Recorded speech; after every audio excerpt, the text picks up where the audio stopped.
Side 1, Crewel Lye, A Caustic Yarn, by Piers Anthony. Copyright 1984 by Piers Anthony Jacob. Narrated by Lee Ewing. This book contains 311 pages on 9 sides. If you would like to skip over any remaining announcements or introductory material, place your cassette player in fast forward until a beep is heard.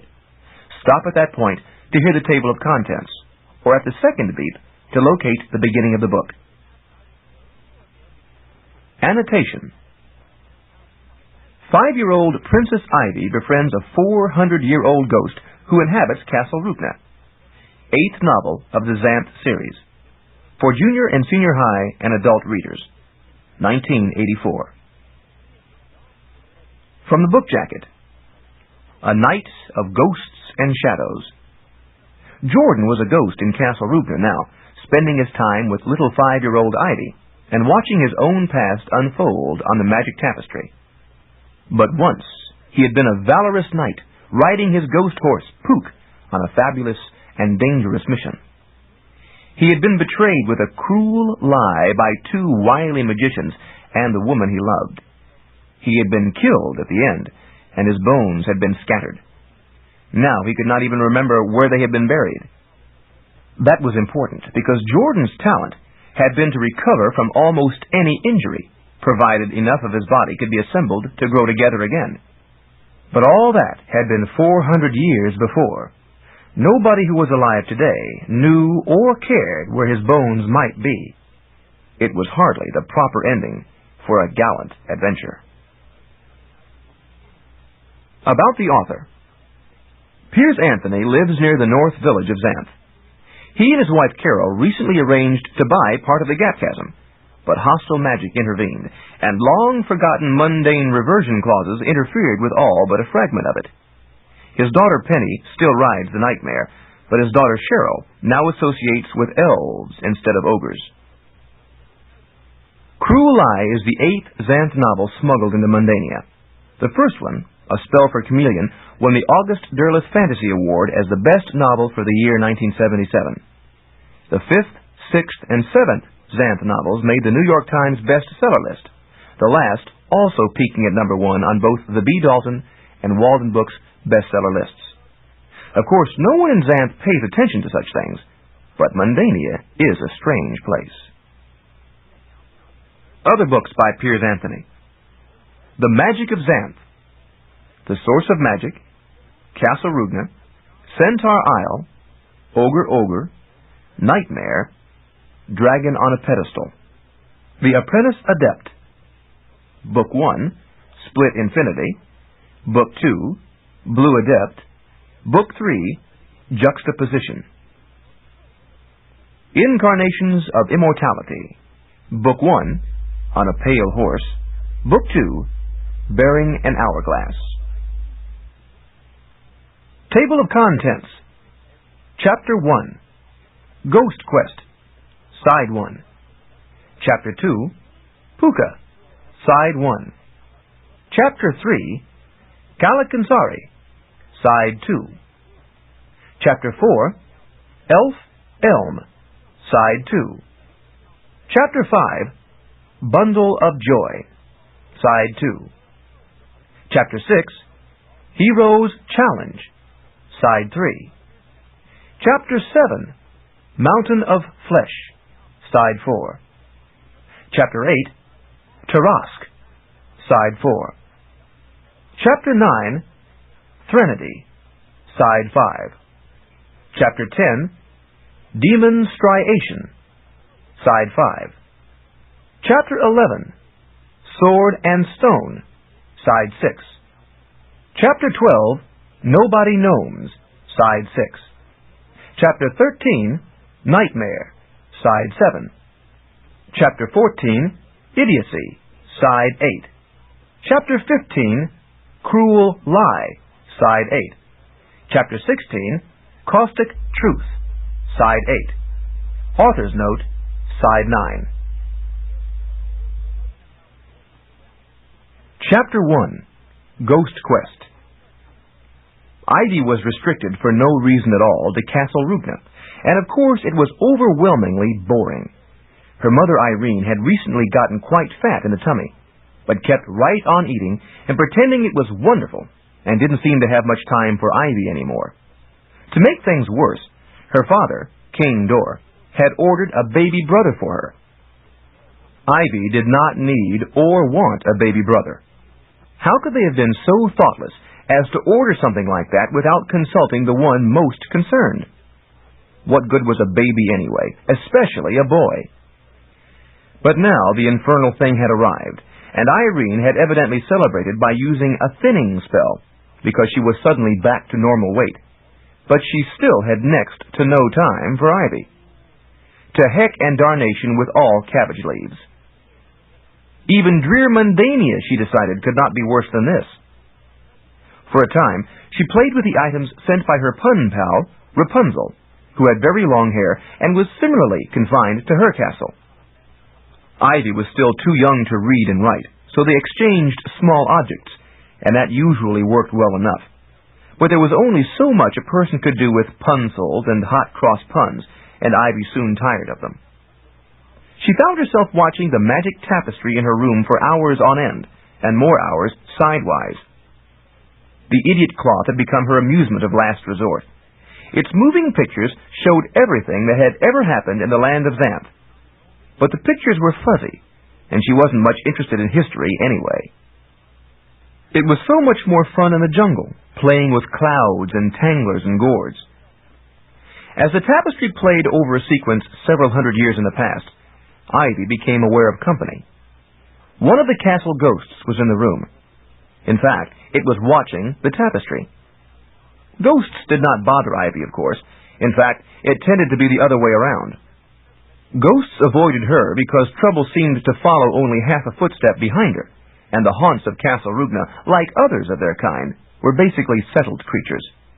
So the presence of this one surprised Ivy, yet hardly alarmed her. She peered at it, but the outlines were fuzzy, and she could not make out which one it was. So she asked, "Who are you?" "Jordan," the ghost replied faintly. It was hard for ghosts to speak with any volume, because their volume was mostly vapor, but they could do it when they concentrated. Oh, yes. Jordan was the one who had helped Mayor Imbri save Castle Rugna from the horsemen oodles of time ago, before she arrived on the scene. "What are you doing?" "Watching my history." The ghost became clearer as she concentrated on it, shifting from amorphous cloud shape to humped sheet shape, which was an improvement. Ivy suffered a flicker of interest. "Your history? That's Xanth history, silly." "I lived in Xanth 400 years ago," Jordan said, becoming a vague human form. "Was it as dull as it is now?" "No, it was exciting," the ghost said with greater animation than before. "It was a terrific adventure, I think." "You think?" Ivy wanted to nail this down, because if there was anything interesting in Castle Rugna, she wanted to find it. "Well, I died from it." "Oh." "I'm about to die from boredom," Ivy asserted.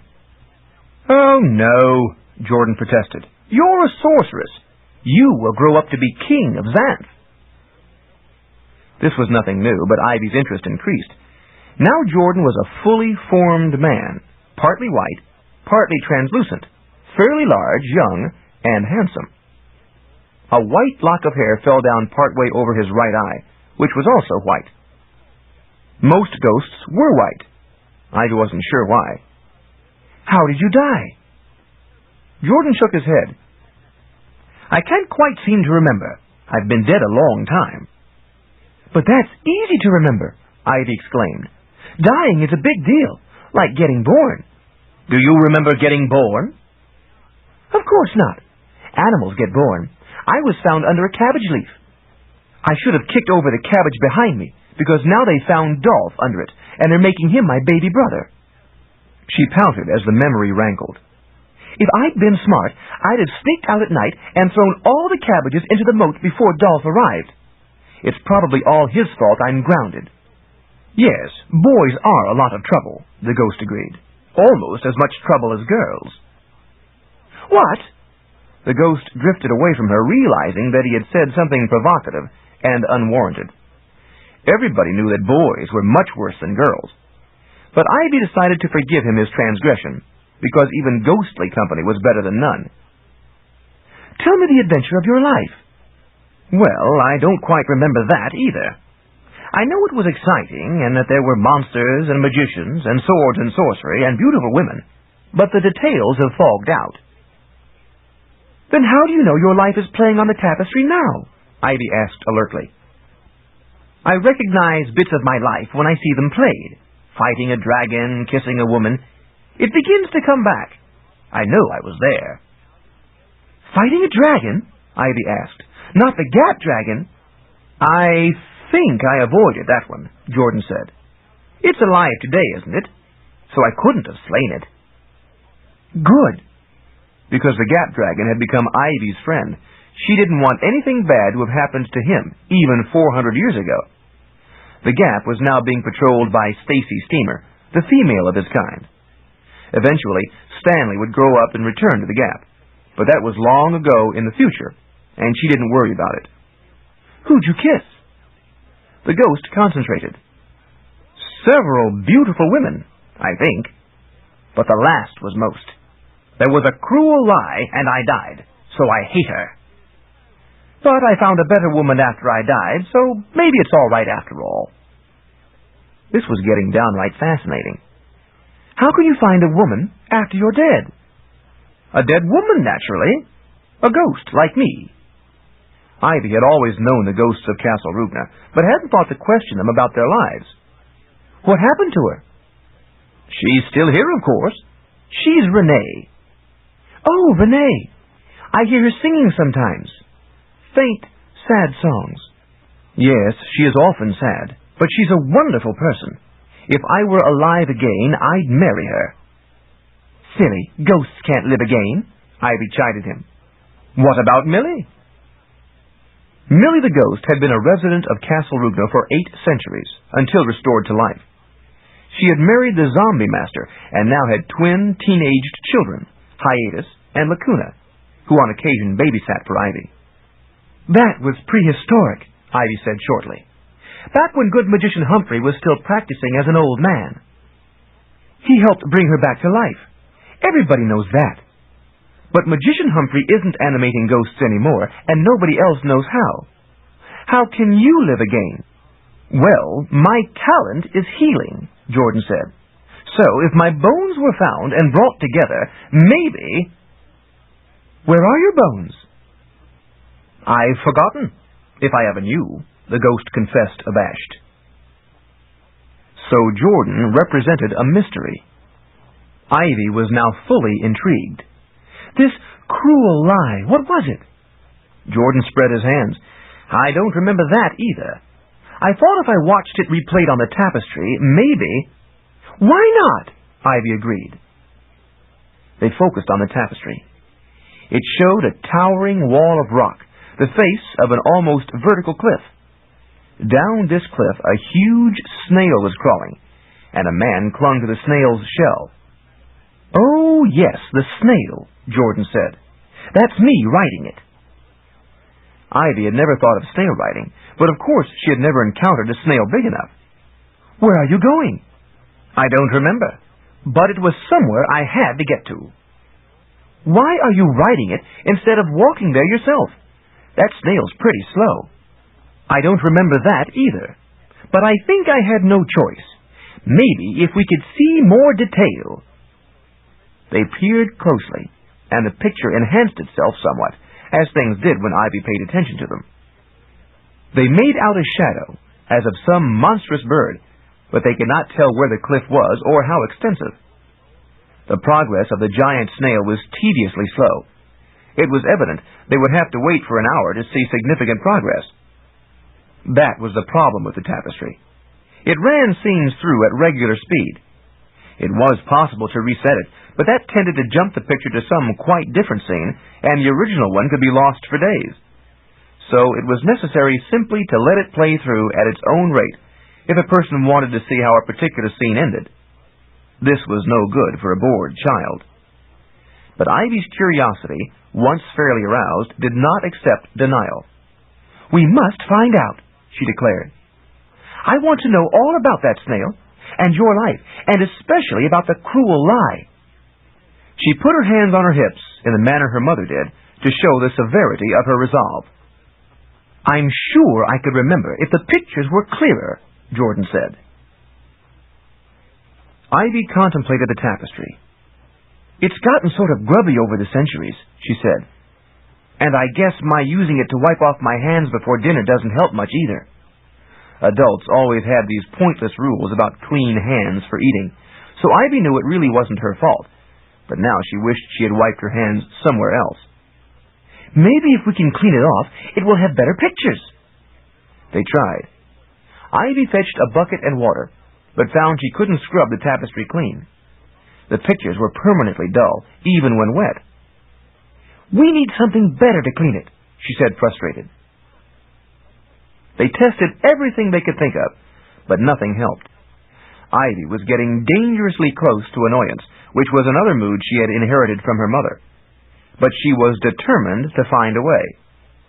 "Good Magician Humphrey would know, except he's pretty young now," she said. "Still, he's probably better than nothing." But how was she to get to the Good Magician's castle when she wasn't allowed out of Castle Rubna? Certainly her folks wouldn't take her there right now.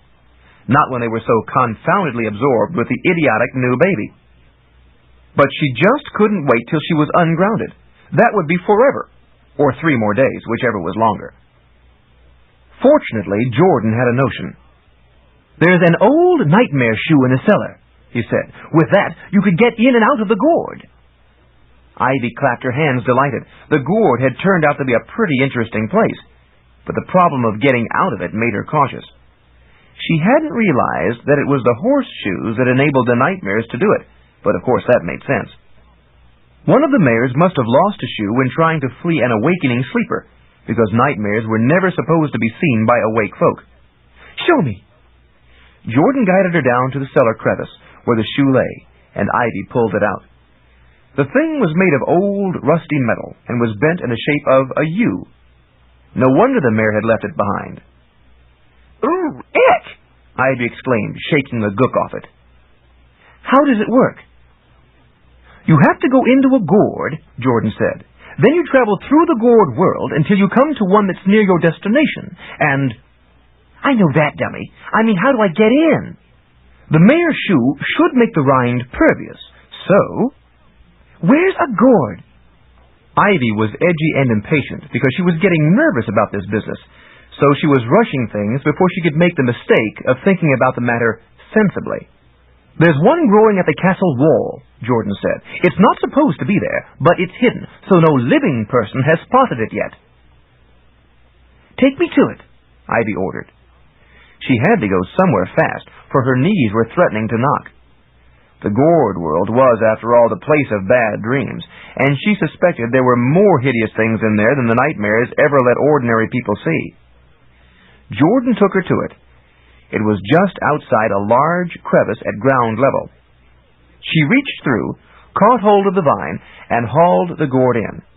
"But don't look at the peephole," the ghost warned. "I know." Ivy had learned about peepholes recently. It seemed her mother had been perturbed to learn that Grandpa Trent had been into one and somehow had thought it was Ivy's fault. Possibly the grounding had something to do with that. "Now how does—" She extended the bent shoe toward the gourd. "Wait!" Jordan cautioned in the manner adults had. "I think you need a map, too." The shoe touched the surface of the gourd and sank in. Ivy, expecting resistance, lost her balance and fell forward. Her arm passed in, and the rest of her did too, though the gourd was much smaller than she was. Suddenly, she was inside and falling. She started to scream, but before she could work it up properly, she landed on something soft. It was a huge marshmallow, so she filed the scream away for later reference, got up, and looked about. This wasn't nearly as bad as she had feared. She was in a candy garden. Lollipops grew from the ground, and the weeds were licorice. She started to pick a pop, then hesitated. She was inside the gourd. If she ate anything, would she be able to leave? She wasn't sure. The gourd had funny rules. So she exerted supreme control well beyond the call of little girl duty and left the candy alone. She had a feeling she would regret this the rest of her life, but she couldn't take the chance. The nightmares traveled through Xanth by going in one gourd and out another. There was always a gourd close by a sleeper who needed a bad dream. She had gone in at Castle Rubna. She needed to come out at the Good Magician's castle. But where was it? Jordan was right. She needed a map, and she didn't have one. Well, she would just have to find her own way. She walked down the hard chocolate path, past all the delicious-looking and smelling confections, her mouth watering painfully, until she came to a house made of wood. She knocked on the door, but there was no answer, except a faint chittering. So she turned the knob, opened the door, and stepped inside. The door swung closed behind her. Suddenly the chittering became loud. Things rustled over her feet. As her eyes adjusted to the interior gloom, she discovered that the room was filled with insects. "Ooh, ugh!" she exclaimed with girlish distaste. "This is a bug house!" Indeed it was. Bugs of every description crawled on the floor, the walls, the ceiling, and the door behind her. Others fluttered in the air. One bug-eyed monster buzzed up to her, waving its purple antennae. Ivy used the scream she had saved. She tried to use the mare's shoe to fend off the bug, but the shoe missed and struck the wall instead. Shoe and hand sank through the wall, and Ivy stumbled after, stepping through as a ghost might. She blinked in bright sunlight. She stood on a beach just outside a gourd. Across the water, she saw a large island, and near the island was a raft with a centaur standing on it. That must be Centaur Isle, down at the south of Xanth. She had come a long way. But that wasn't where she was going. So she nerved herself and touched the mare's shoe to the gourd. She was getting the hang of this. She fell right into the bug house again. Hastily, she opened the door and plunged outside. She remained in the gourd, since she hadn't used the shoe this time. But now the garden was not candy. It had changed radically for the worse. Awful spinach grew all about, along with turnips and radishes and onions and other terrible stuff, the kind that existed only to nauseate children at mealtimes. There were even horrors, cabbages. She held her nose and hurried along the garden path until it came to a lake of placid, brownish fluid. What could this be? Surely not anything worse than mashed squash. She touched her finger to it and tasted a drop, her curiosity leading her unerringly into mischief. Instantly she spat it out. This was the worst yet. It was castor oil, the stuff used to lubricate rolling castors, the bane of all children. She looked about. How could she get out of the gourd for another peek at real-life Xanth? She might be close to Humphrey's castle and didn't want to pass it by, but with no walls to touch. Then she had a notion. Carefully, she touched the mare's shoe to the surface of the stinking oil lake. It sank through, drawing her along with it. She held her nose and her breath, closed her eyes tightly, and passed painlessly through the surface to come to rest on firm ground. She opened her eyes and found herself standing in front of a gourd in sight of the Good Magician's castle. She had nerved herself to take the most obnoxious route, which naturally was the proper one, and she was there. Well, almost. There was the little matter of getting in. She was standing outside the moat.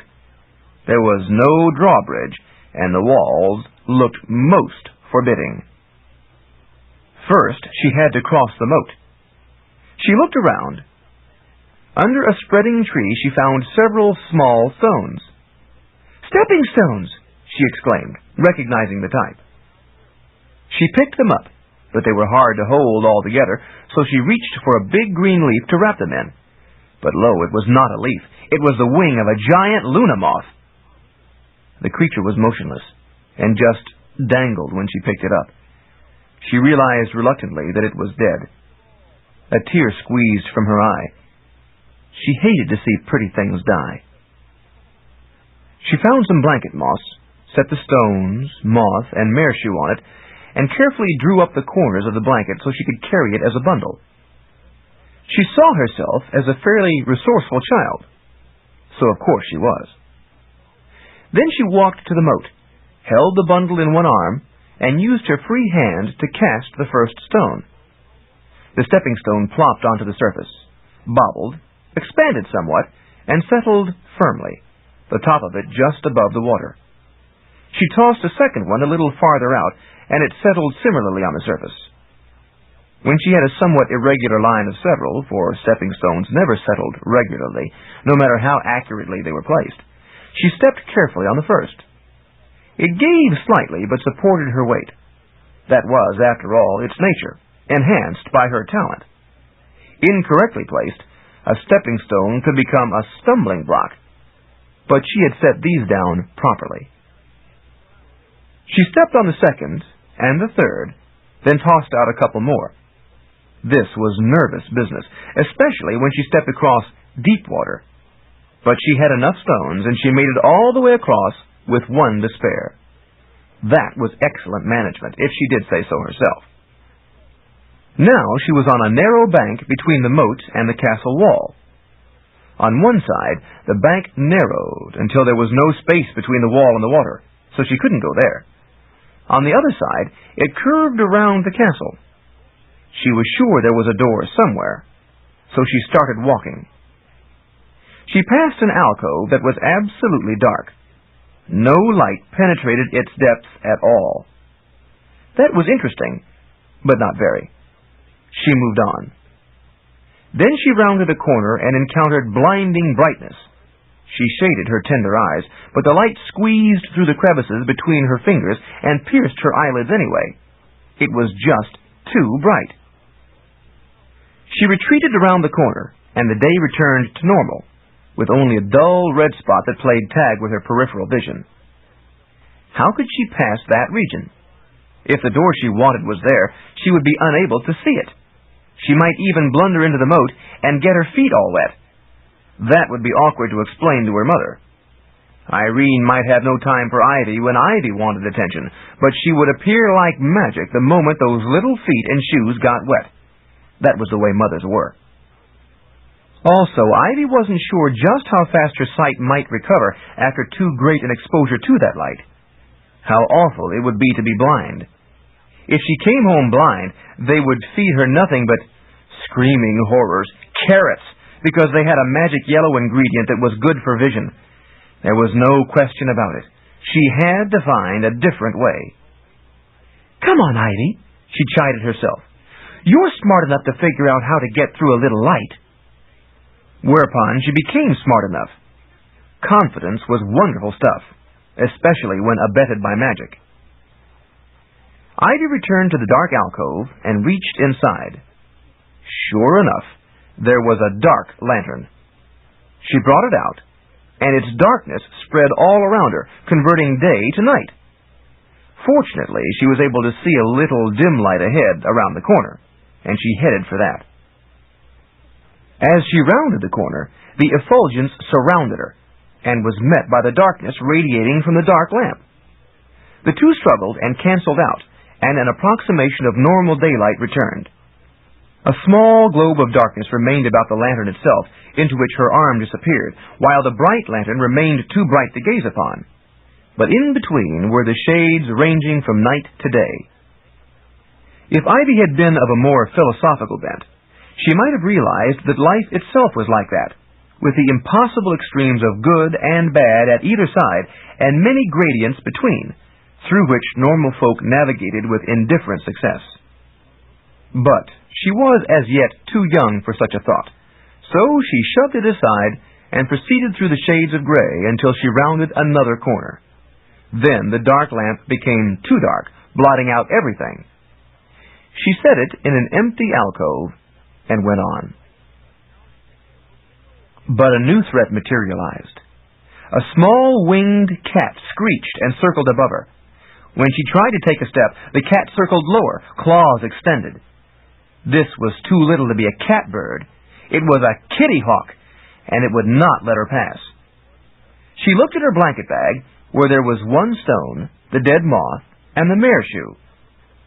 She might throw the stone at the creature, but she doubted she could score. The throwing arm of a 5-year-old girl wasn't strong, so she left that stone unturned. She needed another way. As she pondered, the kitty hawk circled lower. Ivy was right at the edge of its attack range, and the creature hesitated. Probably it didn't want to get too close to the brilliance around the corner, as that would blind the kitty hawk as readily as it blinded her.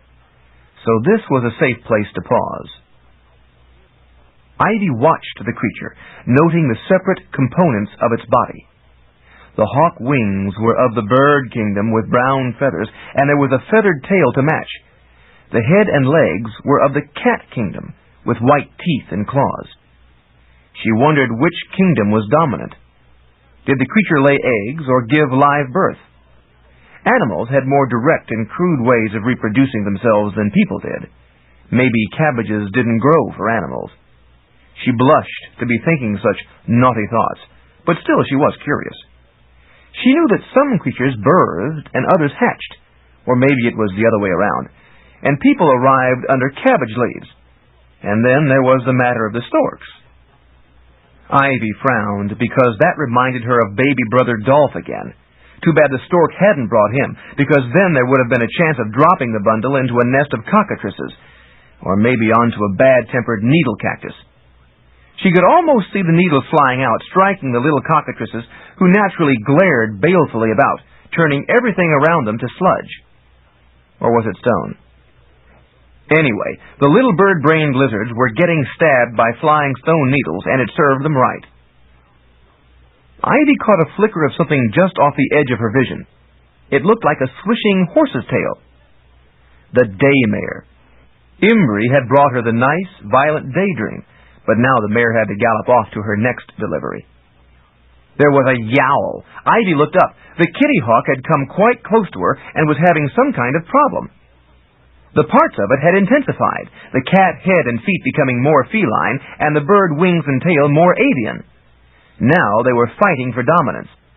The head was reaching around to bite at the wings, and the wings were pounding on the head. Ivy watched closely, so of course the intensification of separate qualities continued. The fight got worse.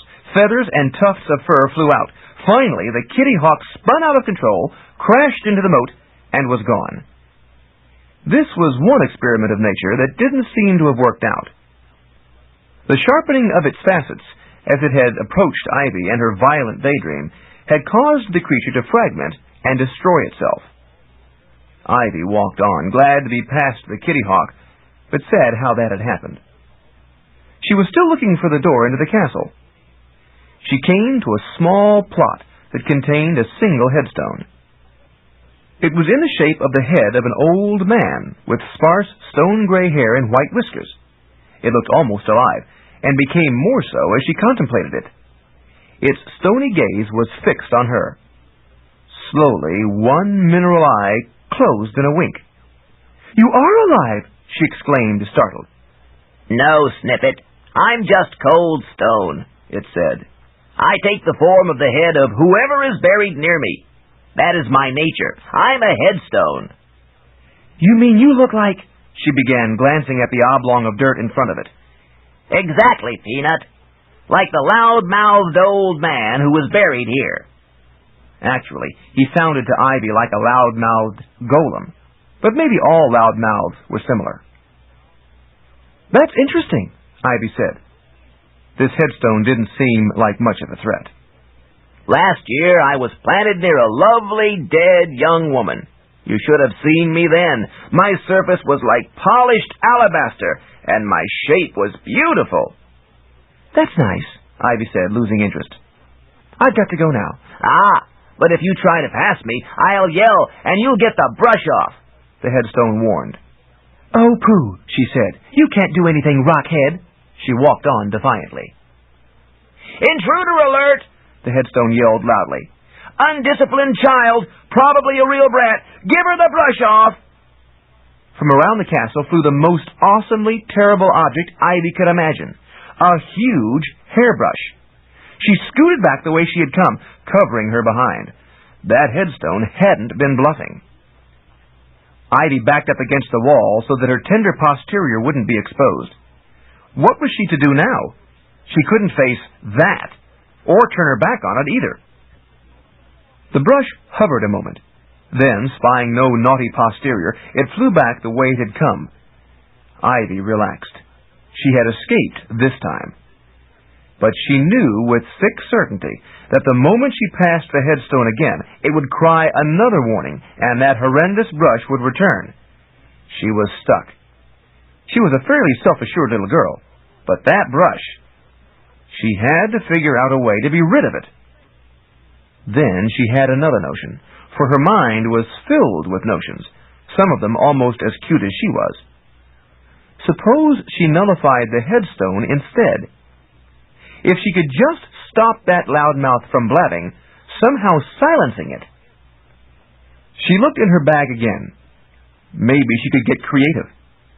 Stone, mare shoe, dead moth, nothing here to... Then a creative bulb lit up, for an instant flashing as brightly as the bright-side effulgence she had so recently negotiated with the dark lamp. Yes, there was a way, maybe. She marched up to the headstone.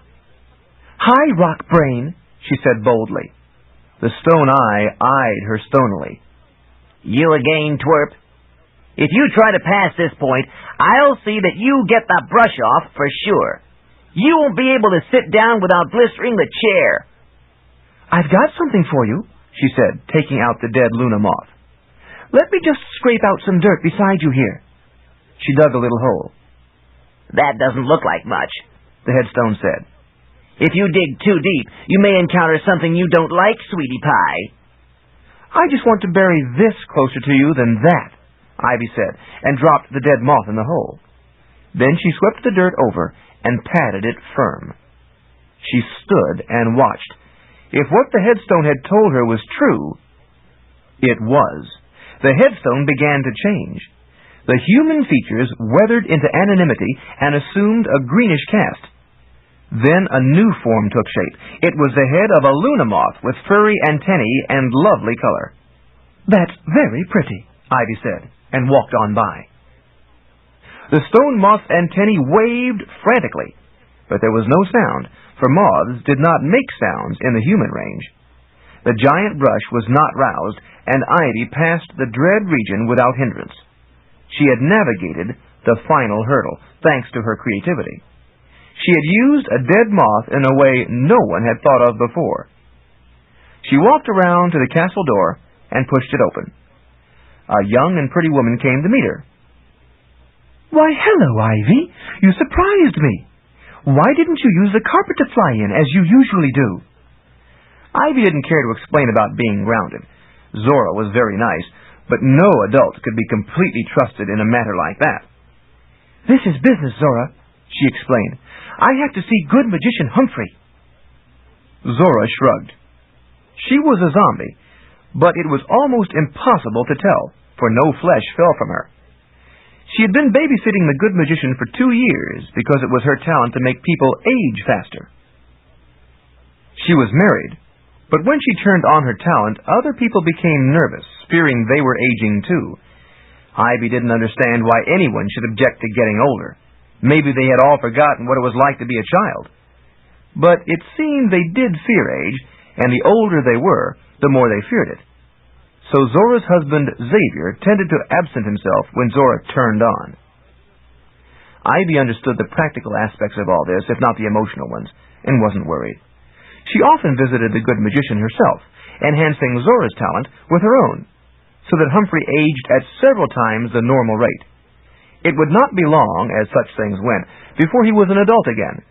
Meanwhile, he seemed to be enjoying his second childhood. Zora escorted her to Humphrey's playroom. The good magician was now about Ivy's size, which meant he had averaged about 3 years for one, for he was small for his age. "Hi, Ivy," he said. "Come to put some more years on me?" "No, this is a business call," Ivy repeated. Humphrey she had to trust, even if she didn't want to. He knew everything anyway, or seemed to, that being his talent. Physically, he was now a child, so perhaps would not be inclined to betray her to the grown-ups. "I'm grounded for no reason and had to sneak out." Humphrey smiled in a too knowing way. No reason, as you define it, being the leading of your grandfather in a merry chase through Tangler, jungle, and Gourd, all because you didn't stay on course or heed his warnings, and causing the night stallion to shoot fire from his nostrils when he saw the damage to his haunted house set? That's what I said, Ivy agreed uncomfortably. No reason at all. So let's make this quick, before I get in trouble for even less reason if they discover I'm gone. I need an answer. That will be 1 year's service, he informed her. In advance. Well, I've already added more than that to your life by enhancing Zora when she ages you, so we're even. And if I do it much more, you'll owe me another answer. Humphrey stared at her belligerently. What kind of logic is that, woman? Female logic, of course, she informed him. Want to make something of it? Ivy already had a fair notion how to handle men, even those who could not readily be charmed. No, Humphrey said. Some distant day you're going to be king of Xanth. May that demon have mercy on that day. I already know that, dummy, so watch your step. She had learned about firmness from her mother, just as she had learned about pedestals from her father. It would never do to let any man get the upper hand. As Irene had muttered ominously, there was no telling where he might put it. Okay, where's your question? Humphrey asked grumpily. I need something to clean up the magic tapestry so Jordan the ghost can remember. Another person might have had difficulty grasping this, but Humphrey, young as he was the magician of information. He had had over a century of experience before being accidentally youthened back to babyhood, along with Stanley Seymour. Now his power was returning, as was his irascible nature. Humphrey pondered a moment, then brightened. The big book should have it, he exclaimed. Ivy knew that some people claimed there was no such thing as a big book of answers for all questions, but those people had never seen Humphrey's study. The good magician went over to a table where a huge tome rested, and he scrambled up on the high stool to reach it. He turned the ancient pages. Good thing I've learned to read again, he grumped as he pored over the fine print. Tables, tadpoles, tailspins, talisman, tangletrees, tapestry, nature of, history of, present location of, abuse of, cleaning of. That's it, Ivy exclaimed. Quiet, woman, while I'm researching, he snapped. Ivy opened her mouth to retort suitably, but decided to restrain herself until Humphrey produced the answer. Timing was important when dealing with men, as her mother had said. Anyway, it was no insult to be called woman. She was glad he hadn't paused to read the entry under abuse of, because that very well might mention the wiping off or laying on of hands on its surface, which would be awkward to explain. Use Crewel Lye, he read. Recipe as follows. Half a tumbler of... Wait! I can't remember a whole recipe, Ivy protested. I have trouble remembering the recipe for hard-boiling an egg. I need a written copy, and no big words. Ivy was learning to read, but preferred words like fun and joy to ones like delinquent or punishment. Humphrey blew air through his cheeks, exactly as he would when a century or so older. Then fetch me that copycat. Ivy looked where he pointed. In a corner sat a creature like a contracted caterpillar, with only 4 legs, 1 tail, and several long whiskers. It looked rounded, furry, and soft, but evinced an attitude of independence and aloofness. She went and tried to pick up the creature, but it sort of slid through her hands and remained on its soft pillar. She tried to haul it up by the tail, but its eyes glowed in yellow slits, claws sprang out from its paws, and it yowled, so she desisted. It certainly was a strange animal. Then Ivy tried another system. She walked in front of it. Here, copy, she called. And the copycat came, walking exactly the way Ivy was walking. When they reached the table, she pointed to its surface. Jump, copy. She jumped herself to show how it was done, and the copycat jumped. But it jumped just the way she did, up and down on the floor. So Ivy scrambled up on the table herself to the good magician's annoyance. Up!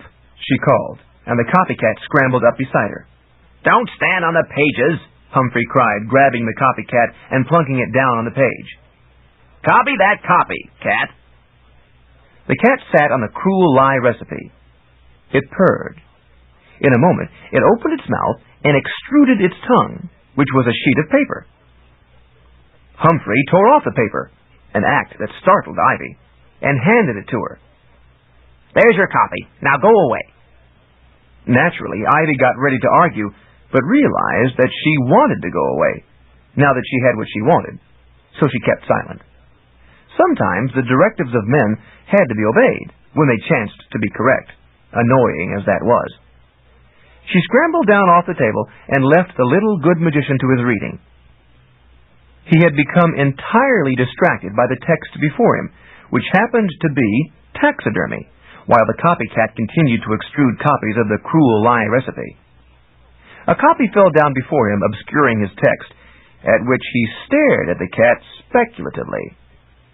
"Very interesting techniques here," Humphrey murmured. "I wonder..."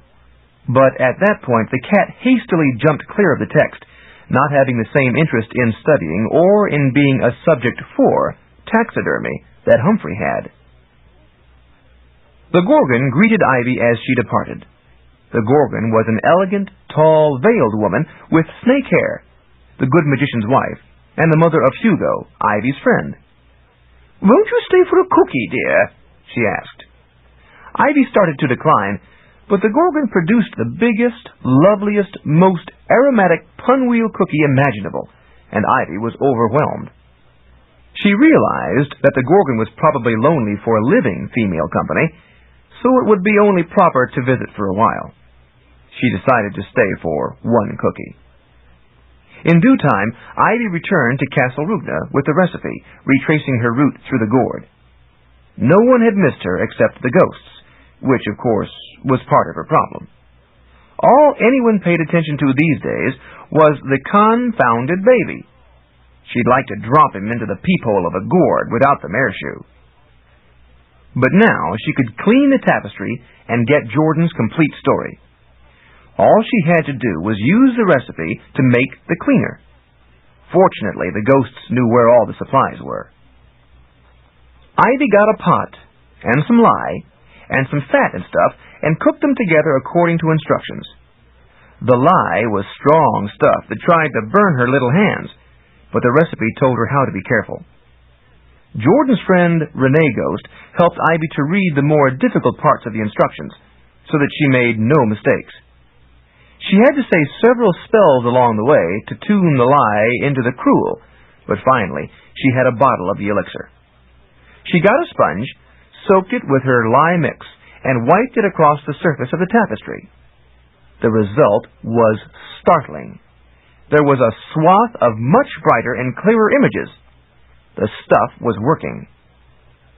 Ivy went carefully over the entire tapestry until it fairly shone. The moving pictures looked so real, she almost believed she could walk into them. "Oh, yes!" Jordan exclaimed. "I can see every detail. The memories are flooding back."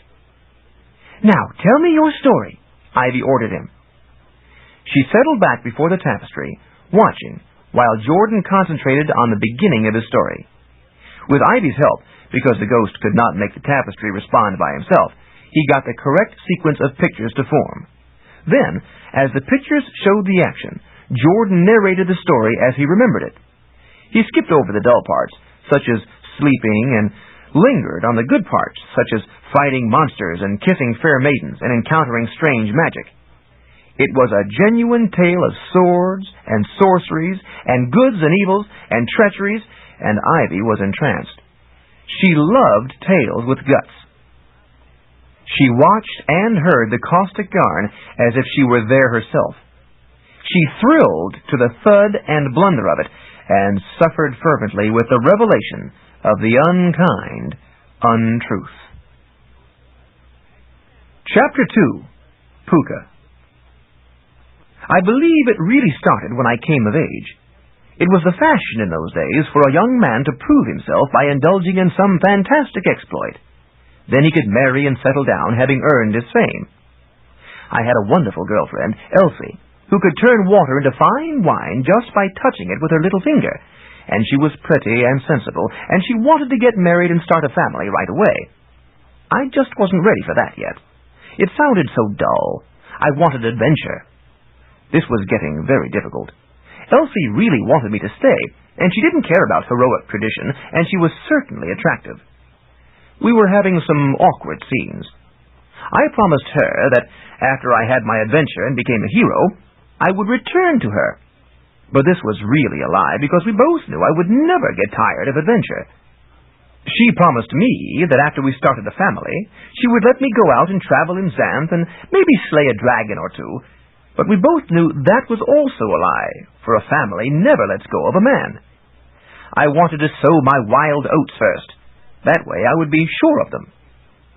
Elsie really wasn't very keen on wild oats. I'm not sure why. So finally we made a deal. Elsie would have one night to show me how nice tame oats could be and demonstrate the advantages of family living, to persuade me to stay. If she couldn't, then I would travel. It seemed fair enough. Little did I know what kind of night she planned. I was really pretty naive in those days and knew a lot less about a lot of things than I thought I did. I supposed she was going to feed me good food and treat me well and talk to me convincingly about the advantages of the settled life. Instead, she... Well, I'm not sure I should say much about this to... In fact, I think we'd better just skim the pictures on past that night and... No? But I could get in trouble with your folks if I said too much about... Well, all right, I'll describe just a little of it. Elsie met me wearing a gown that... Well, I had known she was pretty, but hadn't quite realized how pretty she could be when she really tried. I found myself staring at the way she breathed, and the way she sat.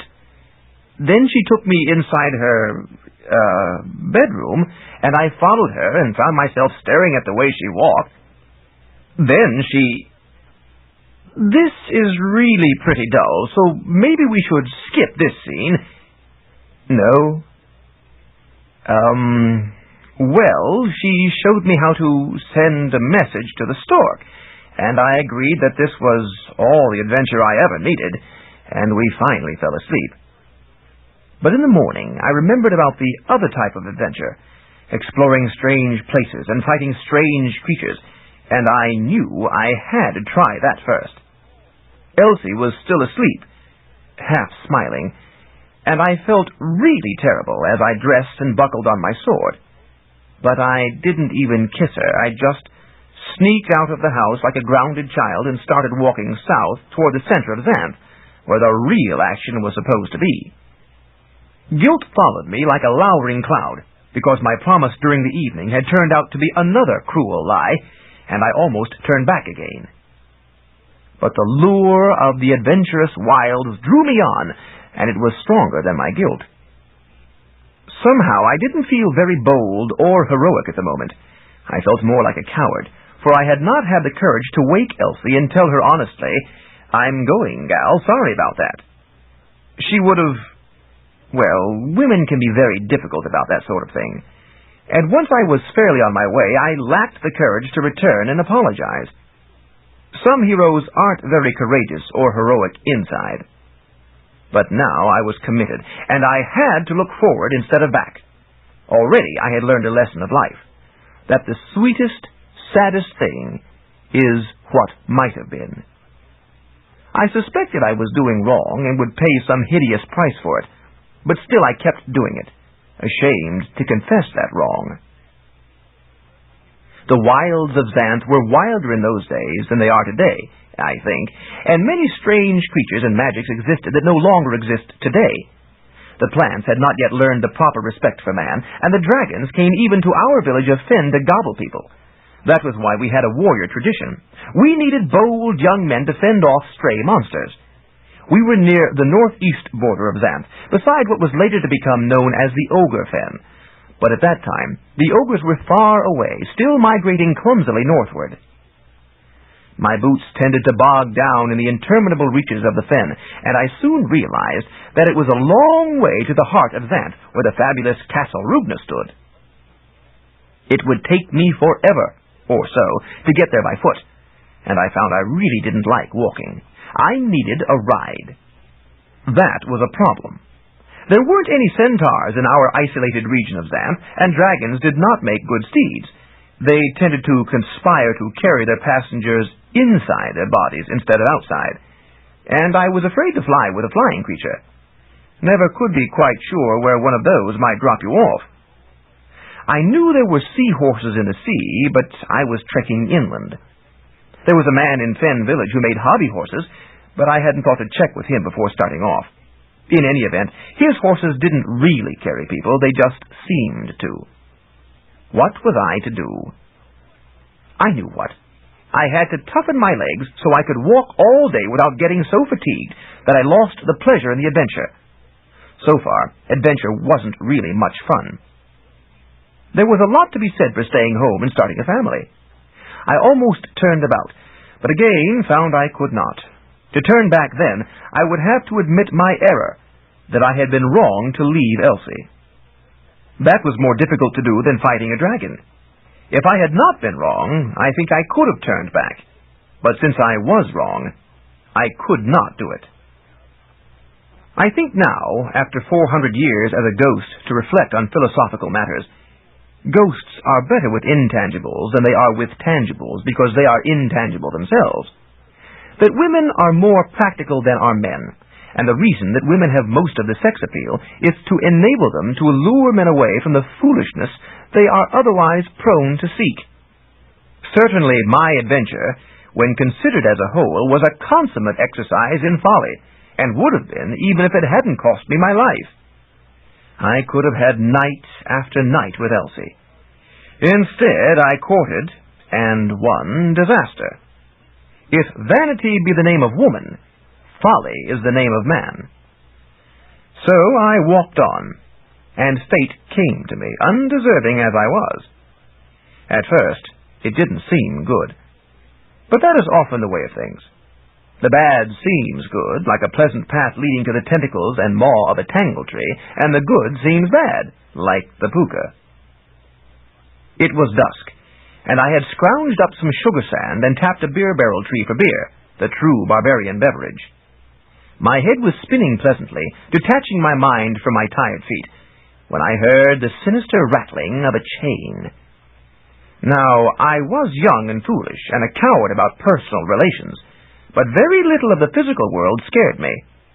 Yet this rattle did, and that brought me alert. If that sound sent a cold shiver along my spine, it had to be because it was meant to, and that meant magic. Therefore, I was intrigued, for strange magic was part of what I sought. I had the sword. I needed the sorcery. I quickly got up, drew my sword, and stalked the rattle. I heard it again, farther away, so I hurried to catch up. But still it was distant, leading me through the wildest and most desolate landscape. The trees were silhouetted by fuzzy moonlight and looked like gnarled giants frozen in place. But one was not frozen. When I brushed against it, its tentacles grabbed for me, and I realized that I had blundered into the clutches of a tangler, one of the most fearsome vegetables of Xanth. So I slashed about me with my blade, severing the tentacles, and the tree quickly let me go. My sword was not magic, precisely, but it was good and sharp, and I wielded it well. I really did not fear a tangled tree either. To a barbarian, cold steel is the answer to most problems, and you know, it's a pretty effective answer. I suppose I might have felt otherwise if my magic talent had been different. I actually could afford quite a bit of foolishness. After that, I realized that the rattling chain was only leading me into mischief. I was playing its game, but I remained intrigued by it. The sound had become a challenge, a minor adventure in itself. So I decided to get smart and make it play my game. I returned to my camping spot. Sure enough, the rattle followed me, coming closer. But on the way, I foraged in the darkness for some Russell weeds and centipede grass, and I set them at my place under a chocolate-smelling cocoa-nut shell.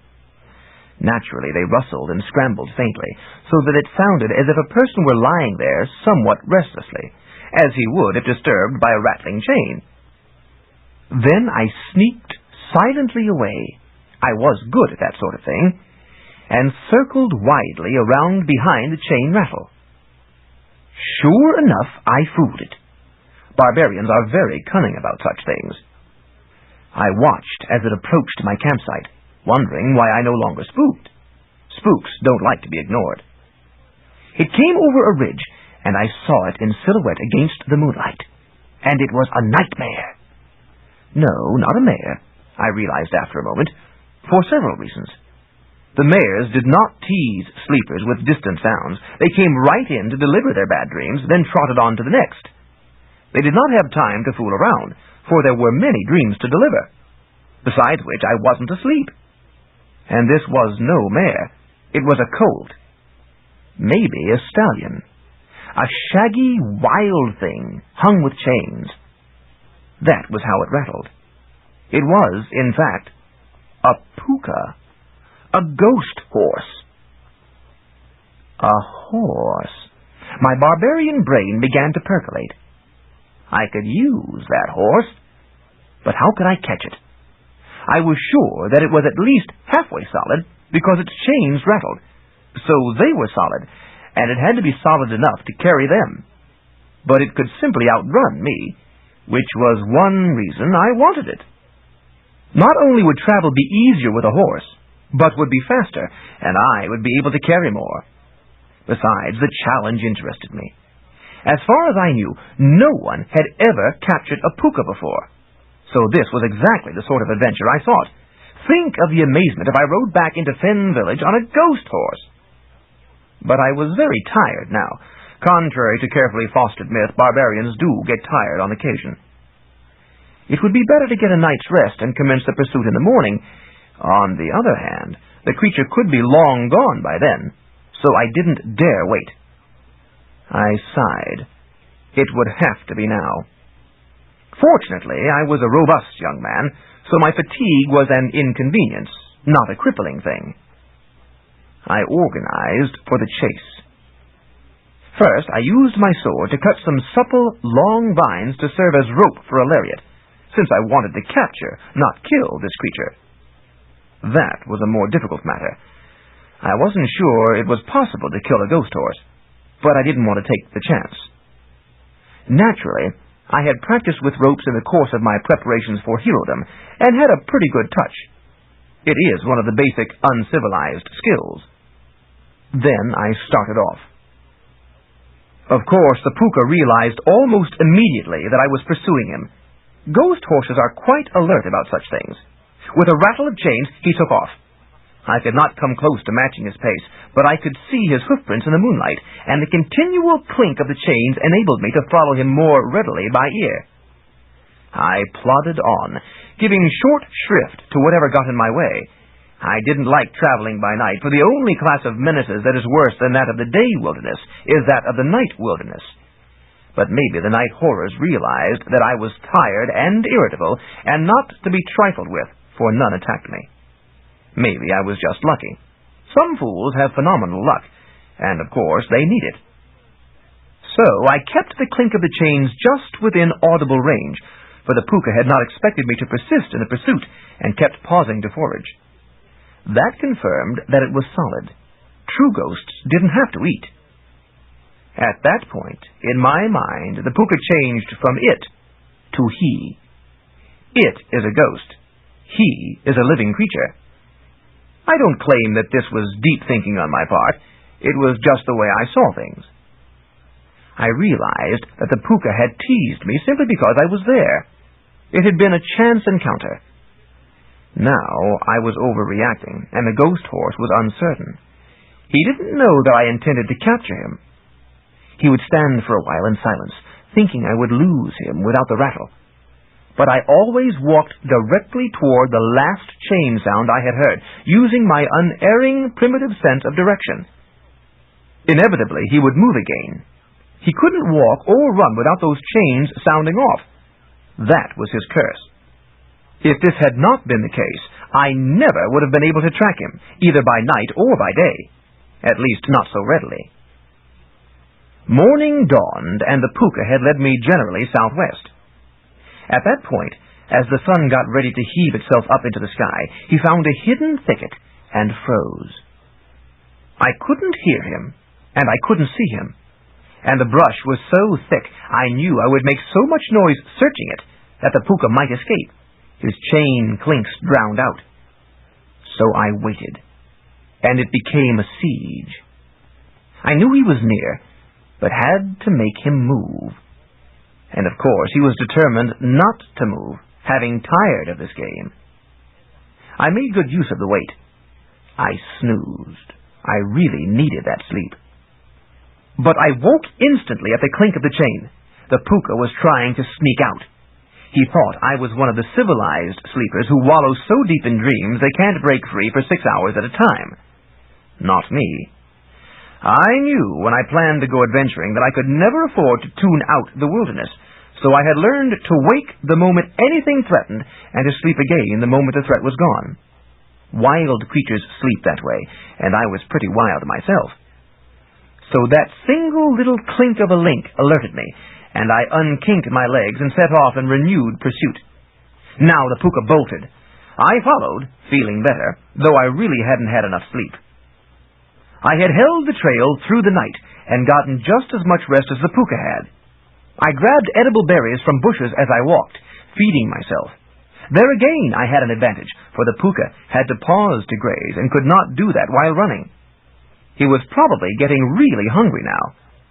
I realized, now that I thought about it, that anything solid enough to carry heavy chains had to take in energy food. I passed a region where the bushes had twice as many berries, for each was double. I was about to pop the first twin berries into my mouth when I hesitated. I had, of course, familiarized myself with many natural things so that I could safely forage in the wilderness. But these were strange. Something nagged. Something about twin berries, paired berries, double berries. I froze. Berries.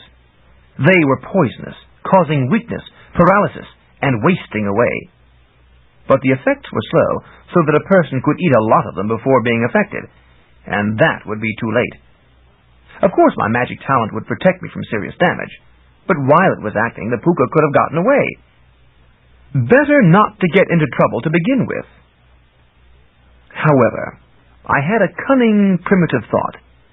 I might be able to use those berries for my own advantage sometime. So I harvested a number and put them in my bag. I noticed there were no bees buzzing around the plants that still had flowers. Perhaps that had helped alert me. Bees stayed strictly away from berries, so that the berries could even be used as a bee repellent. Then I plowed on after the Puka, who obviously had had the sense not to nibble on these berries. Had he led me through here deliberately? I wasn't sure. Animals aren't supposed to be too smart, but then neither are barbarian swordsmen. Prejudices can be deceiving. I came to hoofprints leading clearly to a line, and beyond that line was nothing. Not a cliff, not a wall, just nothing. Now, I always did get a little nervous about things I didn't understand, such as marriage and family, and I certainly didn't understand this. Was it magic? I had heard of magic mirrors that a person could step into and be in the reverse land beyond, and I knew better than to look into the peephole of a hypnogourd. But it looked as if the Puka had crossed this line and disappeared, so it seemed I would have to follow if I wanted to catch him. Then again, those berries... Exactly how cunning was this creature? I decided to double-check. A little caution seldom hurts anyone. Another myth about barbarians is that they charge straight ahead heedlessly into danger. In truth, it is the ignorant, civilized man, blundering in the jungle, who does that. No barbarian ever walked blithely into a tangle tree. Well, yes, I did do that at night, but that was a special situation, and I had my sword ready. I retraced the suspiciously clear hoofprints, and discovered another set diverging behind some bushes. This occurred on turf, where the traces wouldn't have been visible to the average person, but of course I had a keen wilderness eye. The Puka had walked up to the line, stopped, then carefully backtracked, setting each hoof in its own print so as to make it seem he had crossed. That was warning enough for me. I would not cross that line. Later I learned how smart my decision was. The line was the boundary of the void, from which no creature returned. The Puka had led me to a pretty trap indeed. This, however, showed how clever an animal he was. Now, more than ever, I wanted him for my steed. I followed the new trail and soon spooked the ghost horse back into motion. He had been standing in another thicket, watching me approach. The devil! Now I was twice as determined to capture him. I pursued him with such determination that I hardly felt my fatigue. When he paused, so that I could neither hear nor see him, in some location where the trail was confused, I paused too, napping. When he moved again, I moved. I could tell he was getting nervous and ravenous. He was now fleeing southeast. This took me through a pleasant region filled with birds of every size and description. Some of them were pretty big. In fact, I saw a rock bird circling overhead, but I wasn't too nervous because I knew I was too small to interest it. The Puka was another matter, though. I saw the rock swoop down and realized with horror that it was going for the ghost horse. Quickly, I unslung my bow and charged forward. I crested a ridge just in time to see the big bird lifting the Puka in its claws, but the chains added to the weight of the horse, off-balancing the bird, and it hesitated. Quickly, I loosed a shaft. It sped directly to the bird's feathered rump. Of course, my arrow was no more than a little thorn to a creature that size, but the thorn must have lodged in a tender spot, because the bird let out an indignant O-shaped squawk and dropped the Puka. The Puka galloped away with a loud rattle and scooted past a tangle tree where the rock couldn't follow. The big bird screamed in fury and oriented on me. Have you ever seen an angry rock? You never want to. The thing launched itself toward me, and its wings spread so wide they blotted out the light of the sun. I raised my sword, but I knew it was hopeless. This creature was simply too big for me to fight. The talons came down grasping for me, but they were so huge and spread so wide that they missed me. I passed right through their mesh. Perceiving this, the rock grabbed again, this time plunging its claws into the ground around me. They hooked into dirt, rock, turf, and a medium-sized tree, and swept all up together, with me in the center. I lay desperately about me with my sword as the bird took off. I struck at the nearest talon, which was as thick as my thigh, and severed it with a single mighty thewed blow. Blood spurted out of the artery in its center, and the ground that talon had supported crumbled. Blood soaked the divot, further weakening the structure. The scooped-up tree fell through, and I tumbled through with it. We plunged in a messy mass to the ground from the height of a standing tree. It was a bad fall, made worse by the gory dirt.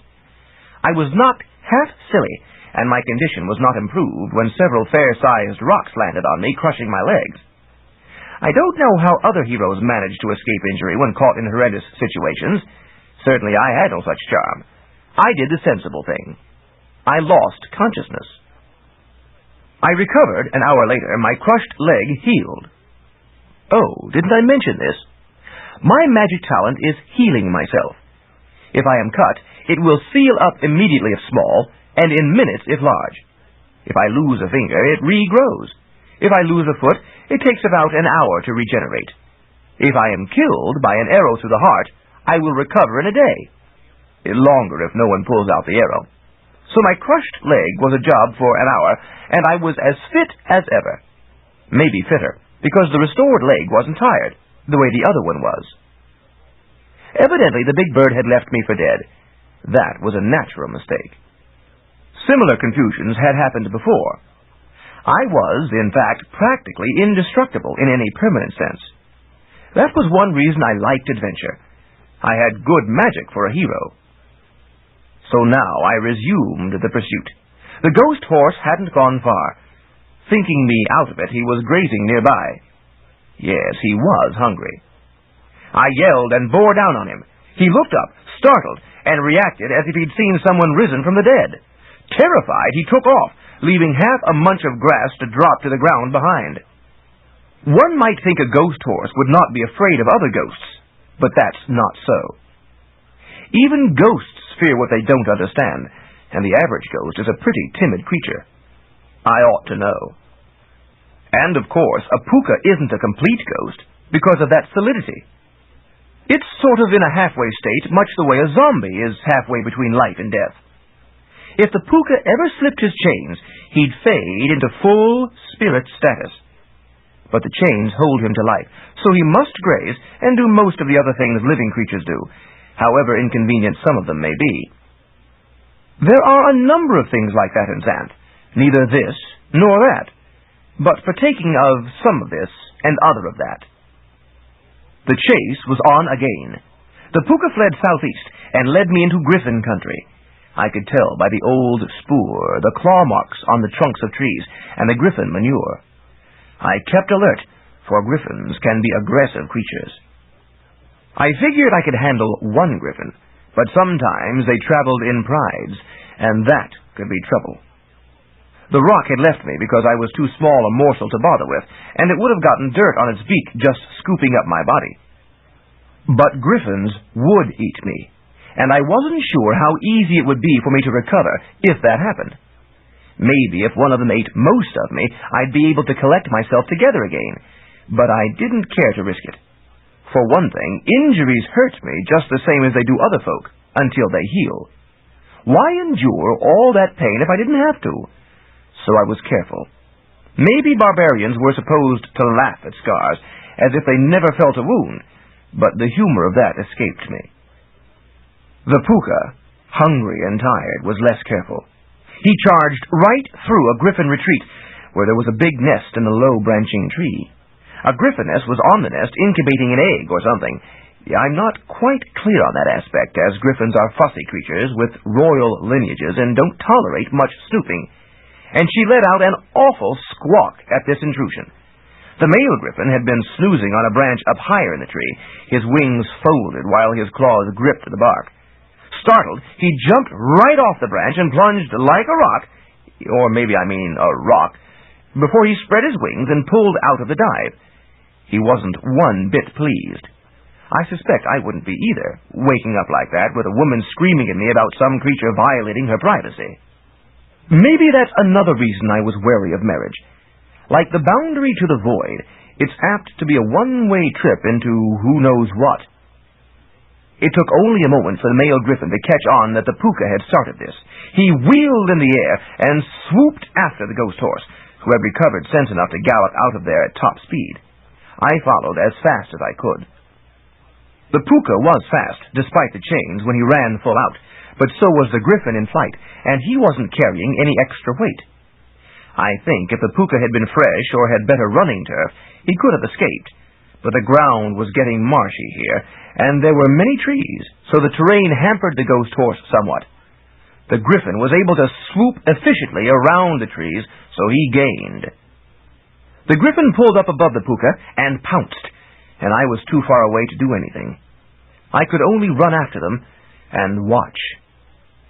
Even if I had been within arrow range, I'm not sure I would have used my bow, because if I killed the griffin, it would have left the griffiness alone on her nest, unable to forage without leaving her egg or whatever, and I really didn't like to do that.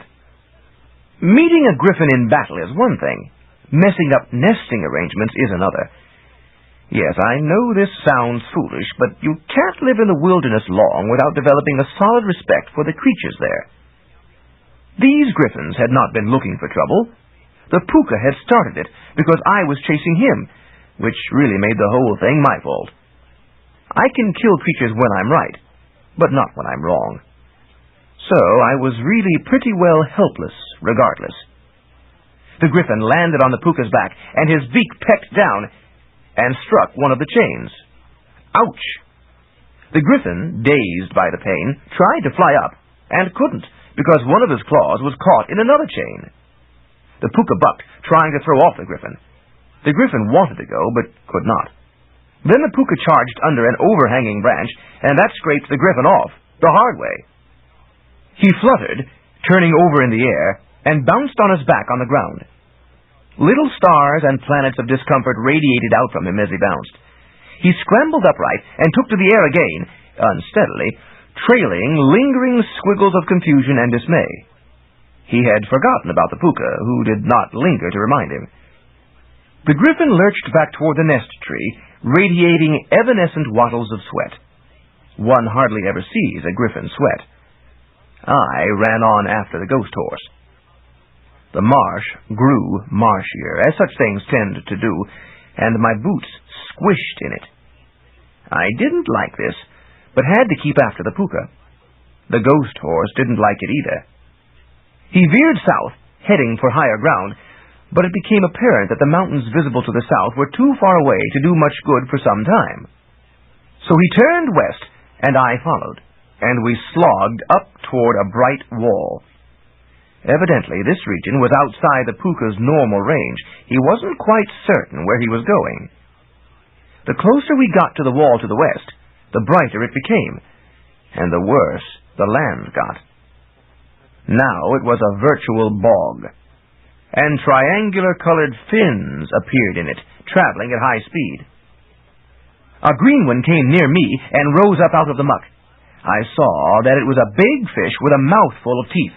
The fish leaped at me, teeth first, so I whipped out my trusty sword and stabbed the creature in the snout. "Ooh! Ouch!" the fish cried, plopping back into the muck. You didn't have to do that. All I wanted was to loan you something. I didn't trust talking fish. "What did you expect in return?"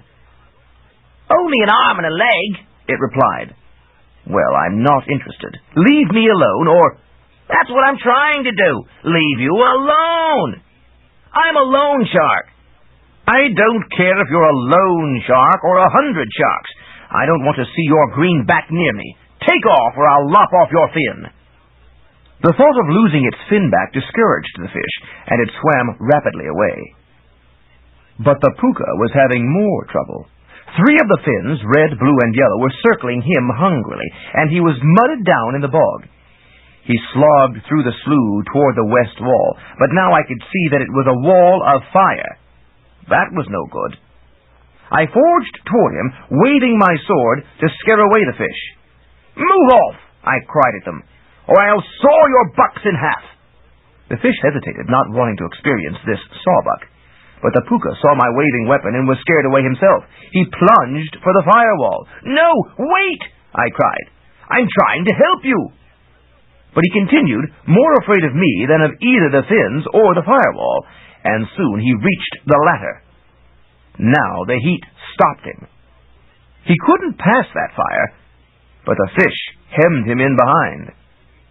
The red and blue fins were spiraling closer. The yellow, more fearful, circled farther out.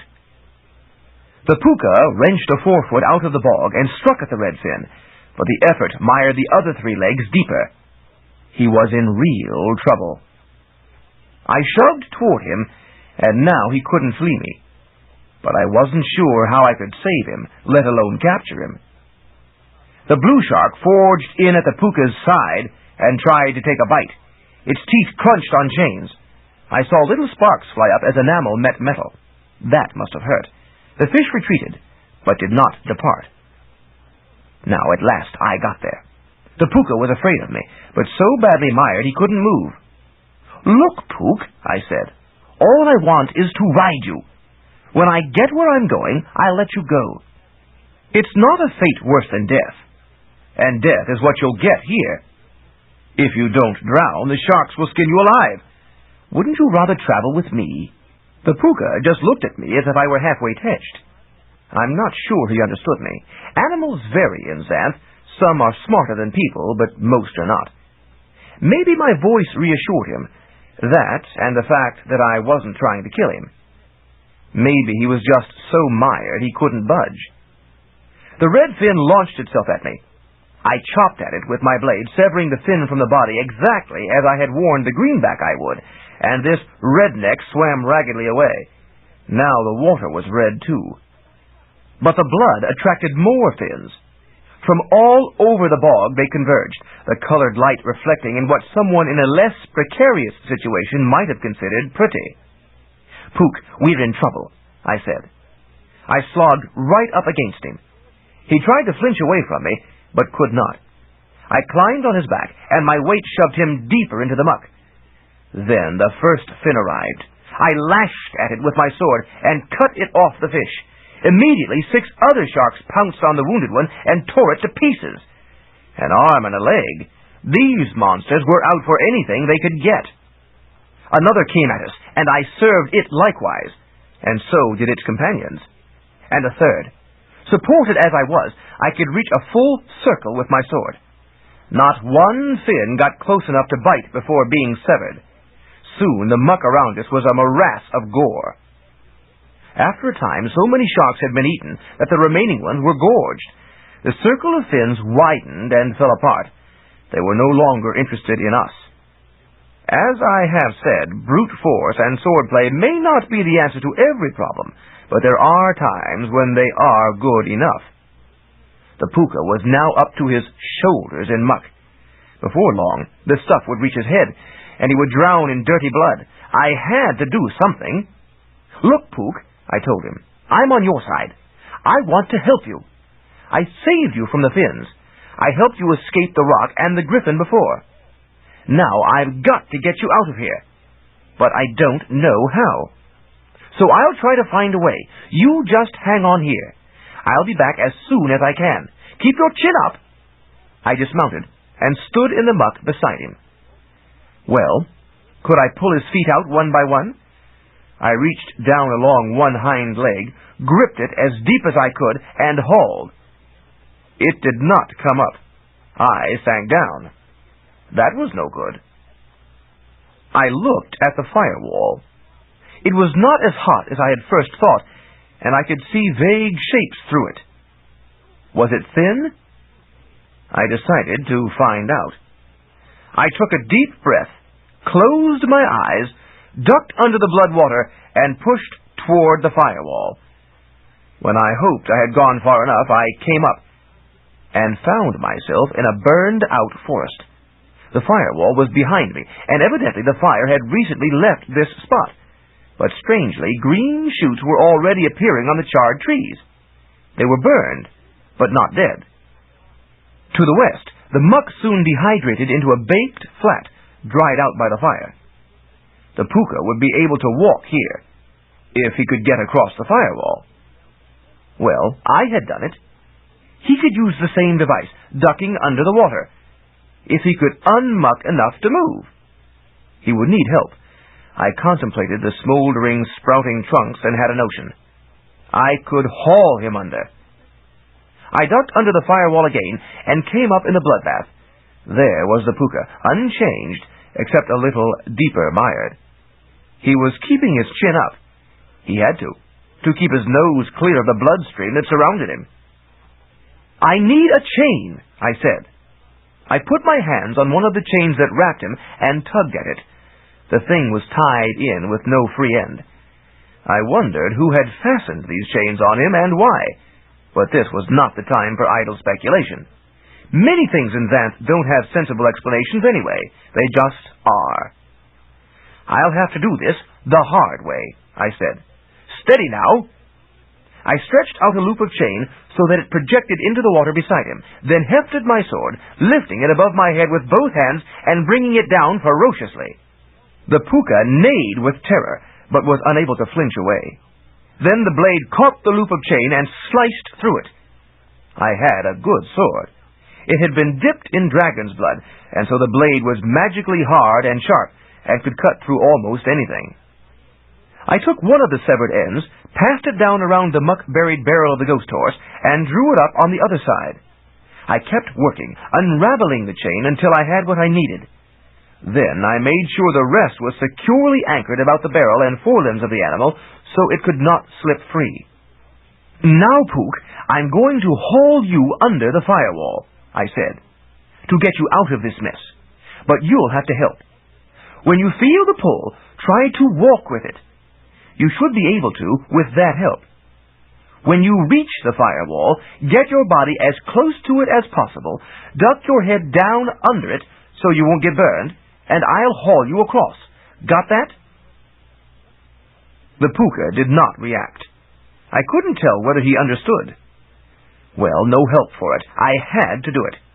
If this worked, I would save the ghost horse. If not...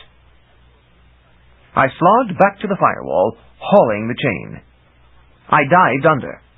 On the other side, I picked a suitable scorched tree and strung the chain over a low, horizontal branch. Then I hauled on the end. There was resistance, of course. That muck didn't want to let go of its prey. I hauled harder, hanging my whole weight on it. Gradually there was give. Slowly the chain moved. I took a new grip and hauled some more, and more came. Now it got easier. The Puka was helping. Heave by heave, and step by step, I hauled the animal toward the firewall, though I could not see him on the other side. If he failed to duck his head at the critical moment, then the taut chain dipped into the muck, and I knew the ghost horse was following my orders. I increased my effort, and in a moment his head appeared on my side. After that it was easier. I got the Puka past the firewall, and into the shallow muck, and finally onto the baked mud. I removed the chain from the tree, and re-wrapped it about the animal. He needed that chain to remain in existence, as far as I knew. But I did not let go of it. When I finished, I mounted him. "Willing or not, you're giving me a ride," I informed him. The poor thing was so bedraggled and tired, he didn't say nay. I had my steed at last. Or so I thought. Chapter 3. Kalakansari. I rode Pook to a region where the trees had grown back considerably, and I prepared to spend the night. "I'm going to let you go," I told him. "But you can see how the firewall surrounds this region. You can't get out without my help, so there's no point in running from me. You might as well just relax and graze." I dismounted, and the ghost horse took off at a gallop. I sighed. I had hoped. But of course I was just a backwoods lunk, not understanding the true motives of people or creatures, however much I tried. I foraged for some fruit for my meal. It was amazing how fast these trees progressed after being burned. Then settled down to sleep. I didn't worry about predators here. They wouldn't pass through the firewall. Smoke roused me. Night remained, but the horizon was bright. Fire was sweeping across the plain. I cast about, knowing I was in trouble. Secure against animate menaces, I had overlooked the inanimate. The fire had me halfway surrounded and was moving faster than I could run. The green grass and foliage had turned brown. Apparently, the accelerated cycle of growth did not stop with maturity, but continued through the season. Fall had come to this region, and with it, the fire, to clean away the husks and set things up for the spring in the morning. Maybe I could bury myself in the ground until it passed, but the turf was hard. It would take hours to dig myself in properly, and all I had were minutes. I heard a rattle. There was the Puka running terrified before the flame. "Get over here!" I yelled. "I'll guide you out." Naturally, he paid no attention, but I cut across to herd him toward the advancing flame, where there was a cul-de-sac, then used my rope to snag him. I hauled him to me and climbed onto his back and gripped the chain. I had my steed again, just in time. It wasn't comfortable sitting on the chains. When the ghost horse had been in the muck, I had not felt the chains as much, but now I did. But I had no choice. The fire provided no time for comfort. I steered the horse by kicking the side I wanted him to move away from. We galloped for the closing gap in the ring of fire, my posterior bouncing intemperately on the hard chains. We reached the gap and discovered that beyond it was only another closing ring. No escape here. Now what was I to do? I had promised to find a way out. But I saw that part of the new ring was, in fact, the outer firewall. That was the boundary. No fire beyond that. We could dive under it and... There was no water or muck here to use to get under the fire. There was also no time. The burn was avidly pursuing us. "We've got to go through!" I cried. "Close your eyes and hold your breath." And I whammed the end of the rope against the horse's flank, causing him to leap wildly forward. In midair, we sailed through that firewall. I felt the band of heat flash past my body, singeing my whiskers and clothing. Then we were through. We had had the advantage of firm turf and high velocity this time. That had made it possible, but I was not eager to return to the realm of fire, if I had any choice in the matter. We were on a plain before the southern mountain range we had been unable to reach before. I was pleased. South was the way I wanted to go, and I preferred mountains to either bog or burn. I think Puka did, too. We moved on toward the mountains as the sun came up, then paused for breakfast. I let Puka graze, but this time I did not dismount, knowing he would bolt. I simply pulled down a dainty feminine fruit from an overhanging branch and bit into it. I was surprised. It was not fruit, but meat. Evidently a mistake, grown there by error. Sometimes spells got befuddled. It made a good, solid meal, however, though I would have preferred to cook it.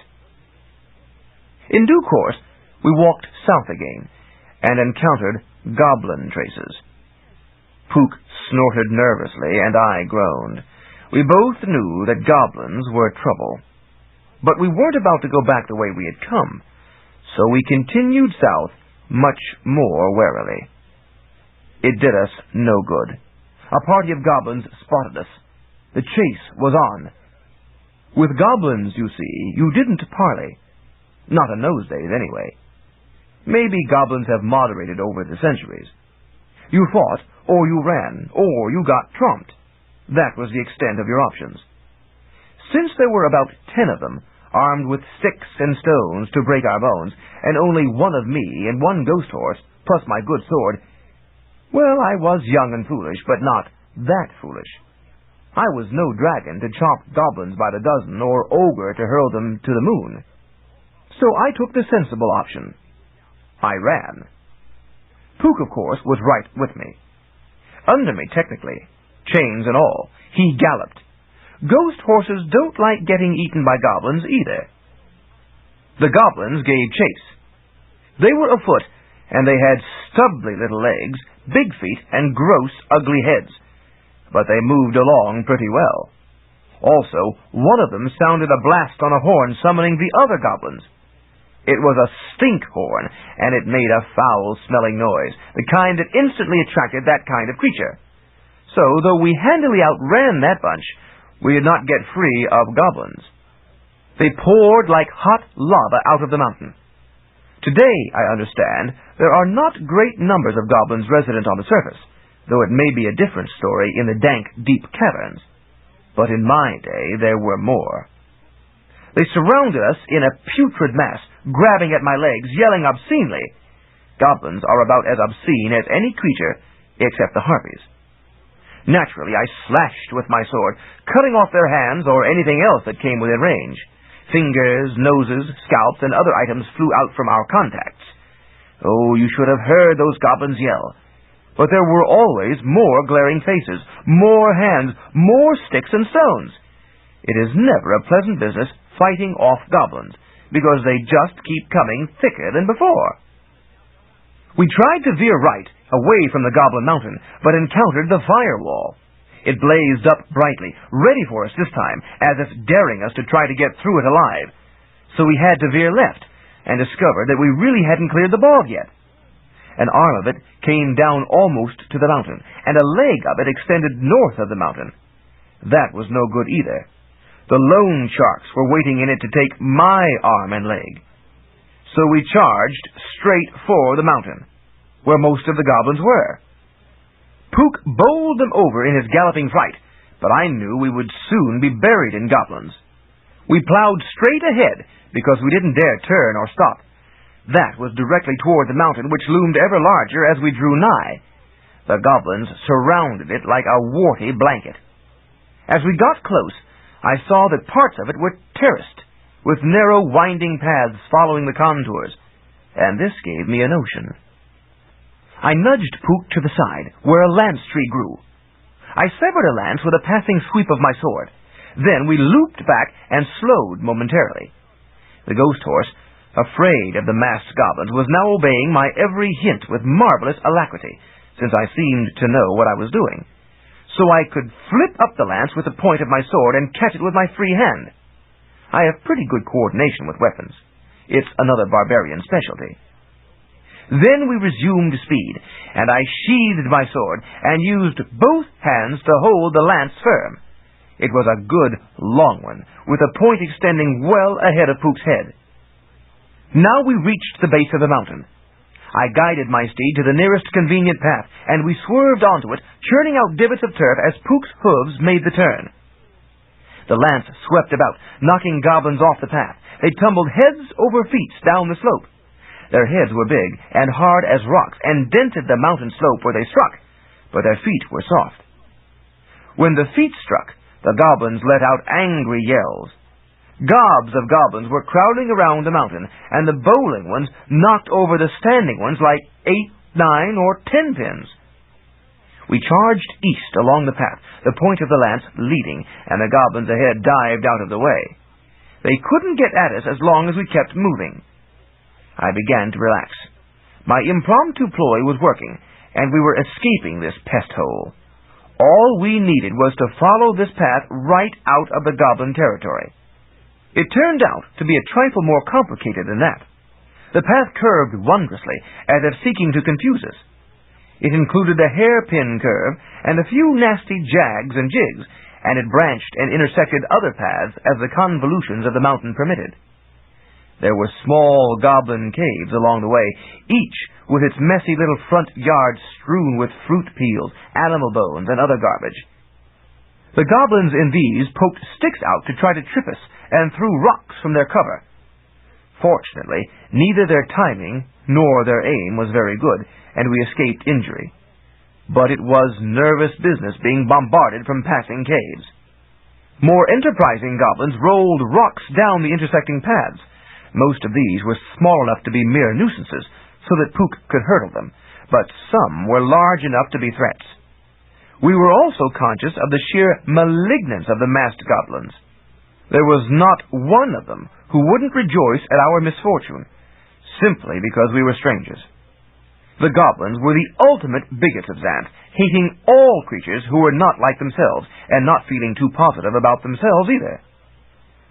I had heard that goblin females were different, but all I saw here were males. No doubt, the females were smart enough not to indulge in this sort of quarrel. Then the path slid down the curving mountain as if tired, and into the crevice between it and the next mountain. Too late. I saw that this was a dead end. The path did not go up the next slope. Instead, it led directly into a large cave whose depths were dark, ominous, and dreadful. No good ever comes of caves like that. The goblins were massed and charging behind us, some carrying crude wooden shields, and several operated together to support a lance like mine. We could not turn about and go back that way.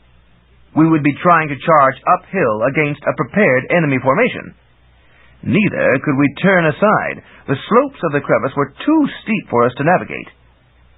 Glancing up, I saw goblins making ready to roll a boulder down on us. Already it was nudging over the brink. They were leering with anticipation of the squash it would make of us. I had no choice. I guided Puka directly into the menacing tunnel. He didn't like this, and I didn't like it. But it was the only route left. Behind, I heard the malignant rumble of the boulder coming down. Then there was a sinister shudder as it crashed into the tunnel, lodging there with gruesome finality and blocking the entrance. Some debris shook loose from the ceiling to shower down around us, but the passage didn't collapse. That was a relief. I knew that if the tunnel had survived this long, it was probably pretty stable. But doubts are easy to come by in the deep dark. We halted, but knew before we checked that we were trapped.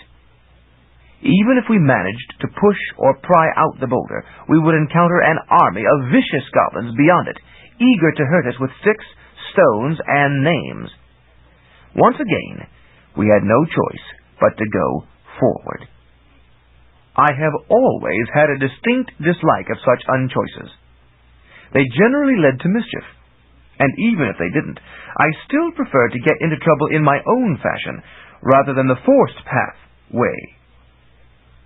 It was good and gloomy in that cave. Light seeped in around the ragged edges of the boulder, but in the deeper reaches, it was foreboding indeed. Puka was a ghost horse. He could see pretty well, since ghosts normally did their work at night, but I had trouble. "Puka," I said, "we're just going to have to follow this cave into the mountain fastness. It must go somewhere, because the path led right to it, and maybe the other end will let us out the other side of the hill." But I felt a chill of nervousness coursing along my spine and hovering in that one region it is impossible ever quite to scratch, because I knew that not all paths that led into things led out again. The path to a tangle tree was a good example. But there was no point in negative thinking at the moment. So, I'm going to have to trust you to follow it through and not drop us into some deep fissure. I know you don't like having me ride you, but we're in this together, and maybe we can get out together. Once we're safely out, we can worry about who gets to ride whom where. Puka made no response, but I hoped he understood the situation. I aimed him for the black hole ahead and nudged him with my heels. He moved forward at a walk, his hooves sounding sharply on the stone. In fact, there were little echoes, and I realized that my ears could serve in lieu of eyes, to some extent. Barbarians have keen hearing, though it can't compare with that of most animals. The echoes told me that the walls were close beside us, but not ahead of us. The tunnel trended down, as such things tend to do. I didn't like that. I wanted to travel up and out of the mountain, but one must go where one's road leads, even when it's a distressing road. After what seemed like an interminable time, I began to see a little. There were small fungi growing in cracks in the wall, casting a magic pastel glow. As we progressed, water dripped, and the air got cooler and damper. The fungi grew larger and brighter, until it was possible for me to make out most of the passage. Some fungi were yellow, and some green or blue. In fact, they were all the colors of the rainbow, though faint. It was really rather pretty. The tunnel expanded, becoming a series of galleries, each lined with the rainbow fungi. This was fine. But now there were branching passages, and I didn't know which ones to follow. Life is simpler when you don't have many choices, even if you don't like the route you're stuck on. So I didn't choose. I let Puka have his head, and we proceeded more or less straight ahead. Then Puka paused to sniff the air. I could see his head only in silhouette, where it blocked the faint illumination of the fungi, but I knew his nostrils were flaring. He smelled something. Then I smelled it too. A fetid odor, the stench of some large and thoroughly unpleasant creature. We were not alone. "We'd better try to avoid that thing," I murmured to Puka. "It stinks a little like goblin, but worse." I still had my lance, but wasn't sure how useful it would be in the confines of the cave. I might run the point directly into a dead-end wall and jar myself right off my mount. We backed out of this chamber as quietly as we could and tried an alternate one, but the smell only got stronger. Then I realized that we weren't approaching the monster. The monster was approaching us. It had heard our footfalls, and was coming to investigate. "Let's get out of here," I said urgently, yielding with a certain relief to panic. Oh, I know, barbarian warriors aren't supposed to experience such emotion. Barbarian warriors don't belong in deep, dark caves with stinking monsters either. Puka picked up speed, moving as fast as he dared along the passage. It wasn't fast enough. Still, the silent stink intensified. We were deep in monster territory and not getting out. Maybe the goblins had been herding us here all along, knowing what would happen to any creature who fearfully braved these dank depths. Suddenly, the monster loomed before us. It was a gross, man-like thing with horrible, distorted features. The worst monsters are always man-like. I've never been quite clear why this is so, but it definitely is so. Fur covered this thing's face. From the fur, a grotesque and bulbous nose poked out, and under the fur, two great, ugly eye slits peered, as from behind a dirty veil. At the bottom of the face, several twisted tusks projected. There must have been a mouth somewhere. The creature seemed to be male. The worst specimens of anything are always male, except for harpies. His arms were hairy extremities on which the muscles seemed to be attached backward, and his torso had several bones in the wrong places. In some ways, he was like an unusually large and grotesque goblin, but in other ways, he was worse. His breath, for one thing. His exhalations surrounded him like a putrid cloud. Puka and I were gagging. Later, I learned that this was one of the Kalakansari, a race of monsters who lived mostly underground and undermined the roots of important trees, such as the tree of seeds on Mount Parnassus, or the tree that supported the sky. The trees without which Xanth as we know it would cease to exist. Imagine a land without all the myriad and wonderful species of trees that stem from those magic seeds, or a land without any sky. How could we function without the sun and moon and stars and clouds safely out of the way? But it seemed that these monsters didn't worry about that. They just wanted to bring down the trees. Maybe that's one of the differences between monsters and human beings. The monsters don't care what happens next. The Kalakansari have tunnels going to every significant mountain and labor diligently to bring down those trees. But when they get close to the surface and its unaccustomed freedom, they rush out and run around, terrorizing people and animals and dancing wildly, maddened by the sight of the stars until morning comes. Even the goblins can't stand them and will attack immediately if they show up in goblin territory. That explains why the Kalakansari hadn't used our tunnel to escape. When they get out elsewhere, and the sun rises, they flee its light in terror. The shock always takes them some time to recover from, and by the time they resume their normal equilibrium, such as it is, the trees have regrown their roots, and the job has to be started over. Thus, the Kalakansari are never successful, which perhaps is just as well. Generally, because of their repeated failures, they are in a foul mood, and their breath suggests that mood. So they really have quite a history, and are not just ordinary monsters. But at the moment, all I knew was that Puka and I were in more trouble.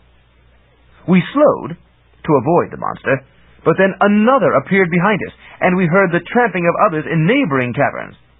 If there is one thing worse than one monster, it is two monsters. And worse yet is a whole slew of them. We were surrounded. "Got to bowl through and hope we win clear," I told Puka, "before we both suffocate from the stench. You gallop, and I'll fend them off." He galloped, and I aimed the lance at the monster before us. The Kalai was too stupid to move, so that my point caught him on the nose. The shock drove the lance through his head and knocked it out of my grasp. We charged on by the falling monster, who smelled even worse wounded than whole. But another appeared before us. I whipped out my trusty sword, though I hated to soil my clean blade on ilk like this, and struck at his ugly neck. Like the other, he didn't move, and my blade decapitated him. Ugh, it was gory. Barbarians are supposed to glory in blood, but this was ugly, smelly, gunky blood that contained very little glory. Still, there were more. Two lumbered from side tunnels, reaching for me with their grotesque carrion hooks. I cut the arms off the one on the right, but the one on the left got me in a gruesome hug and hauled me off my steed. Yes, I know that sort of mishap is not supposed to happen to heroes. The truth is, it happens, but the barbarian publicity department censors it out. Puka faltered, turning his head back to look at me. More monsters were converging. "Run!" I cried at him as I poked the point of my sword over my shoulder to stab the face of the monster holding me. Hot ichor sprayed against my neck, and I knew I had scored. "Get out of here, Puka, before they catch you, too!" The ghost horse took off, and I laid about me valiantly with the sword, hacking off arms and legs and ears as they came within reach. But as I had known, the monsters were too much for me. One scored on my head with a hammy fist, knocking me silly, and another took a huge bite at my face. I felt his tusks sinking into my cheeks. Then I lost consciousness. Naturally, I wasn't aware what happened next, but now I see it in the pictures of the tapestry, and my understanding of the situation helps fill it in. Satisfied that I was dead, the Calais hauled me down to their main depot, where their cows and cubs lurked. There they clumsily used my own fair sword to cut my body open so they could gut me with their dirty claws. They yanked out all my innards and gobbled them down as delicacies, quarreling over the scraps. Then they jammed me in a big pot of cold water to cook the tougher parts, and set about fetching wood for a fire. This took some time, for they had not planned ahead, and there wasn't much wood to be found in the deep caves. But after some hours, they scraped up enough, garnered from the roots of the trees they had been trying to destroy. Now at last they were ready to cook. Meanwhile, some of them checked through my tattered clothing to see if there was anything interesting there. They chomped on the buttons and laces and ripped the cloth, liking the ripping sound. They found the bag of berries I had saved, then fought again among themselves to see who could gobble the greatest number down. Well, I dare say they felt the effect in due course. It was almost worth dying to think of the effect those debilitating berries would have on those monsters. There was another problem. The Calicansari were afraid of fire. It seemed its brightness, reminiscent of that of the sun, hurt their eyes. If you ask me what sense it makes to crave cooked food when you're afraid of fire, I can't answer. I suppose monsters wouldn't be monsters if they were sensible. If I had known about this before, I would have arranged to bring a torch with me into their caverns, so they would not have dared approach me. But barbarian heroes aren't necessarily all-knowing either. Not one of the monsters wanted to light and tend the fire. This problem hung them up another hour. At last, they drew lots for the one who would do the deed, but then he had no spell to start the fire. They had to look for another hour to locate the spell, by which time it was their night, which happened to correspond with ours, though I don't know how they knew. Maybe the glowing fungi dimmed a little. So they left the feast until morning and snored. Their snores were absolutely awful sounds, like sawfish sawing down rock maple trees. Meanwhile, Puka was galloping along the passages, searching for a way out. The monsters weren't chasing him because they already had me for their meal and weren't very enterprising folk. Puka finally did blunder to an exit, went out, sniffed the air, and turned back. He had smelled something that made him pause, so he didn't want to brave it alone. The ghost horse, now sure of the way, came back to the central caverns and, near morning, sniffed out where I remained in the pot. He nuzzled the top of my head, waking me. You see, I had had about 10 hours to heal, and this was enough. I hadn't really been killed. I had been knocked out, my face bitten off, and my guts eviscerated. By this time, I had grown back my face and guts and healed the wounds. It took longer than it had to mend my crushed leg, the rock incident, because regrowing is more complicated than merely healing existing anatomy. I remained a little weak from loss of flesh, since my healing does not create matter from nothing. It draws on the remaining resources of my body. But I could function. I had been a strapping young man before this started, and now was merely less strapping. Tissue from my big muscles had been co-opted to replace my guts. "Knock over the pot," I told Puka. He did so. This was the first solid evidence that he understood my words completely, and I floated out with the spilled water. The Calais were such solid sleepers that neither the clang nor the water sloshing by aroused them. Indeed, the noise could hardly be distinguished over their horrendous snoring, and the water was no more voluminous than their droolings. I climbed unsteadily to my feet and got on Puka's back, pausing only to recover my good sword. My bow had been lost by the Kalikantari. Maybe they had used it as part of the wood for the upcoming cooking fire. I wouldn't put such an outrage past such creatures. I still wore my boots. They hadn't thought to take them off me before putting me in the pot. Then we were off, coursing upward through the passages, leaving the thick noise and stink behind. At last we emerged into the wonderful bright morning on the southeast slope of the mountain. Oh, what relief it was! If I had to die, I much preferred to perish in the open wilderness rather than in the dank, closed caverns. Chapter 4. Elf Elm. We found a fresh stream and a copse of pie trees, and I drank and ate and foraged for suitable replacement clothing from shoe trees. My boots were sloshingly soaked, so I needed temporary footwear while they dried, trouser trees and shirt trees to replace what I had lost while Puka grazed. I didn't try to hold or confine him. I lacked the strength, and anyway, I didn't feel I had a right, since he had come back for me on his own. Maybe he wasn't tame, but he had chosen to be my companion for a while. I wondered why. I saw that he did not stray at all far from me, and I doubted this was from sudden affection. I hoped I wasn't being overly cynical, but then I knew I had brought him a lot of trouble, and barbarians aren't noted for comprehension of the nuances of interpersonal behavior. It wasn't long before I found out.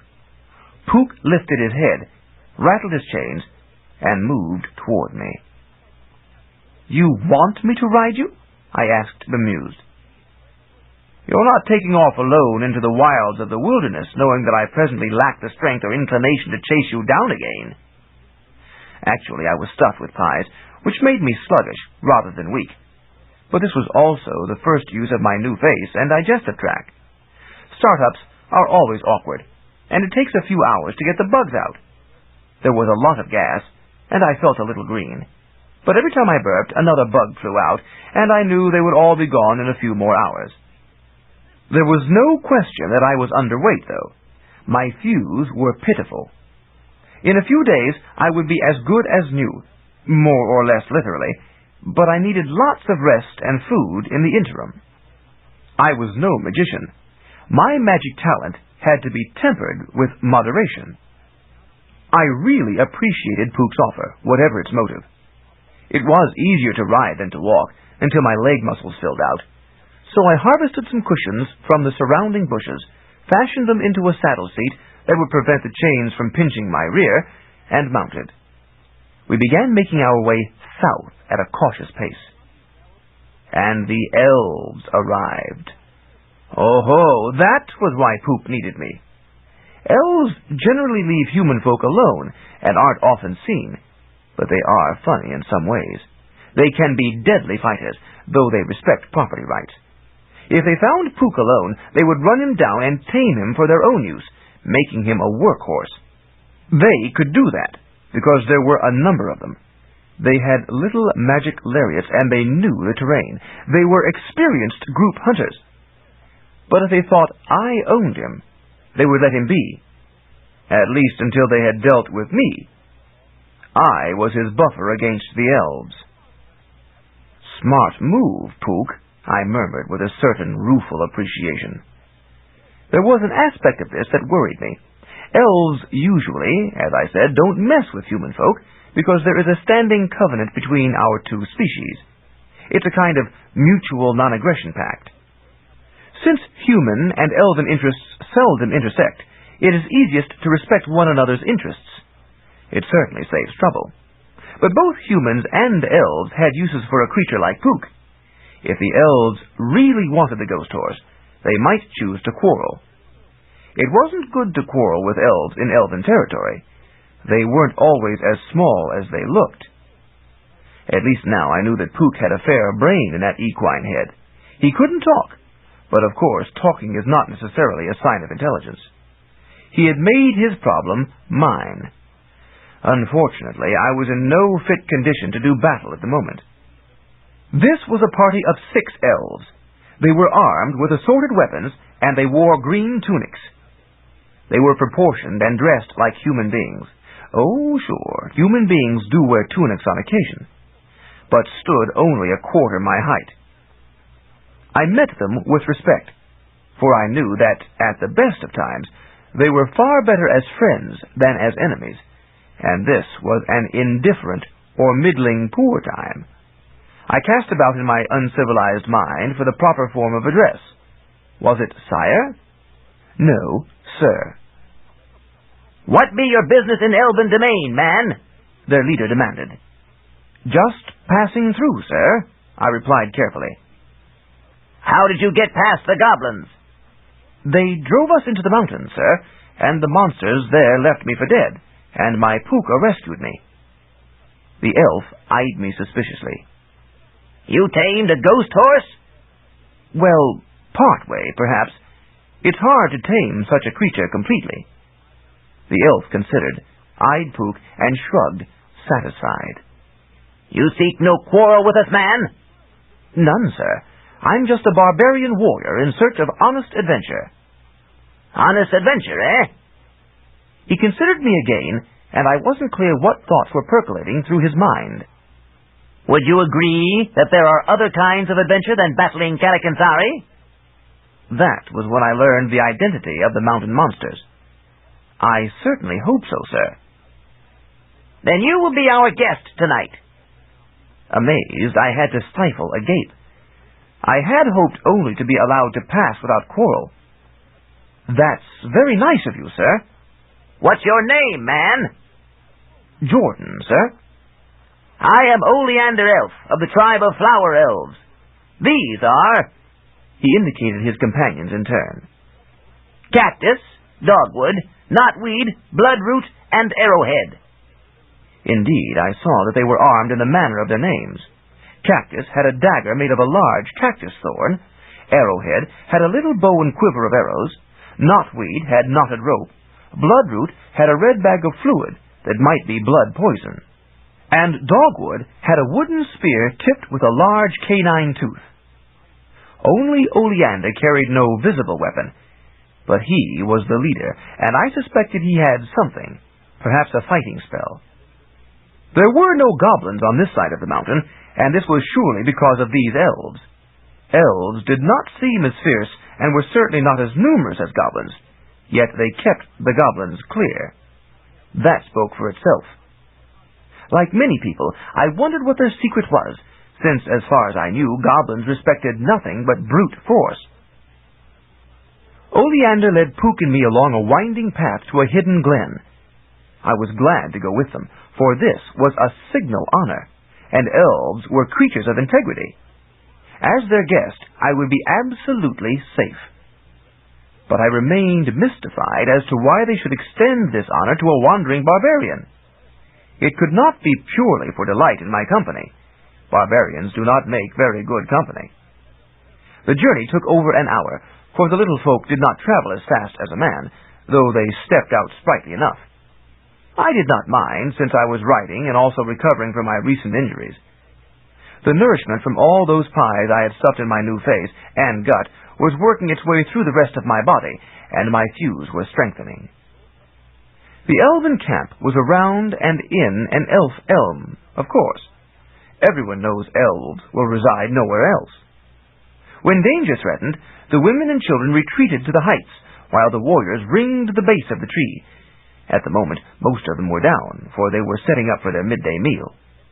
The smells were good, but I was still digesting pies and wasn't really hungry. That was just as well, for their portions were small. We sat on the ground, and the elven maidens served leaves filled with stew. The leaves were cleverly worked into bowls, so that the stew did not leak. I accepted mine, curious what was in the stew, but hesitant to ask. There seemed to be chunks of vegetables, nuts, fruits, and meats in it, and I suspected that the meat was from mice and grasshoppers. It tasted good anyway, and was just enough to top off what I had eaten before. Then Oleander brought an elf maiden to meet me. "This is Bluebell, who wishes to ask a favor of you, man," he said somewhat brusquely, and departed. I wondered at that anew. Had I given some sort of offense? I had certainly tried to be a good guest, but one never can be certain with non-human cultures, though the elves were about as human as such cultures got. If it were not for the distinction of size, I would hardly know the difference. "A favor?" I asked. "I will be happy to help in any way I can, but I don't know much about elves." Bluebell smiled. She was a lovely little creature, perfectly proportioned, like a doll in her green dress.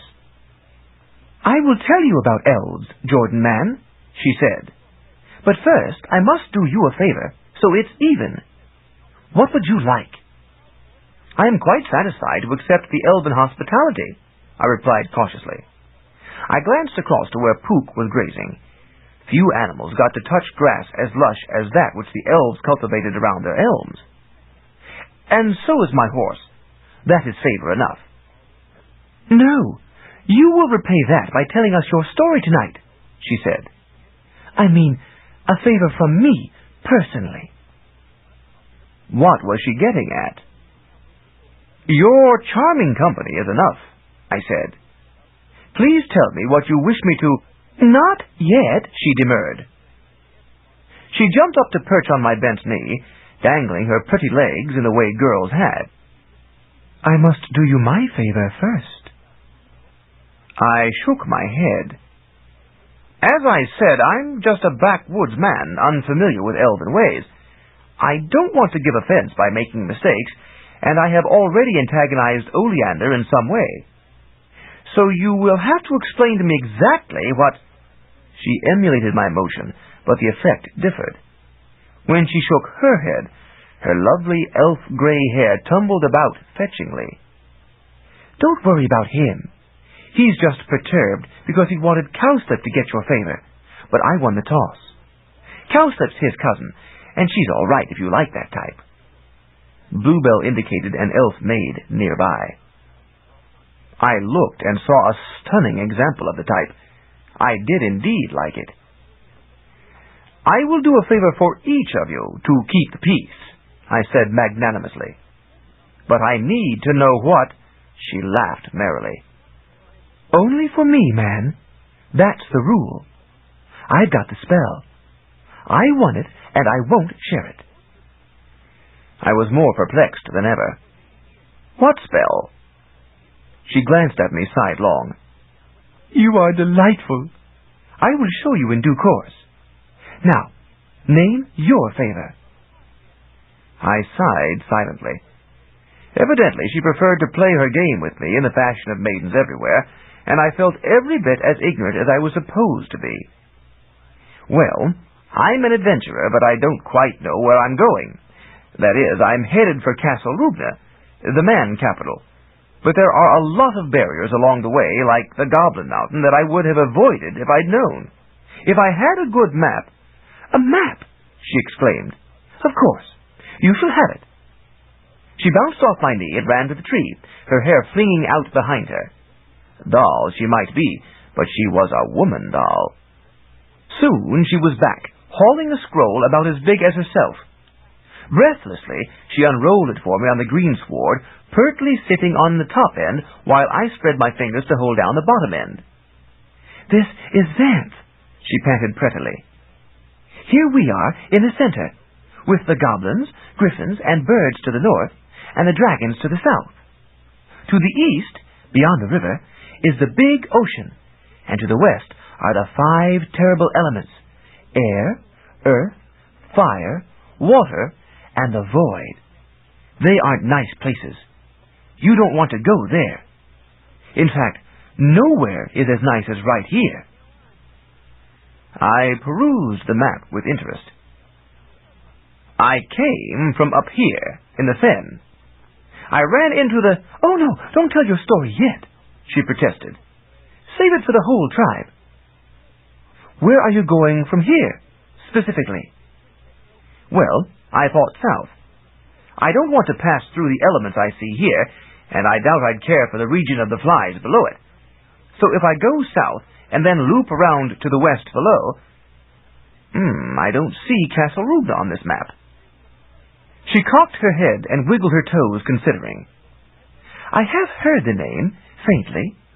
We elves don't concern ourselves overmuch with human business, but all the other details should be right. I think your castle is south of the... I don't quite remember what, but south of it. Maybe here.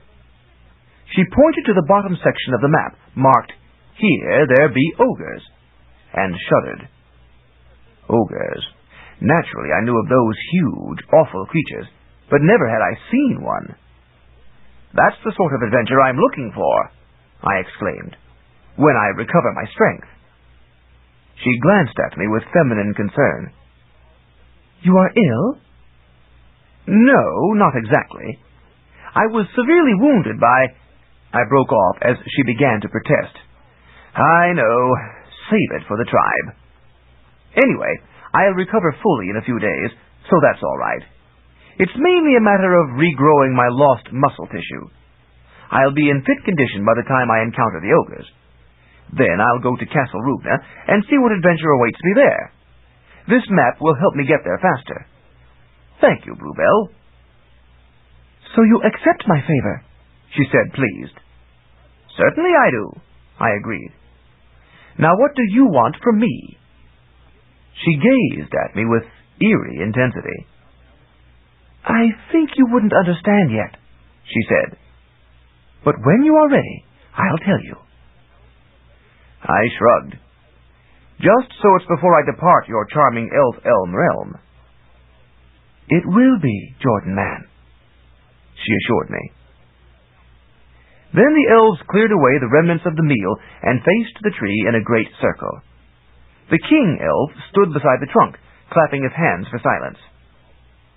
That's Crown of Thorns, Bluebell whispered to me. She was now perched on my shoulder, dangling her legs down into my right shirt pocket. She was so light I hardly felt her, and her grasp on my right ear, to steady herself, was like a caress. King Crown of Thorns spoke, and a well-spoken king was he. I welcome the traveling barbarian man who visits us this day, he said formally. I invite him to exchange entertainments with us. First, we shall show him ours. And from the towering foliage of the elf-elm descended 10 elven damsels, suspended by threads, pirouetting in the air. They came to rest just above the ground, then began to swing like pendulum bobs, their motions slow because of the length of their threads. They bounced in unison, spreading arms and legs as they swung around the tree.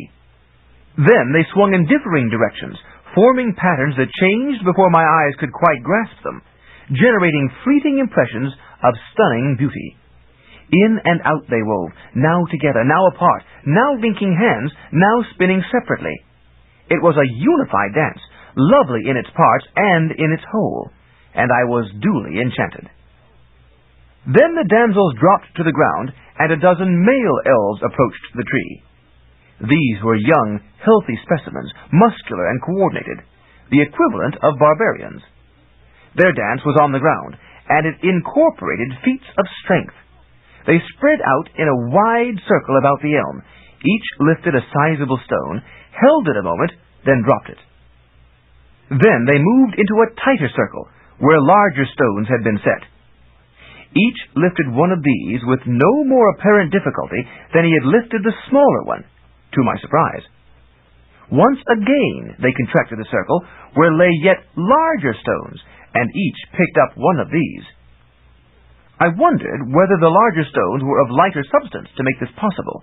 Pumice, for example. Magic stones spewed up from the depths, some of it so light it would float on water. That would explain what I observed here. King Crown of Thorns spied my perplexity. "You doubt, honored man?" he declaimed. "We will show you the magic of our tree. Fetch us the largest log you can carry." "Go ahead," Bluebell urged in my ear, her breath tickling it. "Your present strength is enough for that, isn't it?" "For a small log," I agreed. I got up and searched nearby, and there, conveniently laid out, were several logs of assorted sizes. I hefted one and found it too light. My strength had already recovered somewhat. I tried another, and it sufficed. It was all I could handle in my present condition. I got it up on my shoulder, displacing Bluebell, who scampered nimbly onto my head and clung to my hair, and I staggered toward the elm. Despite my effort, I was aware of Bluebell clinging to my head, her feet now on my left shoulder, her torso plastered across my left ear, and her maidenly bosom squeezed against my hair. "This will do," the king said, indicating a spot on the ground some distance from the tree. With relief, I set down the log, letting one end thunk solidly to the ground, then easing the rest of it down. No elf would move that. But the elves intended to try. As I backed off, the 12 approached the log. They set themselves about it and got their little hands under it and heaved together. It wobbled, but didn't lift. I was not surprised, since each elf was a quarter of my height, depth, and breadth. That meant each was about 1/64th my mass. That was why Bluebell was so slight on my shoulder. I could have supported her whole weight readily with my littlest finger. So each elf might be able to heft 1/64th what I could, and all 12 together. Well, I'm not that apt at math in my head, but it seemed reasonable that all 12 elves acting in concert could lift only a fifth as much as I could, maybe less. Of course, I did not have my full strength back, and they had many little hands and had to lift the log only marginally off the ground. Still, chances were it was 3 times as heavy as they could manage. The elves gathered at one end and lifted and shoved. The ground was uneven, and this end was slightly raised, so they were able to pivot the log about its center support without lifting it. They got it parallel to the elm. Then they all pushed, and slowly it rolled toward the tree. Well, they were using their minds now, and leverage helped. That was the way to do it. The velocity of the roll increased as it went. Then they stopped. They ranged themselves on either side of the log and heaved, and this time they actually got it up. Amazed, I watched as they carried it to the region where the first small rocks had been dropped. There they set it down, and 6 elves walked away. The remaining 6 tackled the log and lifted it. "There's something funny here," I exclaimed. 12 couldn't lift it before, and now... "There's more, Jordan Man," Bluebell murmured ticklishly into my ear. I watched. The elves carried the log to the second ring of stones. There they set it down, and 3 of them departed. The remaining 3 got at each end and the middle of the log. "Now, I'm sure they can't," I began. The log came up. I gaped. They were doing it. Bluebell tweaked my ear. "We elves have magic you men wot not," she whispered. Then I swear she kissed the rim of my ear. I'm not sure which startled me more, the log lifting or the miniature kiss. What was going on here? The 3 carried the log to the third ring of stones and paused. Then the 2 at the ends let go and walked away, and the lone elf in the center carried the log the rest of the way to the trunk of the elm. I couldn't let this impossibility pass. I got up and strode to the tree. "I want to check that log," I said. It was in my mind that they had found a way to make things lighter near the tree. The elf set it down, I reached down and picked it up. Barely. The thing was every bit as heavy as it had been. How had he... Then I felt something odd. I was rising. I looked down and discovered that the elf was picking me up by my shoes. His tiny hands gripped each of my heels, and I was in the air, still holding the log. I began to wobble, as much from surprise as from unbalance, and he set me down. Then I put down the log and stood dazed. I had succeeded only in further confusing myself. The elves around the tree were smiling merrily. "It is the tree, Jordan," Bluebell told me. "We elves grow stronger as we approach it. That's why we always camp near an elf elm." "You mean..." But already I saw that it was true. The stones. As the elves' strength increased, they had lifted larger stones. It had been no trick, just a demonstration. At the base of the tree, the strength of an elf became practically infinite. "Females, too?" "Want me to pick you up?" she asked. "I can do it, here beside the elm." Do elves keep getting weaker away from the tree?" "Yes, but it's on a declining curve. We change rapidly near the tree, slowly away from it. As long as we don't range out too far, we're all right." "And if a monster attacks you, we retreat as far as we need toward the elm," she agreed. "We protect the elms, and they protect us. The magic doesn't affect anyone who isn't of elven stock, so our retreats are almost impregnable. An elven child could heave a monster away, but we don't go out of our way to bother other folk." That explained why elves weren't seen much around the fen where I had been reared. There were no elf elms in that vicinity. "Now it is your turn," she said. "You must tell your story, for we elves are very curious about the other species and regions of Xanth. I hope it is a good tale." I shrugged. "I can embellish it if you wish." "No, we prefer the truth." So I settled down by the tree and narrated my story, much as I had been doing here, and they listened attentively and asked intelligent questions. They really were interested, and I saw a scribe elf making notes. It seemed to me that what I had to tell was actually, if you'll excuse the expression, pretty mundane stuff. Since I had slain no dragons and encountered no phenomenal sorceries, but they really were interested, and at the end, satisfied. The odd thing was that they seemed most taken with the portions they knew most about, rather than those that were beyond their experience. Bluebell had said they wanted to hear the truth, so that was what I gave them, unexciting as it might be, and they liked that. Later, I realized that this was only in part entertainment for them. They were also judging me. And on the basis of my story, they judged me to be an honest man, though they asked some very penetrating questions about my talent for healing. Finally, perceiving that they doubted, I suggested that they cut off my fingers and watch them regrow. They recoiled, I think, not so much from horror at the notion of deliberate injury, as from not wishing to seem to cast aspersion on my integrity.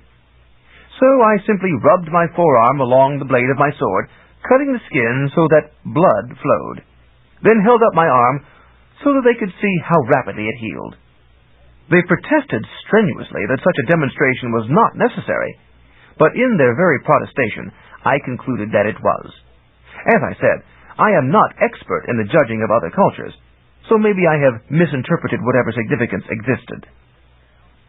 Now it was growing late in the day.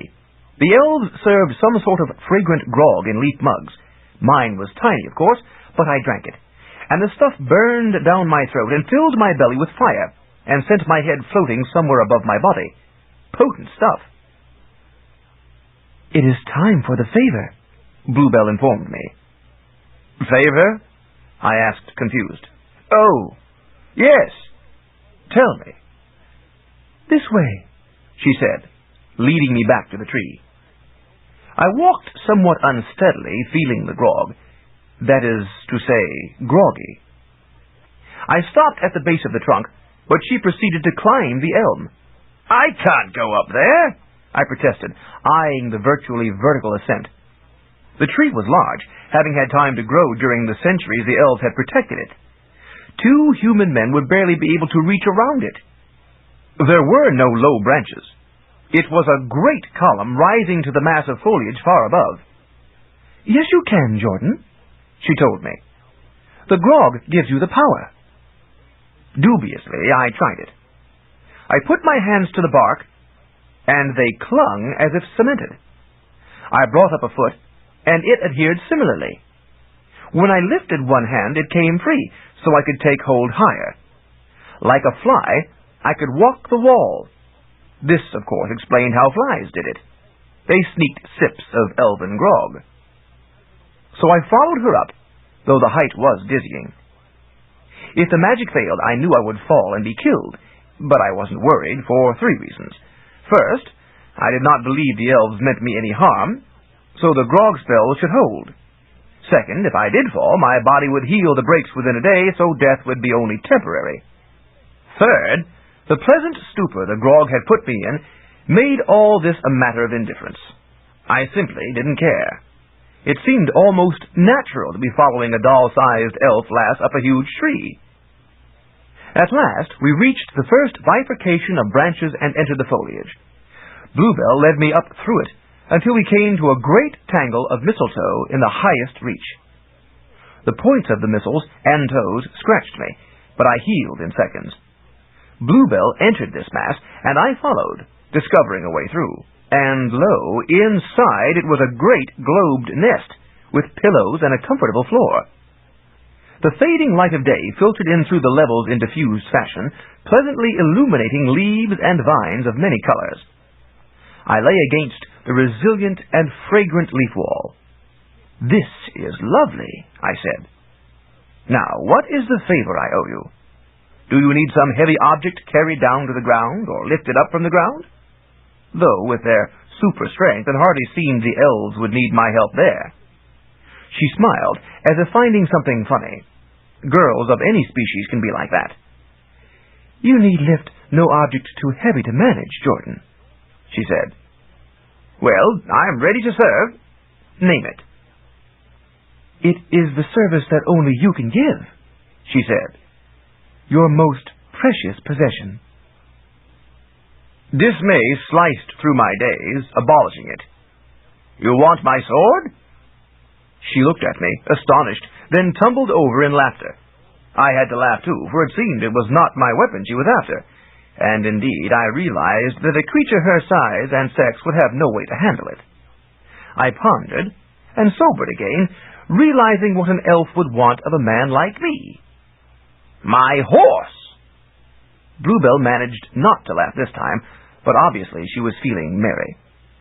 She came to sit on my knee, as she had done below.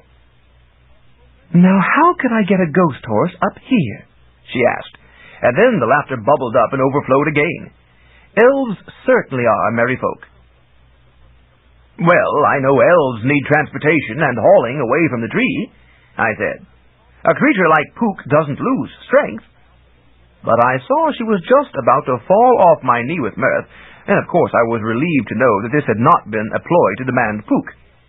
He really would have felt I had betrayed him, and certainly I had not intended to do that. "But what do you want, elven maid? I'm out of precious possessions." I don't know why she was so overbubbling with laughter. "You cannot guess, Jordan, man."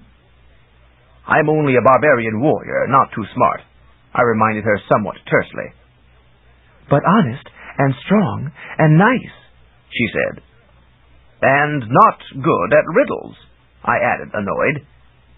She unbuttoned her green tunic, slipped out of it, and sat again on my elevated knee.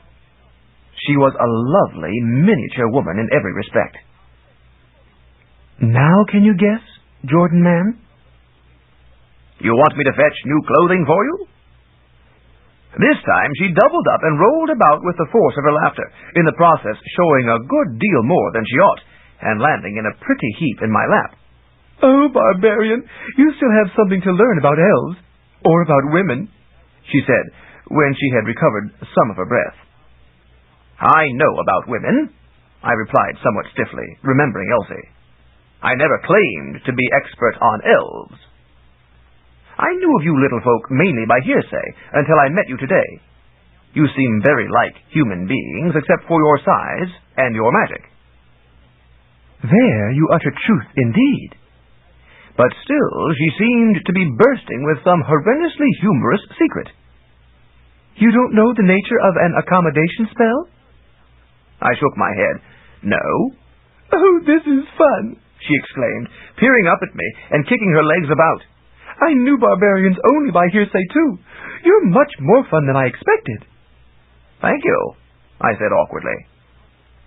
For your information, man, the accommodation spell was fashioned by one of the magicians of your kind. I think his name is Yin Yang. He packages spells of all types and peddles them to anyone who is interested. I never heard of him. I think he lives down near Castle Rubna. Castle Rubna! I exclaimed. That's where I'm going. So you said, after completing my favor. Yes. If you'd only tell me what... She tired of teasing me. Jordan, you forced me to be direct. I want your help to summon the stork, she said, or words to that effect. I want a baby, a halfling, able to be among men and elves. I gaped at her. That's impossible, I protested. The size, I've got to get out of here. The favor, she cried. You promised. But, here, I'll invoke the spell, she said. She made a gesture with her hands. There was a flash, and then a funny wrenching sensation. When my equilibrium reestablished itself, I discovered that the bower had expanded enormously. It was now twice as big in diameter as it had been, and 8 times the volume. Length-volume judgments come readily to a person who may have to carry home the mass of the animal he puts an arrow through. He quickly learns that twice the height means a good deal more than twice the weight. The cushion I sat on was now more like a small bed. How do you like me now, Jordan? Bluebell asked. I turned my head to look at her and gaped again. She was my size, or as close as a woman need be. She was phenomenal. The attributes that had been cute when she was small were now voluptuous. What happened? She laughed yet again. It's the spell, she explained. It accommodated us. You are now an 1/8 your former mass, and I am 8 times mine, so we're the same. I looked at the bower again and the cushion. Yes, every dimension had doubled, which meant that my own dimensions had halved.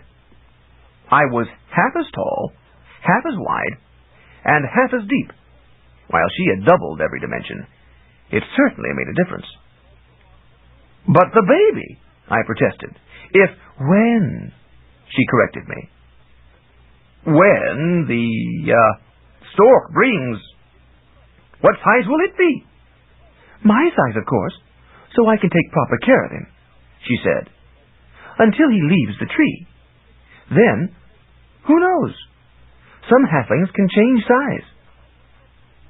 I certainly never expected this, I said. So I gathered, she said. Well, let's not waste time. I know you want to get on with your more interesting adventures, where there be ogres and such. There is no point in describing in tedious detail what followed. I'll just say that elven maidens are fully as adept in summoning storks as are human maidens, and I was glad to do my part. When I had done it, I got ready to leave the bower, but Bluebell held me back. Not yet, she said. Oh? Well, the accommodation spell hadn't dissipated yet, so there was no point in my leaving the bower then. I would be too small to do much adventuring. We ate, for the bower was stocked with giant fruits and nuts and bags of beverage. I suppose they were normal size. I was the one who had changed. Anyway, we feasted. There was a privy region for other natural functions. Then I napped for perhaps an hour and felt much improved when I woke. It seemed she wanted to signal the stork again, so we did that. When that was done, again I thought it was time to depart, but again she restrained me. So we had another meal and another sleep, all very nice, and I woke yet further restored. It turned out that she wished to generate a third message to the stork, or maybe she figured that 3 storks were better than 1, and she was so lovely and persistent that I could do no less than cooperate. "Now it is complete," she said. "The stork will come." "You're sure?" I asked. "Maybe it would be better to send a few more messages." She laughed, as she did so readily. "You are truly delightful, Jordan man, but I have held you too long already. I have felt the stork's acknowledgment. The baby will be delivered in due course." That was the funny thing about the stork. It insisted on a delay before delivery. Maybe this was to give the prospective mother time to change her mind, or learn how to pin diapers. But I knew Bluebell's mind was set. She wanted that halfling.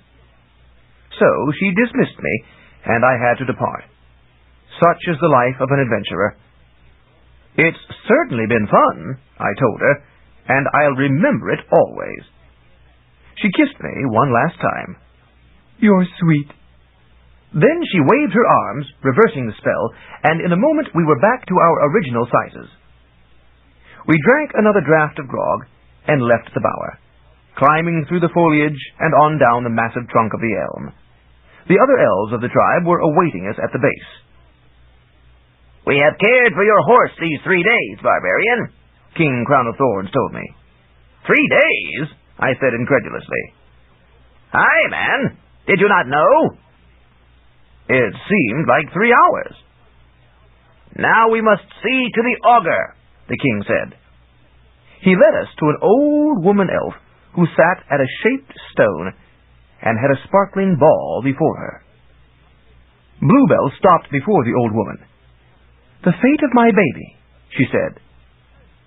The woman picked up the ball and flung it at Bluebell. The ball expanded to englobe her for a moment, then contracted and returned to its place on the stone. The woman peered into its sparkles, which now seemed to have a different pattern. "A son," she said. "He will leave you when he matures and go seek a wife among the humankind. He will never achieve notoriety, but his descendants may." "Thank you," Bluebell said, sounding disappointed. Evidently she had hoped for more. Aware of this, the woman peered more closely, tracing down a particular sparkle. "Let me see. There is one far down the line centuries hence. Yes, she will consort with human kings of Xanth." "Oh!" Bluebell exclaimed, brightening. Then the old elfess threw the globe at me. Surprised, I stepped back, but it expanded to my size and englobed me. For an instant I was dazzled by the sparkles. Then they were gone, and the globe was back on the stone. The elf's little face turned grim as she contemplated the sparkles. "Let's pass on this one," she muttered. "No, I want to know," I said. "If I am to be ancestor to the consort of kings, what it says about me should be known." The elfess grimaced. "You will be doomed by a cruel lie," she told me. "Yet it is not the end. After your flesh has rotted, you will find true love." Thank you," I said, no more thrilled than Bluebell had been at first. I didn't really believe in fortune-telling, but I didn't really disbelieve either. Then the gathering dissipated. The king bade me farewell, ironic as that might seem after the prophecy, and Bluebell climbed up to give me a parting kiss. I went to Puka, who had been happily grazing for 3 days on the rich elf sward and was fit and fat. He had not tried to leave, for that would have implied that he was not my true steed, and the elves might have become awkwardly suspicious. So he had stayed, and when the elven children had begged him for rides, in the name of the barbarian man, he had obliged. I knew he was not yet tame, merely smart enough to play the role he had to, just as I had been, up in the bower of the elf elm. I mounted and rode away, pausing at the fringe of the glade to wave to the assembled elves. They waved back. Then, somewhat sadly, I moved on. Chapter 5. Bundle of Joy. I rode through the pleasant elf-kept forest, feeling better as the poignancy of parting passed. I had indeed spent 3 days with the elves. My body had completed its process of healing, and I was at full strength again. Maybe that had been one reason Bluebell held me so long, to send me out into the jungle fully ready, rather than partly ready. If so, she had done me a favor beyond my realization at the time. Surely the other elves would not have let me stay, once she finished with me. They were businesslike folk at heart. But if I ever encountered another such tribe, I would be sure to pay my respects. I liked their mode of entertaining travelers. The map showed that I was approaching dragon country, but I couldn't skirt it to the west. The elements of earth and air were there, marked, unfit for occupancy. The map was accurate about the northern regions I had already traversed, and I believed it about the southern ones. That left the eastern side, and I decided to go that route. How nice to have forewarning about the dragons. Naturally, barbarians boast of slaying dragons, but the closer a barbarian actually gets to a dragon, the less inclined he feels toward combat. I found myself in absolutely no hurry now, so I veered Puka east. We traveled for a day without event. Things were quiet in the elven region. There weren't even any tangle trees. It occurred to me that in some respects the elven society was superior to the human one. It certainly wasn't this pleasant or safe in the vicinity of Fen village. But as we left the elven region, the terrain became rougher, and we came up against the river the map showed as originating in the south and flowing north, parallel to the more distant coast. I considered crossing it, but there were flashes of color in the water's depths, and Puka balked. He remembered the sharks in the bog, and I couldn't blame him. So we turned south into dragon country after all. Then Puka sniffed, winding something. He wasn't afraid, just nervous, so I let him go toward it. It turned out to be a patch of blood on the forest floor, a scratchy trail, and a few feathers.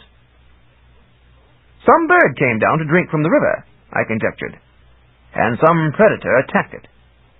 Bird got away, but injured. Happens all the time in the wilderness. But still, Puka sniffed, perplexed. "There's more?" I asked. "Want to track down the bird? I warn you, it won't be pretty." I knew that few horses, ghost or otherwise, had much taste for blood. Puka sniffed out the trail, and I let him. He had a better nose than I had thought. Why was he so interested in this? Then we came in sight of the bird. It was a white stork with a broken wing, and it had a bundle. I double-took, astonished. This stork was making a delivery. That bundle contained a baby. Could Bluebell... No. As I said, there was always a delay of several months before the baby was delivered. The bureaucratic lapse differed and tended to be longest for human beings. Evidently, storks didn't like human people as well as they liked mouse people or gremlin folk or whatever. Certainly the wait was more than a day for elves. Besides, the bundle was way too big to hold an elfling. The stork looked at me. His eyes were glazed with pain. "Friend or foe?" he asked. "You talk?" I asked stupidly.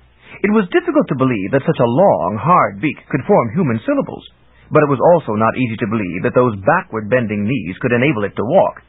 If we disbelieved everything that was hard, we wouldn't believe in Xanth at all. "I talk," he agreed. "I don't fly at the moment. I suffered a mishap." He craned his head about on his marvelously supple neck to eye his torn wing, from which blood still dripped. "Are you planning to help or hinder?" To help, I guess," I said awkwardly. I hadn't known that storks conversed with people like this. If they spoke our language, why did we have to make such intricate signals when ordering babies? It should be easier just to send a letter. No, immediately I realized that illiterates like me would never be able to order offspring then. So there had to be a non-verbal or non-written signal. Anyway, I had never met a stork before. Evidently, their line of business required human communication at times, so they were trained for it. But I don't know exactly what I can do. I'm not apt at healing others. There's a healing spring south of the... I forget what, but that's where it is, the stork said. I realized that the bird's brain was suffering some fuzziness. I could fly there quickly. I know right where it is, if I could fly. But that confounded little dragon caught me unawares. I pecked it on the snout, and it ran home to its mother. But alas, my wing was already gone, so I'll just have to hoof it, so to speak. I studied the bundle. That looks pretty heavy, I remarked. Are you sure you can carry it in your condition? I must deliver, the stork said, folding his good wing across his breast and gazing reverently upward. Yes. Maybe we can give you a ride. The stork looked at Puka. That would be appreciated, but it's a fair bit by foot, and it's to ogre country. That's where we're going, I said. Let me give you a hand with that. I reached for the bundle. There was a growl, and a heavy hand came out and grasped my wrist with appalling strength. Startled, I jerked my hand away, and the thing came right out of the bundle, hanging onto my wrist. It was a hairy mass of glower and growl. That's no baby, I cried, shocked. Yes, it is, the stork said tiredly. A baby ogre. Technically an ogrette. I told you where I was taking it. So you did, I agreed. Barbarians are not too bright about some things. I had missed the obvious connection. Of course, ogres had babies too, just as did humans and elves. Hardly as nice as humans and elves, but a similar principle. Now, how do I get this little monster off my wrist? The matter was getting urgent because the ogre was chinning himself up one-handed and was angling to bite off my hand. Knock him on the head until he lets go, the stork advised. But he's a baby. That's how ogres show affection. Oh. Live and learn. I rapped the baby on his stony skull with my free knuckle, bruising my hand, and he let go and dropped back into the bag. We'd better deliver him before he gets hungry, the stork said. Excellent notion. I loaded stork and bundle on Puka, then mounted. The ogre grabbed onto a link of chain and started chewing on it. The three of us were crowded, but Puka could handle it. Apparently, he had some sympathy with the plight of the stork. Puka was a pretty decent animal, really. The ghost horse started out at a brisk pace. I knew why. There was an incoming smell of dragon on the wind. How long would it take for the dragonlet to bring its mother back here? It's really not far to... the stork remarked, but seemed to forget what he was going to say. It was as if his blood were draining right out of his memory. There was a sound. I felt a shiver. That was a dragon snort off to the right. I was in no mood at the moment to take on a dragon. I urged Puka to faster speed, but he needed no urging. He fairly flew across the land. I looked back over my shoulder to check on stork and ogre. The stork had his feet hooked firmly into a chain, so was secure, but the ogre had chewed almost through the link he was working on. Stop that! I snapped at him, and he growled and continued chewing. The trouble with juveniles these days is that they have no discipline. The dragon heard us, of course, and moved to intercept us. Dragons have phenomenal ears that tune in on whatever interests them. What interests them most is prey, and just about any living creature is prey to a dragon. I had heard folk tales about single men fighting and slaying single dragons, but the closer I came to that sort of activity, the less I believed it. The fact is, the smallest grown dragon is generally more than a match for the largest man, unless that man had magic. I did have magic, of course, but I wasn't sure how much good it would do me in the belly of a dragon. I suppose in time my bones would reconstitute from the dragon droppings and I would recover, but I didn't care to try that out. Certainly, there would be some discomfort and awkwardness. Who wants to wake in the middle of a pile of dragon manure? Puka was making excellent time. We were leaving the dragon behind, but then another popped up ahead, and I knew we were in trouble. In fact, I was coming to resent the myth that barbarian warriors love to fight dragons. It seemed that the dragons were the first to believe it, being eager for the fray. There is a distinction between adventure and folly that even the average barbarian is aware of. We veered to the left, to the bank of the river. The river was smaller here than it had been downstream, but when we sought to cross it, a water dragon lifted its head and hissed. No escape there. "Hang on! I've got to fight," I warned. Supposedly, barbarians fight just for the fun of it. That's a half-truth.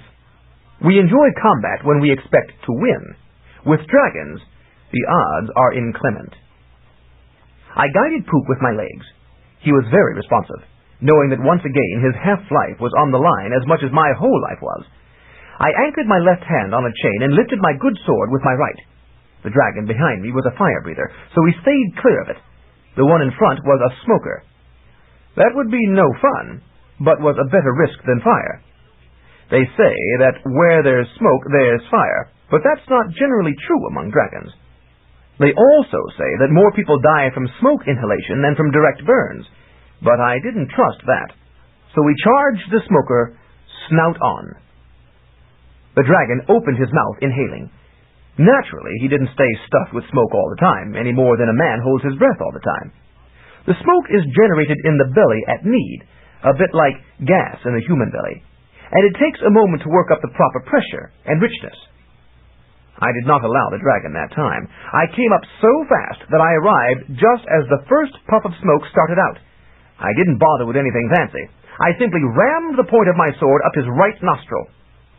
Since I was hanging on to Puka, and Puka was charging forward, that thrust packed a lot of wallop. The sword shoved its full length up the dragon's nose, and my gloved hand followed it, and also my arm up to the elbow. It was an excellent shot. I knew the point had skewered the creature's tiny brain. That wasn't a mortal wound, of course, but it did cause the monster some discomfort. Dragons don't really like having swords rammed up their noses, and they can get quite perturbed about having their brains skewered. For one thing, it causes their coordination to suffer somewhat, and that's inconvenient when one is engaged in mortal combat. I braced my body against the dragon's warm snoot and hauled out my sword. A gout of blood followed it, dousing me in gore. But the dragon's head of smoke was already underway, and now this shoved the gore clear and blasted out to surround us. I held my breath, of course, and trusted the others were doing the same. It's a natural and sensible reflex. I urged Puka away from there. He obeyed with alacrity, and in a moment we emerged from the smoke ball. The dragon was thrashing and choking as the blood and smoke mixed in his nostril to form smog. Blood and smoke are relatively harmless separately, but smog can be deadly. The hole in the monster's brain was bothering it too, so it wasn't handling its pipes as well as otherwise. Thus the smoker was preoccupied for the moment, and we didn't need to worry about him. But now the fire-breather caught up.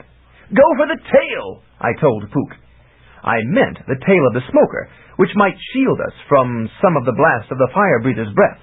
But the ghost horse misunderstood and galloped for the wrong tail. Naturally, the dragon's head whipped about, a jet of fire chasing us in an apparent curve. We hurdled the tail just as the fire caught up, and the dragon toasted its own tail. Now, dragons have insulated pipes for the fire, but their flesh lacks that protection. You should have heard the roar it made. "South!" I cried. Puka oriented south and shot forward like an arrow. The two hurting dragons bumped into each other and got tangled in their own coils. By the time they realized we were gone, we were too far gone for them to catch us. I'd like to claim that this was my consummate skill in maneuvering, but it was simple garden variety luck, and I wouldn't care to try it again. But we weren't home free yet. A flying dragon had been attracted by the commotion and was cruising overhead. It had not descended while it looked as if the big land-bound dragons would eat us, but now it looped about and zeroed in. I saw its body huffing up fire and knew we had to get out of the way in a hurry. We couldn't outrun that. "River!" I cried. Puka angled for the river, trusting my judgment, and his hooves struck the water as the first jet of fire slanted down. The fire missed, generating a huge hiss of steam as it hit the water. Water never did much like fire, and the sentiment was mutual. The water dragon humped up. It elevated its head and roared at the flyer, angry at this poaching in its preserve. When the flyer didn't sheer off fast enough, the water dragon pursed its lips and squirted a column of water up, scoring on one wing. Now the flyer changed course, spinning out of control. The blast of water had dislocated one wing. "I know how that feels," the stork remarked as the dragon tumbled into the water. We got back on land and galloped south again, having escaped all 4 dragons. No doubt I would boast to my grandchildren of this exploit, but I never wanted to run that particular gauntlet again. Then a second flyer appeared and drew a bead on us. This was the land of dragons, all right. "Trees!" I yelled. Puka headed for a copse of trees ahead. I hoped their trunks and foliage would help shield us from the flame. But then the horse braked to a halt. "What are you doing?" I cried. Then I saw why. The copse perched on the edge of a monstrous fissure in the ground. It was a sheer cliff leading down beyond vision. We couldn't go there. "What's that?" I asked incredulously. "Now I remember," the stork said. "It's the gap chasm. Can't think why I forgot about it before. I've flown over it hundreds of times." "It's not on the map," I muttered. What a thing to leave off. Then the flying dragon caught up. Its jet flames seared down. Puka leaped out of the way, but the fringe of the fire touched us. It fried my right arm and heated the hilt of my sword stove hot. The stork's feathers caught fire. The ogret growled as his bag smoldered. Puka leaped again, and the chains on his body slipped around his barrel, and we were dumped hard on the ground.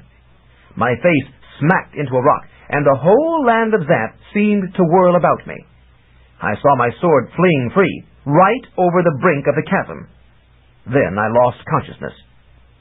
I do that when I get knocked hard enough, embarrassing as it is. When I woke, I could tell by the slant of the shadow that only a little time had passed. My talent was already healing me. After all, it was only a burn and a fall. But I wasn't able to move yet. Maybe my neck had been broken, paralyzing me, and that hadn't healed yet. So I lay there with my head on the ground, absolutely still, and saw what I could see. Nearby was the bundle of joy, with a short length of chain dangling from it. The little monster had chewed right through the link. Beyond was the bashed body of the stork. The fire had burned away the feathers and cooked the rest. The stork was dead. There was no sign of Puka. He had his freedom at last, if he had managed to escape the dragon. Well, I couldn't blame him for that. I had not done too good a job of protecting us from evil. Then I saw a shadow. The dragon was returning. That was good for Puka, for it meant he had found cover and hidden from the monster. But it was bad for me. I willed my neck to heal, but nerves can't be rushed, and bone is slower yet. I still couldn't move anything below my head. And anyway, my sword was gone.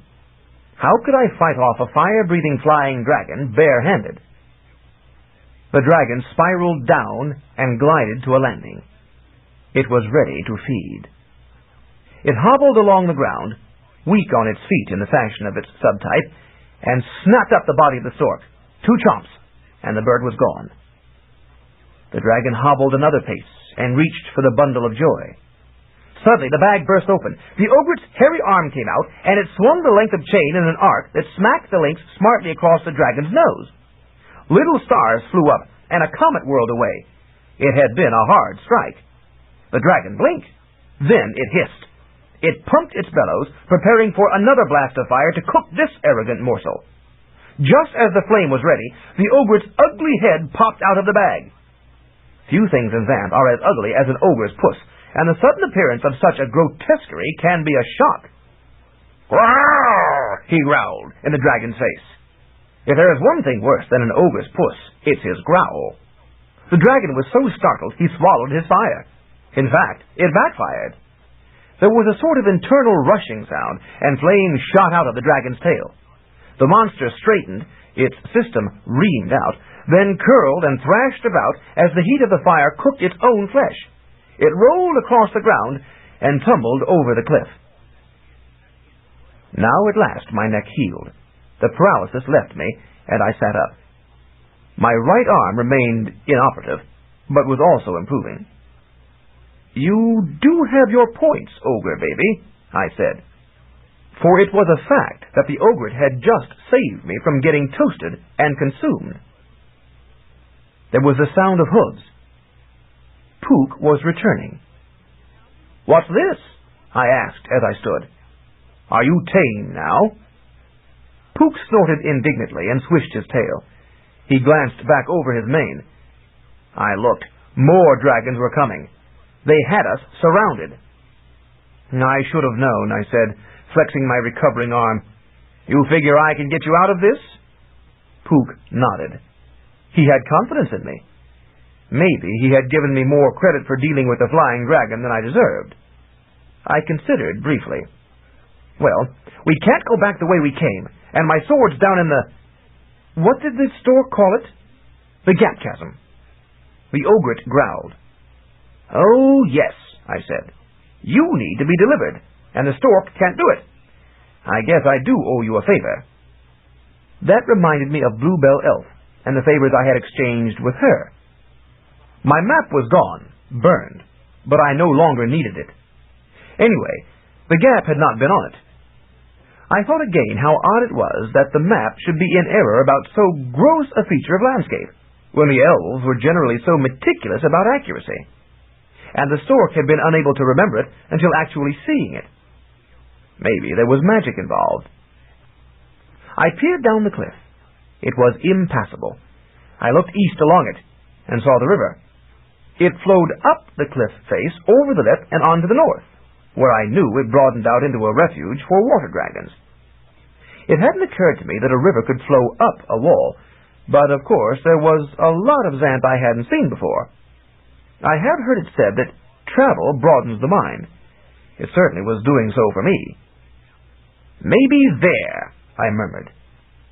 I loaded the bundle of joy on the ghost horse, and the hairy hand latched onto another length of chain.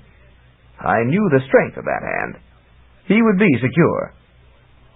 I mounted and guided Puka east to the river. Again I flexed my right arm. It was just about better now. I don't know how I'd survive without my healing talent. We reached the river before the dragons did. The water at the lip was too shallow for the water dragon, fortunately. We could cross it, but so could the land dragons. No real escape there. How about down into the chasm? "We'll wade upstream," I told Puka, putting more confidence into my voice than I felt. I headed him for the water at the brink. His ears went flat back, and he balked. So I dismounted and led him. I stood at the lip, then stepped over. My body tilted around at a 90-degree angle, and I found myself standing on the face of the cliff, knee-deep in water. It was working. After a moment, with the dragons closing in, Puka followed. His forehooves passed the corner, and he straddled the lip as if it were the top of a pyramid, his belly almost scraping. Then he got his hind legs across and stood with me, his head pointing down into the gap. "See?" I said. "It has to be level for the water to flow without falling. Rivers have ways of navigating that we can only emulate. As long as we wade, we won't fall." I certainly hoped that was true. But Puka remained uncertain, so I continued to lead him. We waded upstream, down cliff. A dragon poked its head over the corner, but lacked the courage to follow. After a moment, the dragon fired a jet of flame, but the perspective confused it, and the jet missed. We proceeded out of range. Fortunately, no more flying dragons appeared. Maybe this region was awkward for their flying. The water was cold. The chill of it soon soaked through my boots and into my feet. "We'd better get to the bottom of this," I remarked, looking down into the gap. But the bottom was still a long way ahead. I moved to the edge of the water channel, hoping the effect extended beyond the water, but I was cautious. I scooped up a handful of water and hurled it to the side, out of the channel.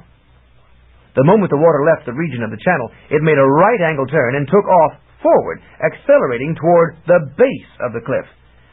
I couldn't hear the splat as it struck, but I knew I did not want to go that route myself. Nevertheless, my toes were becoming numb, and I could see that Puka wasn't comfortable either. No one likes to get cold feet. At this rate, our toes would freeze before we could get out of the water. I had to do something. I bent to peer into the water. Now I saw small fish swimming in it. I scooped one up, and cold stabbed through my hand. That was one cold fish. "I wish I had a hot foot," I said, "or a hot dog. That would drive away the cold fish." But wishes wouldn't do me much good. I needed something more tangible and immediate. My feet were freezing. I glanced back again at Puka. He was shivering. My eye fell on the bundle of joy. A notion bulb-flashed in my skull so brightly that I suspect some light leaked out of my ears. I went to Puka's side, selected a chain, and yanked it upward. Naturally, it descended on the other side as all the chains went around and around his barrel. The ogret went down with it, for he was chewing on it and refused to let go. I suppose teething is rough for babies. I continued to haul until the ogret hung upside down below Puka's belly. He didn't let go, for no one had knocked him on the head. But when his head dipped into the frigid water, he was annoyed, for no ogre likes to be cool-headed. He roared. The force of the roar sent froth shooting through the river. The cold fish scattered in terror, and the water warmed. I hauled down on the chain, and Ogret came up on the other side, until he was upright again, still chewing on the link. We proceeded onward. After a while, the cold fish came back, so I repeated the performance and drove them away again. By the third time they collected, we had reached the foot of the cliff, and were able to step out on upright land. That was a relief. Now we were in the gap chasm. The river crossed its base and went up the far wall. Came down it, that is. No doubt we could walk up that the same way we had walked down, but I thought I'd explore for an alternate route. I didn't like having to dunk the ogret all the time, and didn't want to be caught with cold feet halfway up if that trick didn't work. So I got on Puka, and we traveled west along the floor of the chasm. I spied my trusty sword lying near the river, beside the body of the flying dragon the ogret had backfired. I recovered my blade, welcoming it like an old friend, washed it in the river, and watched bemusedly as the blood-stained water flowed around the corner and up the wall. Fascinating. Then I dried the sword on the hot hide of the flying dragon and returned to Puka. It was pleasant here, with green grass, bushes, and patterns of racks and dragon tracks. Dragon tracks? I examined them more closely. Yes, these were the spoor of a big dragon, one who evidently hunted here. That made me a trifle nervous. I had already had enough experience with dragons to last me the rest of my life, a life that would not necessarily be long if I encountered one more dragon. I was nervous with reason. Now Puka's ears perked, and I heard it too. Whomp, whomp, whomp. That was the whomp of a low-slung, heavy-set dragon. The sound was coming from the east, so we galloped west. Soon I looked back and saw it. A horrendously toothed monster of the steam variety. Whomping wasn't the most efficient way to travel, but with a creature this size, it was fast enough. Puka put on a little more speed, and we stayed comfortably ahead of the dragon. That was one big advantage to having a horse. But I saw that the chasm was narrowing, and this made me nervous. Suppose it dead-ended. That was one hefty steamer back there. I didn't think I could slay it. It would take a full-grown ogre to fight that thing. An ogre. I glanced back at the bundle of joy. No, that was a baby ogre, formidable enough for his age, but only a tiny fraction of the ugliness and power of a grown one. Some qualities of ugliness take a lifetime to achieve. We'd simply have to escape this dragon, which would be easy enough if the gap remained wide, and impossible if the gap became too narrow.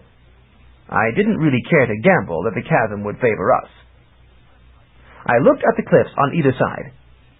No hope there. We needed a channel, a level path cut into the steep slope that a horse could navigate. One trouble about this was that anything a horse could travel, a dragon of this configuration could also travel. Still, if we followed the path and stayed ahead until we got out of the chasm, this was the stuff of daydreams. There was no path cut into the side. The floor of the chasm became corrugated. There were ridges in it, as if the walls had squeezed together and wrinkled the base. These ridges gradually rose up until they were as high as Puka. I didn't like this.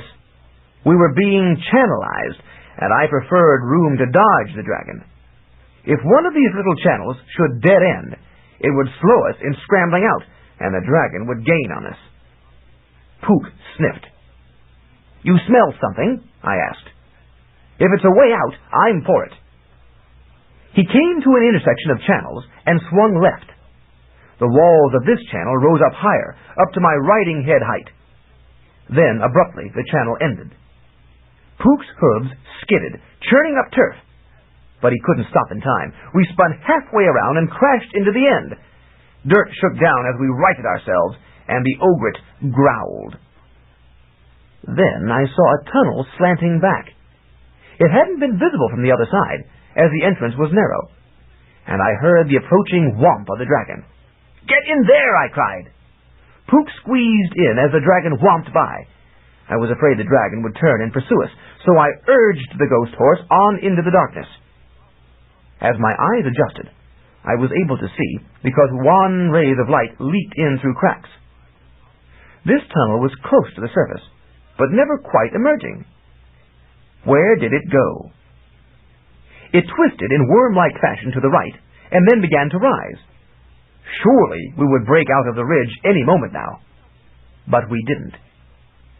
Then I saw a larger crack, and paused to peer through it. There was the chasm, slightly below us. We were in the wall. We continued on up. The tunnel meandered up and down and around, and sometimes formed large spirals in the earth, but generally trended upward. I hoped it was a way to the surface. It smelled dank, and there were spider webs in the cracks, so it seemed long disused. But it had to go somewhere. Wherever that was where we were going. It took a long time, but our hope ascended as the tunnel did, and we got there. The tunnel finally debouched into a lesser crevice, one running at right angles to the gap chasm, but intersecting it well above the base, so that we could not have entered here without using the worm tunnel. We followed this one south until it lost interest and surfaced, and we returned at last to the ordinary ground of Xanth. This was the heart of what the lost map claimed was ogre country, which was right where I wanted to be.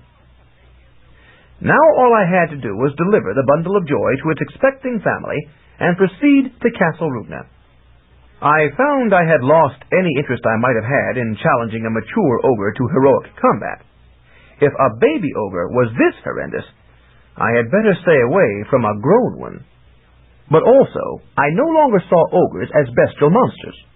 Because of the ogret, I realized that they had personalities and families just as real people did. It's hard to condemn any creature whose glare and growl has stopped a dragon from consuming you. But where was the ogret's family? Ogre country was a broad, vast region.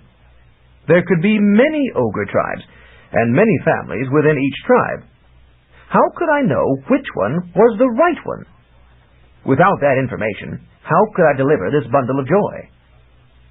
It was evening now, and I was hungry after the day's adventure, so I foraged for food, finding some fruits for the ogret.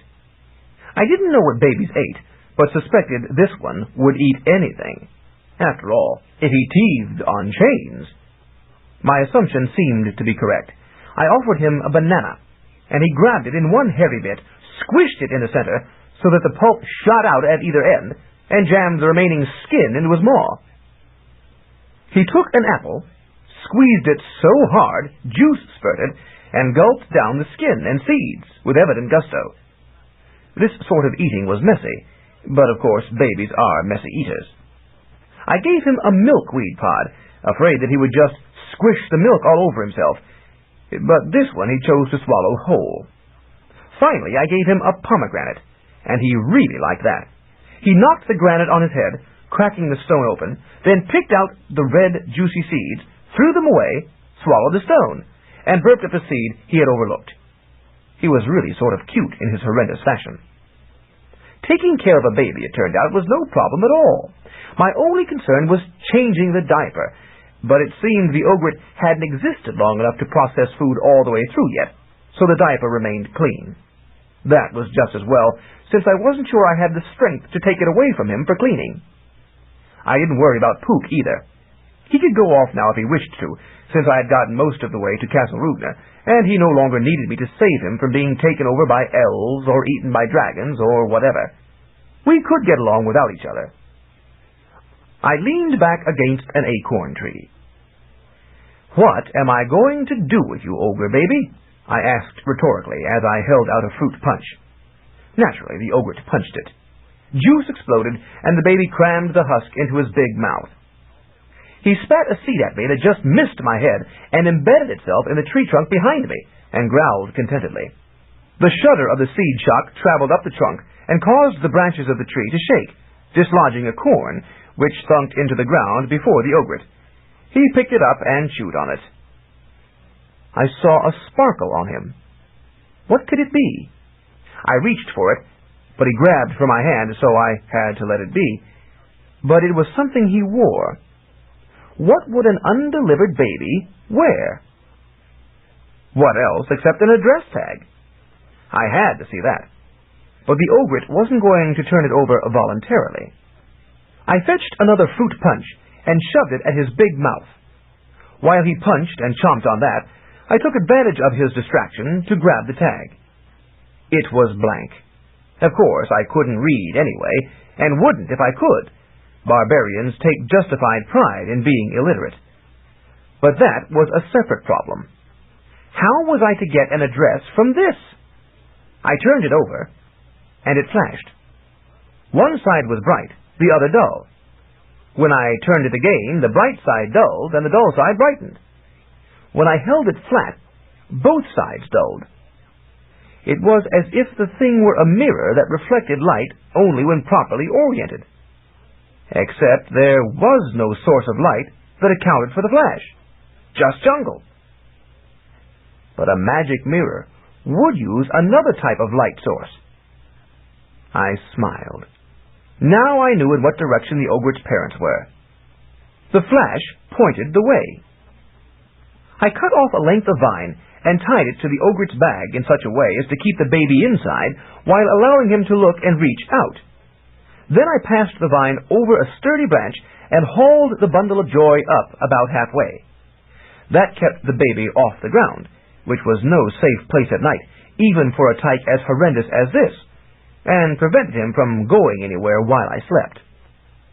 As an afterthought, I sliced off a section of ironwood and passed it up.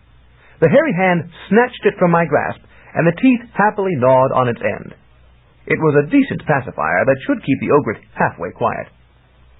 I climbed the tree, found a suitable niche, and settled down to sleep. Puka continued to graze below. He wasn't concerned about the spooks of the darkness, being a ghost horse himself. In fact, the rattle of his chains probably frightened away other spooks. It was a quiet night, and I woke refreshed. Naturally, Puka was gone, but to my surprise, he returned when he heard me stirring. "You mean you're tame now?" I asked him, as I had before. He snorted derisively, as before, but did not depart. I found some rock candy and several more milkweed pods for the ogre, and he chomped them up violently and spat seeds at flying bugs, scoring an impressive number of times. I wondered whether the knight had soiled his diaper, but it seemed all right. Maybe it was a magic one, self-cleaning. The storks seemed to have deliveries down to a science, if that's not a meaningless term in Xanth. That is, they are impossibly well organized. In real life, of course, things are never scientific, and it's foolish to believe that they can be. Only in a place like Mundania would anyone try to hold such a view. I loaded the bundle of joy back on Puka, not bothering to untie the vine rope, and mounted. Naturally, the ogre found another section of chain to chew on. Babies are always putting things in their mouth. But it kept him quiet. In ogre country, silence is a special blessing. We headed in the direction indicated by the tag flash, which was roughly southeast. We galloped through forest and plain, over hill and valley, past cliff and cave, monster and river. We passed curse spurs, ant lions, drifting magic dust, a colony of fauns and nymphs, harpies, and a mouth organ tree that tootled a low note of warning at us. It was a pretty dull trip. We made excellent time, for Puka liked to run, and in the afternoon we reached the region of the ogres. I could tell because some trees were twisted into knots, others were broken off at the base, and small ironwoods had been bitten off at ground level. Ogres liked to play with things. I had heard somewhere that the ogres were migrating north, but this seemed pretty far south to me. Maybe they were slow movers. Well, they could take 3 centuries to move north if they wanted to. No one was going to tell an ogre what to do, just so long as they never got too near to Fen village. I checked the ogre's tag for reorientation. It was glowing like a little fire. We were very close. But now a problem occurred to me. How was I to hand over the bundle of joy without getting myself clobbered? I didn't want to defend myself with my sword. What good was it to deliver a baby to a dead mother? But I didn't want to be pulped and eaten by the ogres either. I located the family domicile, which was a pile of trees torn up by the roots and shaped into a crude nest. Ogres never did things carefully when brute power sufficed. I saw the ogress. She was almost twice my height, and so ugly that her puss made spots of gook dance before my eyeballs. It was like a cross between the rump of a sick sphinx and a squashed antlion. I could hardly look at her, let alone go near her. I worked up a notion. I suspended the bundle of joy by the vine and swung it around in an arc. The ogret chortled. He liked swinging through the air almost as much as he liked chomping chain. Then I nudged Puka forward. We came to the ogress. She was ripping a small tangle tree from the ground and chewing on its flailing tentacles. Expectant females were known to have odd tastes. "Here it comes!" I cried, and charged toward her, whirling the ogret. I passed her just out of reach, which was a scary thing, because ogres have phenomenally long reaches. The swinging bundle of joy whomped into her belly, knocking her onto her back, her feet in the air, the bundle atop her. The ogret's head popped out, and he growled so horrendously that the remaining tentacles of the tangler she held straightened out stiffly in sheer terror. The ogress let out an equally horrendous screech of joy and clutched the ogret to her. Mother and son. What awful music they made together. I galloped away unmolested. The delivery had been made. Of course, the male ogre spied me. He did not appear to be completely pleased about the delivery, or maybe he had simply decided that Puka and I would make an excellent repast. He lumbered after us, making surprising speed because of the length of his stride. He was even uglier than the ogress and ogret put together, incredible as that sounds. Small birds, startled by our passage, flew up, glimpsed his gross puss, and fell from the air, stunned. Bugs died in clouds where he passed. Trees quaked, their leaves turning yellow around the edges. In the sky, a cloud looked down, saw him, and puffed into vapor. We zoomed on. We didn't want to look at him either. When the ogre saw he couldn't catch us, he paused to rip a boulder out of the ground and hurl it. I saw it coming and had Puka dodge behind a great rock maple tree for shelter. The boulder struck the tree and knocked off its top. We sprang out of there as rocks and sand showered around. for the maple had been shattered. What a brute that ogre was! If this was his reaction to the happy occasion of becoming a father, I'd hate to be near when he was angry. I was sure the ogret would have a happy home life. We managed to lose ourselves in an intricate pattern of geometries, and the ogre gave up the pursuit. He wasn't very smart, for ogres are as stupid as they are strong, and that is the standard against which all other strength and stupidity is measured. He gave up the chase and went back to glower at the bundle of joy. I hoped that when a stork set out to find Bluebell Elf, it would be able to deliver its bundle with less trouble than this one had been. Certainly, I no longer thought that the storks had an easy job. In fact, it is all too easy to believe others have easy times when you don't know anything about their problems. We walked back the way we had come, roughly northwest, for I understood that Castle Rugna was somewhere in that region. At this slower pace, the journey took a couple of days, and I fought off a few minor threats along the way: griffins, carnivorous plants, giant serpents, hostile centaurs, that sort of thing, purely routine. And I was beginning to get bored when at last the dusky towers of Castle Rugna hove into view. I had arrived. Chapter 6. Hero's Challenge. Actually, Castle Rugna wasn't the easiest place to approach. It was surrounded by a spreading orchard, and the trees were unusual. I thought it was coincidence or bad maintenance when I found the approach path blocked by a massive branch. I guided Puka around it, only to discover that it interlocked with the extended low branch of another tree. So I guided Puka around the other way to circle the first tree, and there was another branch tying into another tree. They were too low for Puka to pass under, yet too fluffed out with brush for him to leap over. I paused and scratched my head. We could get by, of course, but I marveled that the path to the castle could have become so overgrown. Had no one passed this way in the last 50 years? Surely the road to the capital would be kept up. Did this mean the castle was deserted? In Fen village, we had not had direct news from Castle Rugna in a long time, but we assumed this was because we were a minor backwoods hamlet. Now I wondered about the Frontwoods region. Could it have gone out of business? Now that I thought of it, I realized I had encountered no men on my long journey here. Goblins, elves, ogres, yes, but these were only distantly related to men. Well, perhaps not too distantly related in the case of the elves. Bluebell had been most womanlike, divinely feminine, when the adaptation spell was in force. But where were the regular men and women? I had understood there were human villages scattered all around Xanth. Where were they? Well, I would just have to get into Castle Rugna and find out. I dismounted, drew my sword, and walked to the center of the path. I picked my spot and used my weapon like an axe, hacking into the wood. I swear that whole tree shuddered at my first blow. There was a rain of twigs and leaves, and a groan as if wind were making the trunk shift. I hacked again, at an angle, so that a wedge of bark and wood flew out. The tree shuddered again, and reddish sap oozed from the cut. Puka neighed warning.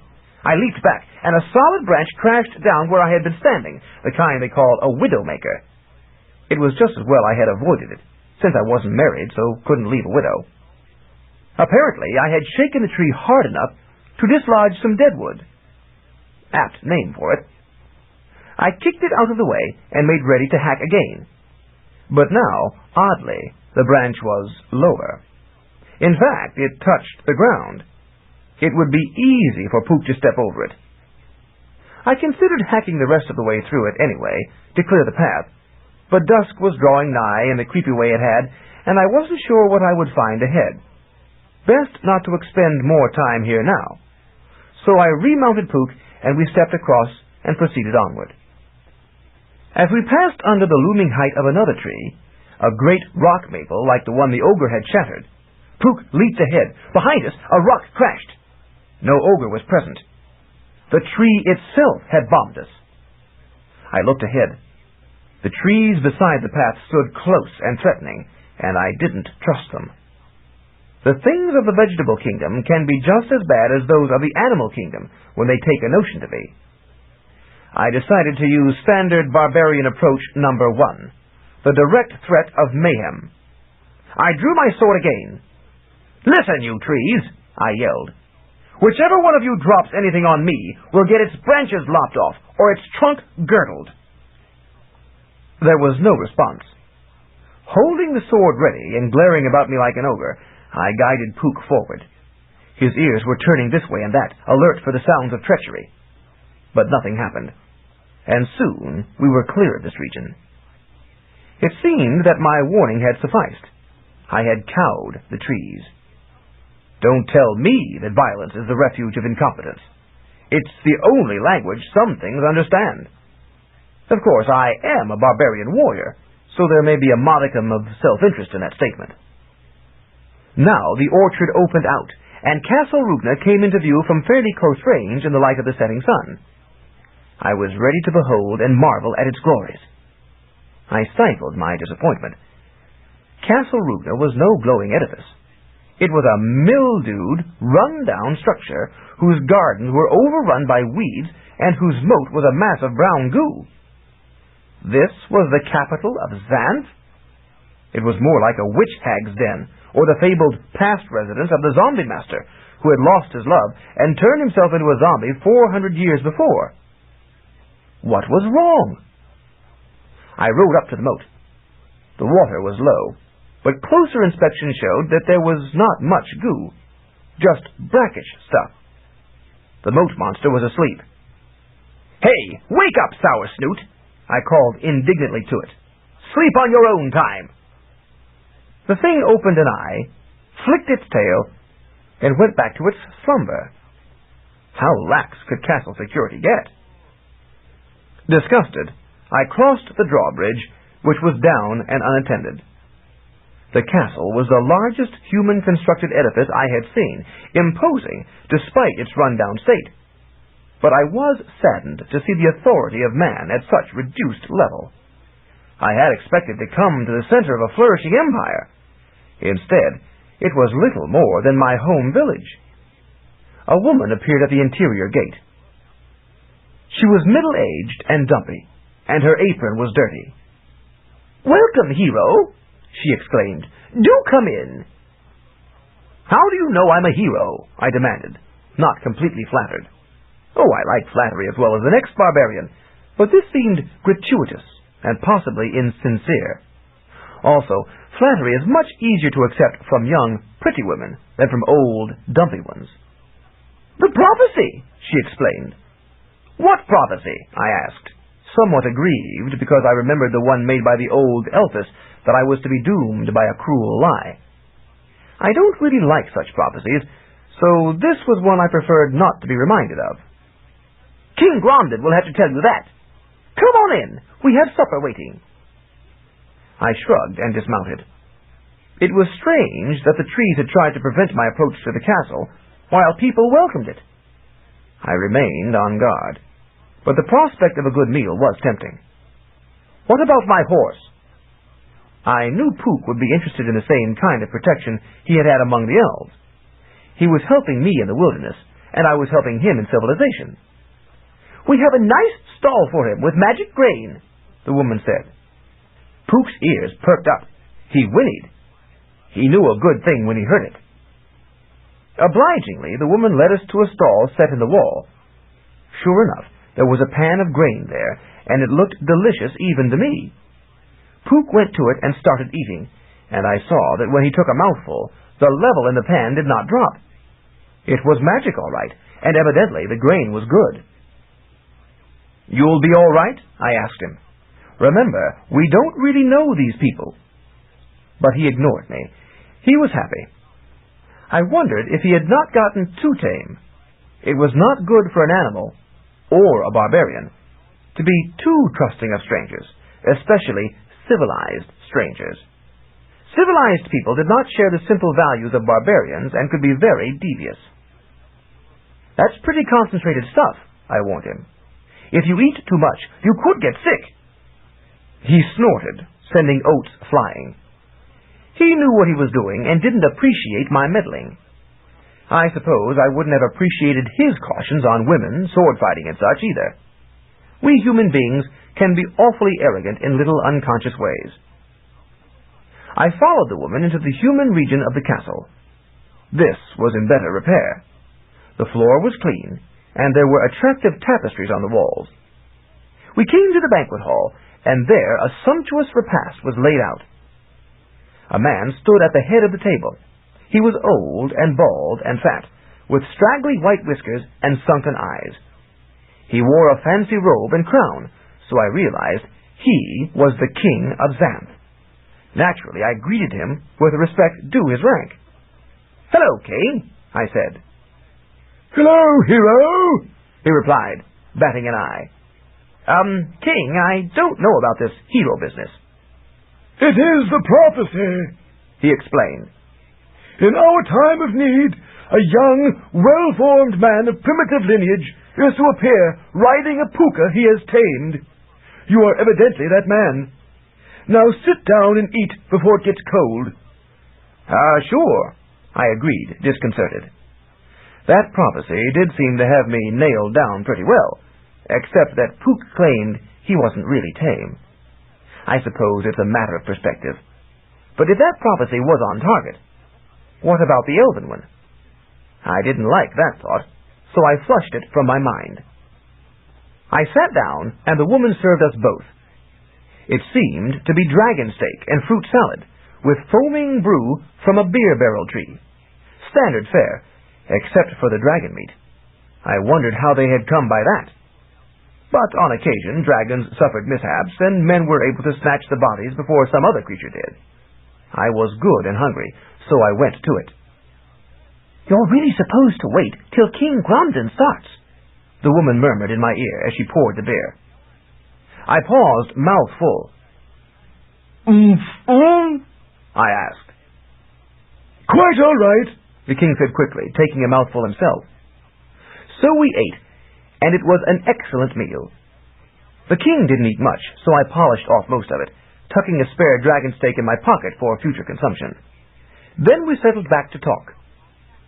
"You may not know it, king, but I'm just a barbarian warrior," I said, burping vigorously and wiping my mouth on the tablecloth. "That is surprising," he remarked gravely. "What's this hero business? I mean, so there's a prophecy. But what do you need a hero for?" "It would seem that we have a problem," Gromden said. "We do need a hero, and evidently you are it." "Well, it's true I'm looking for adventure, king. What can I do for you?" "You can undertake the hero's challenge." "Sure, king. Just tell me where to go and what to do." I yawned, as it had been a long day. "Tomorrow," Gromden decided. "You are obviously tired from your journey." "Suits me, king," I agreed politely. And so the maid woman showed me to an upstairs room, complete with a fine big bed, mirror, and chamber pot. I'd never had a room with such modern sanitary facilities before. Soon I flopped on the bed and slept, snoring roundly. I know I snored because I heard the echoes off the walls. I really preferred the forest, but I'm adaptable. I can make do with civilized fixings when I have to. In the morning, I woke to a peremptory knocking. I bounced off the bed, set my hand on my sword, and went to the door. It was only the serving woman. "Something has come up," she said hastily. "I won't be able to fix your breakfast, but you can forage in the orchard." "That's fine," I said. "What's come up?" "Well," she looked pained. "His Majesty is indisposed." "Oh, you mean the old boy doesn't want to talk today? Well, I guess I can wait." She didn't answer. She just turned quickly away. Women can be funny that way. I used the chamber pot and dumped it out the window, then went down and out to the orchard. Puka was already there, grazing. He looked satisfied. That load of grain had done him good. "How come you haven't run away?" I asked him. "You've been sticking with me when you don't have to, and you even served as part of the prophecy. Are you sure you're not tame?" He snorted derisively, as he always did, and continued to graze. It occurred to me that even ghost horses might get lonely, or maybe tired of rattling chains at night. While he was with me, he had company, and was admitted to the territories of elves and men, where there was good eating. Maybe it made sense to be tame, or to seem to be. I found plenty of ripe fruits on the trees, and soon fashioned myself a sandwich from slices of breadfruit and cheese fruit. I saw snapdragon bushes, and so the mystery of the dragon steaks was abated. It wasn't real dragon meat. I didn't mind. It tasted the same as far as I knew. I could see that this had once been a well-kept grove, but now it was clogged by weeds. There just didn't seem to be much doing here at Castle Rugna. I remained disappointed, though I hoped the king had a good adventure for me. When I went back inside, I decided to check on the old boy. I found King Gromden's door with a crown painted on it, so I pounded on that. There was no answer, so I pushed it open and went in. "You here, King?" I called politely. I didn't want anyone to think I was just barging in. There was a muffled sound from the bed, so I went there. King Gromden was lying on his back, and he didn't look well at all. "Hey!" I exclaimed. "You're really sick, King." His eyes ground open. "Astute observation," he whispered. "Hey, look, Grom, I'm sorry," I said. "I didn't know." "The wench just said you weren't talking. Is it something you ate? Can I help?" "I am old," he confessed, as if that weren't obvious. "I won't live out the year, perhaps not the month. My wife and child deserted me years ago. You can help by undertaking the challenge." "Sure, King," I said. "I told you I would yesterday. What is it?" "It is..." He paused for a labored breath. "Last the year or the month? I wasn't sure he'd last the hour." He had seemed okay the night before, but I guess these things come and go when you're old. "It is the challenge for the succession." "The what?" "The succession. When I die, there must be a new king, the best magician in the land. But there's a problem I lack the strength to resolve." He faded out. "Yes, King," I prompted, prodding him with a thumb. "You say you have to do something before you croak?" "So there must be a contest," he whispered. "A contest of magic and..." I waited, but he seemed to have lost consciousness. Too bad. I really wondered what he'd been trying to tell me. A contest of magic sounded pretty interesting, but I didn't see how I fitted in. I was, after all, just a barbarian. I didn't know much about strong magic. I went back to my room. There was the maid, looking flushed. "Where have you been?" she asked severely. "I've been looking all over for you." "I was talking to the old boy," I said. "You bothered the king?" she demanded, as if shocked. Women get shocked by the littlest things. "He's ill." "He sure is," I agreed. "You should have told me. Don't you have a pill or spell for him?" "It's past that stage," she snapped. "Now you go downstairs. Magician Yin is here to see you in the audience chamber." "Who?" "Magician Yin. You'll see Magician Yang tomorrow. They refuse to come together. They're very competitive." I shrugged amiably. "Sure, I'll talk to anyone. I hope the old boy feels better soon. Maybe he's constipated. If you give him some prune juice..." But she was already bustling away.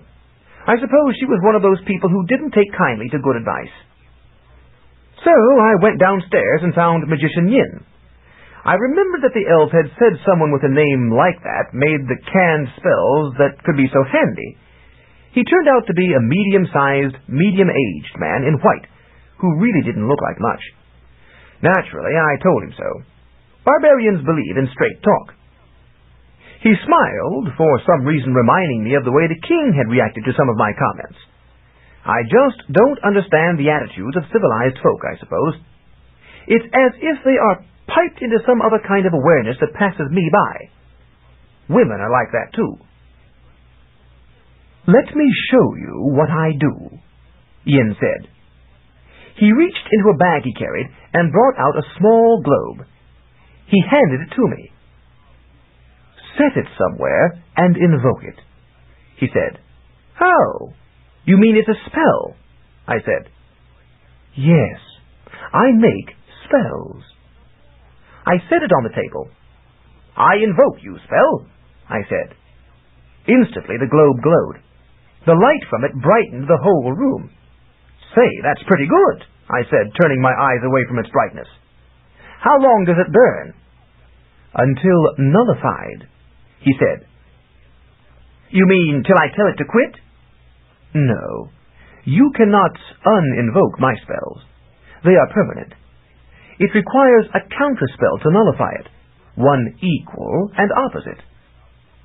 Some of my spells do lose strength as time passes, though. It depends on their nature and complexity. Okay, let's have a darkness spell, I said. I don't make negative spells, Yin said. Oh, who does? My twin brother, Magician Yang. You mean there are two of you? Now that yin-yang reference was clarifying. Equal and opposite. Say, I exclaimed, catching on. You and he? The contest? To see who's best? Correct, Yin agreed. One of us must be king after Gromden expires, the strongest magician. But we haven't been able to determine which of us that is. But how do I fit in? Obviously, Yang and I can't just throw spells at each other. They'd simply nullify one another, and it would be even. We need to discover whose magic is more effective in practice. So, we need a third party to use the spells for some practical purpose. Then we can ascertain whose spells are best. A third party, I said. That must be me. Correct, Yin agreed. You will go on a quest using my magic to assist you and to facilitate your mission, while Yang's magic opposes you. If you succeed, I will win and be designated the next king of Xanth. If you fail... what happens to me if I fail? I asked. Well, it is simply a matter of fetching an object. If you don't bring it back, then Yang wins and becomes the next king. But I'm sure my spells will enable you to succeed. I guess so, I agreed uncertainly. Equal and opposite. It seemed to me the spells would still cancel one another out, leaving no advantage for either side. But I was the first to concede that a barbarian is not the one to comprehend the nuances of magical interplay. How do I get the spells? This bag is for you, he said. Our agreement is that I provide 7 spells to assist you. Yang will set the opposite 7 spells to oppose you. Mine you can carry with you. His will intercept you without warning. You merely have to nullify his evil spells with my good ones and complete the mission. Seems simple enough, I said, disappointed. I had hoped for news of some dark tower defended by monsters, with a fair damsel to rescue, and magic to blow up the monsters and scale the tower wall. Ah, well, a mundanish adventure is still an adventure, I suppose. It should be, he agreed, with a certain subtle civilized nuance of the type I have already remarked on. I looked into the bag of spells. It was filled with objects. A little white shield, a figure of a monster, a skull, a stone, a doll, a tangled length of vine, and a magic compass. But these are toys, I protested. Yin laughed. Hardly. They are inert representations. When you invoke them, they become full-sized and potent. I lifted out the little skull. I don't need a full-sized skull. Allow me to explain. Because all Yang's spells and mine are equal and opposite, they have similar forms in many cases. King Gromden decided on the 7 spell sets that would be used in this contest. He wanted to allow a fair trial of magic, without endangering bystanders. Thus, we are permitted no deadly explosive spells, or basilisk spells, or noxious contagious disease spells. The 7 are fairly straightforward, and you should not have trouble understanding them. His negative spells are black. My positive ones are white. So, when you encounter his black skull, you must invoke my white skull. The black skull brings death. The white one brings just the opposite, life. They don't complete their effects instantly. You will have a minute or so to invoke the life spell when you feel the death spell taking hold. Oh, I reached into the bag for another spell. Maybe you better explain them all for me so I know exactly what to do in my minute each time. I brought out the little white shield. What about this? The white shield counters the black sword. A sword, of course, is negative. It exists for one purpose only, to cut and kill. A shield exists to preserve limb and life. And this shield, when invoked, will preserve yours. It certainly made sense. I looked forward to seeing that magic black sword. That was the kind of sword and sorcery I understood. Maybe I'd take it on with my own sword before I invoked the shield, just to see how good it really was. I brought out the twisted vine. That is a representation of an IQ vine. Note the eyeballs braided into it. I had thought those were beads, but now I saw that the tiny dots were pupils. In nature, the IQ dispenses temporary or even illusory intelligence. The victim thinks he is far smarter than he is. But my vine is real. Put that on your head, and you will become far smarter than you are now, and the effect will last for several days, slowly fading. Most spells don't work well on the brain. That's why it can't be a permanent enhancement. But you don't want to use it before you encounter the black idiocy vine Yang has crafted, for you want it at full potency to counter his. The 2 are even at the start, but if you use mine 2 days before his strikes you, you will be somewhat duller than you are now, for several days, because the negative one will be fresher. I see the point, I agreed. I'm just a backwoods barbarian, none too smart to begin with. I can't afford to be any worse than I am. Precisely, Yin acknowledged politely. I brought out the compass. Now I've heard of these magic gimmicks, I said. Their little arrows always point north. But I already know where north is, and if I don't, I can find it by garden variety backwoods magic, such as the moss that grows on the north sides of trees. Why do I need this? This compass doesn't necessarily point north, he explained. It points to the object you need to find and bring back to Castle Rupner. This spell you must invoke first, so you will know where to go. And Yang's compass will point the wrong way? I asked. I'll simply ignore it. Yang's compass will make this one point the wrong way, he clarified. Well, I'll just remember the direction then. I have a good sense of direction once I get my bearings. All barbarians do. Unfortunately, the object may move about, so you cannot track it without the compass until you know its nature. Also, it is not merely the compass needle that points. It acts on your mind so that you know in which direction to go. The black compass will prevent you from knowing where to go even if you don't look at it. Oh, I said, getting slightly confused. Then if the 2 compasses cancel each other, how do I find the object? You must try to avoid the black compass until you find the object. After that, the black compass can't hurt you. How can I do that? If I know where Yang's spells are, I'll avoid them all. Unfortunately, again, you can't. They will be placed in your path so that you will intercept them all in turn. I'll change my route. No, your route has been divined by magic. Yang will place the spells in your way. But nothing can be totally predetermined.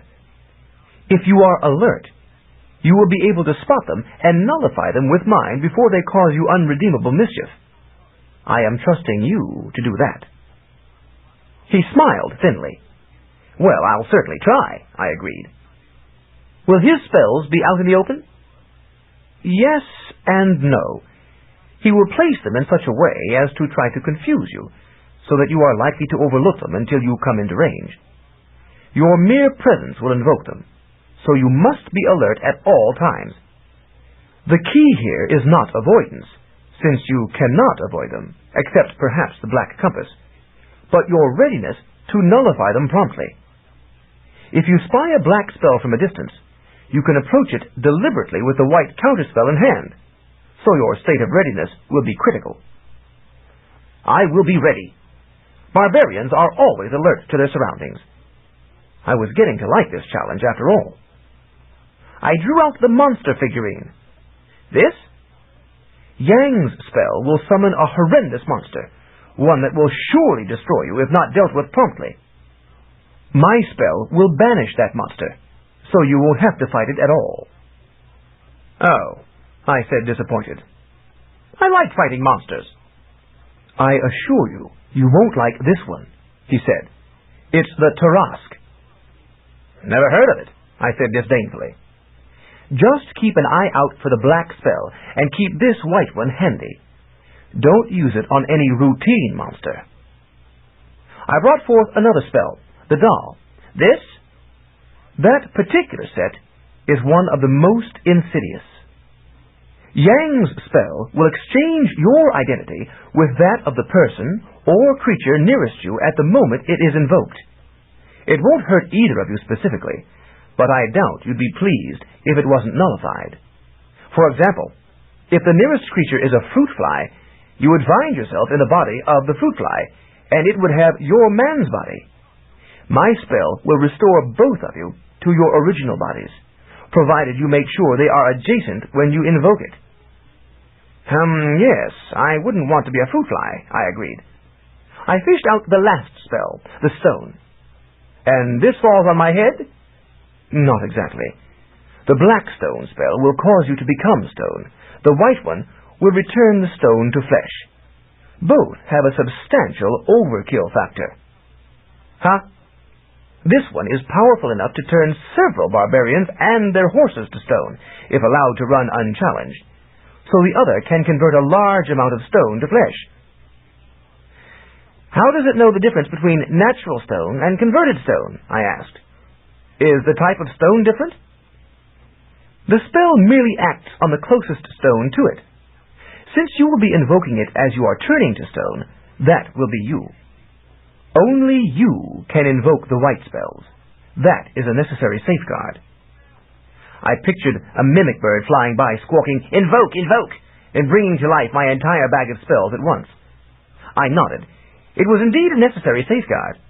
They had worked out the details of this challenge pretty well. I took a deep breath.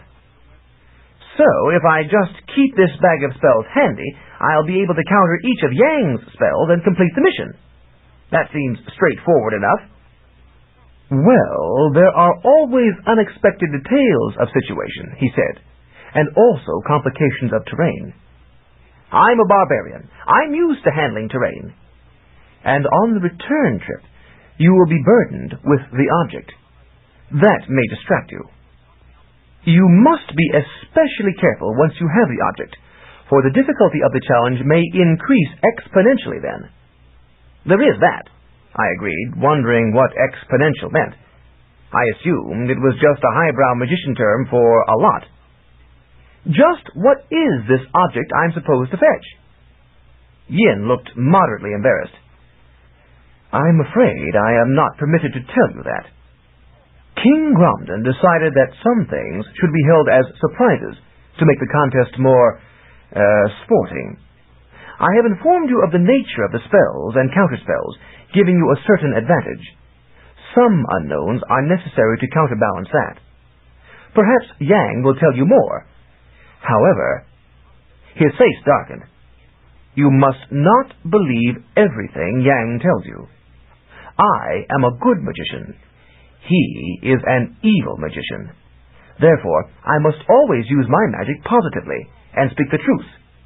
He uses his magic negatively, and... He let the words fade out. You mean he always lies? Then I'll just believe the opposite of what he says." Yin looked further embarrassed. "It is not quite as simple as that. Truth is not necessarily the opposite of untruth. For example, you could ask a liar what direction the nearest pillow bush was, and he would tell you it was east, when actually it was south. If you went the opposite way, you would go west and still be deceived." "Well, at least I'd know one direction it wasn't. East.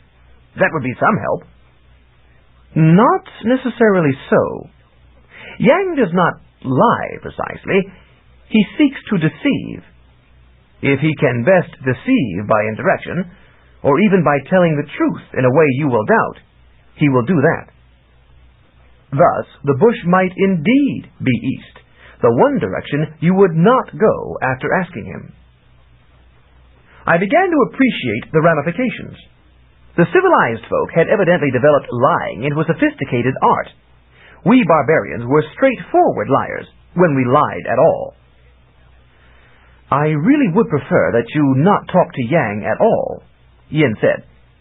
"But the rules of this contest give us equal access. So all I can do is warn you not to trust him either to speak the truth or to lie, for he will surely mislead you to his advantage. He is insidiously clever." I shrugged. "Thanks for the warning, magician. I'll be careful." He smiled. "Do be that. And farewell, hero. I hope to see you again at the conclusion of the mission." "Sure thing, Yin." I left him and took the bag of spells to my room. The rest of the day was frankly dull. The serving woman fixed me a decent lunch and hurried off to attend to the sick king. I amused myself by exploring the castle, which was big and empty. In one upstairs room was the magic tapestry, showing scenes of Xanth during the last 400 years. There had been a long succession of kings, some of them pretty good. I rather liked King Rugna, who had supervised the construction of the castle. He had used centaur labor, and evil magician Murphy had tried to interfere, but a barbarian had arrived to help King Rugna. Trust a barbarian to show up in the nick of time when the civilized folk couldn't manage. I was one of that heroic mold myself, as I may have mentioned. But somehow it seemed that the power of man had faded in Xanth, slowly over the centuries, and the once far-reaching activities of the castle had contracted until today old King Gromden was about all that remained. Gromden meant well and was a good man, but people lacked confidence in him. Maybe it was that there just weren't enough human folk left in Xanth to hold back the jungle. The woman appeared. "The king asks for you," she said disapprovingly. I went to Gromden's room. He was sitting up in bed, evidently somewhat recovered, though he did not look at all spry. "Feeling better, King?" I asked brightly. Maybe the prune juice helped. "My malady comes and goes," he said, "and each siege is to a new nadir.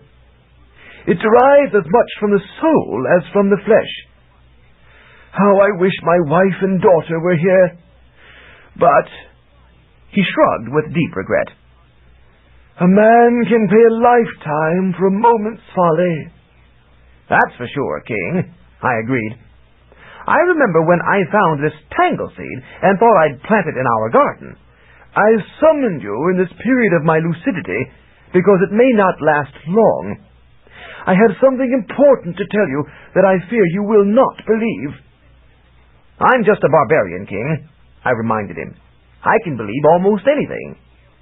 He smiled tiredly. "That is surely why the prophecy named you for this mission. You have no preconceptions. But I fear you are being deceived unnecessarily. So simple fairness requires me to set some things straight." "Sure, King," I nodded. "What's crooked?" "This contest between Yin and Yang is not precisely what it seems. It is not really a trial to determine which magician shall assume the throne of Xanth after me, but rather which one shall serve the other." "Isn't that the same thing?" I asked. "The one who loses doesn't get to be king, so—" "No, not the same," he asserted. "And that object you are supposed to fetch has certain qualities that will greatly complicate your task. This is no simple matter, barbarian. Yin and Yang don't realize that I know any of this, but... How do you know it, King? I asked. He smiled again. I see that you, like they, question my remaining mental acuity. Indeed, I found the truth difficult to believe myself. Perhaps it would be more convincing if I demonstrate how I ascertained my information. I guess so, I conceded doubtfully. The old boy did seem a little confused, but that was what happened to sick people sometimes. If you would be so kind, fetch me an object from the grounds.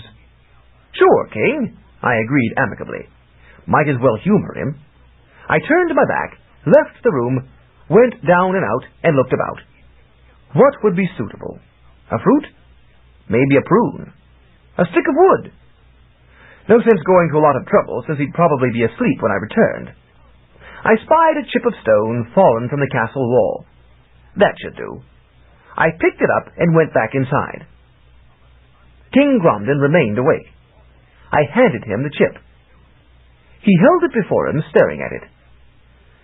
This is a fragment of stone from the outer wall of this castle, he said. It was quarried by centaurs and hauled to this site 400 years ago. What do you know? I remarked. It really didn't take any magic talent to know that.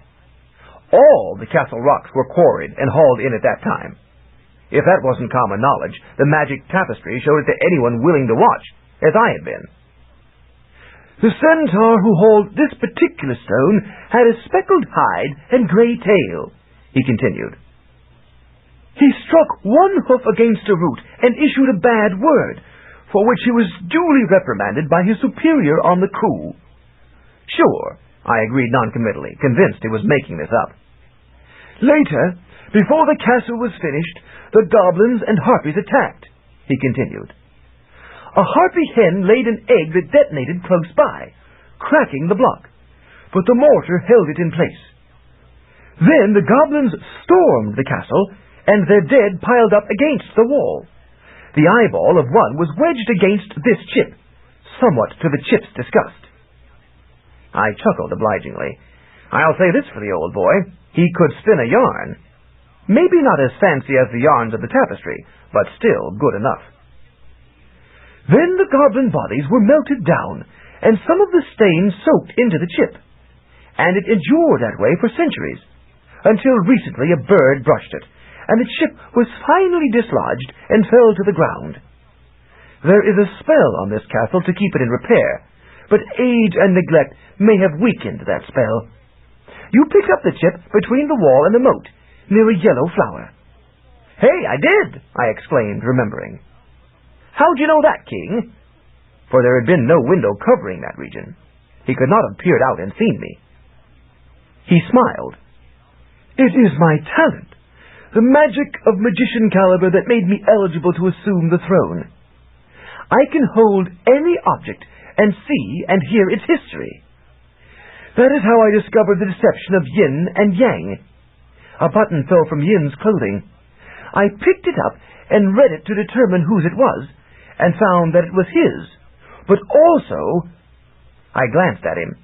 He was looking worse. The effort of sitting up and talking was bad for him. I'd better let you rest now, King, I said. But I must warn you, he protested weakly.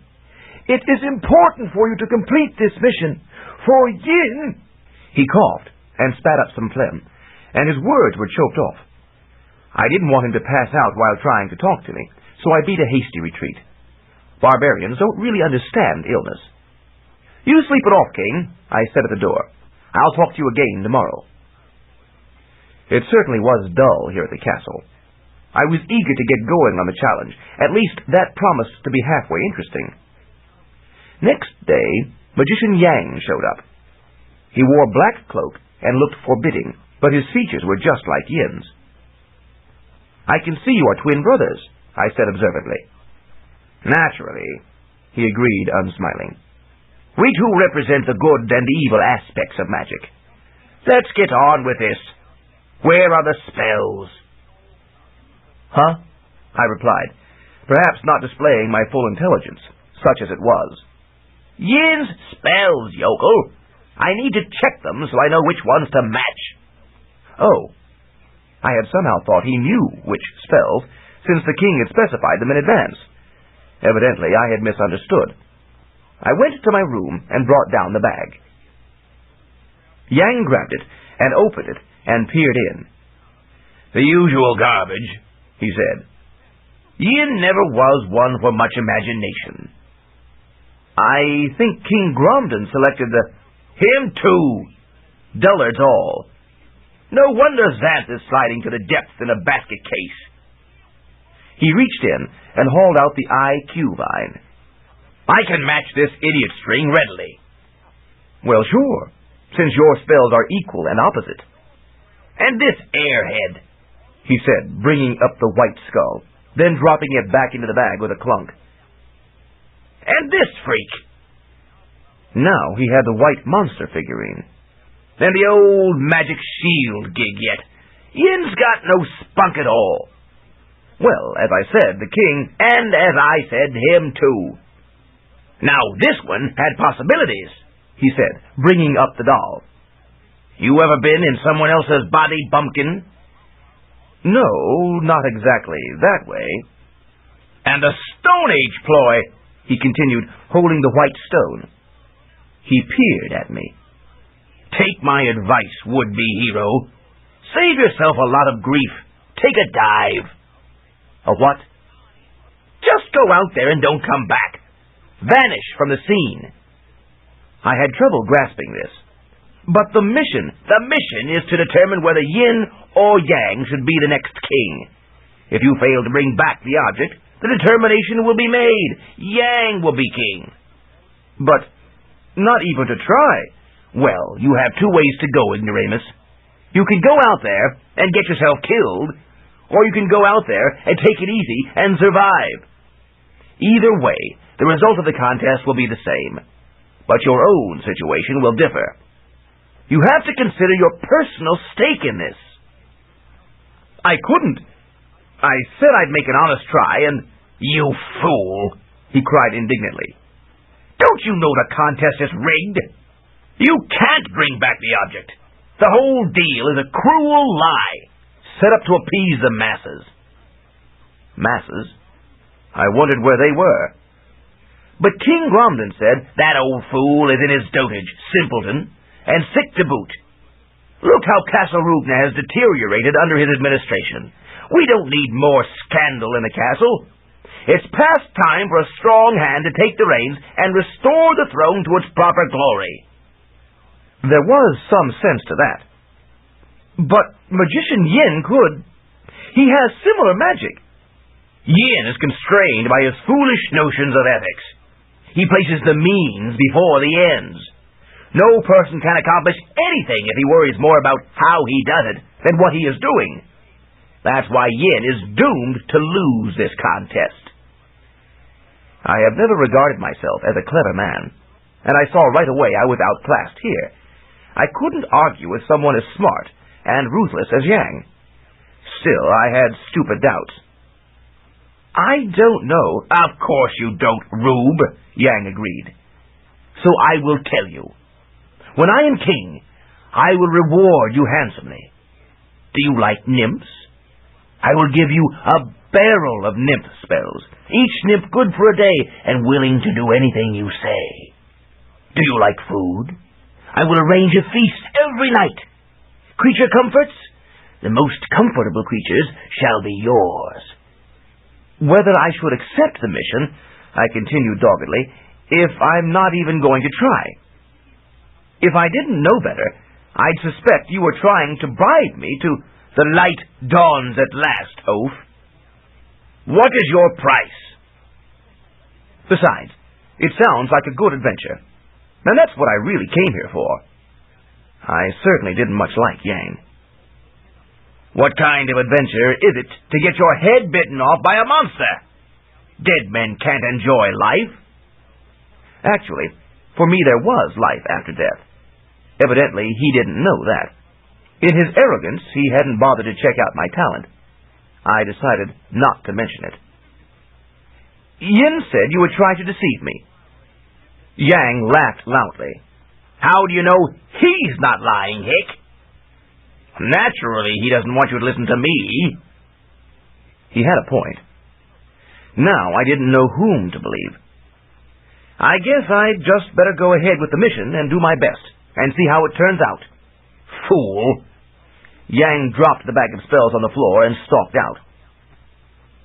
I wished I could get some good advice, but there was no one with any sense around here except maybe the king, and he hadn't heard this conversation and might not believe it. Then I remembered his talent.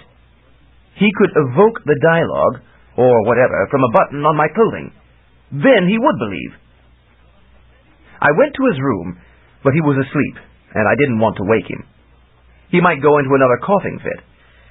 Well, what could he have said anyway, except for me to do the mission as planned? Actually, he might already know about Yang's dishonesty, for he had been trying to tell me something the day before.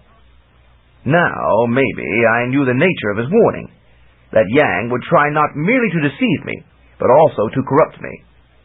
Fortunately, I was not clever enough to be corrupted. Chapter 7. Mountain of Flesh. I set out the next morning, ready for action, with the bag of spells tied to Puka. I had my good sword, and a knife I had picked up at the castle. The woman had also found a good sturdy replacement bow, and a quiver of arrows in the armory. I had plucked some cherries and pineapples from the trees of the orchard, as well as some edible fruit to consume along the way. I wore light body armor, consisting of leather strips magically pickled and hardened. There was a lot of good stuff at Castle Rupna. Too bad there were not more people to enjoy it. I was at last starting my adventure. This buoyed my spirits, despite the aspects that puzzled me, and I feared that it would not be as exciting as I hoped.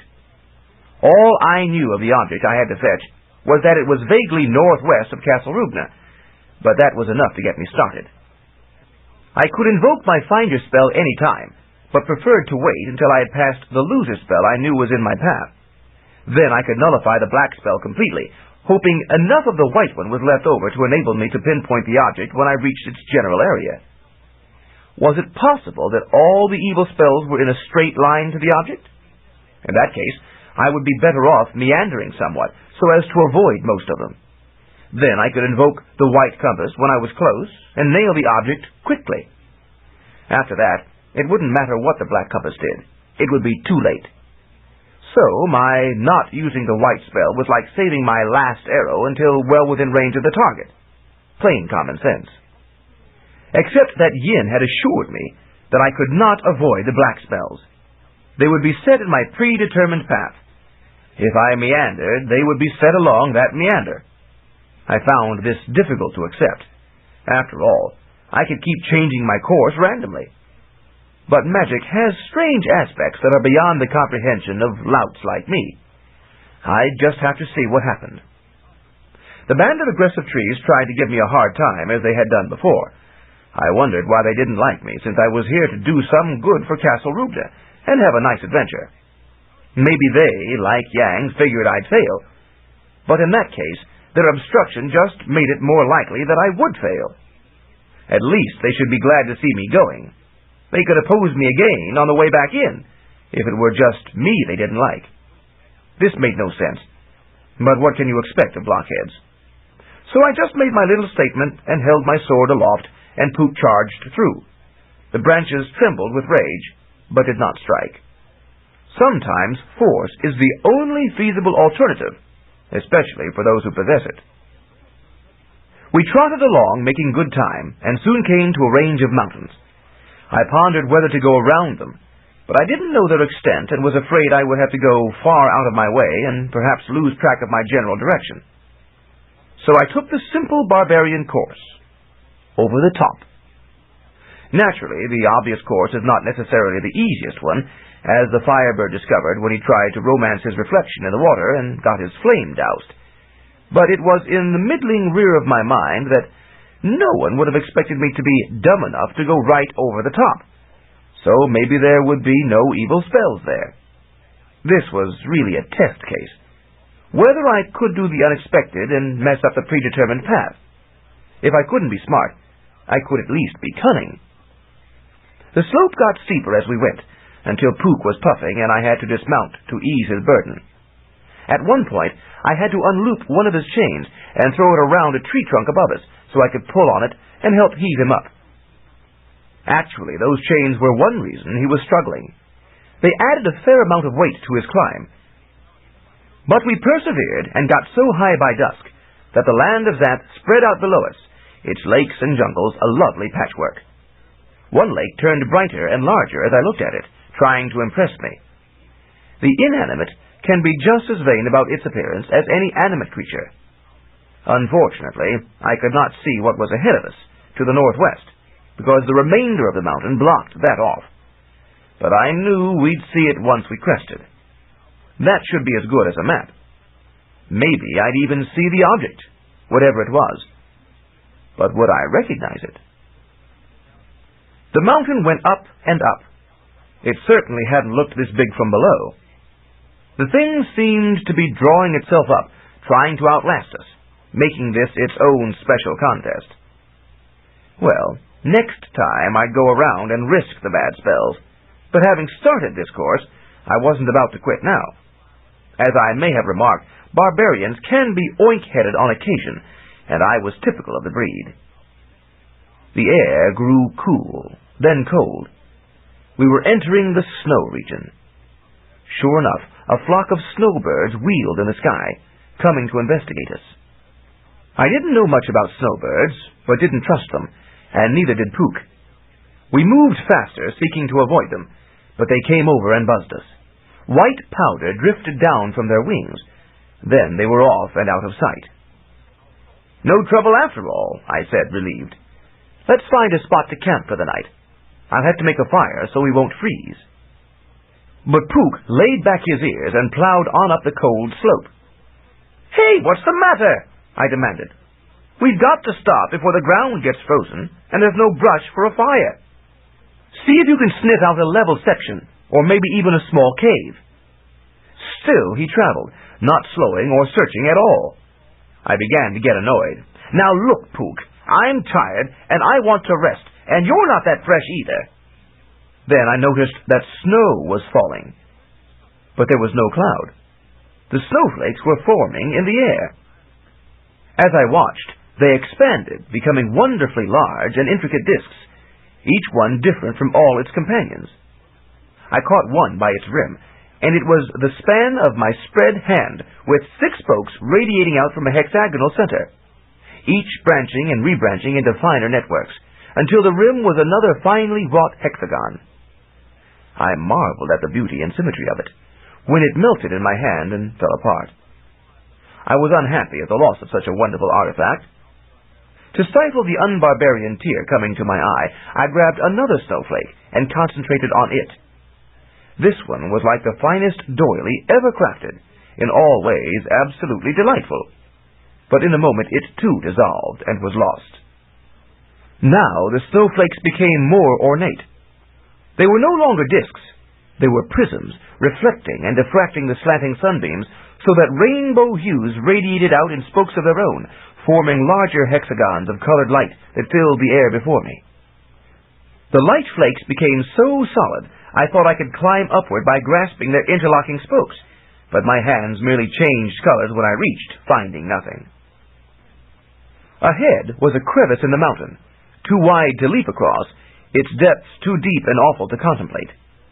But the snowflakes multiplied and interlocked to form a bridge across it, and I guided Puka there.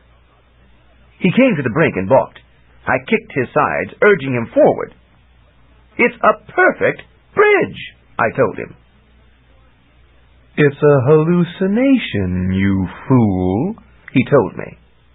How can you be sure of that? I argued. This is all a form of illusion, he insisted. Give me some proof, mulehead. It has to be illusion, because in real life I can't talk human speech, he said. I pondered that, considered it, and cogitated a bit on it. Could be, I opined at last. But what's the cause? That snow the snowbirds dropped on us, of course. That's why I tried to get out of it. The stuff spaces out your mind and makes you see and hear things that just aren't there. You mean there aren't any big snowflakes? And you're not talking to me now? That is precisely what I mean, lunkhead. The only big flake around here is you. Now sit tight while I get us out of it.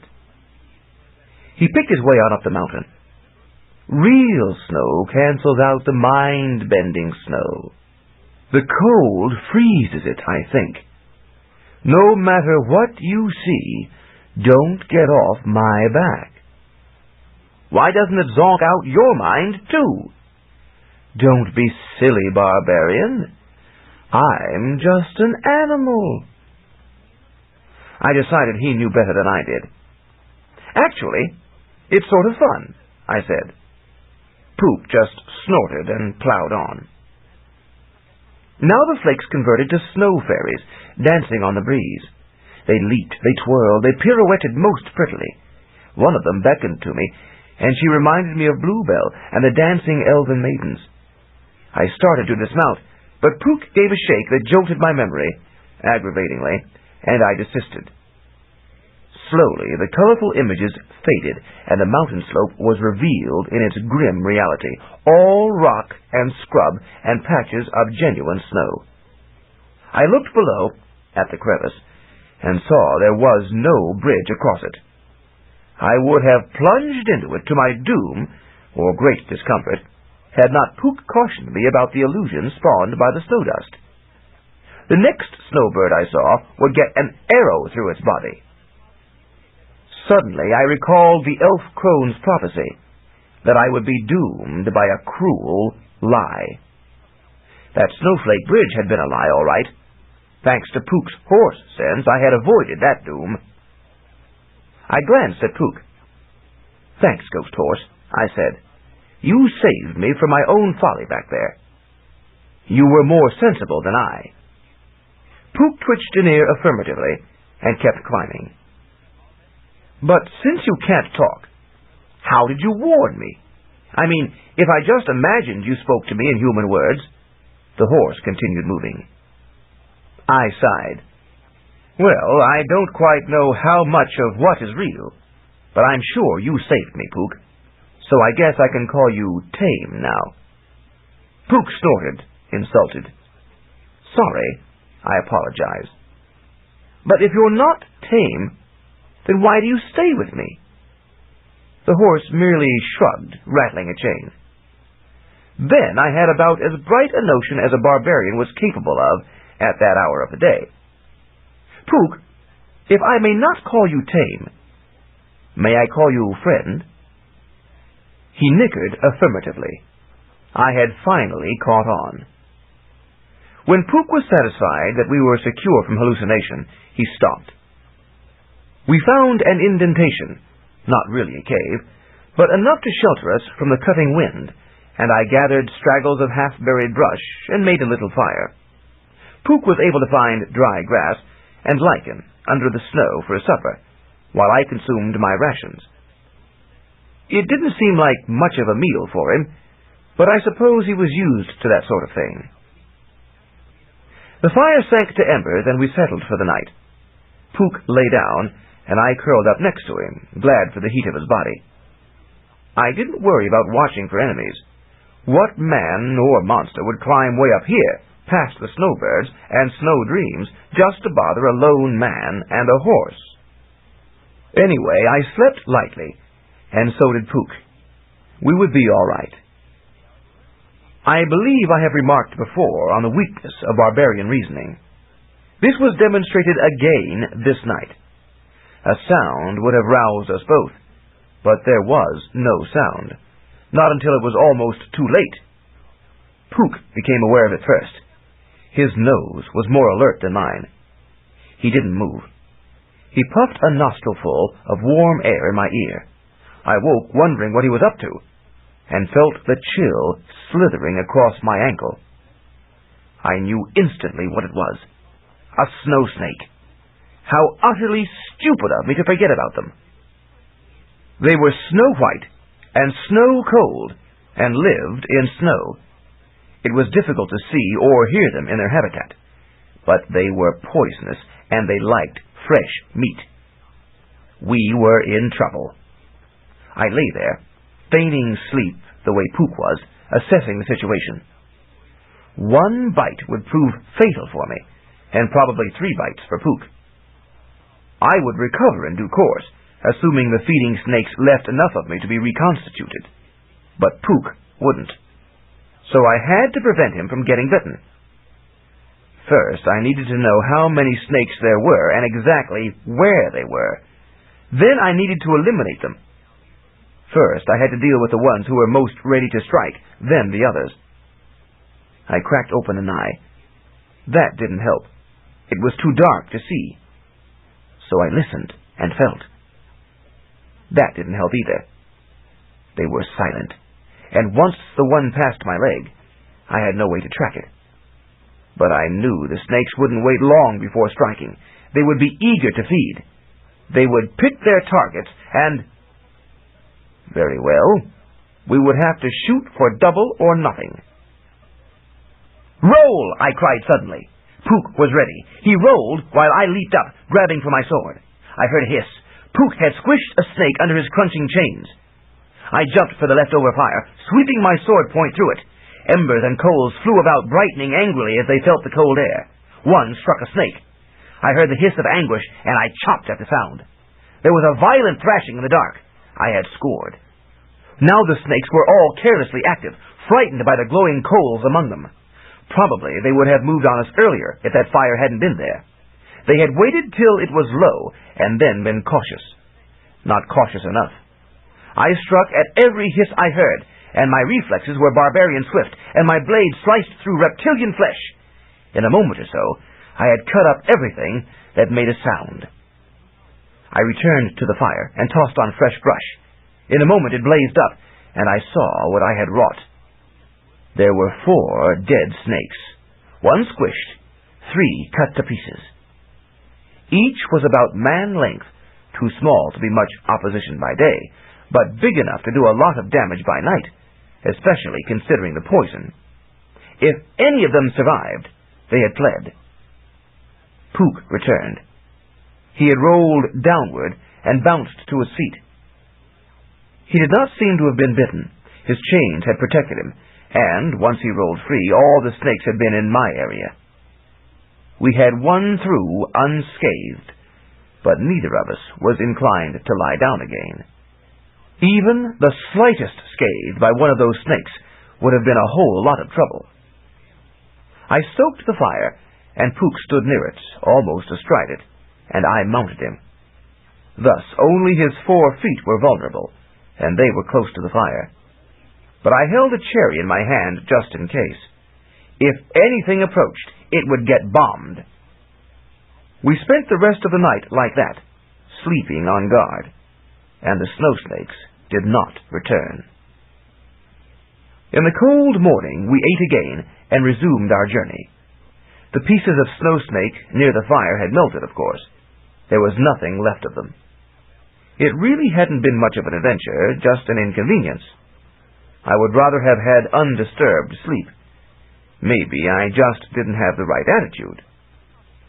Another cutting wind came up. That kind of wind seemed to like the upper reaches. I wrapped my cloak tightly about me for warmth, and kept my gloved hands in toward my belly. Mainly, I depended on Puka for heat. I couldn't have made this trek without him. By noon, we reached the crest, not the peak. There was no point in going right over that, as we weren't interested in height, just in getting past. We headed for the lowest notch in the ridge that ran from peak to peak in this range.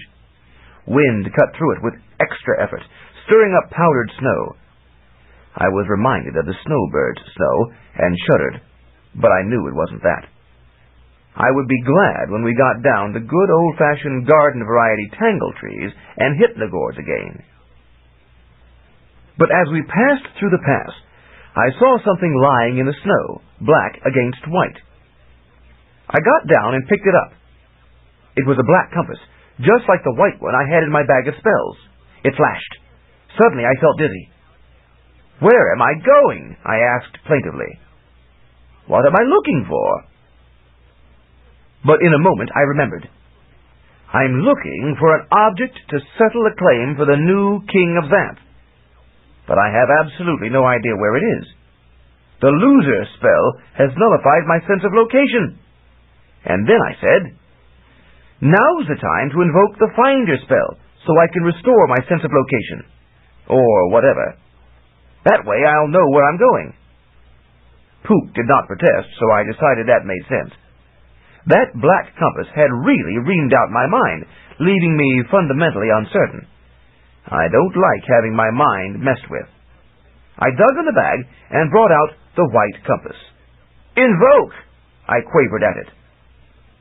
Something strange happened. The snow on which I stood began to melt. Well, no, not exactly melt, but it was turning slushy. No, not exactly that either. The ground beneath the snow was softening. How could that be? I scraped away the snow and saw that it was bare rock below, and that the rock had become pale pink flesh. Was this mountain, in fact, a monster creature?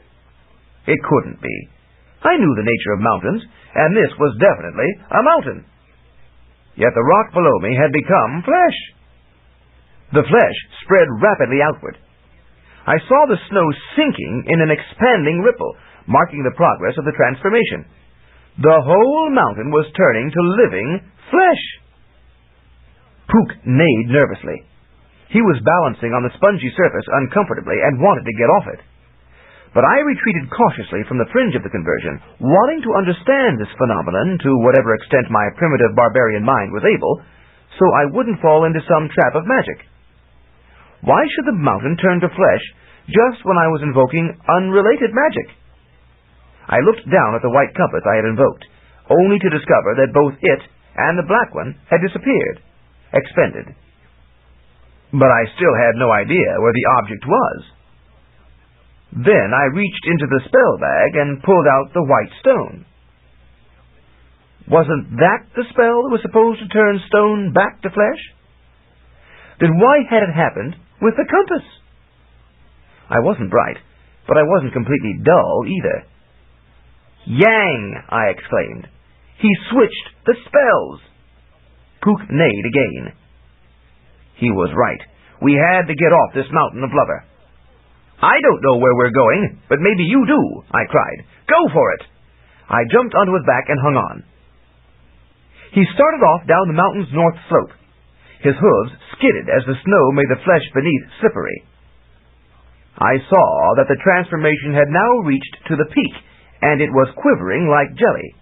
Indeed, the whole mountain was quivering as its solid bedrock turned soft. Magician Yin had not been kidding about overkill on the spells. This one was strong enough to convert 100 men and horses that is, to reconvert.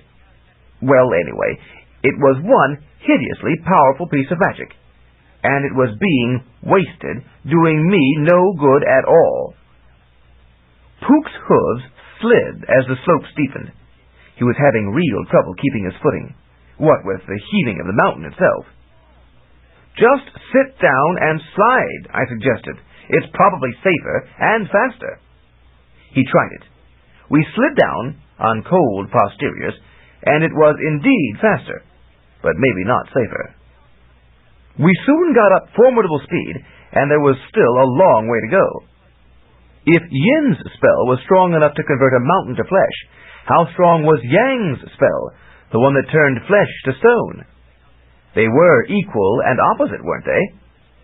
What would happen when I triggered the evil magician's spell and had nothing to counter it? Would it turn me to stone? And Puka? And everything near us? My talent was good, but I couldn't handle that. If we were doomed to encounter the black stone, that meant we were doomed indeed, by the cruel lie Yang had made of this contest. Yang had suggested that I give up this quest, letting him win. That seemed like good advice in retrospect. Wouldn't it be better to abort the mission now and at least salvage my life? But as I said, the oink-headedness of barbarians is legendary, and justly so. Even though it now seemed pointless, I was determined to push on. I had agreed to undertake this mission, and I always did what I said I would do if I could, even if it made no sense at the time. And who could tell? Maybe my talent would heal me from being stoned. Of course, that might take a few years. We slid to the snow line. The flesh had not reached here yet, and the mountain below remained stable. Puka got to his feet, swished his tail about to dislodge the snow sticking to his rear, and moved on down, not eager to have the rock turn mushy under his hooves again. Horses don't go for that mushy stuff. Actually, I wasn't sure that would happen. There had to be some limit to the effect, or all of Xanth would become flesh. Indeed, the mountain seemed to stabilize above the snow line. If the conversion was continuing, it had slowed. There was just too much rock in the mountain for the magic to digest, if that was the proper word. Once we were safely below the region of flesh, we paused to eat and graze. Our slip-sliding had taken some time and more energy, and we were tired and hungry. Horses, I had discovered, had to eat a lot. I had somehow supposed that a man with a steed could travel long distances at high speed. Now I knew it wasn't so.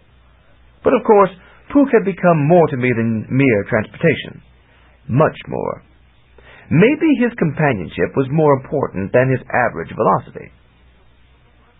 So we took time to fill our bellies in our separate fashions, foraging for grass and leaves and fruits, and scouted around for a suitable campsite. We were below the level of the snow snakes, but what about the snow birds? I didn't want to have my mind zonked out again by their snow job. However, a completely different threat materialized. We had ignored the mountain of flesh because we were beyond its range, we thought. That turned out to be overly optimistic. The ground shuddered. At first I thought it was an earthquake, a magical tremor that was very unsettling to experience, resembling as it did the heavy tread of an ogre, but not too dangerous in the open. But then I realized that it emanated from the mountain of flesh above us. The stuff was shaking with increasing violence, as if trying to get free. Of course it wanted to be free. Here it was, abruptly waking as a huge mass of living tissue, with no eyes, or ears, or nose, no way to discover where it was, or what it was doing there. So it was doing the only thing it could, bashing its way out. If I were blindfolded, and deaf, and tied down, I'd struggle too. Snow crashed down beyond the snow line, heading for us. The shaking flesh had started an avalanche. There wasn't enough snow to do real harm, but I did not feel easy. Sure enough, pretty soon the rocks on the fringe of the flesh stone were shaken loose, and they started rolling down. Those could harm us. I think maybe this is not our best place to camp, I told Puka. He agreed. I mounted, and we started on down. But now it was getting dark, and the struggles of the mountain increased. The violence was such that the welkin was jarred, and an early-showing star was jostled out of its socket. It fell nearby, tracing a fiery path across the sky, and set the dry brush aflame. More trouble. The mountain heaved again and shook the firmament. Other stars fell, starting other fires. They really weren't very well anchored when they first came out. Soon there were sizable conflagrations, and we smelled the smoke. But we couldn't hurry because the footing was treacherous in the gloom, and we had to be alert for more rolling stones. The mountain peak belched. A mass of gas burst out, soiling the sky. Several stars coughed, and a comet sneezed so hard its tail flew off. Bad business. We traveled as well as we could, but it was nervous business, with fires blazing on either side, boulders rolling down from above, and clouds of the mountain's stomach gas hovering in the night sky. The scene was very like my private picture of hell, and I was not eager to remain there long. The conversion of stone to flesh had not melted the snow. Apparently it was cold flesh. But the fires raging up the slope were now heating the upper reaches, and water was beginning to flow from the fringe of snow. We came to a cul-de-sac. Ahead was a section so steep as to be cliff-like, while the fires closed off the escape to the sides. We did not want to retreat back up the mountain, but did not want to stay in place either. The ground was still shuddering with the motions of the tortured flesh, threatening to dislodge us from our perch. Behind, we heard the increasing sibilance of rushing water. We could soon be washed on down the cliff, becoming part of the waterfall. There is something about personal hazard that sharpens my native cunning. "Diversion!" I exclaimed. Puka cocked an ear at me questioningly, perhaps fearing I was losing what little wit I possessed. "I'll show you." I dismounted and scrambled to the side near the fire. I used my boot to scuff a channel in the ground, and my sword to cut through the brush in the way. Quickly, I extended the channel upward at a slant, forming a bank on its lower side. I took advantage of whatever natural declivities there were, so that my channel curved, but was reasonably deep. Puka was perplexed, but helped me excavate through a small ridge by bashing it with a hoof. Naturally, we struck a buried boulder, too big either to circle or to pry out. Now was the time for my reserve equipment. There was very little time for excavating around the boulder, so I poked a hole with the point of my sword and dropped in a cherry bomb. The explosion blew out a much bigger hole. Then I tossed in a pineapple and dived clear. This explosion blew the top off the boulder. It crunched into a tree in the fire zone. Lucky for us, it hadn't gone the other way. Now my channel was complete. All I had to do was touch it up where the explosion had messed it up. Just in time, the trickle of water was becoming a river, and now this coursed down my sluice. I stood by to free any clogs that developed. Soon there was a torrent, and the water deepened the channel itself and sought to overflow it. Hastily, I shored up my embankment. I wasn't perfectly successful, but most of the water did stay on course. This meant that only a little of it swirled around our feet and poured on over the cliff, and most flowed down into the rising blaze. We had saved ourselves from being washed away and had diverted the water to the more useful employment of fighting the nearest fire. There was a continuous angry hiss as the water intruded on the fire's domain, and a cloud of steam puffed up. My new channel ended at the fire's edge, so there the water spread out, coursing over a much broader area. Soon the fire was gone from there, and a swath of blackened but unburning terrain appeared, leading down the mountain. "And this is our route down," I said, pleased with the success of my strategy. I mounted Puka, and he stepped into the channel, walking carefully to prevent the moving water from interfering with his footing. Thus we made it off the mountain. It wasn't easy or comfortable, but the farther from the mountain of flesh we got, the less severe the effects were. Finally, near dawn, we felt secure enough to rest. We doubted any wild creatures would be bothering us. They were all terrified by the strange events of this night, and most had fled the scene. As I settled down to sleep beside a nice, solid boulder, I pondered the significance of what had happened. So Yang had switched the spells. He must have done that while handling them in my presence. Of course he had known what they were. He had pretended ignorance so as to have a pretext to touch each one.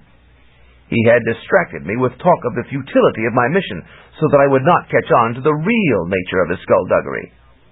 His attempt to bribe me had not been serious. Why bribe me when he already had the situation in hand? He had indeed deceived me obliquely. Not for nothing had he remarked on my bumpkinishness.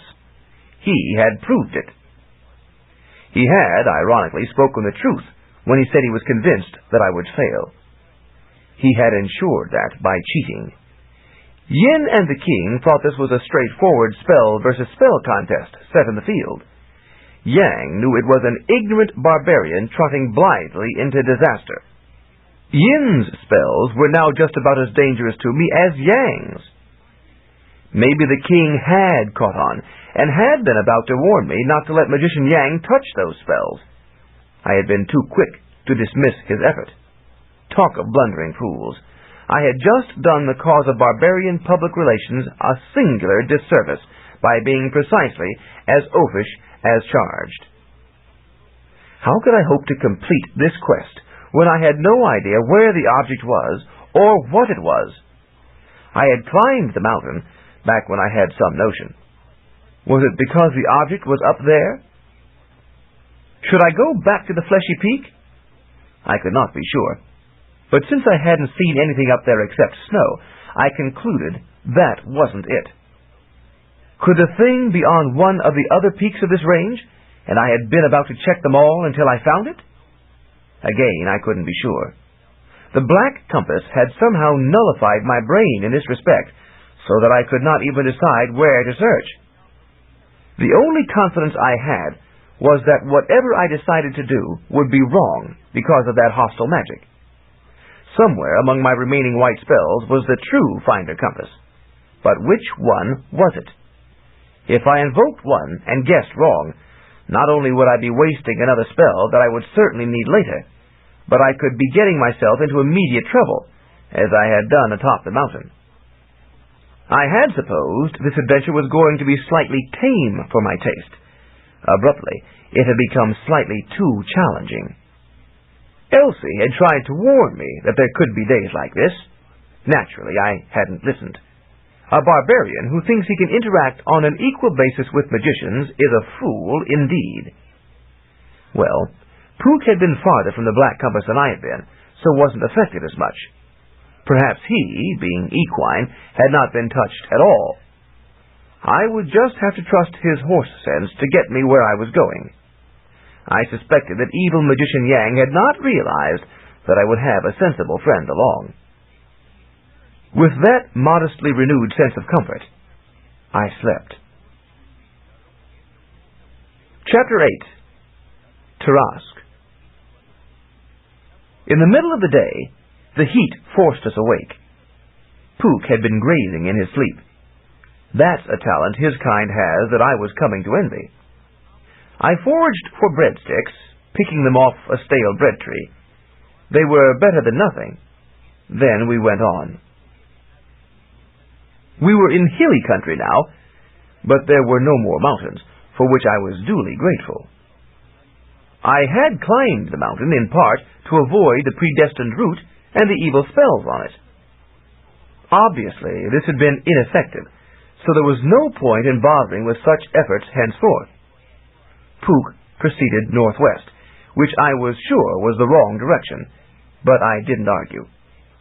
I hoped he had some inkling where the object was, though I despaired of either finding it or bringing it back to Castle Rugna. How could I, with my own spells loaded against me?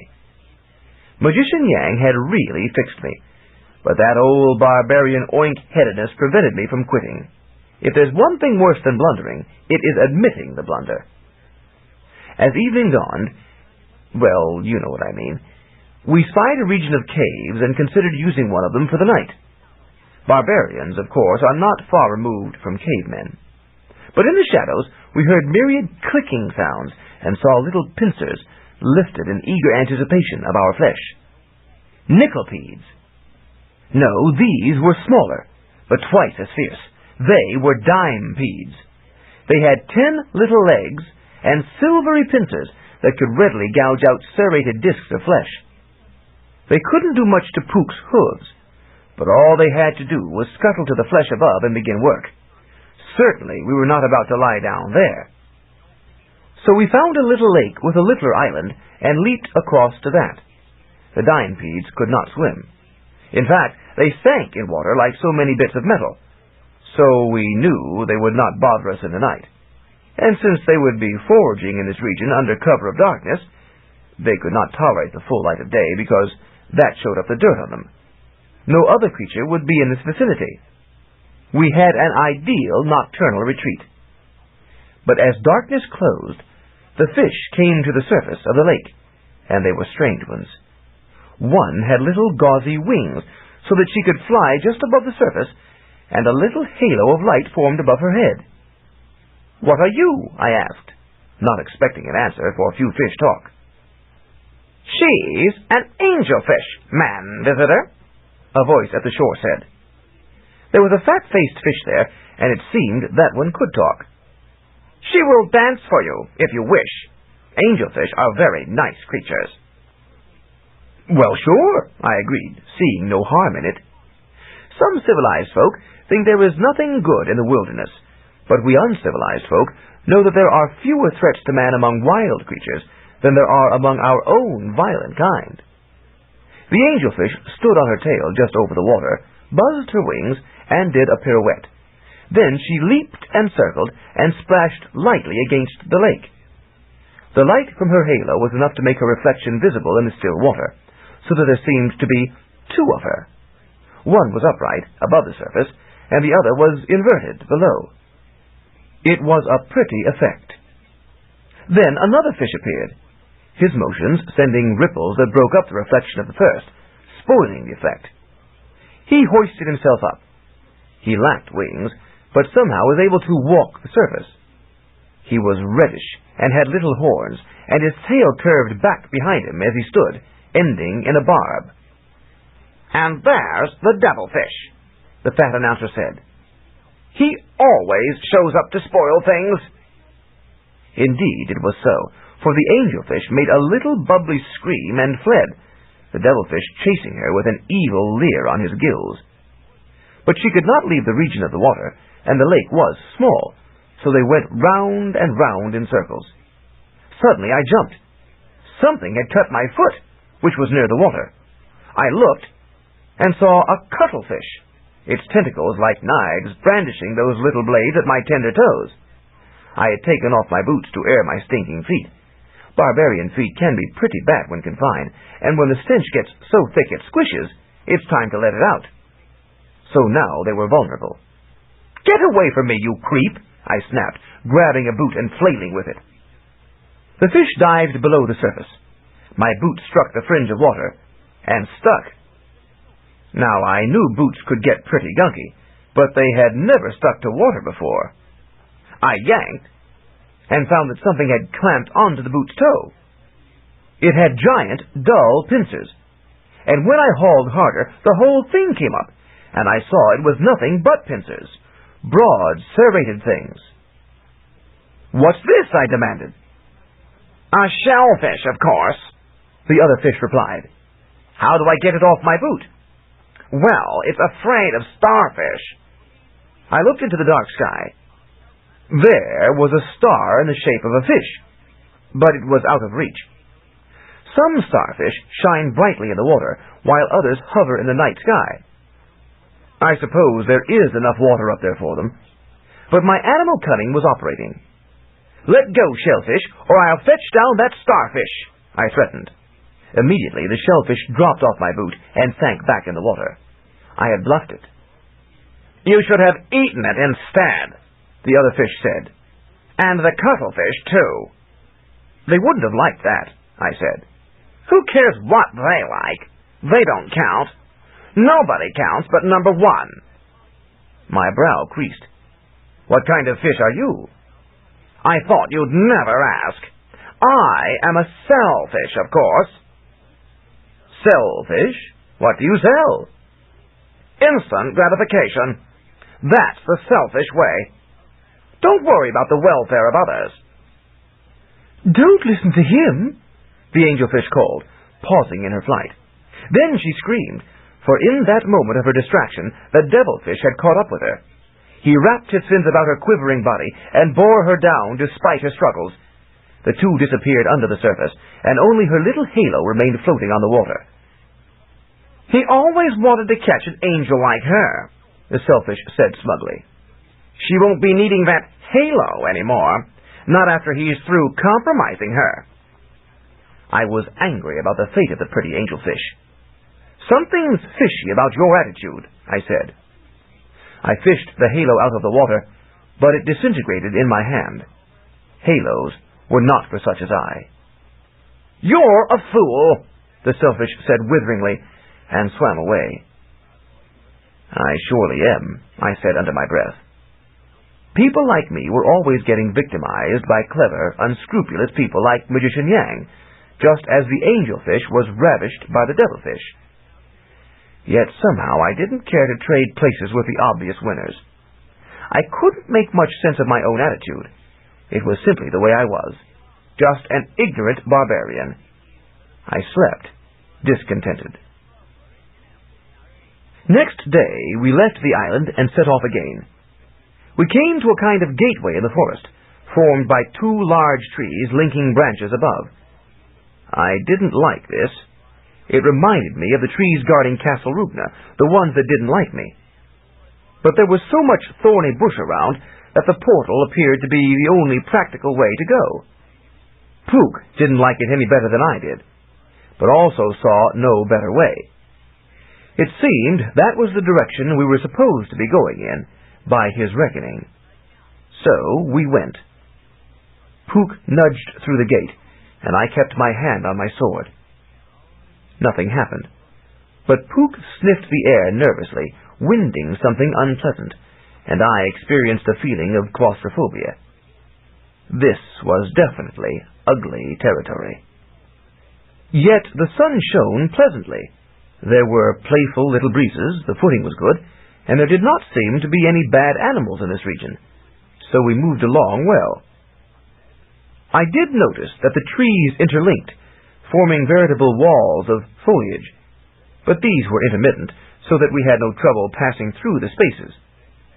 Both of us remained nervous about the confinement, but all we needed to do was trot along until we got out of the region. Certainly it was better than climbing a snow-topped mountain. Then there was a buzzing. I didn't like the sound of that, and Puka switched his tail nervously. Horses tend to dislike buzzing things generally, but some buzzes are worse than others, and this was bad buzzing. The sound loomed louder, and then the source manifested. A swarm of huge flies. I muttered a repeller spell. Some people claimed spoken spells didn't work in Xanth, but in my opinion, those folk hadn't given them a fair trial. I used spells to make fire, put myself to sleep, abolish warts, adjust my eyes to sudden changes of light, ease pain, and the like. That sort of magic generally worked for me. Of course, it helped to have two magic stones to strike together for the first spark for the fire, and to relax properly before using the sleep spell. The magic took weeks or months to work on the warts, and several seconds on the eyes. And there was only so much that incidental magic could do for pain. But weak magic was better than none at all, I always said, knocking on wood. Sometimes, when I was very tired and really needed to sleep, the sleep spell zonked me out instantly, and that was a blessing. One simply had to understand the natural limitations of magic. Then it worked just fine. Once in a while, one encountered a bum spell, one that simply did not perform as advertised. Then it was simply a matter of reporting it to the Barbarian Better Business Bureau, so that no one else would be deceived into using that spell. Anyway, I used the fly spook spell, but that swarm came right on at us. Then I saw that these were not ordinary flies. They were dragonflies, resistive to such little magic. Normally, dragonflies did not deign to bother people, but buzzed about their own business, preying on other bugs and keeping company with real dragons.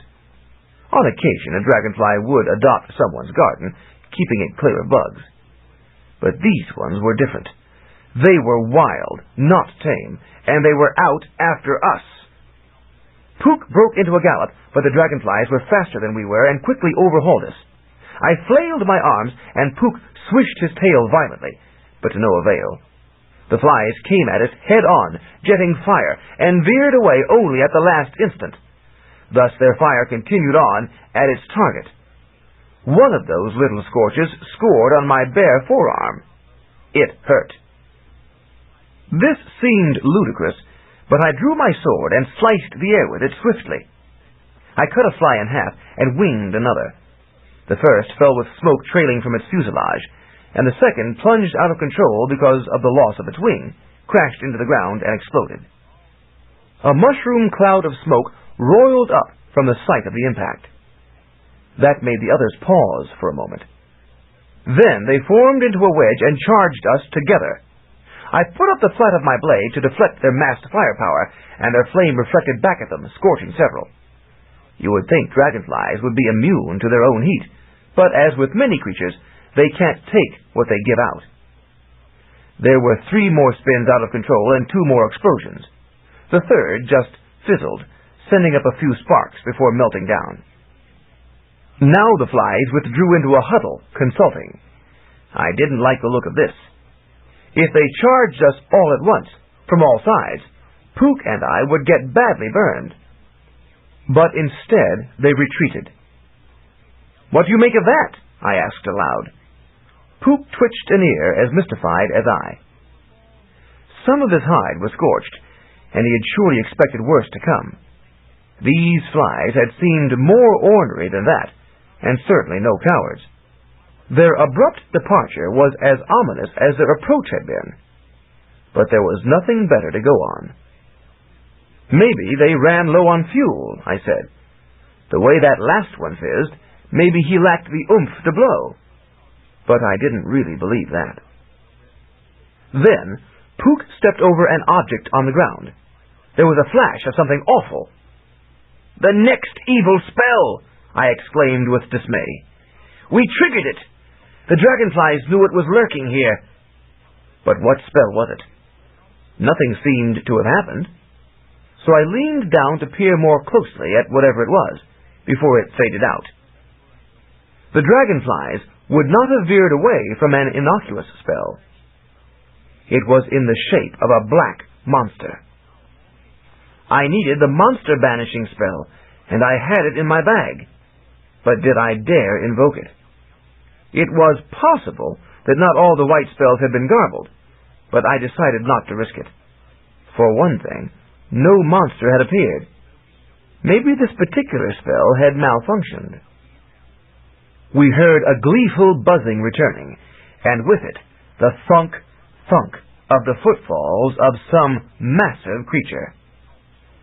Now, I could be wrong, but that sounds like large trouble to me, I said. Puka agreed. He took off at a gallop, leaving the ponderous noise behind. It's always best to avoid trouble if possible, especially when it's bigger than you are. I know that sounds unbarbarian, but there are a number of myths about barbarians I've been trying to dispel. When the only safety is in flight, the sensible man flees. But we came to a curve in the path, and the vegetation was too thickly intertwined to permit any ready egress. We had to follow that curve in a loop back. The pursuing thing made a shortcut and gained on us. We just didn't have time to hack through the meshed trees and brush. We had to keep moving. That was, of course, why that spell had been placed here. It was a very bad place for me. Fortunately, we had developed enough of a lead so that we were still well ahead of the creature. We took off down a new path and again left the thunk, thunk, thunk behind. And again we encountered a curve. This was inconvenient, annoying, and perhaps dangerous, for it allowed the thing behind us to catch up once more. This time, the snout of the thing showed around the curve before we left it behind. It had whiskers and a feline aspect. As we left it behind this time, I wondered, what had a feline aspect and 6 legs? For that was the number it had. I could tell by the triple thunk. I was long accustomed to identifying animals by their traces and sounds. 2-legged creatures have an even beat when they run. 4-legged have double beat, as the 2 forelegs and 2 hind legs strike. This was triple. I had not so long ago encountered a 6-legged creature. I couldn't quite remember where, but it had been so low-slung as to whomp rather than run. This was different. And another turn. This was awkward as anything. Now all of the pursuer came into view, and I recognized it at last. The Tarask. Of course, Yin had warned me of it. Of all the creatures I might have encountered here, this was the one I least preferred, now that I grasped its nature. The Tarask was technically a dragon, but not a normal one, for it possessed certain non-reptilian attributes. Its head was that of an antlion. It had 6 ursine legs. We don't have what the mundanes call bears in Xanth, but we do have their legs. A big spiked carapace, and an ugly reptilian tail. All in all, an ugly customer. Once more, we outdistanced it. But still, we were in the confines of this maze, and the Tarask seemed tireless. Some of these big ones are boosted by magic, unfair as that may seem to their prey. If we ever got out into open forest, we could outrun it permanently. But we were stuck in this mess of channels. And of course, that was the point. The evil spell had been placed to summon the monster as the final wedge of a careful trap. Naturally, the bumpkin had marched right into it. It was now apparent that the evil spells were not simply strewn along my predetermined path in random fashion. They were set where they would do the most harm. The odds against me were even worse than I had imagined. I had no choice. I would have to risk a defensive spell. Maybe it would turn out wrong, but at least it was a chance. But which spell? The white compass had converted a stone mountain to flesh. Would the monster banishing spell relate any better? But I didn't know what would be better than the correct spell. I just had to hope that not all the spells would turn out to be mixed up. So I grabbed for the white monster figurine as we moved along. "Invoke!" I cried as I held it in my hand. It flashed, but the triple pounding of the monster's paws continued unabated behind us. Whatever the spell had done, it wasn't monster banishment. My awareness enlarged as the white object faded from my hand. I knew we were in a maze, Warren, that might have only one exit, so that the Tarask could run down unwary prey at his leisure. That way, the monster's slowness did not matter. Just as I had worn down Puka when I stalked him and herded him into an inescapable situation, so the Tarask would wear us down. Flight would not accomplish anything except tiring us out, and that was no good. It would be better to stand and fight while we were strong. "Pick a good place to ambush the monster," I told Puka. "We'll fight."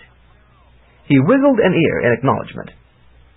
One thing about tripping the evil spell, it meant we were still on course for the object, since the spells had been placed along that course.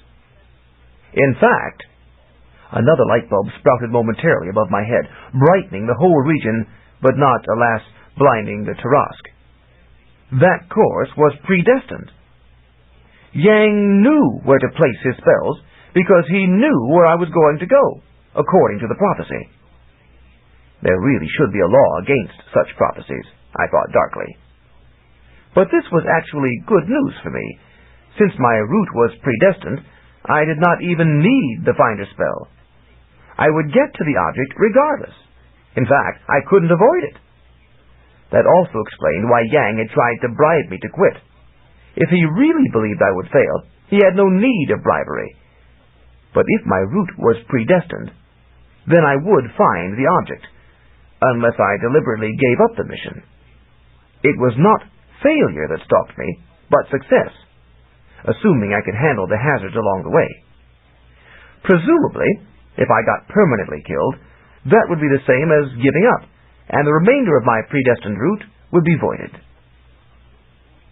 Now, why was all this obvious to me now, when it had been so obscure before? Was I thinking better? And the answer was yes, I was thinking quite a bit better. I was more intelligent than I had been. That meant that I had invoked Magician Yin's spell of intelligence. It had been intended to counteract Yang's lurking spell of idiocy, but now had simply increased my normal level. I was a barbarian genius. The irony was that genius is wasted on a barbarian. It doesn't take brains to swing a sword. It takes muscle. No really smart man would be a barbarian. Another counterspell had been wasted. Well, I was stuck with it. Could intelligence help me escape the monster? That was doubtful. Given a little time, I could devise a weapon from plucked foliage that would cause the Tarask to draw into his shell and be helpless. But I had no time. The smartest thing to do was to stay out of the monster's labyrinth. I would have realized that had I invoked this spell before entering, so it wasn't much help to me at the moment. Nevertheless, being smart couldn't hurt. Quickly, I reviewed what I could recall about the Tarask.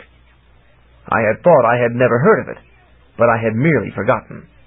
There turned out to be more information stored in the crannies of my brain than I had realized. Bits and pieces of things I had heard elsewhere in my life and not remembered until this moment of heightened intelligence.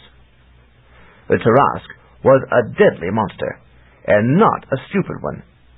It preyed only on live, healthy creatures, so that it would not pick up any loathsome diseases or suffer indigestion.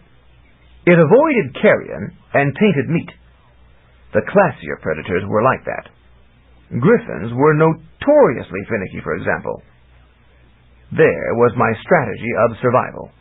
I would try to kill the Tarrasque, but if I failed, I would pretend to be tainted. Then it would not eat me, and my talent in due course would restore me to full health. It was not the easiest way to get through, but it was feasible. What then of Puka? He could not heal rapidly, or grow back lost limbs, or return from death. Puka, if I lose, you take off immediately. You must escape while the Tarrasque is tending to me. He neighed in negation. No, I will heal, I assured him. You need time to find your way out of the maze. I can give you that time. He snorted, disliking this, obviously believing that I was exaggerating my healing propensity, but he assented. Suddenly, he veered into a side pocket. This was just large enough to give us fighting room while protecting our sides and rear. If we could hold off the monster, this was the place to do it. But first, let's give the Tarrasque a chance to pass us by, I said. We don't want to fight unless we have to. In a moment, the monster shot past our alcove, screeched to a halt, backed up, and stared in. I realized that I should have struck at its midsection before it got its head oriented, now that I saw it clearly. The head had tusk-like teeth and orange glaring eyes, and was framed by a tawny mane. Overall, the Tarrasque was as big as Puka, but the horse was constructed for running, while the monster was constructed for combat. Its bare paws attached to hugely muscled legs, and their claws were stout. I drew my sword as I dismounted, and stood before Puka, facing the Tarrasque. I don't suppose we can settle this amicably? I inquired of the monster. I really didn't expect any affirmation, but I wouldn't want it said that I had fought without reason. There are forms to be followed, after all. For answer, the monster roared. The sound made the trees confining us shudder, their leaves curling. What power! An ogre could hardly do much better than that. I am a husky barbarian, of course, so I don't properly understand fear, but that sound provided me with an inkling. The wind from the monster's exhalation blew back my hair and tore at the interlocking branches of the trees. The odor of it was not exactly sweet either. I feel obliged to advise you that I am a primitive warrior type, excellent with my weapons, I said. Too bad the monster's carapace was so sturdy. It would resist the blast of a pineapple. Otherwise, I would have had an easy way out. If you should choose to back off now, I will understand. The Tarrasque took a step forward. Its 3 left legs moved together, then its 3 right legs. It opened its mouth marvelously wide, so that I could readily perceive exactly how horrendous its jaws were. Those teeth were like a forest of spikes, some narrowing to points, some splitting into multiple cutting ridges, some serrated like the surface of a saw. There were ledges and valleys and sculptured contours that I was sure meshed neatly with their opposite numbers when those jaws came together. Hapless indeed the creature on whom those jaws closed. I tried once more, for courtesy requires 3 attempts at peaceful settlement. There is one special thing you should know about me. The Tarrasque pounced, mouth gaped wide, another roar forming in the tonsil region.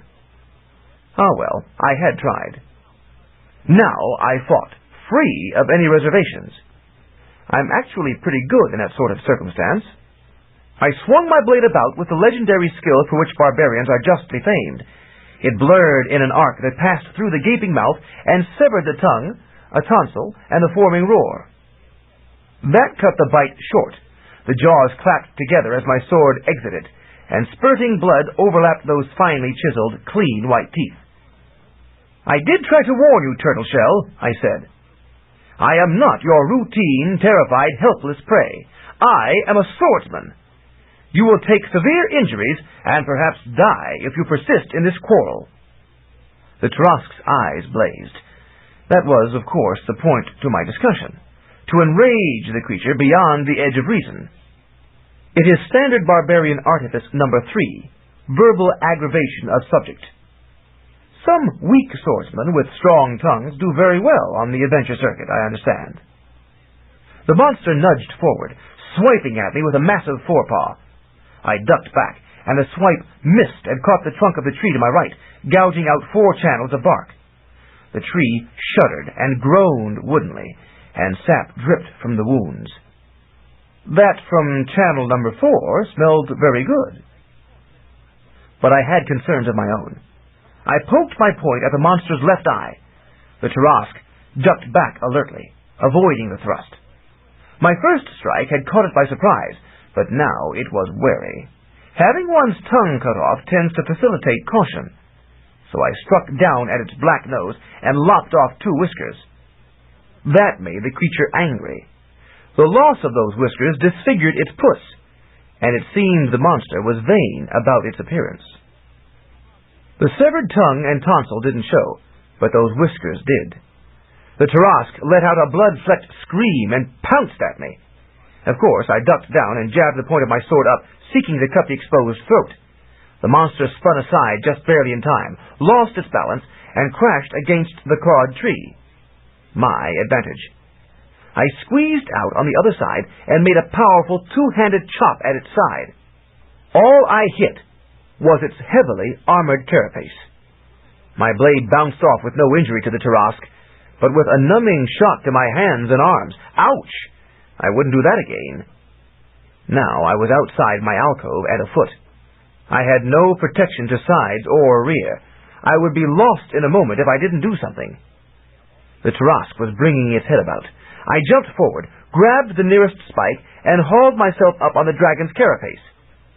I doubted that the monster's head could reach the middle of its armored back. "Ho, half-whisker!" I cried, as I seated myself between spikes, bracing my boots against them. "What do you say now, stink-snoot?"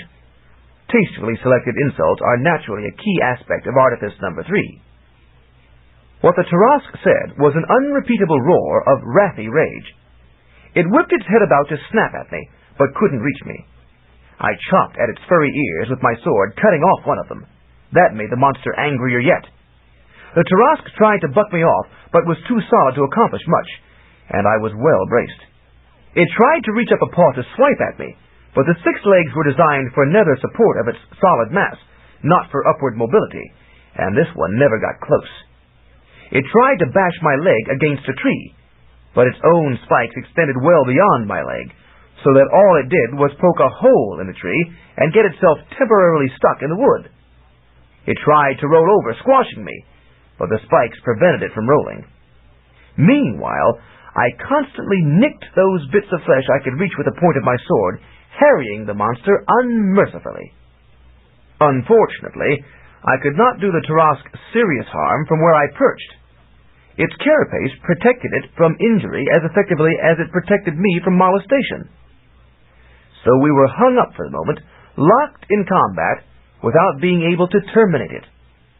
Maybe this would become a kind of siege, with the one who lasted longest emerging the victor. Alas, not so. The Tarask's long serpentine tail whipped about and stung me on the back. That could touch me. I tried to lop off the end of that tail, but it flicked in and out so fast I couldn't catch it. In fact, I didn't even dare turn my head for fear the tail would twitch out an eye or 2. My light body armor was getting cut up, and stripes were appearing on my flesh. I had to get out of range of that tail. But to do that, I had to get off the carapace, and that would render me vulnerable again to the rest of the monster. Was there some other way? Yes, there was. I squirmed around and crawled backward, passing one spike after another, moving toward the tail. Naturally, the flashing tip tore up my back considerably, but I pressed on until I was able to turn part way, shield my face with my free forearm, and poke my sword down at the base of the tail where it emerged from the carapace.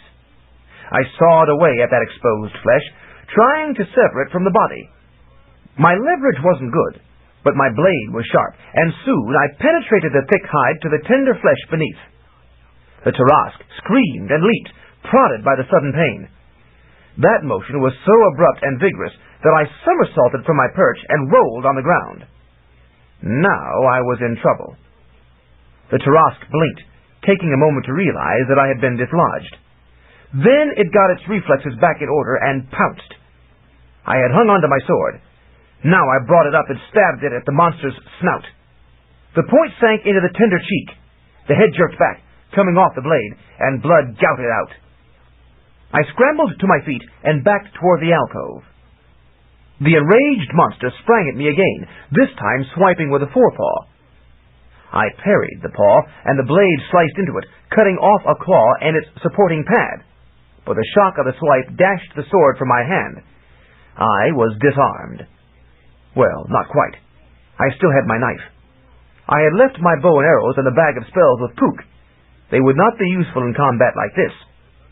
But the knife seemed pitifully inadequate. The Tarask figured it had me and pushed forward, mouth opening to take a juicy bite of barbarian. It's an established fact that barbarians taste better than civilized folk do because they are healthier, with more lean red meat. Well, monsters make mistakes, just as men do. I stabbed the knife blade into its black nose and twisted.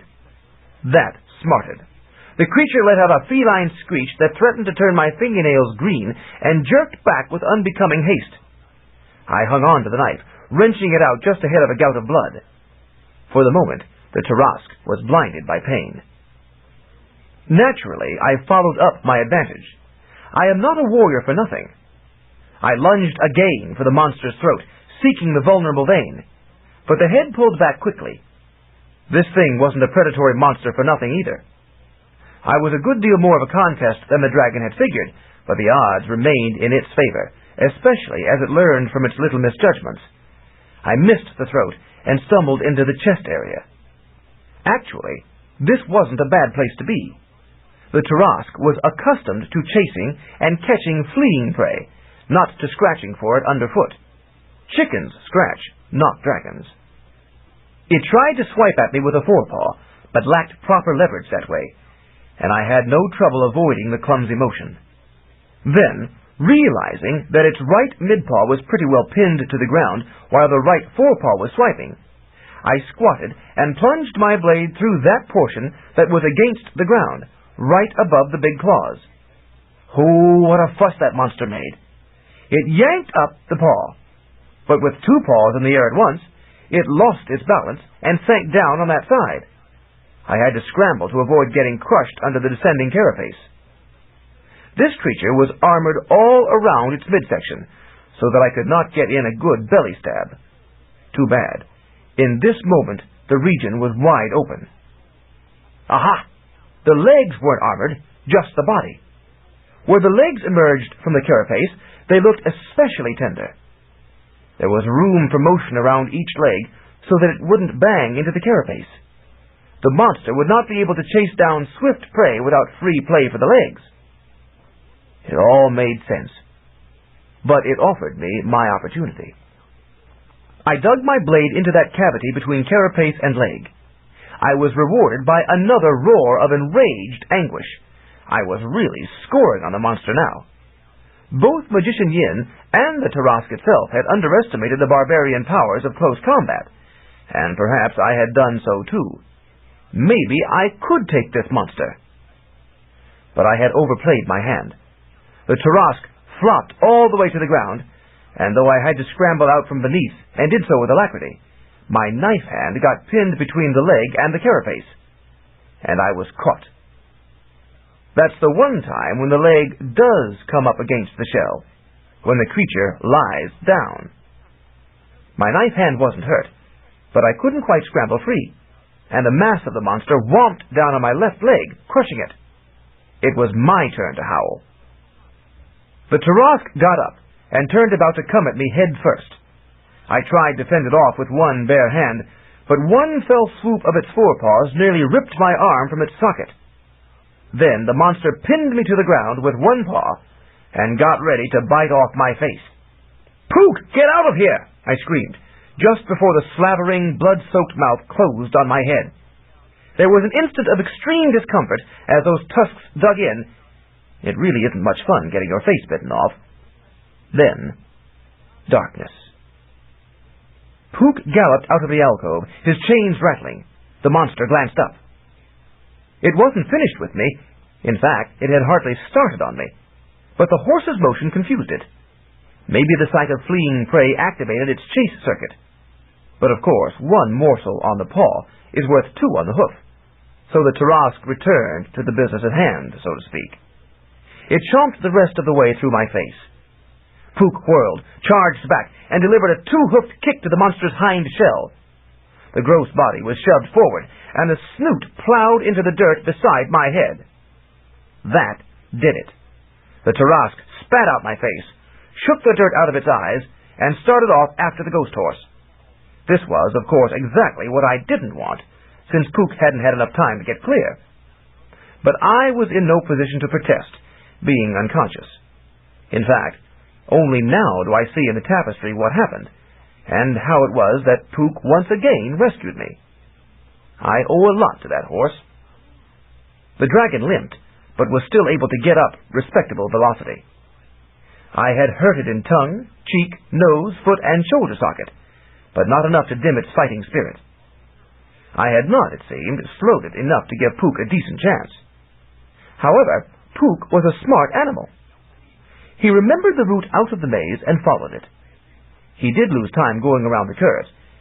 Maybe he was guided by smell and sight, as well as memory, and did not dare to leave the exact trail we had made, lest he get lost and confused and be trapped by the Tarask.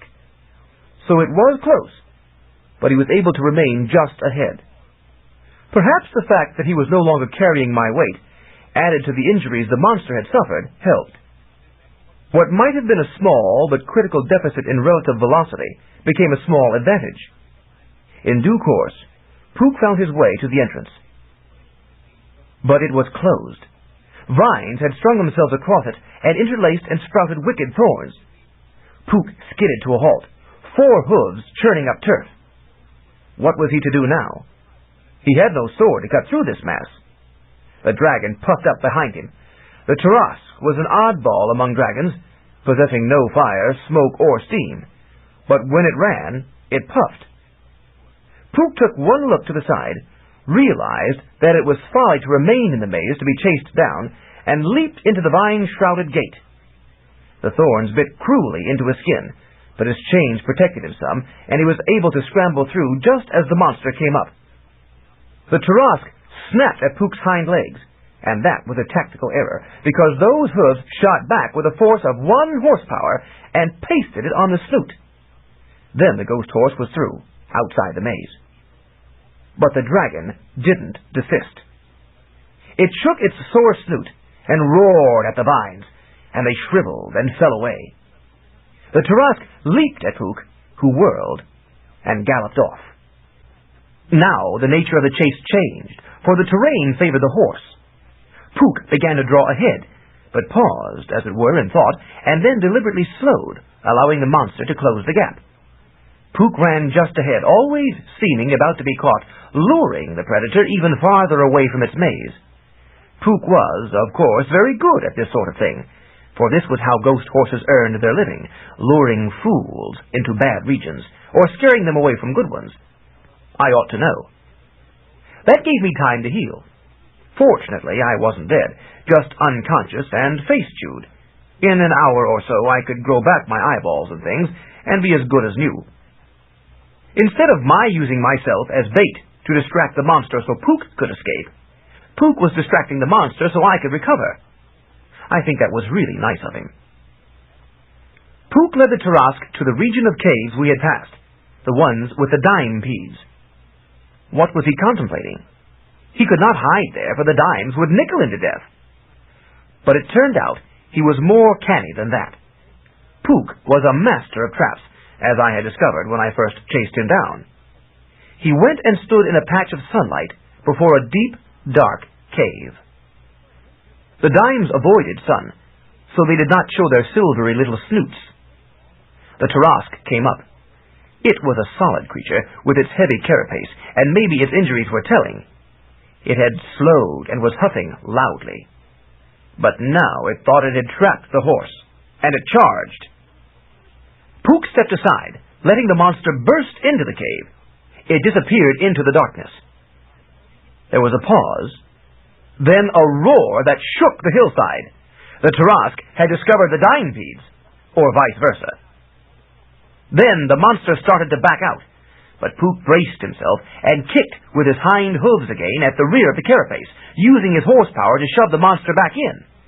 It was a beautiful ploy, but alas, not enough. The Tarrasque weighed more than Puka did. Its huge shell made it invulnerable to kicks, and it had strong reason to get out. It hunkered down and shoved, and Puka could not confine it. Soon it got its head clear, pawed away the clinging dimepedes, and rotated to face the horse. Puka was no coward. He stepped close to the Tarrasque's face and spun about. His chains flung out and whipped across the dragon's head, knocking out a tooth or two, or maybe an eyeball. The monster was so surprised, it pulled its head and forelegs back inside its shell, whereupon Puka kicked sand and dirt in after the head. It seems monsters don't like having sand kicked in their snoots. The Tarrasque bellowed so hard that the sand was blown out of its neck hole and 3 leg holes. The carapace almost lifted off the ground, repelled by the blast. As roars go, that was a good one.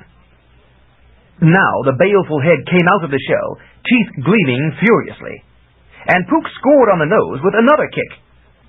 His hind hoof jammed the sore black nose right back into the dragon's sore head, so that the Tarrasque's face became concave instead of convex, and shoved the head back into the shell. Puka was fighting the monster better than I had. Then the horse sniffed, smelling something. Quickly he trotted to the side, where a ragweed bush grew. He snatched a rag between his teeth, ripped it off, held his breath, and trotted back to the Tarrasque, whose head was just emerging again from the carapace. Puka flung the rag onto the monster's nose and backed out of the way. Now, ragweed was not a normal choice for cloth because of the special and objectionable quality of the rags. No one wove ragweed into rugs or clothing, except perhaps as a practical joke, and not just because the rags were ugly, but in this case, the Tarrasque sneezed. That was what ragweed did. It caused uncontrollable sneezing. Some creatures could sneeze for days after a single whiff. Others could struggle to keep their heads attached. Once the monster got a good deep whiff of the potent rag, it was some sneeze. The blast from it blew the leaves off bushes and stirred up little dust devils who uttered unkind syllables and fled. The dragon's whole body slid back a distance because of the recoil. The next sneeze slid it back some more, and the third put its tail well inside the cave. Half a dozen more sneezes had the Tarrasque all the way back in the cave. Puka trotted over to the ragweed and harvested another rag. The sneeze dust practically oozed from it, itching to do its nefarious job. Puka tossed it into the cave, then scrambled up the hill, found some debris, and kicked it down. He managed to start a minor avalanche that piled up junk before the cave, partially blocking it. That wouldn't stop the monster from powering out, of course, but it did tend to enclose the air and deflect the wind from the sneezes, so that the magic sneeze dust from the rag remained mostly inside the cave. That meant the Tarrasque had to keep inhaling it, which in turn meant continued sneezing. Puka cocked an ear, listening, as the hillside shook with the reverberations. I know what he heard. A number of little sneezes along with the big ones. The dimepedes were affected too. They would be very angry once they managed to stop, and there, deep within their cave, was the apparent instigator of it all, the Tarrasque. The dimepedes could not pinch through the carapace, but they were small enough to scuttle up inside the leg holes, head hole, and tail hole, and mad enough to do considerable damage to whatever flesh they found in there. The Tarask was too deep inside the cave to escape readily this time. There was about to be a reckoning. Satisfied, Puka trotted back toward the maze. He had, to most intents and purposes, defeated the monster. Now he was returning to rescue me. But I had problems of my own. I had been healing nicely, but then the dragonflies arrived to harass me. I was just regaining consciousness when they swarmed in and blasted me with dozens of little fiery jets. Singly, each blast was painful. Together, they were devastating. My newly healing skin was blistered, my clothing burned off, my hair set on fire. My sight was lost again, and my sense of smell. And then 2 flies zoomed down to jet into my ears and deprived me of my hearing, too. They actually tore me up much worse than the Tarask had done, now that they had me helpless. Nothing is quite as cruel as a weakling with sudden power. When Puka returned to pick me up, he found me lying under a cloud of dragonflies. He charged in, swishing his tail so violently that dozens of flies were knocked out of the air and sent spinning to the ground, where they detonated.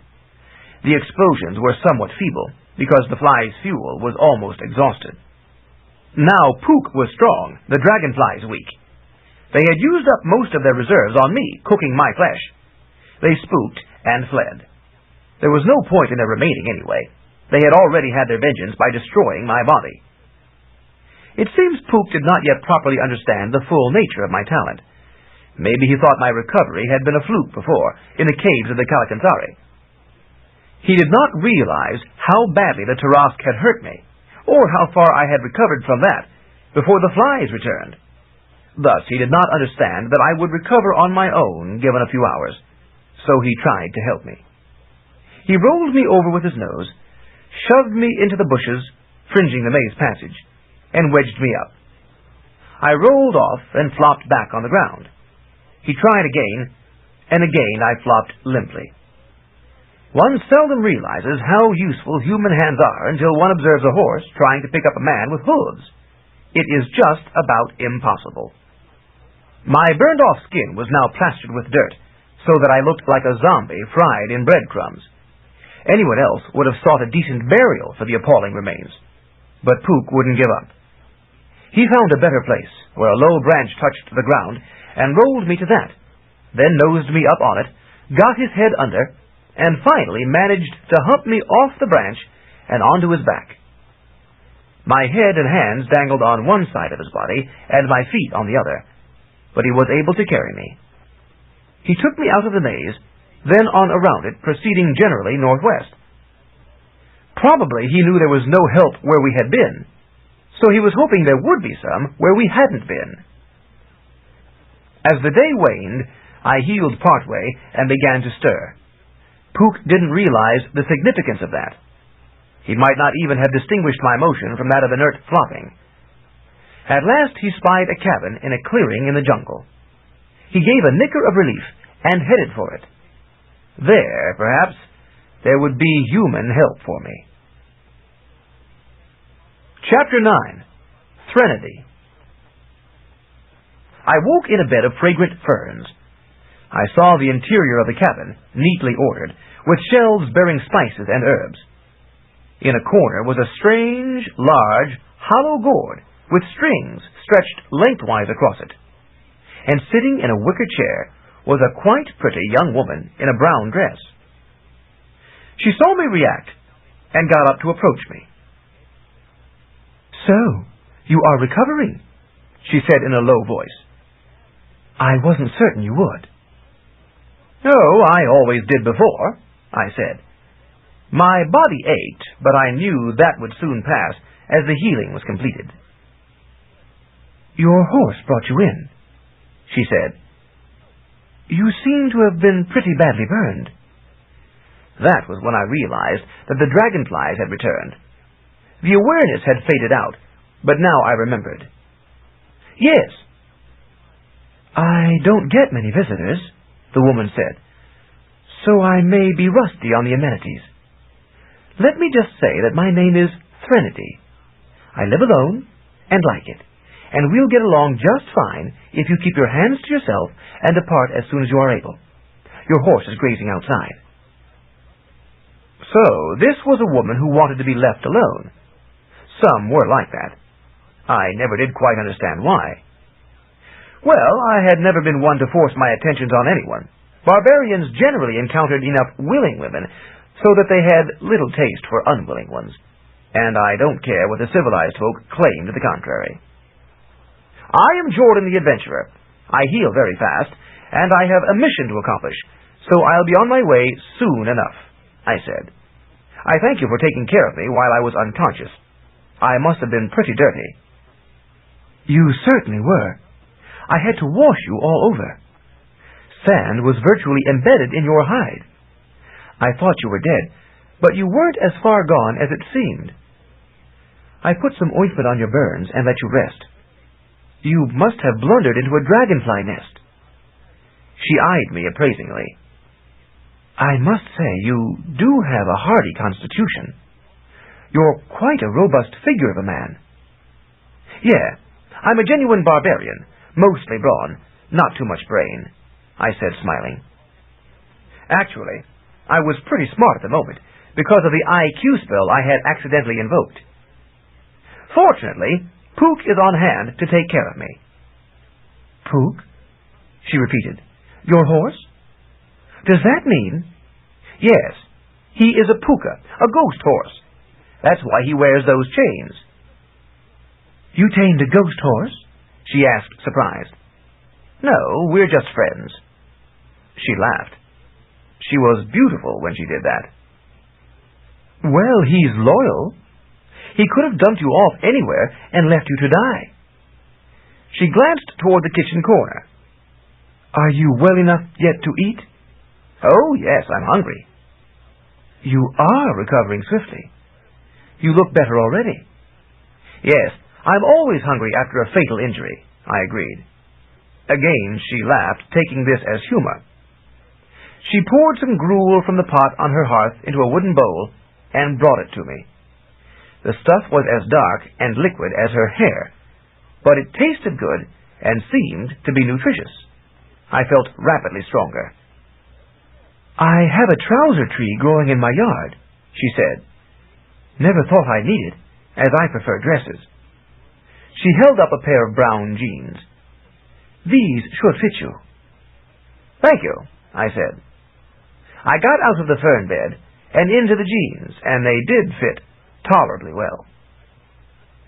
"That's amazing," she remarked, watching. Evidently, she wasn't one of those prudish, civilized women, though in other respects she did seem civilized. "Your skin is almost whole again. You were so badly burned." I shrugged. Guess it looked worse than it was. I could have explained about my talent, but it didn't seem necessary since I was about to leave. Actually, I wasn't paying full attention to her, as my ensmartened brain was distracted by philosophical insights and intellectual exercises it hadn't been interested in before. Today, I can only vaguely appreciate the mental convolutions I indulged in then. For now, I am of only ordinary smartness. That is why I am not telling the story in the intelligent way I could have told it then.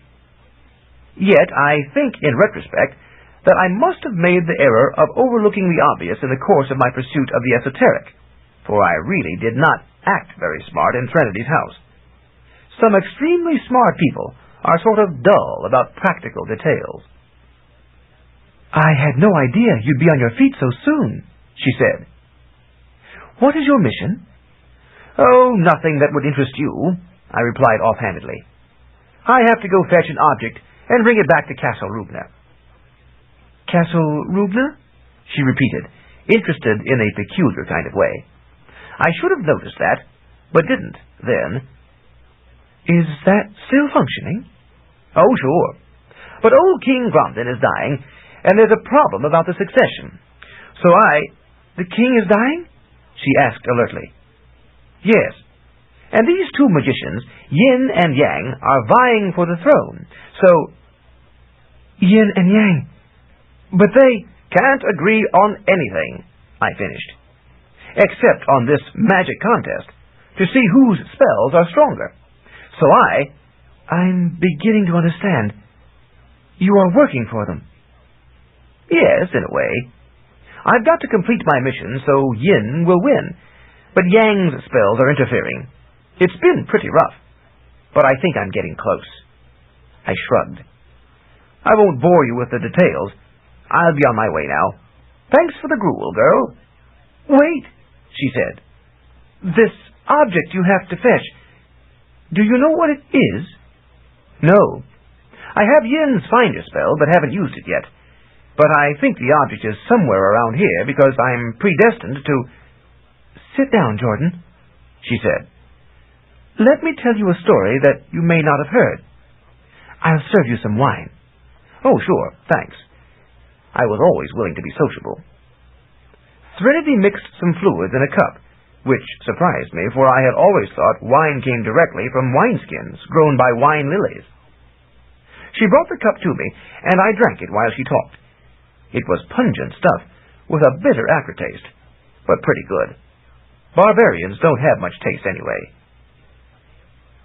King Gromden had a child, a daughter, Threnody said.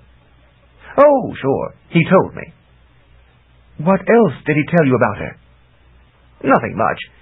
Just that his wife and child had gone away, and he missed them something awful. I burped. That wine was bubbling up inside me.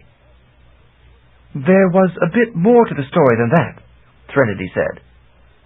Well, he's pretty lonely now. Then my intelligence had a flash. Yang mentioned scandal. Maybe that was... She was silent a moment, then resumed her story, as if she had not been interrupted. King Gromden's daughter was the apple of his eye, and indeed she was said to be very pretty. His wife grew jealous of the attention the child got, and put a curse on her.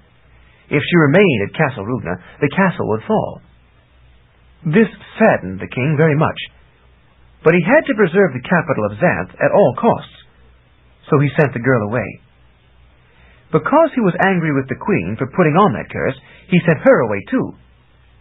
But before the queen departed, she put a curse on him also. That was her talent, of course. Curses. She came from curse folk stock, deep in southern Xanth. Some call those folk fiends. She caused him to forget the nature of the first curse. So ever after, the king sought his banished daughter, not realizing that he himself had banished her, and for good reason. He finally located her, but she remembered the curse, and refused to return with him to Castle Rugna. He could not understand why, for when she told him of the curse, he immediately forgot. A good curse can't be circumvented just by a person's being told its nature. It operates until revoked, or until it just wears out, and the curses of the curse fiends don't wear out. Since he could not grasp the truth, and insisted on an answer, she had to tell him a lie instead, cruel as it was. That she preferred to live in the open wilderness instead of in a gloomy old castle. He kept trying to find ways to change her mind, but was never successful.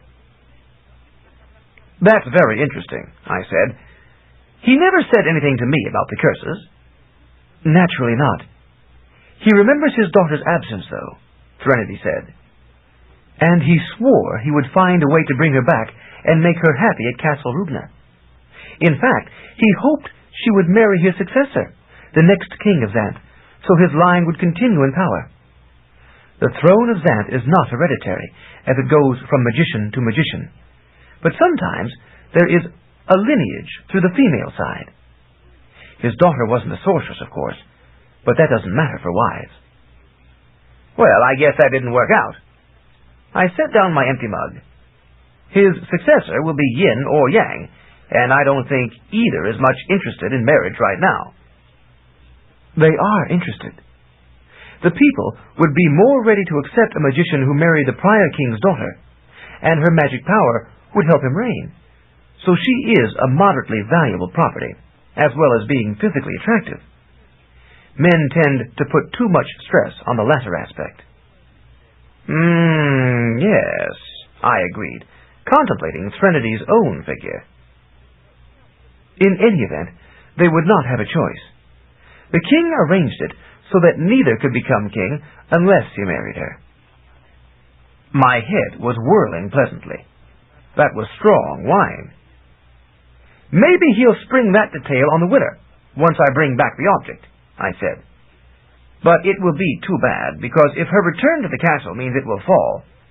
Yes, it is a cruel situation, she agreed. That girl will never return to Castle Rugna, because she loves her father and loves Xanth, nothing else. She will do anything to prevent her return, no matter who the next king is, though it breaks her father's heart. She has no choice. Well, it's not my business, I said, standing. I just have to fetch the... I reeled, staggered, lost my balance, and fell against the bed. Something was wrong. Threnody came to me. I'm sorry I had to poison you, barbarian, she said. But if you should succeed in your mission, and Yen becomes king, he will do what King Gromden wants, and marry Gromden's daughter, and keep her at Castle Rugna. I must prevent that, for when Castle Rugna falls, so does the human domination of Xanth. But, I protested groggily, you see, barbarian innocent, I am King Gromden's daughter, she said. I felt it only fair to let you understand why I had to kill you. Better that the life of one foolish adventurer be forfeit than that Castle Rugna should fall. It is nothing personal. You seem like a nice person for a barbarian. Then I passed out, and I suppose I died, for the poison had spread all through my system, and it was potent stuff. Threnody dragged my body across the floor. She turned out to be pretty strong for a woman, and to a trapdoor in the back of the cabin, and shoved me in. I slid down a dark chute, then out into the light, and into empty air. The chute opened into the forgotten gap chasm. I dropped a horrible distance, and thunked head first into the rock at the bottom. If the poison hadn't quite killed me, the fall certainly had. Puka heard the distant thunk. His ears twitched. The edge of the chasm was curved here, and the chasm itself was narrow. Puka found a ledge that overlooked the depth, and he peered down. His sharp eyes, or nose, spied my still remains below, and he gave a neigh of dismay. Maybe he felt responsible, for he was the one who had brought me to Threnady's cabin. But he was a pretty smart animal, and maybe some of that intelligence spell had rubbed off on him, for he set about getting down to me without hurting himself. He trotted west along the brink of the gap to where it intersected the sea, then jumped into the deep channel of water. He had a long way to fall, and made an awful splash, but in a moment he bobbed to the surface, despite the weight of his chains, and swam into the chasm until the water thinned, and he could walk on land. Evidently, the Gap Dragon had business elsewhere, for there was no sign of him.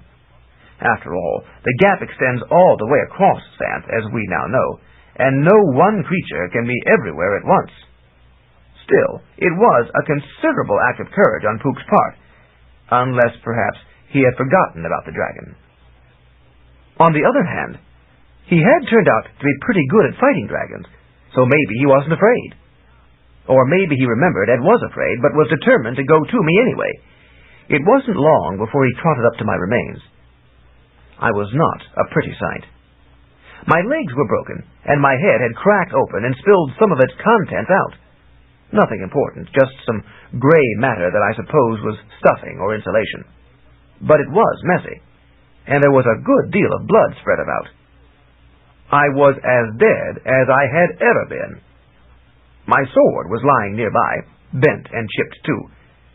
That makes me sad to contemplate, for that sword had served me well, and could not heal itself.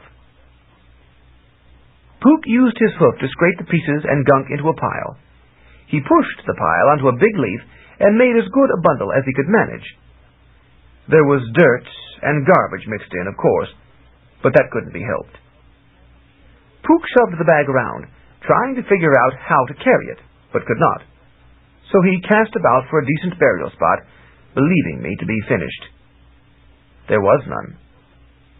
He decided to take me to the shore, but that was some distance away. What was he to do?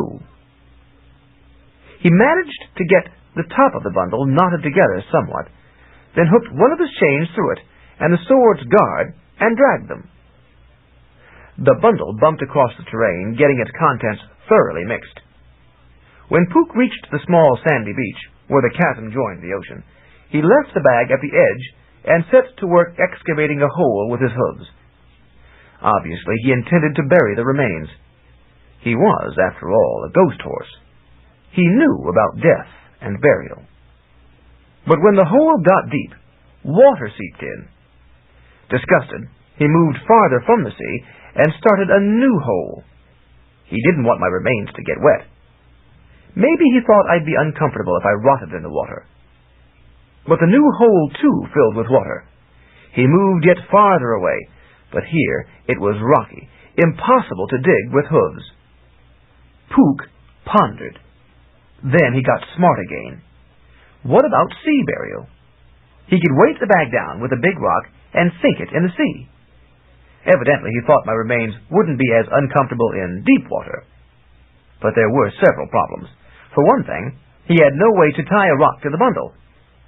Even if he had good vines, he couldn't tie knots in them. And he knew the big wrapping leaf would soon disintegrate in the seawater, releasing its contents.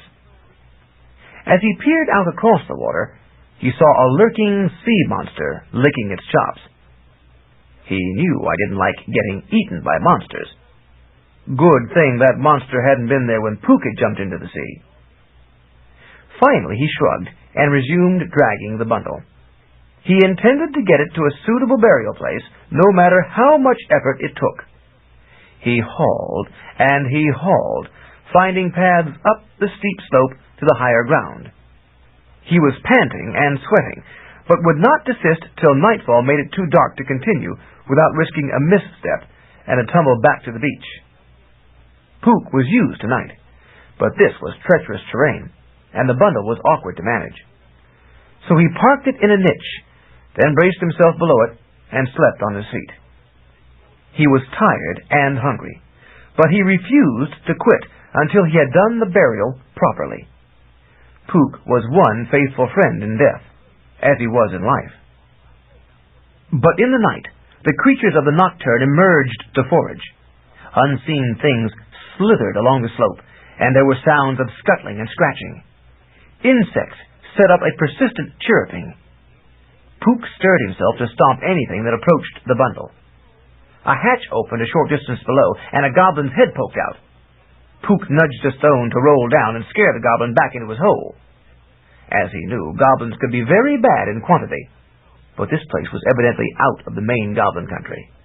A solitary goblin could be dealt with more readily than a mob. Then a smell developed. Puka sniffed and snorted, disliking it. For a moment, he might have been afraid the stuff in the bag was decomposing. Then he heard crass flapping and realized it was a harpy. The ugly-faced avian crone loomed near, sensing her type of prey, namely, something helpless. But Puka squealed warning and reared up, milling his forehooves and clanking his chains, and she reconsidered. "I didn't know that carrion was yours, Puka," she screeched. "Most nags don't eat meat. Next time, let a girl know, you blippity-blip." I doubt I am repeating the exact words she used, as they weren't nice words.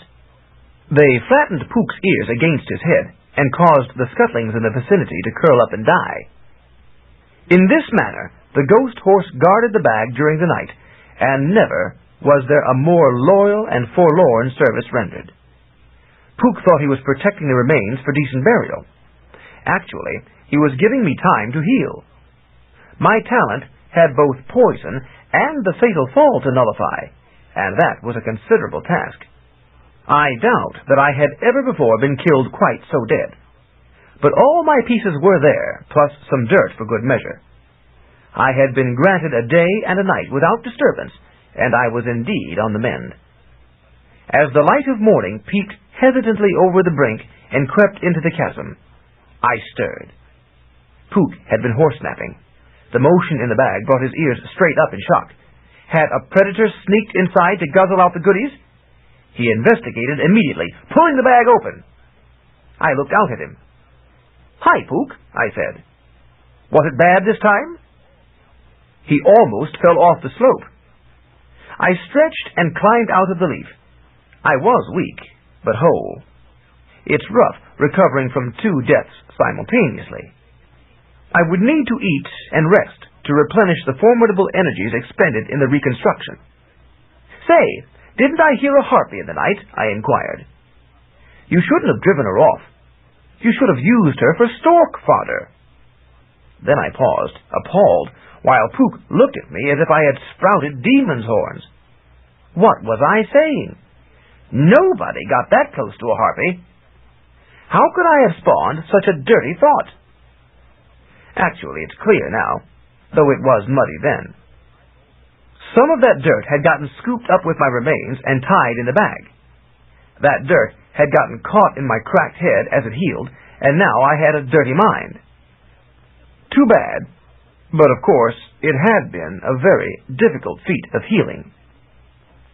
After a moment, Pook recovered from his amazement and disgust, decided it was really me back alive, and came to nuzzle my hand. "Oh, didn't you understand about me?" I asked him, realizing that he hadn't actually seen me heal before, not all the way from death.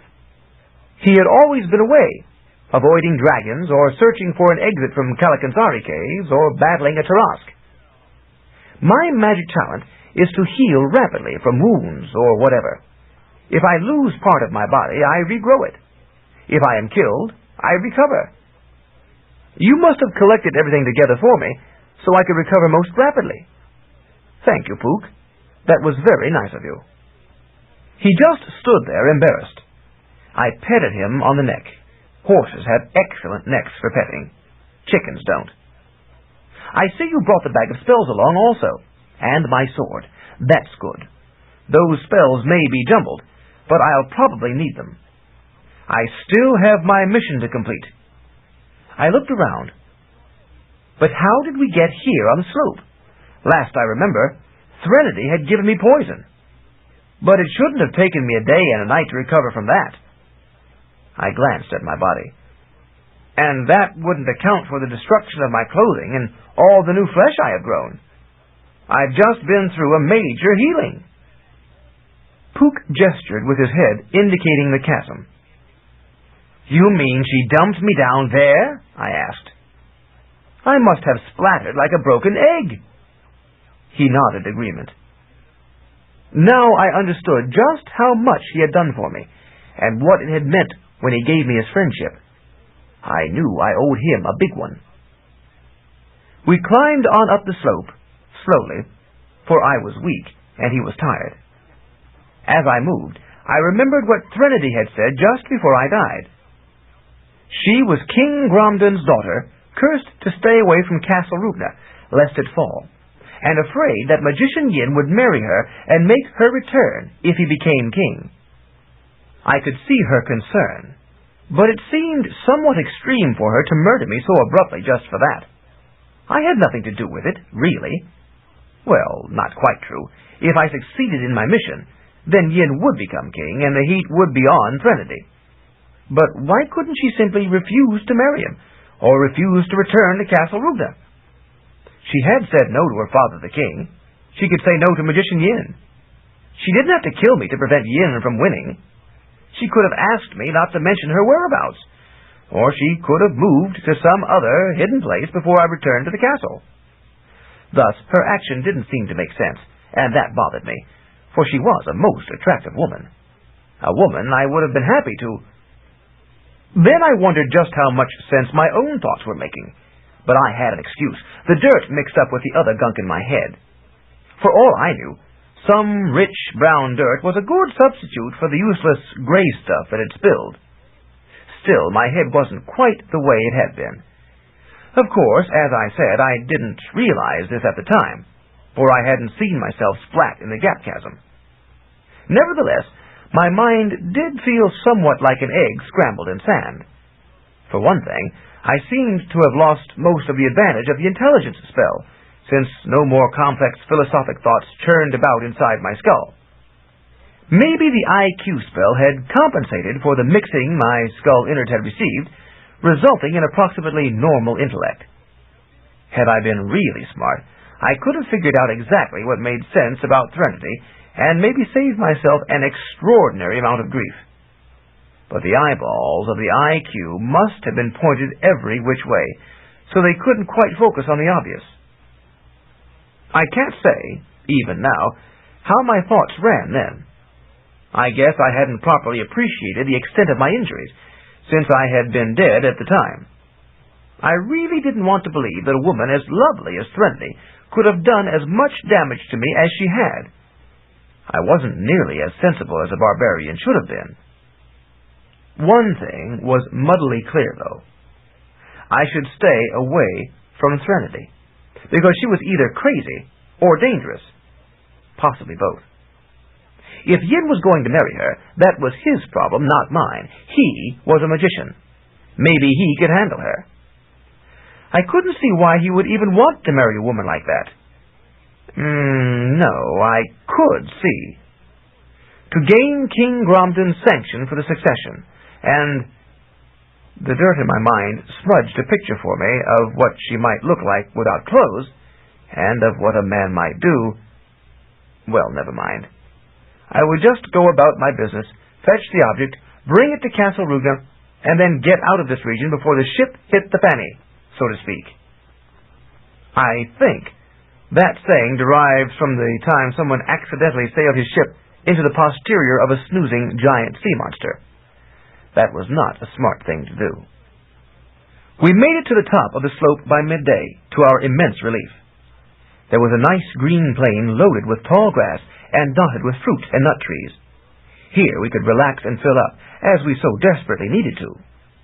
I took 3 good steps toward the nearest tree and tripped over another black spell.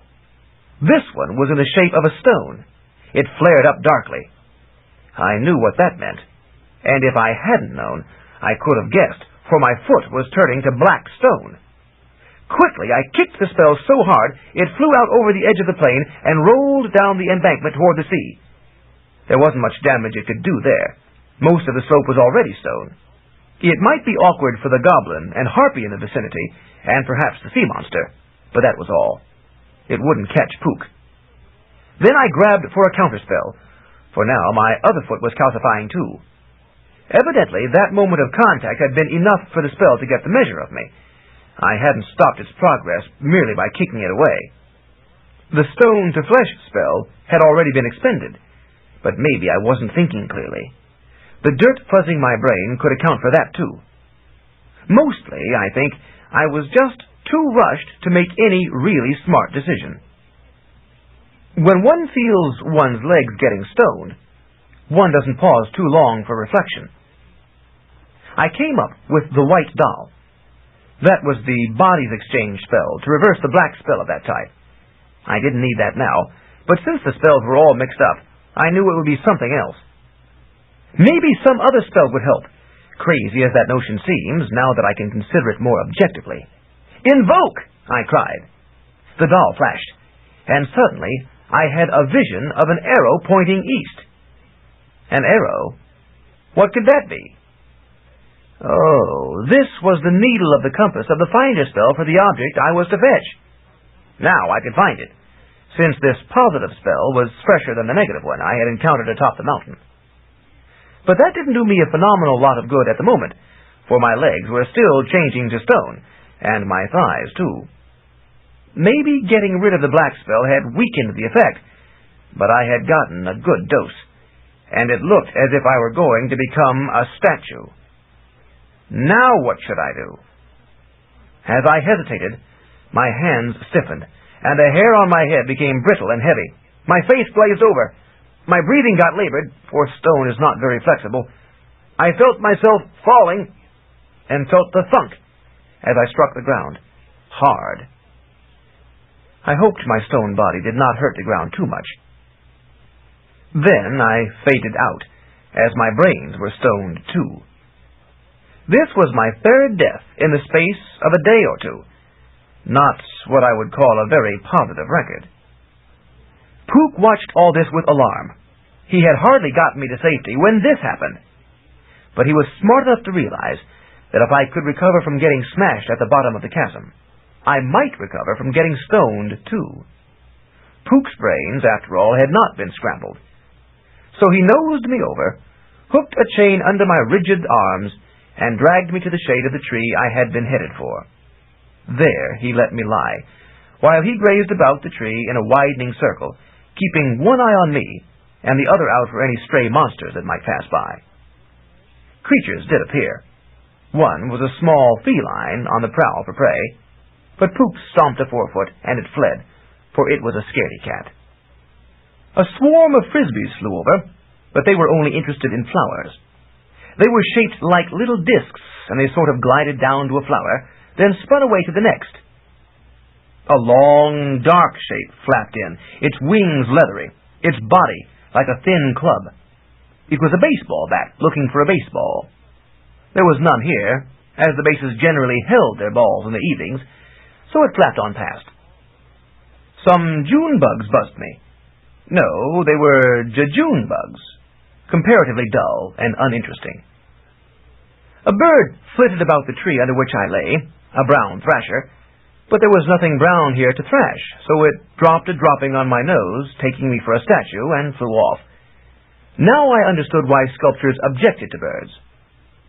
Dusk came, creeping guiltily across the plain. Pook stood near me, making sure nothing bothered me. The truth is, very little bothers stone figures, apart from hammers and earthquakes and the aforementioned attentions of birds. But the ghost horse remained as faithful as ever, trusting me to recover in due course. His trust was rewarded, for gradually my talent fought the curse of stone and prevailed.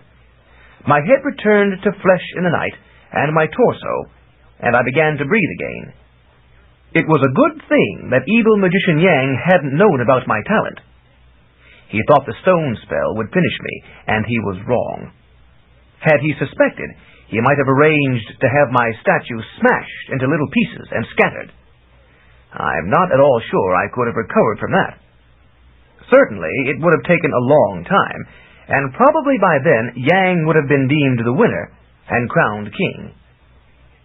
As dawn dawned, I was able to sit up. Pook gave a neigh of pleasure. His fate had been justified. But I was far from well, for my legs and my left arm remained stone, and my skull felt sort of rocky. Usually my healing accelerated as it neared completion. This time it was stalling. I realized that my talent had been severely strained. I had been savaged twice in the Tarask's maze, and killed twice by Threnodi's poison and the fall into the chasm, and this was the fifth bad accident in 2 days or so. I had never been killed before faster than once a day, and usually not that frequently. Also, these had been pretty thorough killings, not simple to heal. So my talent had at last exhausted itself, and was unable to complete the job on my body. Well, I couldn't blame it. In a few hours or days, I was sure my magic would recover its strength and polish off the remaining stone. Meanwhile, I would have to function on an as-was basis. In retrospect, I conclude that my talent, having expended its last gasp, getting me mostly restored, lost track of the job, and assumed that I was supposed to be partly stone, for it did not rush to complete the job when it could have. Just as a man coming into a strange house does not realize if a chair is out of place, my reviving talent did not realize that the stone foot and hand were wrong. But this is only conjecture, long after the fact. I don't really understand magic. Pook stood close, and I grabbed onto his chains and hauled myself to my feet. Then I reached up to harvest enough of the fruits and nuts growing on the tree to sustain me. After a while, I managed to stand and walk by myself, though my feet remained stone. It was like walking on stilts. I could manage, but for traveling I needed the ghost horse. Now the day was fairly on us, and the image of the arrow was in my mind. East, the direction of the object. I had to go there and find it. We went east, following the fringe of the monstrous chasm. Odd, I thought. that no one had warned me of this natural hazard. It could hardly be overlooked. And what kind of an object would be hidden here? Well, the arrow was clear in my mind, showing only a little smudge along the shaft, doubtless from the dirt in my head, and I knew I would learn the answer soon. This was, after all, a good time to have invoked the finder spell. The object was evidently close, so the spell tuned in strongly. We approached Trinity's cabin, perched at the very brink of the chasm. Obviously, the object was beyond it, so we turned south to give the cabin wide clearance. But the farther south we went, the more the arrow veered. It was pointing right at the cabin. I tried not to believe it, but when we were east of the cabin, the arrow pointed west. There could be no doubt. The object was there. I sighed. I would just have to go and get it. I knew Trinity would not be pleased. After all, she had already killed me twice to prevent me from getting the object. Now I would have to take it from under her nose. But I'd have to do it quickly and get away from there before she found some other way to kill me. I couldn't blame her for not wanting to have someone bring her back to Castle Rubna, but I did object to being killed, even if it wasn't too serious a matter.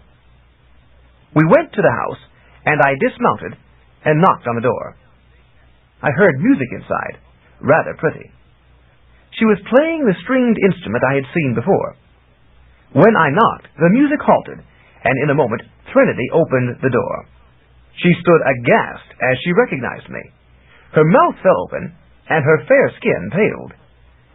"Got something to pick up," I said gruffly. I would have been more curt with her, but she was so pretty I didn't feel as angry as I should have. This is one sort of foolishness that barbarians are prone to. They tend to believe, despite significant evidence to the contrary, that women are as beautiful inside as they are outside. I knew better. Still, the way she had treated me seemed less objectionable than it might have. "I'll just take it and be gone in a moment. Please stand clear." She stepped out of my way, her eyes round and staring, and I brushed by her and rechecked the arrow. It pointed back toward Trinity. "Okay, you have it," I said. "I guess you knew it all the time, but didn't tell me. Hand it over." "You're dead," she gasped. "Not anymore. I heal fast," I said gruffly. "Now give it to me." "I don't have anything." She still acted as if she had seen a ghost. Maybe she thought the ghost was me. "Look, woman, you killed me, so I don't think I owe you anything. Give me that object, or I'll take it from you." "I tell you I don't have it," she said, losing some of her pallor. "I don't even know what it is." I had had enough. There are limits to what a barbarian will tolerate from even the prettiest of women, and perhaps some stone remained in my heart. I grabbed her and proceeded to search her, patting her body all over. Trinity did not resist. I didn't find any object on her, but the arrow still pointed to her. "Maybe it's something you're wearing," I said. "Take off your clothing." "I'll do nothing of the kind," she exclaimed, recovering her indignity as she got accustomed to the idea of my being alive. "Then I'll do it for you," I said, and began unbuttoning her dress. "You barbarian!" she cried. "That's right," I agreed, pleased. She saw I wasn't bluffing. "Oh, all right. I'll undress," she said. "I did undress you before, after all." She undid the rest of her brown dress and stepped out of it. She wore nothing underneath it. She took off her slippers, too, and stood completely bare. I picked up her clothing and set it in a pile on the bed, then stood between her and it. The arrow pointed directly at her. I looked closely at her. There was a lot to look at, but there simply wasn't any object there. "Maybe you ate it," I said, "so it's inside you." "Don't be ridiculous," she snapped. "I don't want you cutting me open to verify it isn't there." I scratched my head. "I just can't figure it, unless I am the object you seek," she concluded. That, of course, was it. Suddenly it made sense. Why fetch an object to win the throne, then go after an unwilling woman to marry? How much simpler to fetch the woman herself. And if she didn't want to come, might in fact even kill the one who tried to bring her, well, get an ignorant barbarian to do the job for you. I had a low regard for Magician Yang. Now, abruptly, Magician Yin didn't seem phenomenally good to me either. Well, I was stuck for it, since I had agreed to undertake this mission. Maybe this was what King Gromden had been trying to warn me about.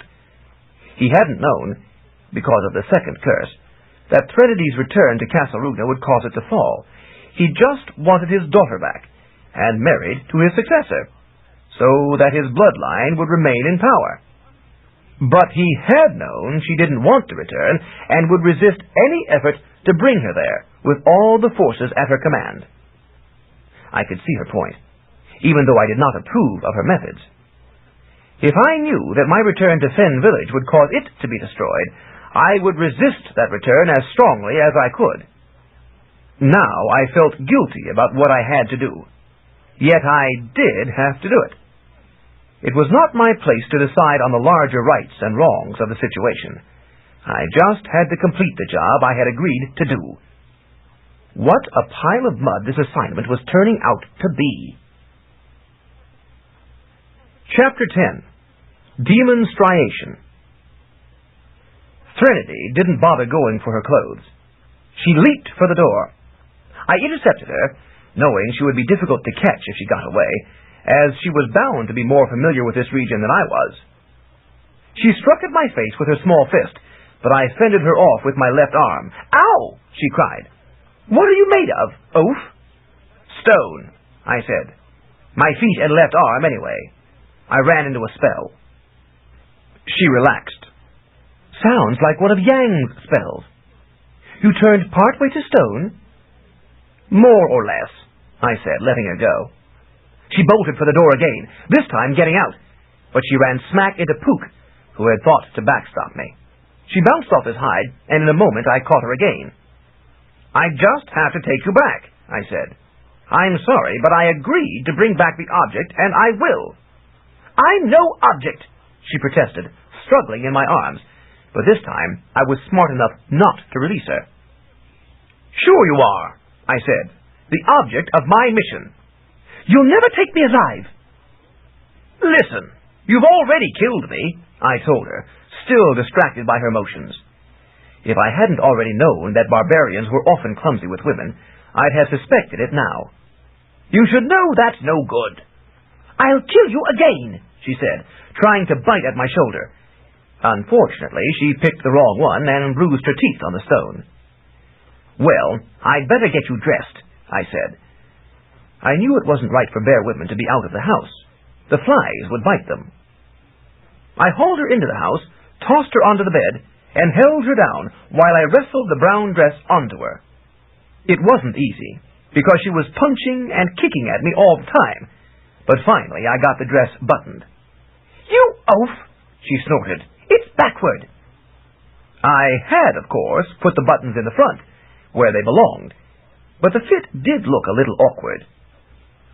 "Does it matter?" I asked innocently. "Get off me, you buffoon, and I'll do it right." I let her go and stepped back. She stood, unbuttoned the dress. Now I saw that I hadn't aligned the buttons properly, so that the buttons ran off the top, while the holes ran off the bottom, and took it off. She turned it about, and suddenly leaped for me, the dress stretched between her hands.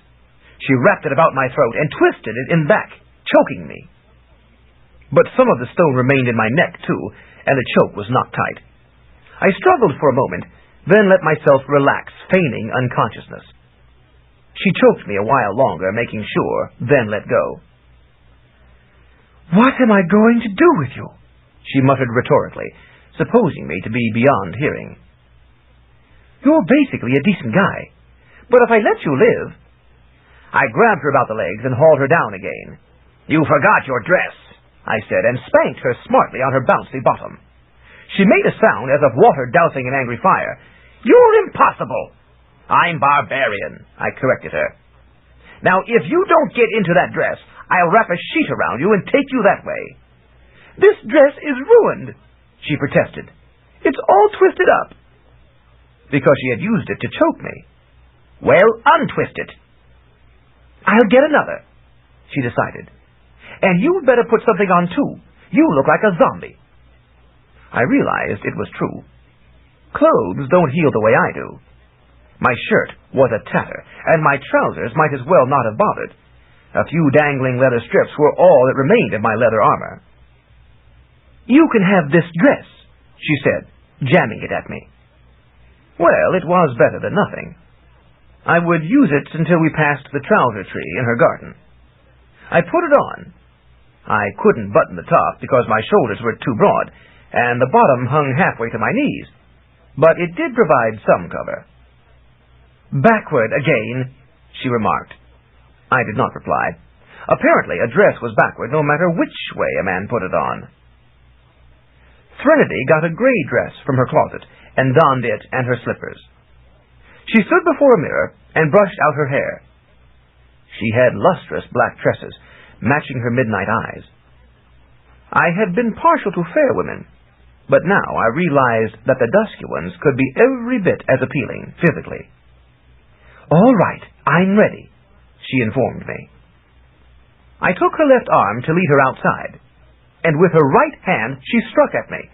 She had picked up a knife. The blade dug into my stone arm harmlessly, its edge chipping. Oh, I give up, she cried in disgust. I forgot about that. I realized that I could not trust her for a moment. I saw some clothesline vine hanging on a hook. I took it down. Oh, no, you don't, she cried, making another break for the door. But she wasn't very strong, despite being strong for a woman, and I held her and got her hands tied behind her. I picked up several scratches and a bite in the process, but I had expected that. She was a hell kitten. And the dirty truth was, that was every bit as appealing to me as the milk and honey type of woman. Then I took her out and set her on the ghost horse and tied her dainty feet to the chains. Puka seemed disgusted at having to carry her, but he understood. I couldn't trust her on her own 2 feet. It was too bad, I reflected, that women weren't more like horses. Horses were so much more reasonable. My lute, she exclaimed. I need my lute. Your what? My lute, bumpkin. My musical instrument, so I can play and sing. But I distrusted her motive. She certainly didn't plan to play music at Castle Rubna, since she believed it would fall when she got there. She wasn't going to play for me, since she was fighting me. Forget it, I said. Her mouth closed in a hard line.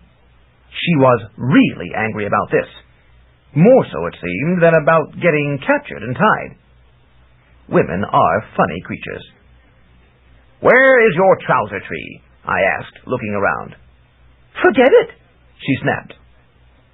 Ah, well, I should have known. I would simply have to use the dress. We started off toward Castle Rubna. I didn't want to go through the Tarask's maze or over the Flesh Mountain, so I went east instead, along the brink of the chasm, hoping to cut south beyond the range of mountains I had encountered before.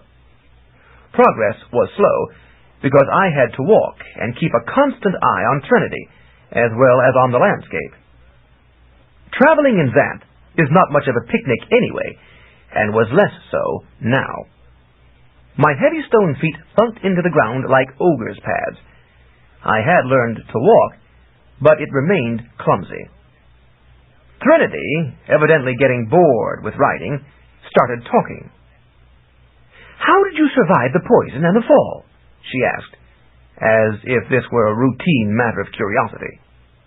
Perhaps it was for her. I saw no harm in explaining, since I intended to give her no chance to kill me again. She listened attentively. So you cannot die, she concluded. Not to stay. Well, it hasn't happened yet, I said. Was she mellowing? I didn't trust it. I had had experience with gentle, straightforward, loving women, but never before with a treacherous vixen like this. Maybe she was just trying to figure out how to kill me permanently. So, despite my halfway desire to believe her, I remained cautious.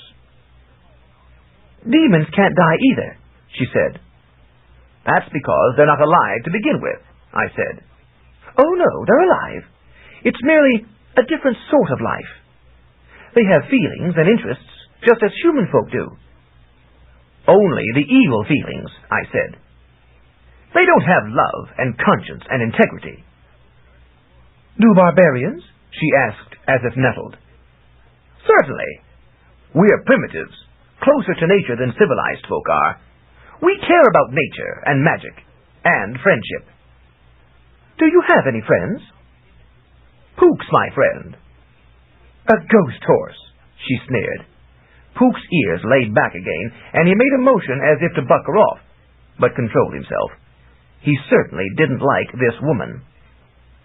As I said, we barbarians are close to nature. Puka's a fine animal, and I'm proud to be his friend. I noted as I spoke that now Puka's ears were blushing. What about love? I love my father and mother. She rolled her eyes. Imbecile! I mean man-woman love. Have you ever truly loved a woman? Or do you merely use a woman and go your way? I pondered. Elsie had been nice, and I liked her. But if I had really loved her, I would not have left her. As for Bluebell Elf, there never had been more to that than the favor I had promised. So the barbarian virtue of integrity forced me to yield the point, grudgingly. No, I guess it's just a passing thing, so far. In that, you do not differ from a demon, she said, smugly establishing that point. But I could love, I said. A demon can't. True. But what's the big difference between a person who can't love and one who doesn't love? Listen, I'm no demon, I protested hotly. What are you getting at? You are taking me against my will to a castle that will be destroyed by my presence, she said. Do you call that an act of conscience? This was uncomfortable, because I had already experienced a nudge of guilt about it. I undertook to perform a mission, I replied, disgruntled.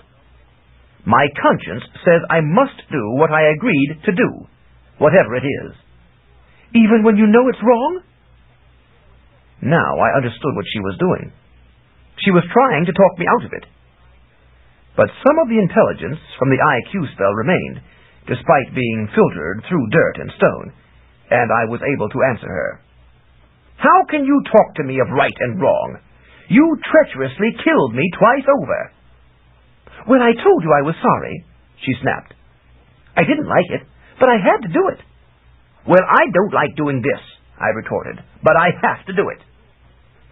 Touché, she murmured, or something like that. There's only one human language in Xanth, but this sounded like another. She was silent for a bit, then started in again. You had a normal human barbarian upbringing? Sure.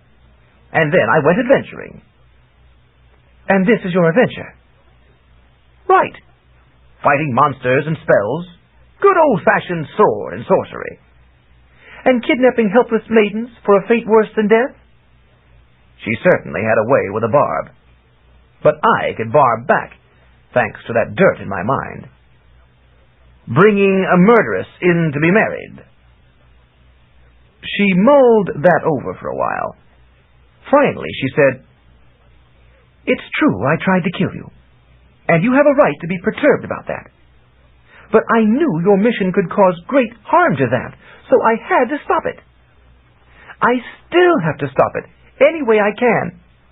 If I can't kill you, maybe I can reason with you.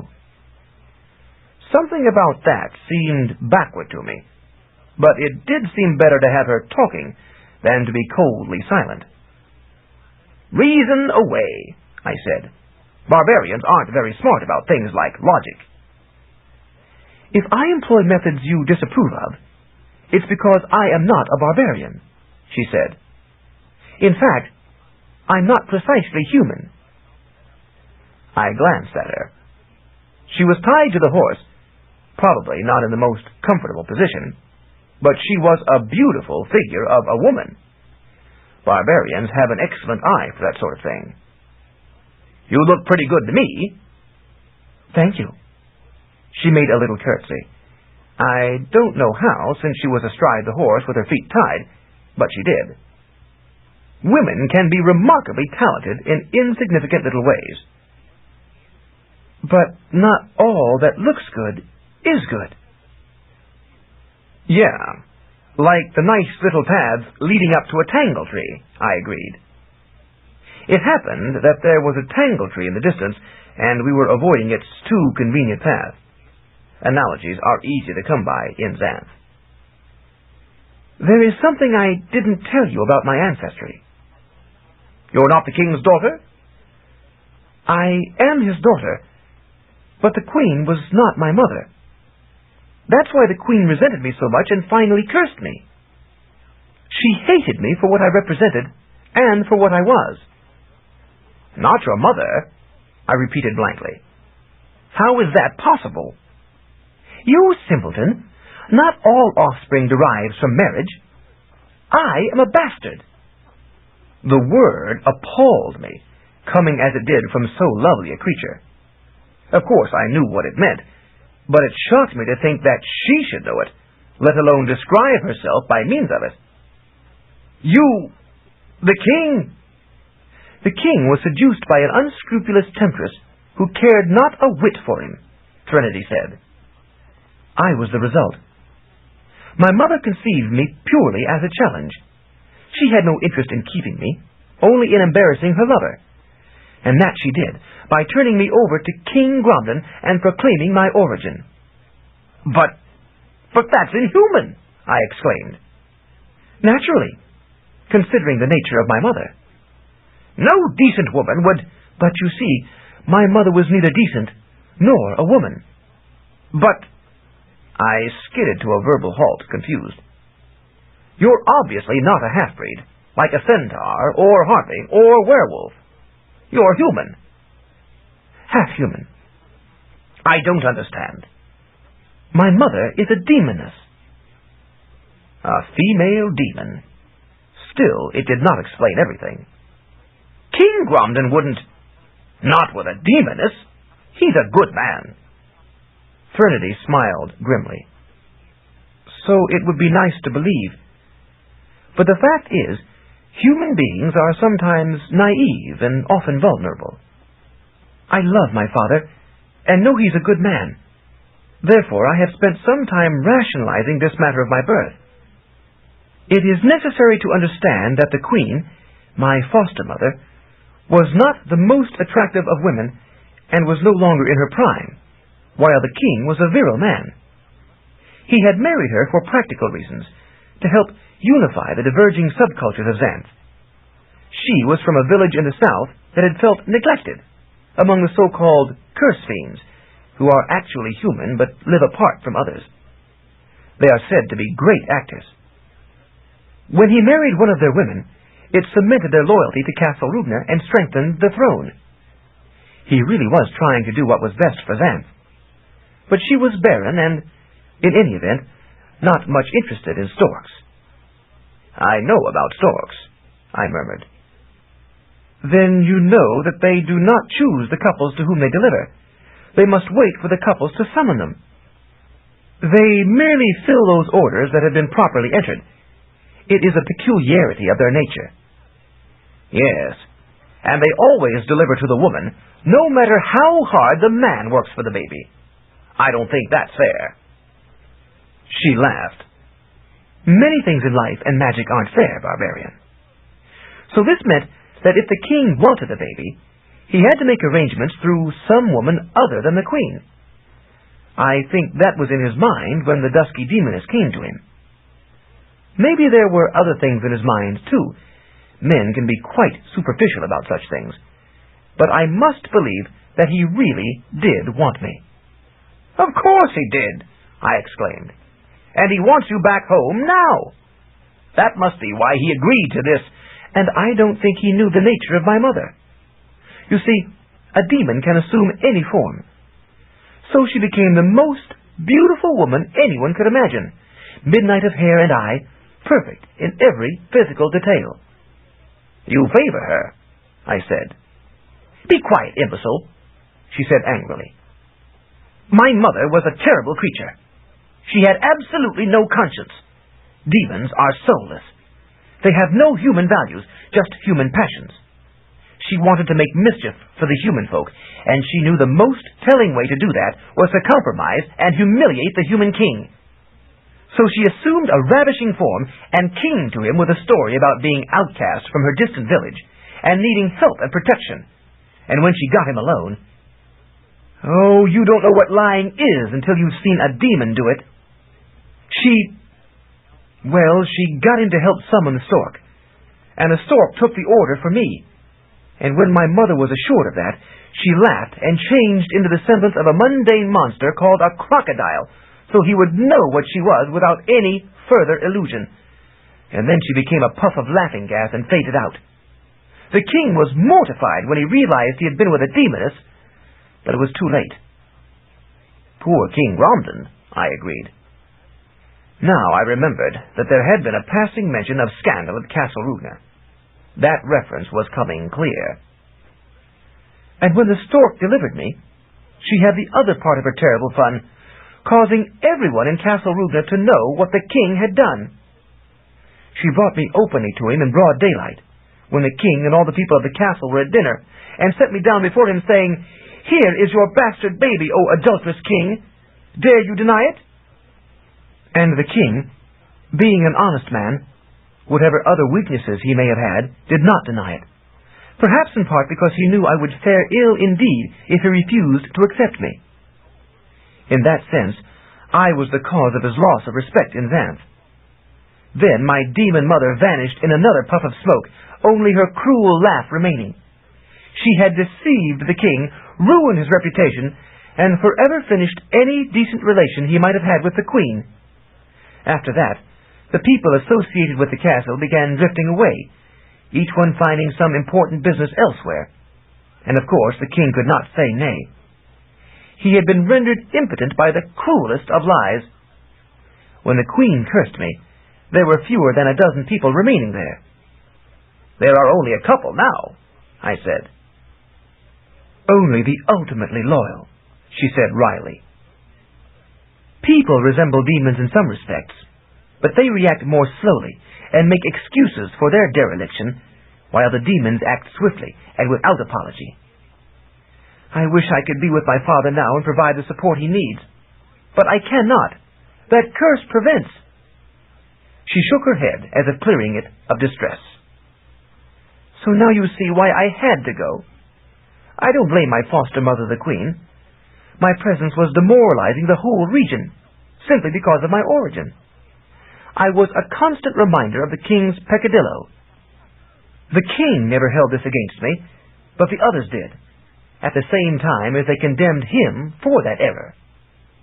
They magnified it grotesquely. Trinity paused to choke back her rising emotion. I don't think much of the average human being. It's better among the barbarians, I said. We would never. It was getting difficult for the king to govern Xanth effectively. The queen had no love for the king, but she did see the need for Xanth to be unified. She knew that could not be while I remained at Castle Rugna, and she knew the king would never send me away himself, so she arranged for me to take myself away. Her curse made it plain to me that I was destroying Xanth. I had been unable to see it until she made it literal. If I was going to destroy Xanth as the seat of effective government, why not bring the castle down too and complete the job? So she was right. She did what had to be done, and I don't hate her for it. I had been a child. I grew up in a few hours, and I left Castle Rugna forever. I felt the impact of her story, but I remained suspicious. You said she was jealous of you. She was. I don't say she wasn't petty in some ways. That's part of what had alienated her from the king before my mother stepped in. I was beautiful, while she was not, and the king loved me and not her. That was grounds for resentment, though I had not intended any evil. She never made any attempt to relate to me, and so I had neither mother nor foster mother. She shares some of the blame. No one's hands are entirely clean in this. But she was right about me, and about the need to make me leave. Then why did she curse the king to forget why you left? Threnody shrugged. I exaggerated. My father never understood why I left. He was absolutely blind to any negative thing about me. I was his favorite and only child, and he wanted me to inherit the throne after him. Of course, that was impossible for several reasons, and I always knew that. But it shows how he felt. No curse was needed to make him forget. He simply refused, and still refuses to believe that my presence is bad for Castle Rugna in any literal or figurative manner. He thinks of me as his darling little girl. Some darling. But I knew how fathers could dote on their daughters. I would if I had the chance. Well, aren't you? Damn it, I'm half demon, she flared. Have you any idea what that means? I shrugged. That you're a crossbreed. That you have some human and some demon traits. Xanth has a lot of crossbreeds. I happen to know of an upcoming human-elven crossbreed. You fool! It means I have no soul! There was the anger of despair in her tone. I don't know much about souls, I said, but I thought they came with human ancestry. Since your father is human. A human parent means a soul is possible, not that it is guaranteed. I suppose the chances were even for me, but since the delivery was to the demoness, not the human man, I lost. I didn't get one. Her voice was flat and cold. How do you know? I asked, genuinely curious. I had some concern for the son the stork would bring to Bluebell. Would he have no soul? Do people with souls kill passing strangers? She demanded. I pondered, taken aback by the point. I'm human, I said after a bit. I'm ready to kill strangers if they attack me. I'm a barbarian warrior. I live by my sword. It depends on the circumstance. In war, this isn't war. You came to me injured, and I poisoned you and dumped you into the gap. There was that. But you said you were sorry. Big deal. I'm also sorry you returned to capture me. But demons have no conscience, I pointed out. They're never sorry. You're wrong, ignoramus. They can be sorry. When a plot turns out bad, like my killing of you, it didn't work, so my effort was for nothing. I'm sorry you ever set foot on this misguided mission. But you said you were sorry before you knew I would recover, I persisted. I remember hearing that just before I died. I say a lot of things, she said irritably, but she seemed slightly mollified. I also inherit the demon capacity for lying. The more cruelly, the better. You can't afford to believe anything I say. I found this confusing, but there had to be some truth in it. If a person tells you he's a truth-teller, he may be lying. But if he tells you he's a liar, he has to be telling the truth, ironically, because a truth-teller could never call himself a liar. He could become a liar by that statement. A liar, in contrast, can't lie all the time, because that makes it too obvious. People start interpreting what he says the opposite way, so he becomes a truth-teller in reverse. It's confusing, but Magician Yin had helped clarify this matter for me. So I had to believe that Threnody could lie, and that, therefore, she spoke the truth when she warned me to be wary of anything she said. Maybe so, I agreed, but you could still have a soul. Some human beings are liars, like Magician Yang, and you're more human than demon. No, I'm not. I can't love. Now that's a lie right there. What about your father? You said you love him. I lied, she cried without conviction. I don't believe you. I think you're lying now. You do love him. Therefore, you can love. And you do have a... You're a fool to believe me. Then why do you care what happens to the king or to Castle Rubner? Why don't you just come along with me without protest and watch the castle crumble and laugh as it falls? What does any soulless one care about the welfare of Xanth? She looked at me with a peculiar mixture of relief and frustration, but did not answer my questions. I was satisfied. She might be a liar, but she was more human than demon. Her humanity, ironically, was proved by the manner in which she opposed me. And what of my soul? If I believed her, I could not afford to deliver her to Castle Rubner, so I had to believe that she had lied about the curses and just didn't want to marry in. I couldn't blame her for wanting to make her own life instead of getting tied down to a family. I was that way myself. But that was no reason for me to abrogate my own mission. I was, of course, a fool in several respects, but I didn't know that then. We moved on, and gradually the terrain changed. The trees and brush thinned out, and the ground became sandy. "You'll never get through here," Trinity said. "Why not?" "I know this region. This is slow sand." "Seems ordinary to me," I said, undaunted. "You'll see, barbarian," she said confidently. The patches of sand became larger, until finally they linked, and we had to walk through them, rather than remain on rock and turf. But as Puka and I stepped on the sand, we slowed. Our steps became measured, then dragging. We seemed unable to move at normal speed. "What's this?" I asked, surprised. "I told you," Trinity said. "Slow sand." Now I understood. It slows us down. To a crawl. We'll starve before we get through here. Fortunately, this was only a thin barrier, with more hard land beyond. After a tedious trek, Puka and I made it out of the sand and resumed normal velocity. Now we stayed off the sand, however circuitous the route had to be.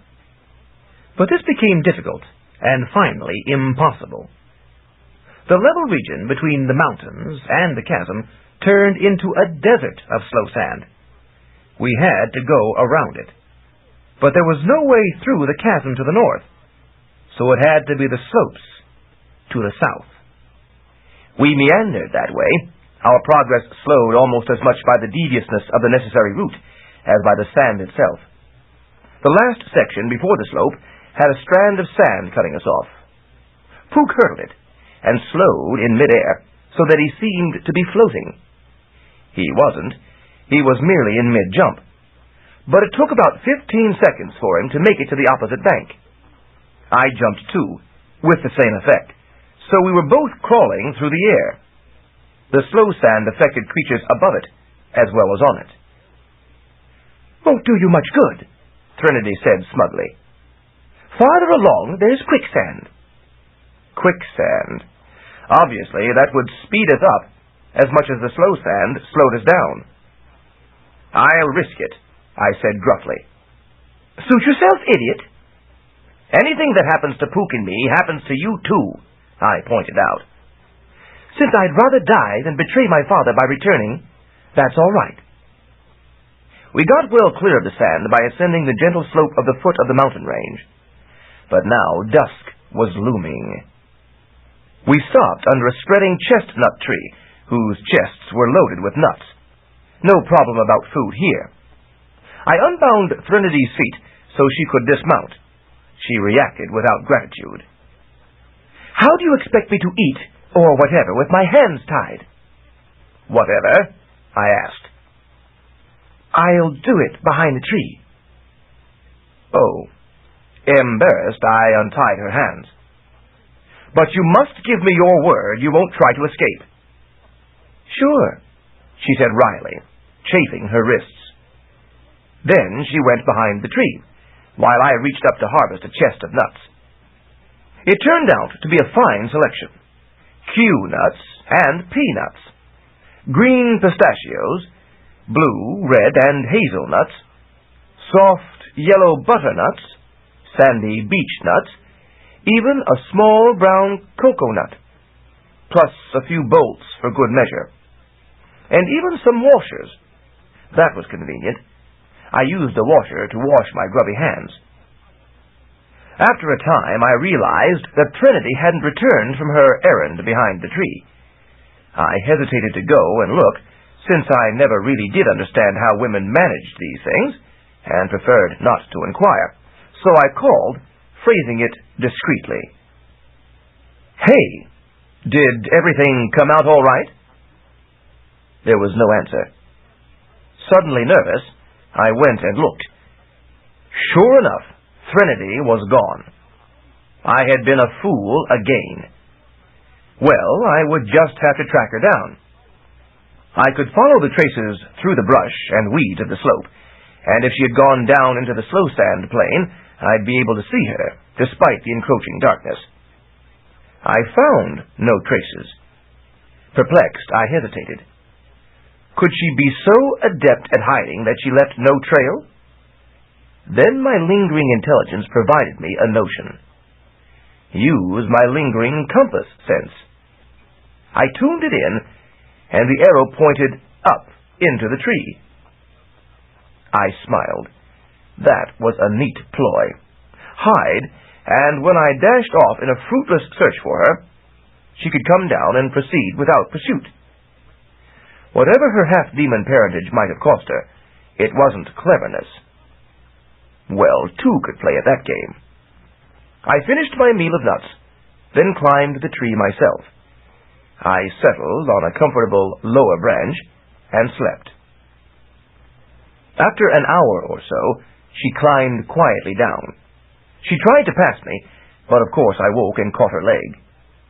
"Going somewhere, woman?" I inquired. "Damn!" she swore, trying to yank her leg free. But I held on, sliding my hand up for a better grip. She was my prisoner again. "You told me you wouldn't try to escape," I chided her.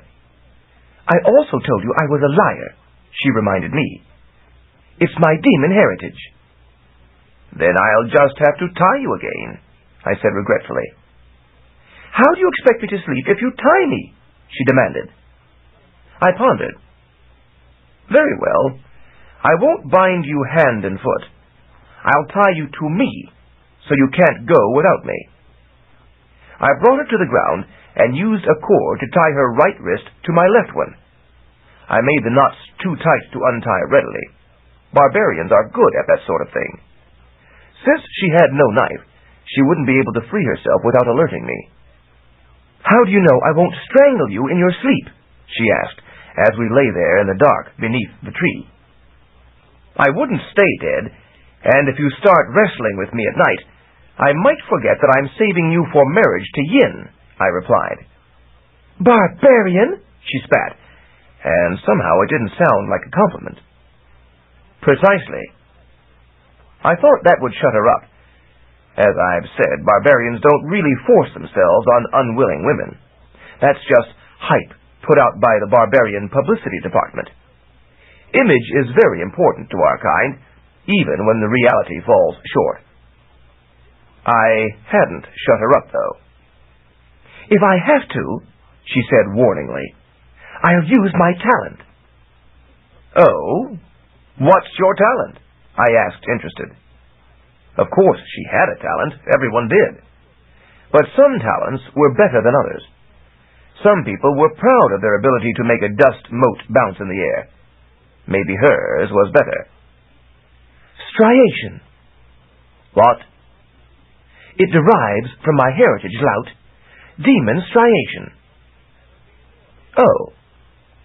I didn't care to admit that this still didn't make much sense to me, so I let it be. Only those who are not ignorant feel free to confess their ignorance. "Well, you do what you want, only let me sleep." "I will," she agreed. I slept, and there was no jerk on the line and no attempt to strangle. but when I checked automatically after an hour or so, I discovered that she was gone. The cord remained undisturbed, the loop that had been about her wrist now empty. Somehow she had slipped it. I got up immediately, activating my finder spell. It showed her nearby. Apparently, she had only freed herself in the past few minutes. "Going somewhere, King's daughter?" I inquired.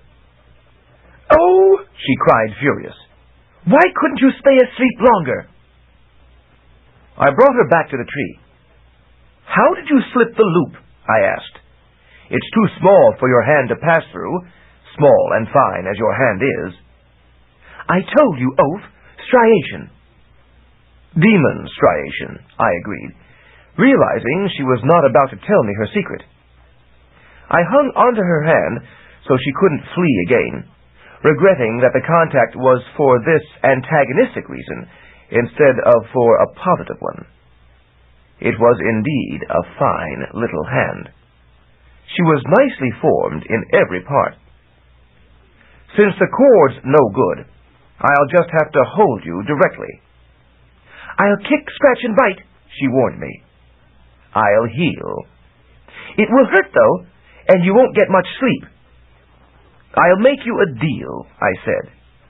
"You don't kick, scratch, and bite me, and I don't let the dirt in my mind tell me what to do with you." You man!" she exclaimed in acute little fury. I guess she realized that I wasn't bluffing, and that I halfway hoped she would abort the deal. I wrapped my arms about her as she lay beside me, and settled back for sleep.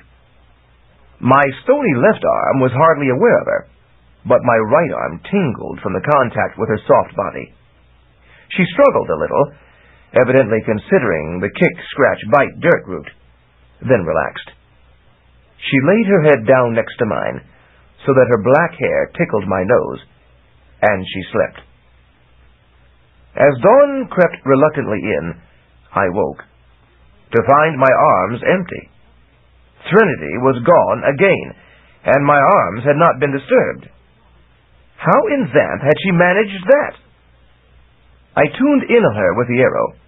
She was threading her way past the slow sand, going home. I went down and caught her again, lassoing her from the edge of the sand so that I could move faster than she could. But I was more curious than angry. "I was holding you in my arms that time. How did you escape?" "You cannot hold me," she said. Evidently not. There was something very odd about her, but I put that from my mind for the moment. "Well, have some nuts, and we'll get moving." She had some nuts, and we got moving. This time I didn't tie her, but I watched her, and she did not try to escape. We moved on around the mountain slopes. Then I spied a cloud looming from the east. It sparkled iridescently. I peered at it. I don't trust that type. Actually, barbarians don't trust anything they don't understand. It's a necessary paranoia in the wilderness. That was the main reason I didn't trust Threnody. "It's a technicolor hailstorm," she said. "They develop in this region. I think it's because of interactions between the slow sand and the quicksand, generating fierce convections. Better get under cover." "Cover? From a hailstorm?" I asked derisively. "We'll ignore it." "Suit yourself, moron." I didn't like either the storm or her attitude, but there wasn't much to do but move on. We did so, and the storm loomed massively, seeming almost solid in the sky, spreading out until it blotted out much of the welkin. I heard a low, throbbing, sad melody. I looked and discovered it was Threnody singing. "What are you doing?" I demanded. "I'm singing the dirge of our demise," she replied. "I'm good at that sort of thing. That's how I got my name. But I do better when I have my lute." She was still angry about not being permitted to bring her musical instrument. Actually, it would have hampered her attempts to escape, which meant that I might have been better off to let her bring it. But I had a more immediate concern. Demise from a mere hailstorm? I asked incredulously. Well, maybe you'll recover after it passes, since you can return from death. The rest of us won't. I didn't like the sound of this, and I saw Puka's ears perking up with alarm. He was a ghost horse, but if the living aspect of him died, he would be just a ghost. And if Threnody died, my mission would be finished. I was sure it would not count if I delivered a dead body to Castle Rugna. Okay, I'll seek cover. I cast about and saw a small stand of timber trees upslope. We moved to them. I used my sword to chop the timbers, and used the timbers to construct a pointed edifice, then bound it tightly at the top with cord, and wedged its base into the ground below. I think this type of construction is called a T-wam. It's useful in an emergency. I wrapped bark about it, tying it in place. It was a crude structure, but sturdy. We crowded into it, the three of us, just as the first hailstones struck. "You're pretty good at this," Threnody remarked indifferently. "It's a barbarian skill," I said, foolishly flattered. "Live and learn. I didn't know barbarians were good at anything except kidnapping helpless damsels." "That, too," I agreed. A hailstone struck the shelter with a crash like that of a solid rock. I jumped. I peered out, and another stone just missed my head, thunking into the ground so hard it made a formidable dent. It was green and pitted. I reached out and grabbed it before it rolled away. "Hey! This is a real stone!" I cried. "What did you expect?" she asked. "Colored ice?" "Well, yes. Little light balls of ice." "Maybe elsewhere. Here it hails real stones." So it did. Another struck the shelter and rolled away. I could see them falling all around, red and blue and orange and brown. They were pretty, but any one of them would have brained a person or animal. Maybe that was why we had encountered no large animals in this region. Only the small ones could hide from this sort of storm. Threnody had been right to urge shelter. We could not travel while the storm raged, so we waited, huddled together. Threnody was astride Puka, and I beside, my torso against her left leg. She resumed her song of lamentation. Puka's ears were laid back. He didn't like either her or the song, but I thought both were rather pretty. That leg certainly was. I wished again that things were more positive between us. The storm raged for an hour. I snoozed on my feet, leaning against the leg. When the storm finally abated, I woke, finding myself leaning against Puka's side. I looked about. Threnody was gone again. "Hey! Where is she?" I asked. Puka had been snoozing too. He woke with a start. He sniffed the air, but was as baffled as I. It was amazing how she could depart without alerting us. I used the arrow again. It was slowly fading as time passed, but was enough to do the job. It pointed west. Threnody was headed for home again. We emerged from the shelter, which was now sadly battered by the stones, and hurried west around the slope. Soon we caught up to her. She hadn't gotten very far. She was moving very slowly, though she wasn't in the slow sand. I charged up and caught her by the arm, and my hand passed through it. "You're a ghost!" I exclaimed, appalled. "You went out too soon and got clonked by a hailstone, and now you're dead." "No, I'm just a diffuse lout," she said faintly. I passed my hand through her body. Sure enough, there was some resistance, like that of thin water or thick fog. She was more substantial than a ghost, though not by much. "You're pretty fresh, barbarian," she informed me, as my hand emerged from her chest. I jerked my fingers back guiltily. What happened to you? It's my talent, she explained. Striation. I'd have been long gone if I hadn't encountered a headwind. It's hard to fight a wind in this state. I saw that it was so. A gust of wind passed and almost blew her off her feet. She hardly weighed anything at all. You can just thin out? I told you I have demon parentage. Demons can turn to smoke and change size and shape. But if you can do that, why did you ever let me tie you? I can't do it fast, she said bitterly.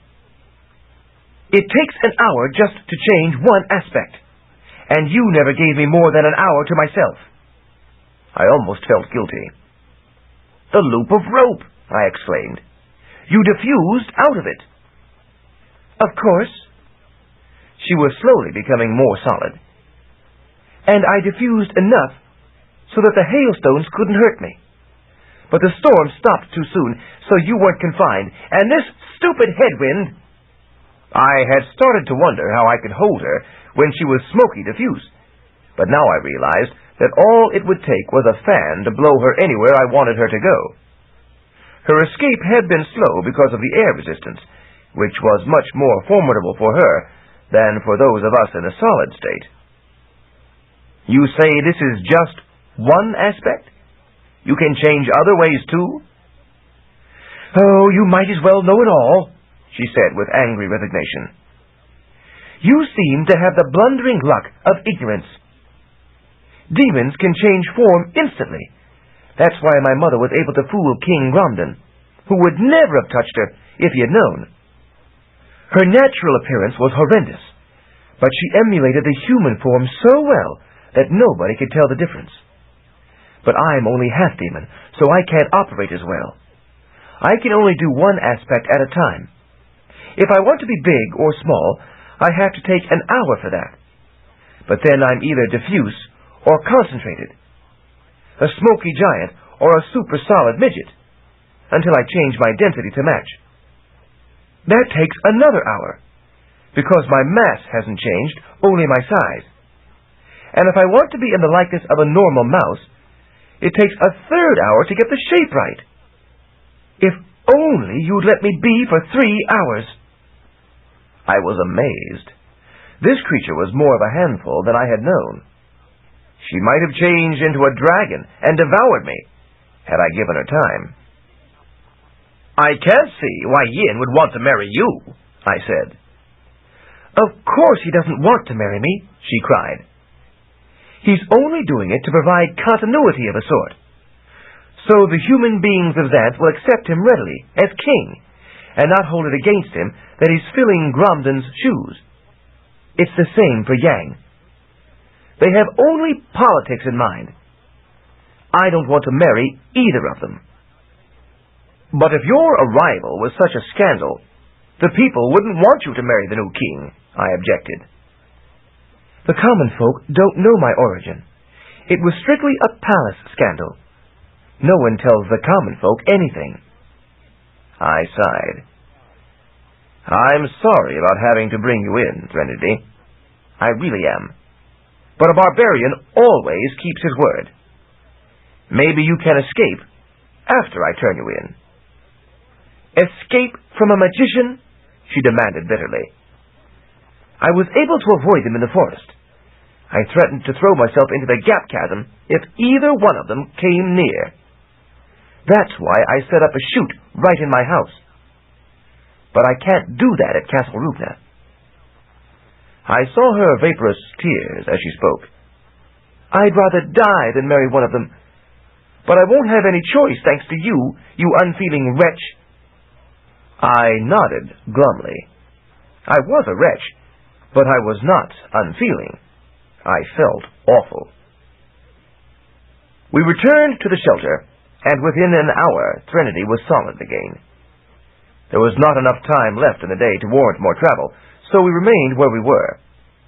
The nearby trees had been badly battered by the hailstones, but we were able to forage for fruits that had been knocked to the ground. Now, how was I to keep Trinity captive during the night? Her demon striation talent meant I could not hold her physically. Not physically, but how about emotionally? A small ruse might simplify things considerably. It was certainly worth a try. I went out at dusk, circling our camp as if looking for something. I put my hand on my sword. I wish I had my bow, I muttered nervously. "What's the matter?" Threnody called. "You plan to put an arrow through me next time I escape?"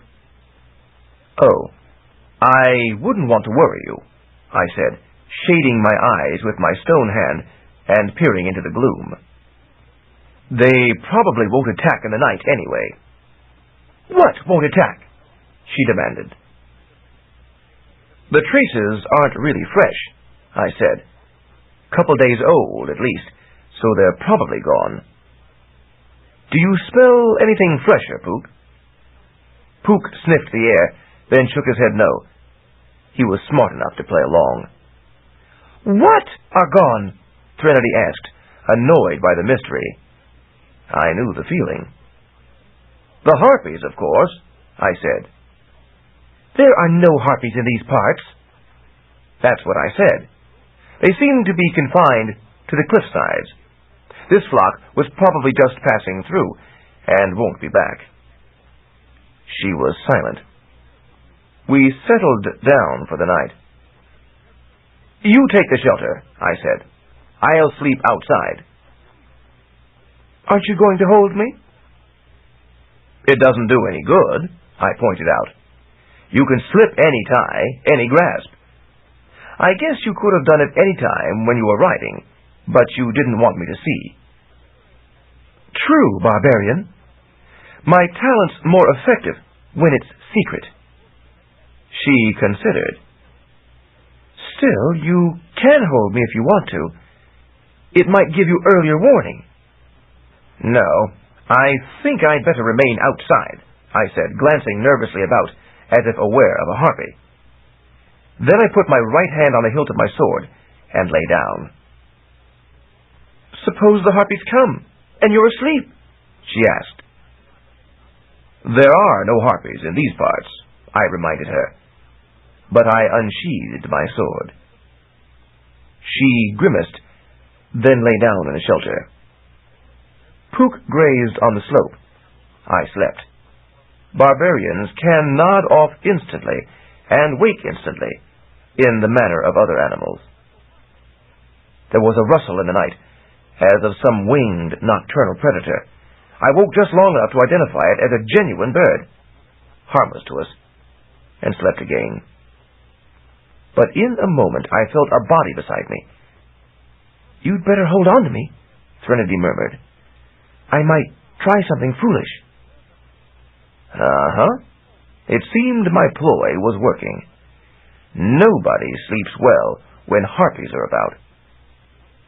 "Suit yourself, demon spawn." She nudged closer, warm and soft. "I'm truly sorry I killed you, Jordan." Now she was calling me by my name. "You're also a liar." She struck at me. "Damn you!" A point for me. But her body was delectable, touching mine, and I wished for the umpteenth time that things were otherwise. "This is a lie, too," she said after a moment. Her head came over mine, and she kissed me on the mouth, firmly and lingeringly. The irony was, I knew it was a lie. Threnody cared nothing for me alive. She just wanted to lull me into complacency so she could escape.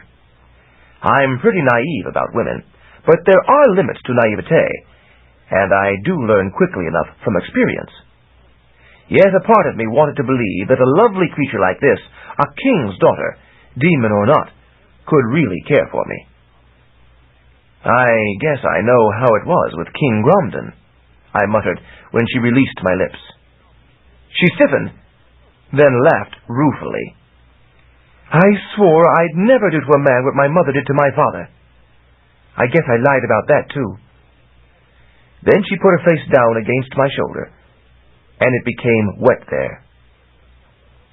Could a soulless creature cry? I wondered.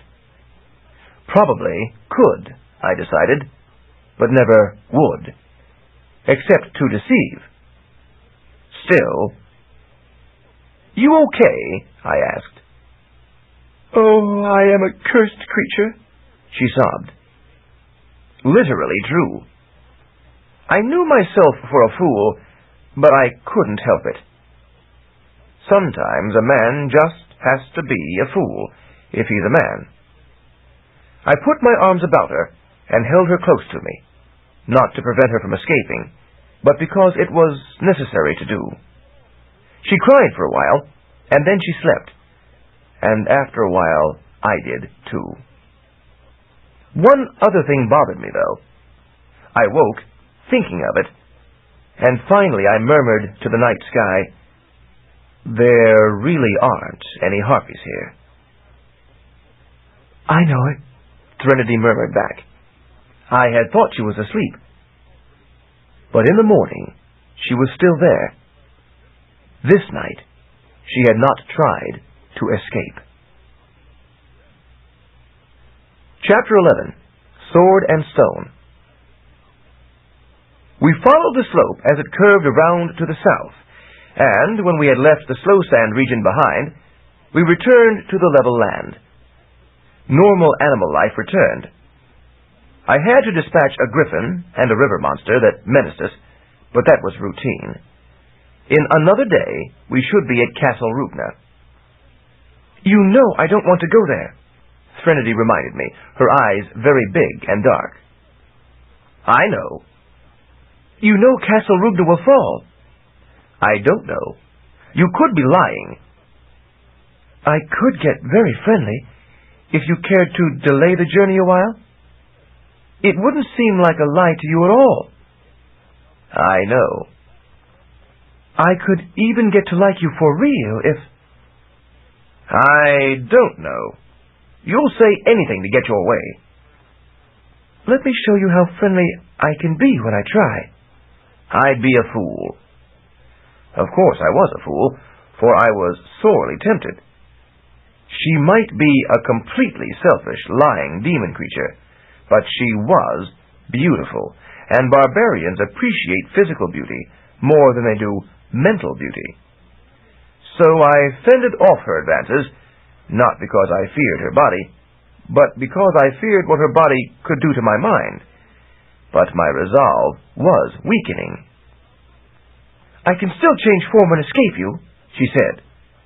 "But without my arm and sword to protect you, you would be vulnerable to the monsters of Xanth," I pointed out. "That's why you are no longer trying to flee. There may be no harpies here, but there are other creatures." What little remained of the smart spell had enabled me to work it out. When you change form, you may look like some other creature, but you aren't. You can assume the form of a bird, but you can't fly, not unless you become so diffuse as to be as light as the air, and then the wind will blow you away. It takes a lifetime to learn to fly properly.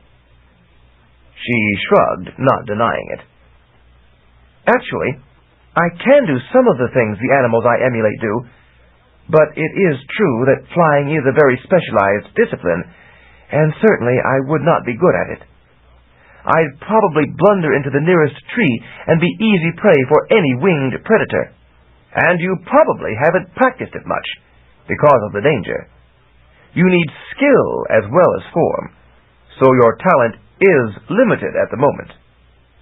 When you threatened me with the harpies, I realized that was true. There is always something in Xanth to prey on the unwary or unprotected. You're a primitive man. You have muscle and a sword, and you like to fight. You can handle strange territory and slay monsters incidentally. But once you got me more than a day's journey from my home, she spread her hands. I may have a heart of stone, but the monsters don't care about that. They'll eat my flesh in a moment, and I can't recover the way you can. "So I'm the sword, and you're the stone," I said, conscious of the irony, since part of me really was stone now. Yes. If I had your body, I could go right home. You can assume my likeness, I said. I suppose I could, she agreed, tilting her head in temporary reflection.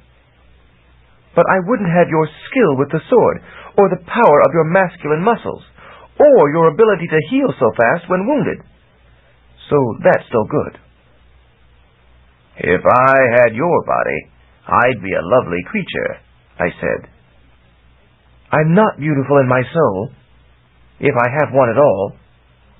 I had no answer to that.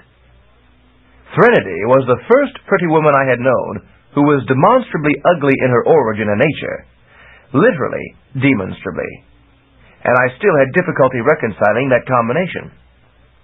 I kept wanting to believe she was as lovely inside as out, and that her evident intelligence translated to good personality. Sometimes I almost succeeded. Certainly she was not all evil, even though she was far from all good. This just isn't the kind of problem a barbarian is fit to cope with. Life is simpler when the alternatives are flat good or flat evil, clearly labeled, and correctly labeled. At noon we came to a pleasant grove of ancest trees. Each had a solid base that soon split into 2 major branches, and these split into 4, and thence to 8, until at the fringe there were so many little branches that the eye lost track. The bark was corrugated, and thus resembled printed words. Sometimes I wished I could read, so that I could contemplate my own family tree. I can read, Threnody said. It's a skill required of royal children. But I don't care to be reminded of my demon branches.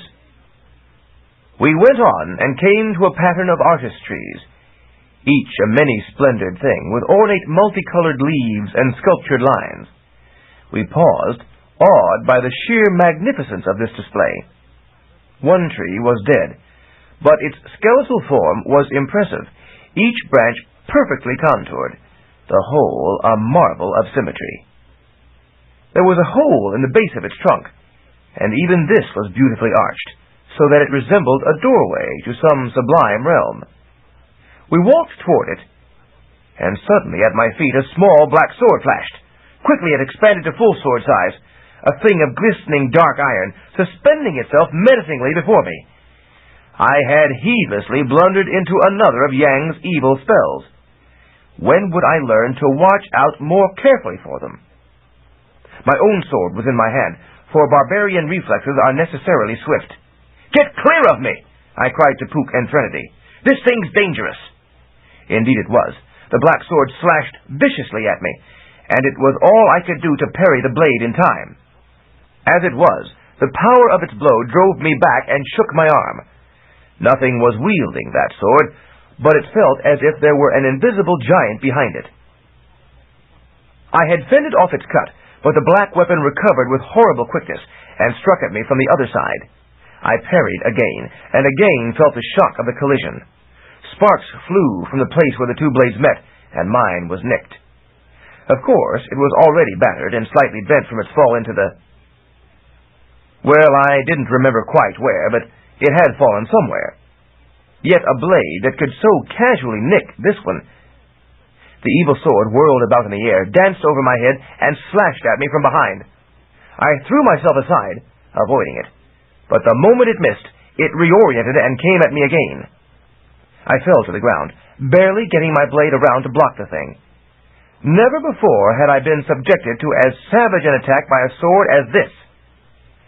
I prided myself on my expertise with the sword. It was one of those things barbarians specialized in. My sword was the only reason I had no real fear of tangle trees or griffins, albeit a healthy respect for them. I could strike with it before such monsters could get me. Dragons were more difficult because of their steam or fire and their scale armor. But of course dragons were the top of the predatory chain. So my sword was my strength. However, this was no beak or tentacle I faced. It was another sword. It struck and struck again, and a third time in as many seconds. Then realizing it could not get me with a frontal or rear attack, It spun to the side and lunged. I scrambled halfway to my feet, but had to dive clear again, rolling on the ground. The black sword sliced at my feet, missing no opportunity. I jerked them clear, and it struck the ground so hard where they had been, it seemed the very land would cleave asunder. I fought my way back to my feet in time to parry the next strike. I normally have plenty of muscle, speed, and coordination. I have died 3 to 5 times recently, but the past 3 days had enabled me to recover almost completely, except for my stone extremities. Say, I should have let the sword strike my feet. How could it hurt them? So I fought very well. But already I knew I was overmatched.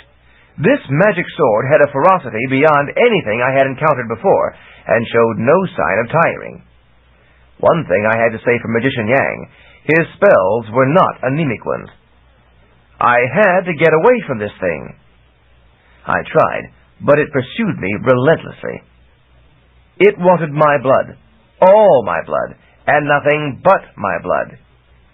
It whistled at my left side before I could get my own blade around. I lifted my left arm, and it took the cut. There was a clang, and the black sword bounced back, shaken. Of course, my left arm, too, remained stone. For the first time, I had occasion to bless the failure of my talent to tackle this detail. It was evident that the evil blade could not slice stone. One hears stories about swords that can do this, but I think this is merely more hype. Stone is awfully tough stuff. This was pure barbarian luck. The lingering trace of the last evil spell was helping me fight this one. The black sword shook itself as if confused, then charged back to the fray. It swept at my neck with a ferocity that threatened not only to sever my head from my body, but send it flying to the moon. That would have been awkward for me. It is no easy thing to grow a whole new head. I blocked the swipe, barely. Then the sword dropped down again to my feet, and this time I didn't move them, so it clanged again against the stone.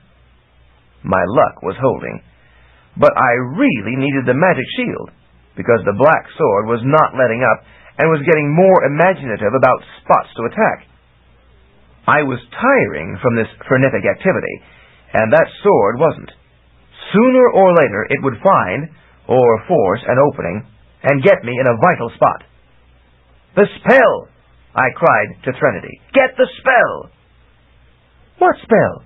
she asked. Oops. She didn't know about that complication, and might not care to help me if she did.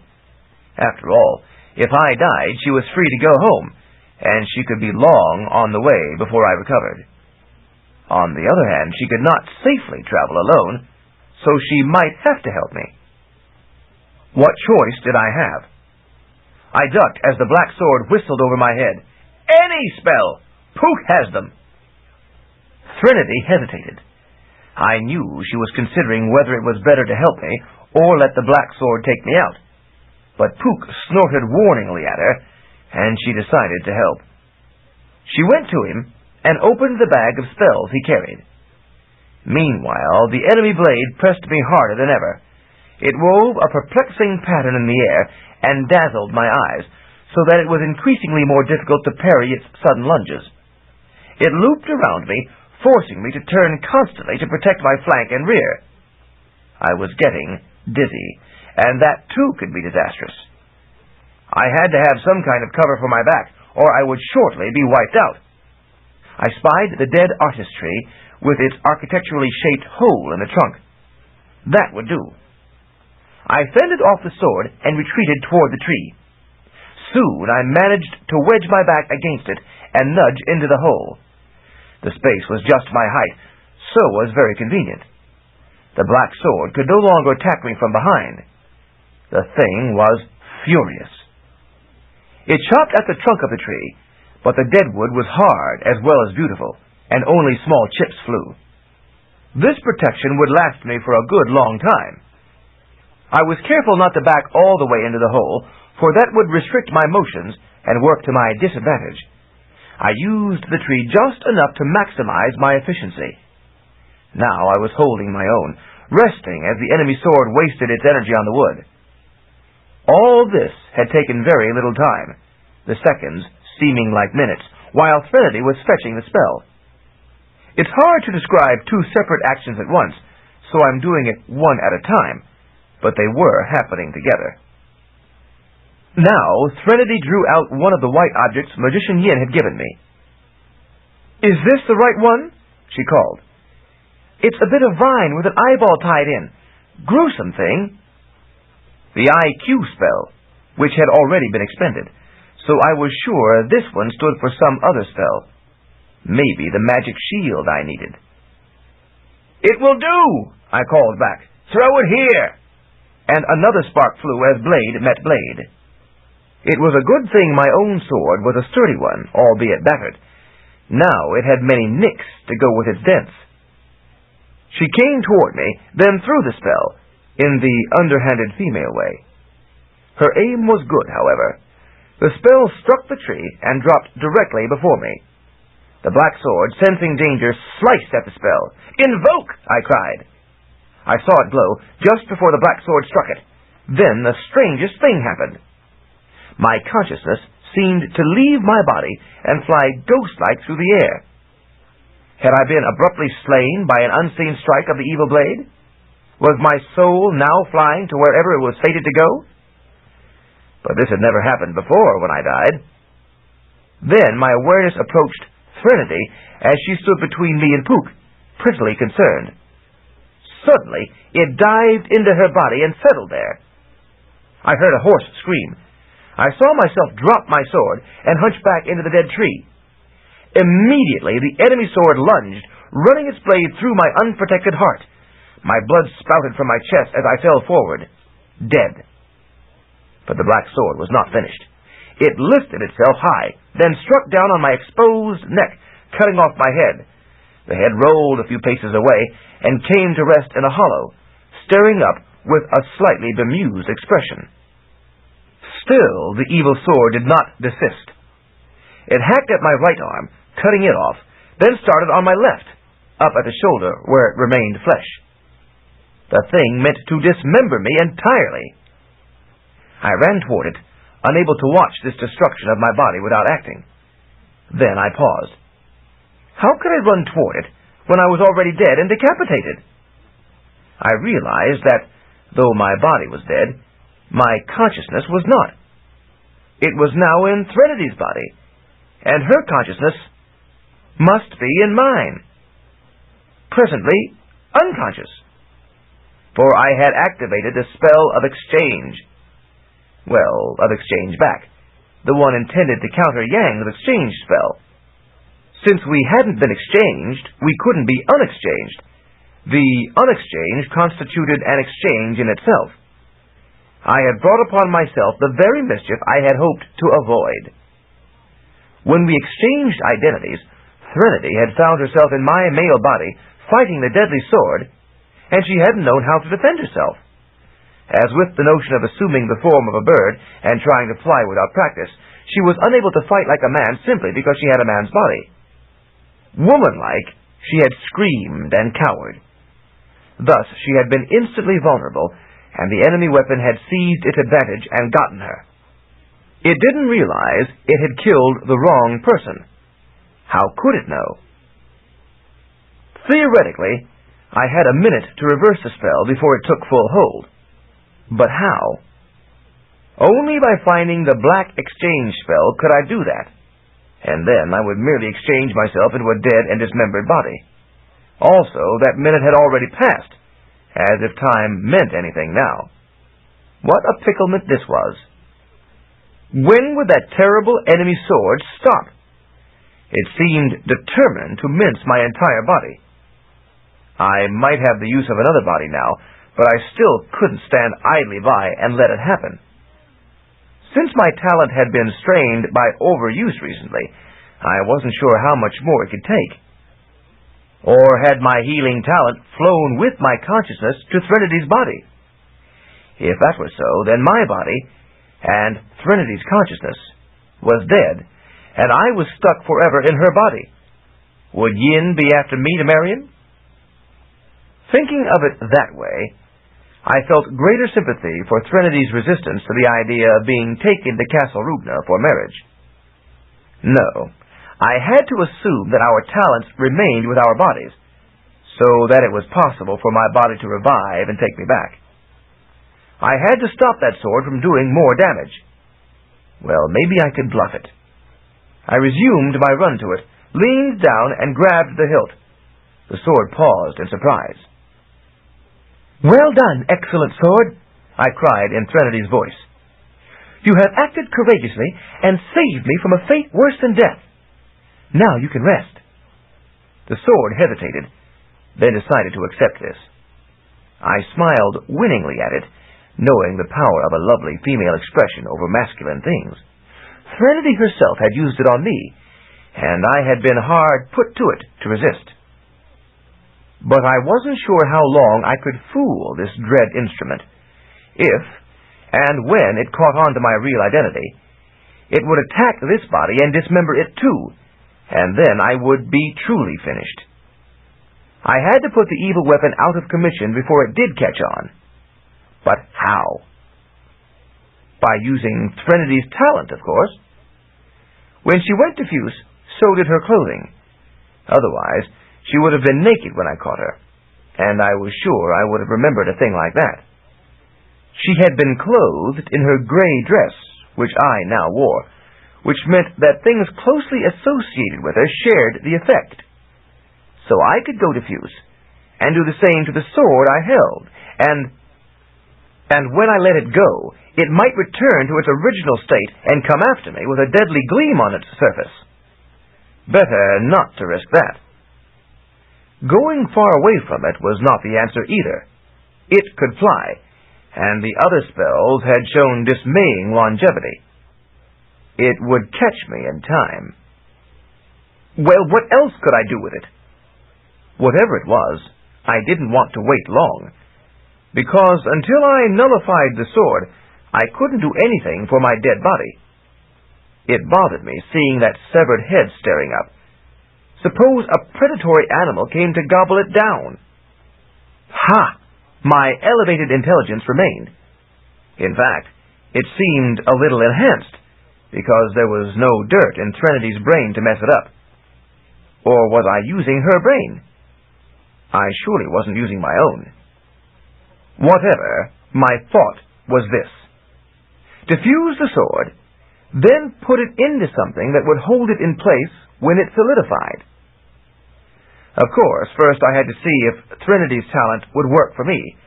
I had never had a talent like hers before, and I wasn't sure how to invoke it. Should I just will myself thin, or smoky, or what? Was there some key phrase to utter? Well, my own talent of healing didn't need any special attention. It merely operated at need. Maybe this did too. So I would concentrate on being smoky and see what happened. "Let's take a nice little walk," I said to the black sword, still holding it in my delicate hand. It was surely too heavy for this slender arm to support for long, but it was self-sustaining and felt quite light. Maybe that was another masculine trait. I had to admit it was a handsome weapon, and there were no nicks in its blade. It was therefore superior to mine, but it was not mine, and I couldn't trust it, especially not when my own body revived. I wondered where this instrument had come from originally. Surely Magician Yang had not forged it himself. He must have obtained the sword, then enchanted it. The same would be true of his other spells, and those of Yin. It was remarkable that the twin brothers had such similar talents. I had heard of twins before who had quite dissimilar talents. I turned, and there was Puka. His ears were flat back, his teeth bared, his nostrils dilated, and his eyes were rimmed by white. His whole body was tense, and his chains rattled warningly. This was one hyper-nervous horse. I realized what was wrong. He thought I was Threnity, and that I had now armed myself with the terrible evil sword. "Puka," I cried, "let me explain." But then I realized that the sword was listening too. If I told Puka who I was, and convinced him, the sword would also know, and that would be disaster. Threnity's slender arms did not have the strength to hold this thing if it got violent. Maybe my own arms would not have been strong enough. It was one wicked weapon. How could I let Puka know without giving myself away to the dread sword? Fortunately, the residual IQ spell enabled me to think of a way. Or maybe it was Threnity's brain, which was a good one. "Stand aside, animal," I said to him. "This fine sword will strike down any creature who seeks to convey me to Castle Rupna. It is quiescent now, only because I am free. You saw what it did to that ilk." I glanced back at my horrendously hacked body. Puka's ears went even flatter back. In a moment he would attack me, overcome by grief and rage. He was an animal, but he was loyal, and I was indeed proud to have him as my friend. "Whom do you suppose you are facing, animal?" I demanded, looking him directly in a dilated eye. I held the black sword in my right hand, near my body. Slowly I winked my left eye, which was out of sight of the sword. The ghost horse blinked, startled, but his menace did not abate. He knew what a liar Trinity was. "Remember the nature of the spells you carry," I said. I had described them to him in the course of our journey to Trinity's house, since they might affect his welfare as well as mine. "Remember which have been invoked and which have not." That was as close as I dared hint, for the sword might know about the other spells too, and I didn't know how smart it was. I dared not tell it too much. Still, Puka did not react. The hint had not been enough. I had mentioned the various types of spells to him, but maybe he had forgotten the exchange spell. Indeed, who would have believed how it had acted on this occasion? "Remember your past experiences," I continued. "How you were herded into the firewall by this dead ilk behind me, who only wanted a free ride. How he cruelly rode you into the territory of the goblins and the lair of the Kalakansari." Again I winked, and again Puka blinked. Trinity had not been with us then, and I had not told her. Puka had been with us, and would have known if I had gone into that with her, but now he was mystified, not certain.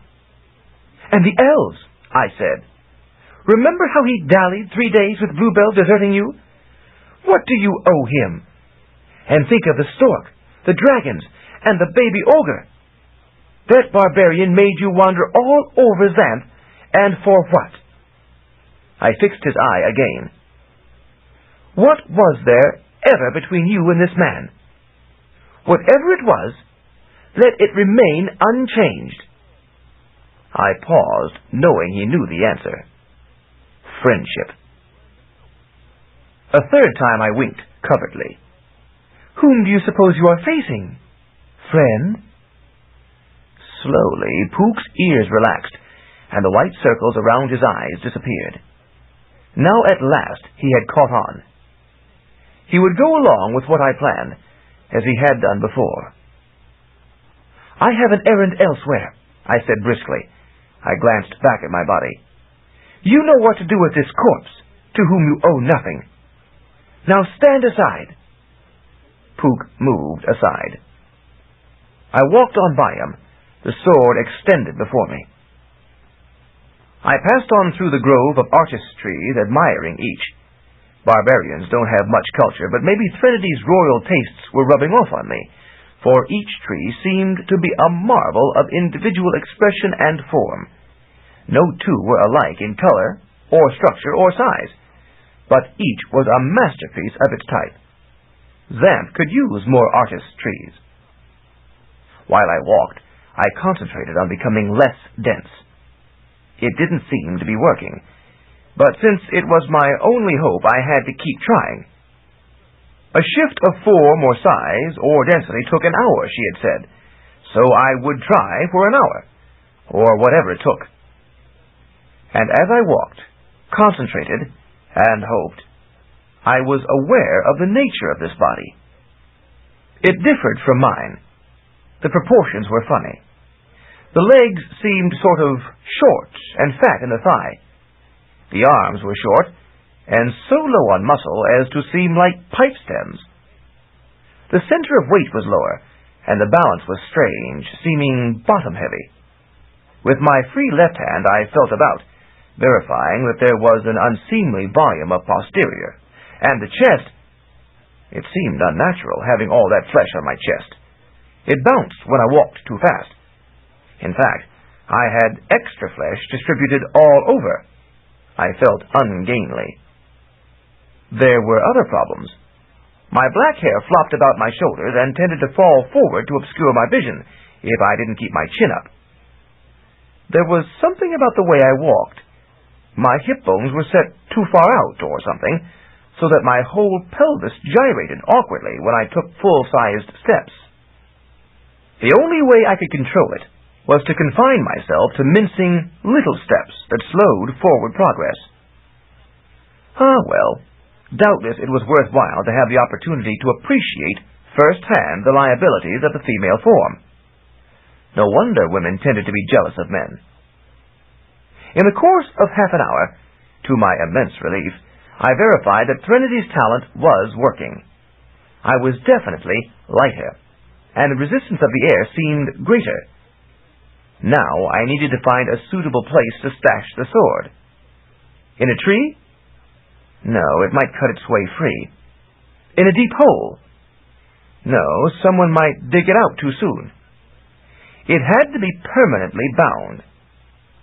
Then I spied a sitting boulder at the edge of the artistry community. The rock was about half as tall as a man, and massive. It seemed to be solid marble. I continued to walk until the transformation was complete, and the sword and I were as diffuse as fog, or more so. I kicked at a tree trunk, and my small foot passed through it with hardly perceptible resistance. I was ready. I marched up to the rock, lifted the sword in both hands, shifted my grip so that it pointed straight down, and plunged it into the boulder. It sank in to the hilt. I removed my hands, stood back, and contemplated it with satisfaction. "Stay there, dread blade," I said. I shouldn't have said that. The sword heard me, and evidently realized that something was amiss. It began to lift itself out of the boulder. Quickly, I grabbed the hilt and shoved the sword back. "Relax, relax," I cried. "You have done so well, honored blade. Now you must rest. You can't be a gay blade all the time." I batted my lovely eyelids at it. The sword relaxed, but I didn't dare risk letting it go again, for if it pulled out of the boulder and flew away, I would never catch it. So I held on, soothing it with my gentle feminine touch. That, too, I had learned about when Trinity kissed me and held me the night before, despite the lie that touch implied. Keeping it in place while we slowly solidified. But it had some suspicion and started to wiggle. I was afraid of its brute force, so I pacified it by singing to it. My voice was lovely and sad. I didn't know the proper tune or words, so I just sang la la la with enormous feeling, and as long as I did that, the weapon was quiescent. No wonder women practiced subversive wiles on men. What else was effective? I stood and sang for the full hour it took to restore body and sword to full solidity. Then at last I let go of the weapon, and it was embedded firmly in the boulder. Good enough. That blade would bother me no more. I left the sword and the stone behind, retreating cautiously, watching to be quite certain that dread weapon did not abruptly free itself and resume its mischief. It remained in place. I wondered whether someday, in some other land, that blade on the boulder would turn up in some significant spot, and someone would learn how to...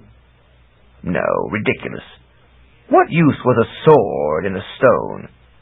No one in Xanth would fool around with anything like that.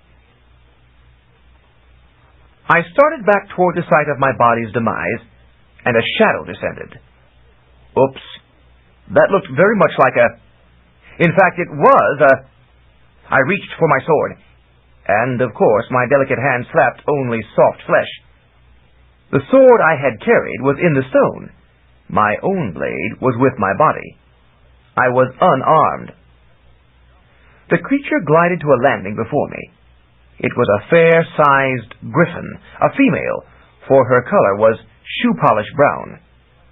In virtually every species of living creature, it is the male who is the creature of splendors with the brightest colors, the biggest muscles, the best proportions. There is one exception, the human species. There, the female seems to have most of the splendors.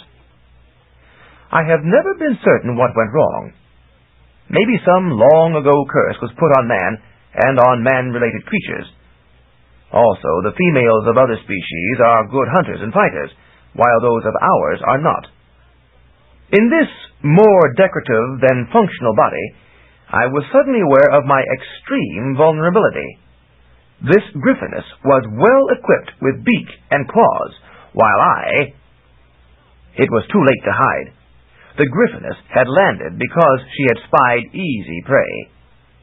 I could not fight. I had neither sword nor muscle to wield it. I could not change form, that took too long. More than ever now I appreciated the position of human women. No wonder Threnody had not wanted to travel home alone. She would have been dead in hours. Predators that never showed their mugs to me, knowing that armed barbarian warriors were not to be trifled with, would freely stalk an unarmed woman. What was I to do? Well, Threnody had tried to use guile on me, and I had used it on the black sword. Now that I was in her position, it seemed like a natural course. I would have to trick this predator somehow. What were griffins concerned about? Aha! They were notoriously clean creatures, the opposite of harpies. Griffins spent hours preening their feathers and stroking their fur and cleaning their claws. They never fed on carrion, but always killed fresh. They were like the rocks in that respect.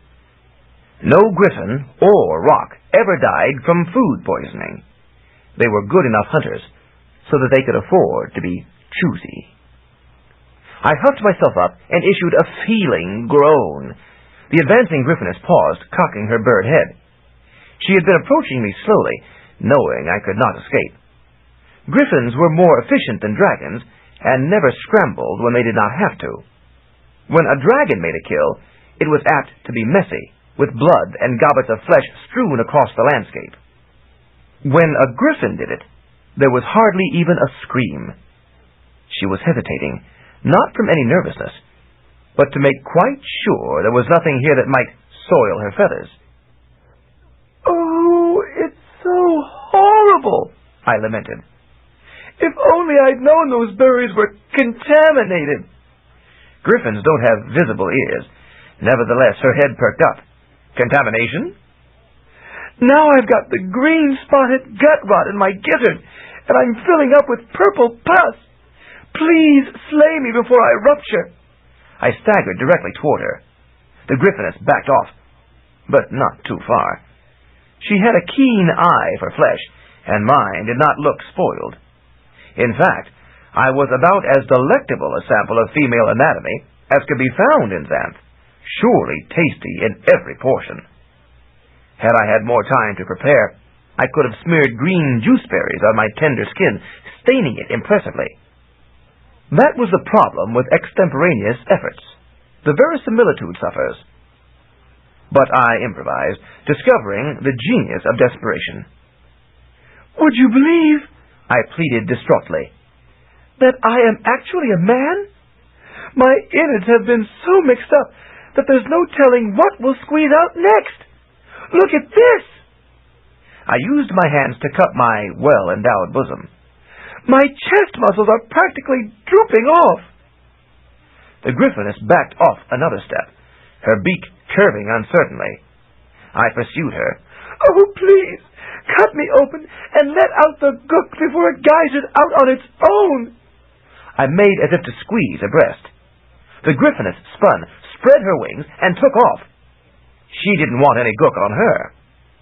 Maybe she wasn't entirely convinced, but she preferred not to take the chance. I relaxed. That had been a close call. Surely no genuine woman would have used that particular ruse, and perhaps the Griffiness had known that. I wondered how Threnody had managed to survive alone in her cabin so long. A threat to jump into somewhere to her death would not stop an animal predator. But I knew the answer. By guile and poison. She had dealt with me as she had handled any other threat, and I could no longer blame her. I would do the same in her place, wearing her body. She had told me she was a liar, and she was. But of course, a weak creature with tasty flesh could not afford the fighting integrity of an armed barbarian warrior. Understanding this, could I fail to understand also her desire to avoid Castle Rubner, and marriage to a magician whose only real interest in her was to shore up his standing as king?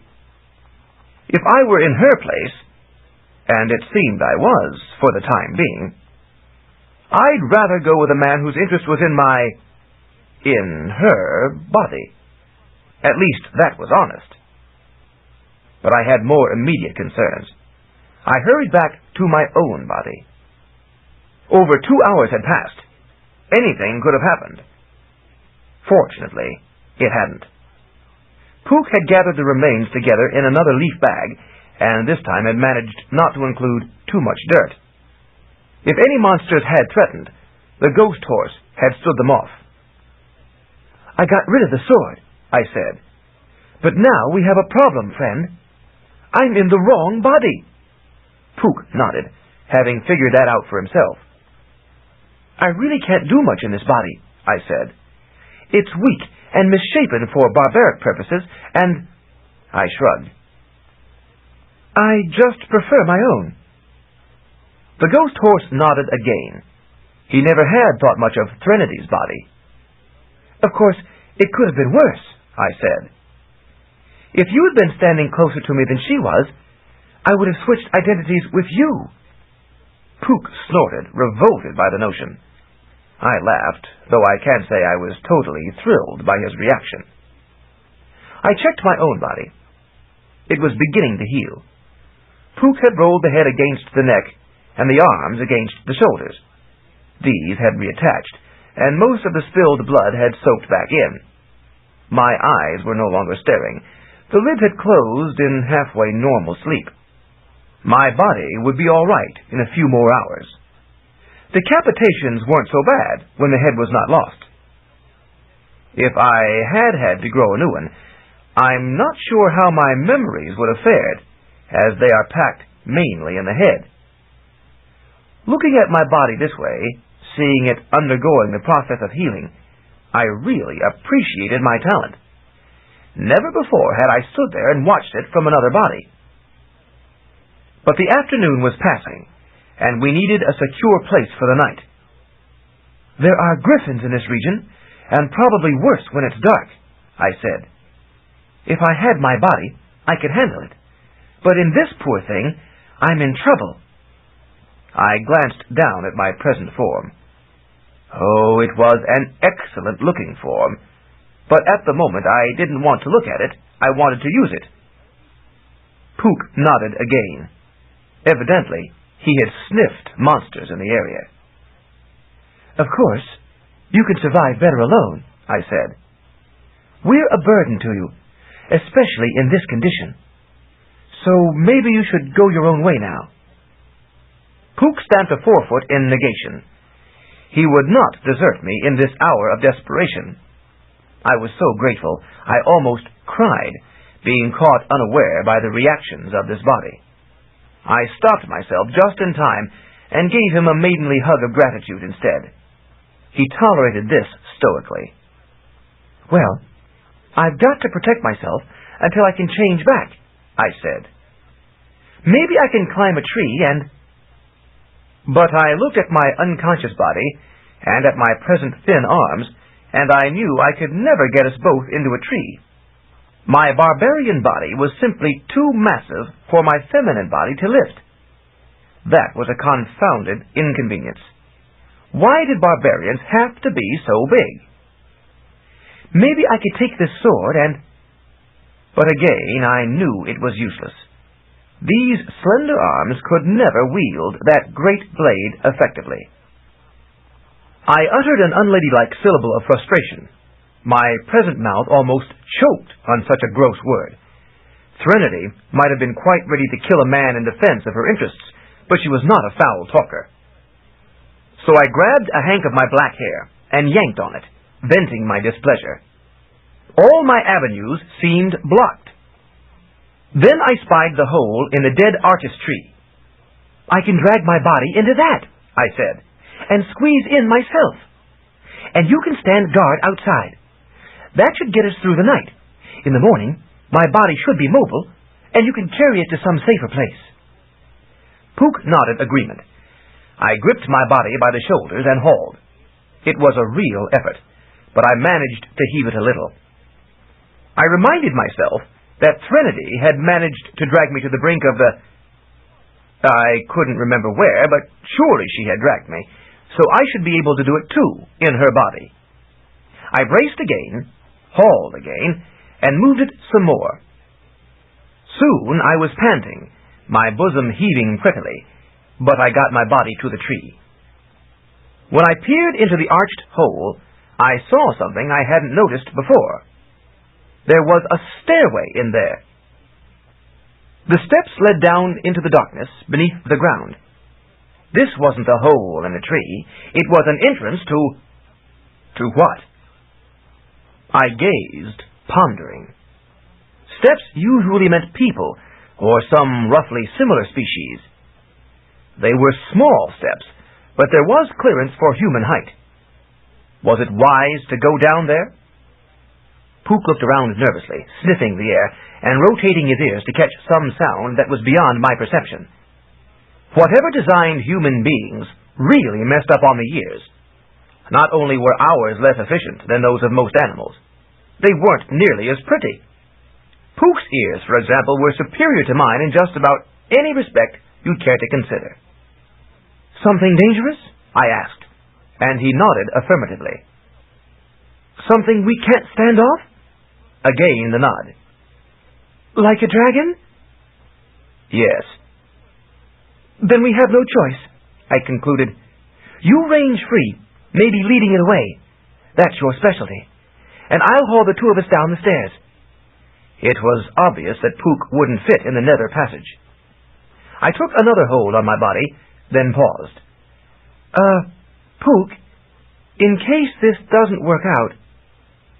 But I couldn't finish the sentence, so I just gave him another maidenly hug about the neck and a sweet-lipped kiss on the ear, and dropped only 1 or 2 tears on his hide.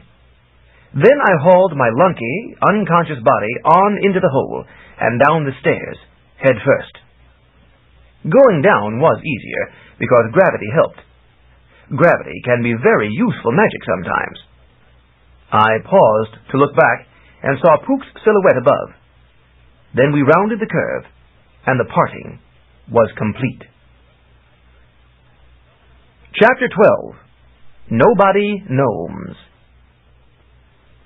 I felt halfway naked without Puka, and it was much worse to feel naked in this body than in my own. I reminded myself firmly that Puka really was better off free in the forest, where he could outrun any threat. With luck, we would find the subterranean region empty, and be able to rest and recover in private safety. Of course, there might be a problem about food, but we could emerge to forage in the morning. Without luck, well, what choice did we have? That evil spell sword had really cut down our options. I had managed to use the wrong white spell to salvage something, at least. I reached the foot of the stairway. Now we were in a rough passage that wound among the descending roots of the artist trees. The roots were aesthetically shaped and arranged, just as were the branches above, and it was in consequence a rather scenic passage, nicely contoured, though it was formed of packed dirt. Where should we go from here? If anything used this stair these days, I wanted to be clear of it. I had not noticed any cobwebs as I descended with my body, and that suggested that the stairs had been recently used. Maybe there was a room along the passage where my body could be hidden. I left that body for a moment and explored. Yes, there were occasional chambers opening from the passage. They were just rounded places that perhaps had once been used to store things. I went back and resumed the haul on my body. What an awful job it was! Then I became aware of another presence.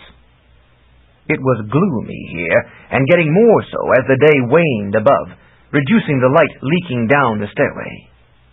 But now there was yellower light at the far end of the passage. Someone was coming. I tried to haul my inert body the rest of the way to the chamber, but I was tired, and the body seemed heavier than ever, and there wasn't enough time. The light of a lantern rounded a corner and paused. "What have we here?" A gruff voice growled. Oh, no. I recognized that quality of speech. This was a gnome. The gnomes lived underground, and their profession was mining. They tunneled endlessly, ferreting out pretty stones, and they weren't partial to intruders. Sometimes they ate visitors. Sometimes they did worse things, especially to attractive young women. For some obscure reason, I was now far more acutely conscious of the problems of young women than I had been before. Gnomes weren't as bad as goblins, being slightly more civilized. Yes, even I, a proud but ignorant barbarian, could appreciate some aspects of civilization. But they were bad enough. Some idiots thought of gnomes as innocent little men, like the elves. I knew better. I didn't like this at all. My friend and I, he's injured and must have shelter, I said, hoping to rouse some element of sympathy in the gnome. It was a faint hope, but all I could muster at the moment. It was promptly dashed. "You are intruders," the gnome growled. I saw that he carried a wicked-looking pick in his other hand, the kind that could pry stone from bedrock. "I, nasty nomad of the nobody gnomes, shall deal with you forthrightly." Gnomes were very forthright folk. That was part of their problem. He lifted his deadly pick. Had I been in my own body with my trusty sword, I should hardly have been concerned. Nasty stood only a third my normal height, was short-legged and short-armed, and the pick was relatively clumsy compared with the sword, however devastating it was against unarmed folk. But I was not in my body, and my sword remained above ground. I could not effectively oppose the gnome physically, shamed as I am to admit it. So I scrambled cunningly once more. "Wait, good gnome, sir," I cried. "No need to kill us. We can be useful to you. Oh, what could I offer that I was willing to offer in this body? Again, the genius of desperation struck. "We can sing." "I care nothing for human hilarity," Nasty said, touching his squat, dark cap dourly. But he paused. "No hilarity," I said. "Sad, very sad. Listen." And I used Thrinity's voice, as I had done to calm the black sword, ululating fervently. It sounded as if something gross had just expired. Nasty Nomad considered. "Maybe so," he said, grudgingly impressed. "Then follow me." He turned about and tramped back down the passage. I returned to the dragging of my body. "Oh, leave him," the gnome snapped. "We'll cut him up for broth." "No," I cried. "He can sing too. We're a duet. Much better together." I hoped that was true. My body's ability at singing was nil, as song is not a barbarian thing. But if Trinity animated it, her skill might compensate. The gnome shrugged. "It better be true," he grumped. I hauled and somehow got my body moved along. Fortunately, it wasn't far. Down the passage was a chamber hollowed from stone, with a ventilation shaft penetrating to the surface. It had a barred wooden door. When I struggled in there with my burden, The gnome slammed and locked the door. But we'll need food, water, I cried, in order to sing well. In due course, chattel, Nasty said, and marched off. Well, for the moment we were secure. Too secure, perhaps, since we were prisoners. But maybe that was better than nothing. I checked my body carefully. The healing continued apace. The head and arm were now so firmly attached that only faint scar lines showed where the severings had been. What a marvelous talent I had! Actually, Threnody had a marvelous talent, too. I felt I should use it to rescue us from this fix. I could change into a snake and crawl out between the bars and up the stairs and out, but my body could not follow, and I didn't want to leave it unattended. Suppose dime-pedes or nickel-pedes showed up, or the nobody gnomes, while I was absent. So I just had to sit tight, at least until the healing was far enough along. I settled down beside my body and slept. By morning, my body had healed enough to return to consciousness, but still had some healing to do. I noticed that the legs were flesh again. My talent had cleared up that detail while it was at it. Good enough. I really didn't need stone feet, or even feet of clay. However, I now had the chore of explaining things to Threnody, who had not been in a position to appreciate much of what had happened recently. I had to get things straight with her before the gnomes returned. "Don't get excited," I murmured in my ear. It was a dirty ear. I really should have cleaned my head more often, especially after it had rolled in the dirt. There has been an exchange of consciousness. My eyes widened, my left arm jerked up before my face, my mouth opened. "Don't scream," I warned. "That's more trouble." She was smart enough to desist, but she took a while to get settled. "My arm," she whispered, horrified. "It's all big and hairy." "That's not all," I muttered. I explained the rest of it in terse whispers, bringing us up to date. "So now you must try to sing using my voice," I concluded. Once she accepted the reality of our exchange of bodies, she adapted readily. She didn't like it any better than I did, and had just as much trouble with the specialized male anatomy as I had with the female anatomy. But she was a clever and realistic woman.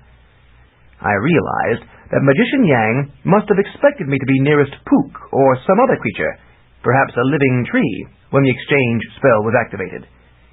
Surely he would not have wanted me in the body of the woman he hoped to marry. Or did he hope to marry her? Maybe he would be satisfied to have her dead, regardless of the attitude of the common folk of Xanth. At any rate, Threnody and I were for the moment unified in objecting to the present situation. "Gnomes are no good for us," she said. "They don't like to go on the surface by day, so have to hunt at night. They have spells to protect them from night creatures, or maybe it's just their bright torches that scare the beasts away. But they have an appetite for day game, which they seldom have opportunity to assuage, and we are day game." She looked down at my body, which was now clothed in only the merest tatters of her brown dress. "If I had known this was going to happen, I'd have let you get new trousers. Can this hunk of flesh survive being cooked and eaten?" "I'm not sure," I said uncomfortably. "Swallowed whole by a dragon, sure. But spread among several stomachs. The more my body has to regenerate lost parts, the harder it is. Maybe if the bones were piled together. I think it's the bones that are the essence of me. But if they are kept separate, thrown away in different dumps, I don't think I'd be able to recover. I'm not like a worm, where each part becomes a new creature." "That's what I thought. So if I get eaten by gnomes in this body, I'm done for, and my own body can't recover from simple death. There's no chance there. We've just got to avoid being eaten." "I never much liked being eaten anyway," I confessed. "But how can we escape? Your body's a lot stronger than mine, but yours is pretty weak right now."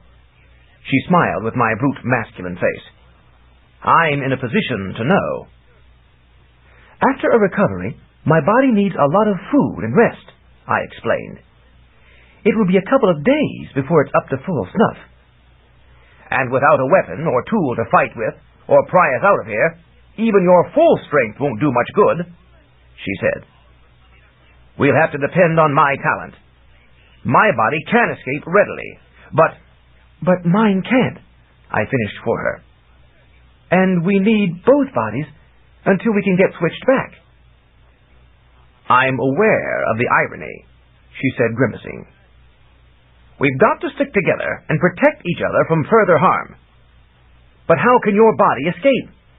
Undoubtedly, you, as a barbarian, have had prior experience with this sort of thing. Hairbreadth escapes and whatnot." She gave me too much credit. Most of my life had been spent peacefully growing up in Fen village. That was why I had had to go out on my own to fill my quota of adventure. I had drowned once, gotten zonked by the stare of a stray basilisk, and had my neck broken by a falling branch. But these were mere boyhood experiences, the kind any lad had. I had never been imprisoned and threatened with getting cooked before this journey to Central Xanth. But I did know a way. "I could assume the form of a creature with strong teeth or cutting claws.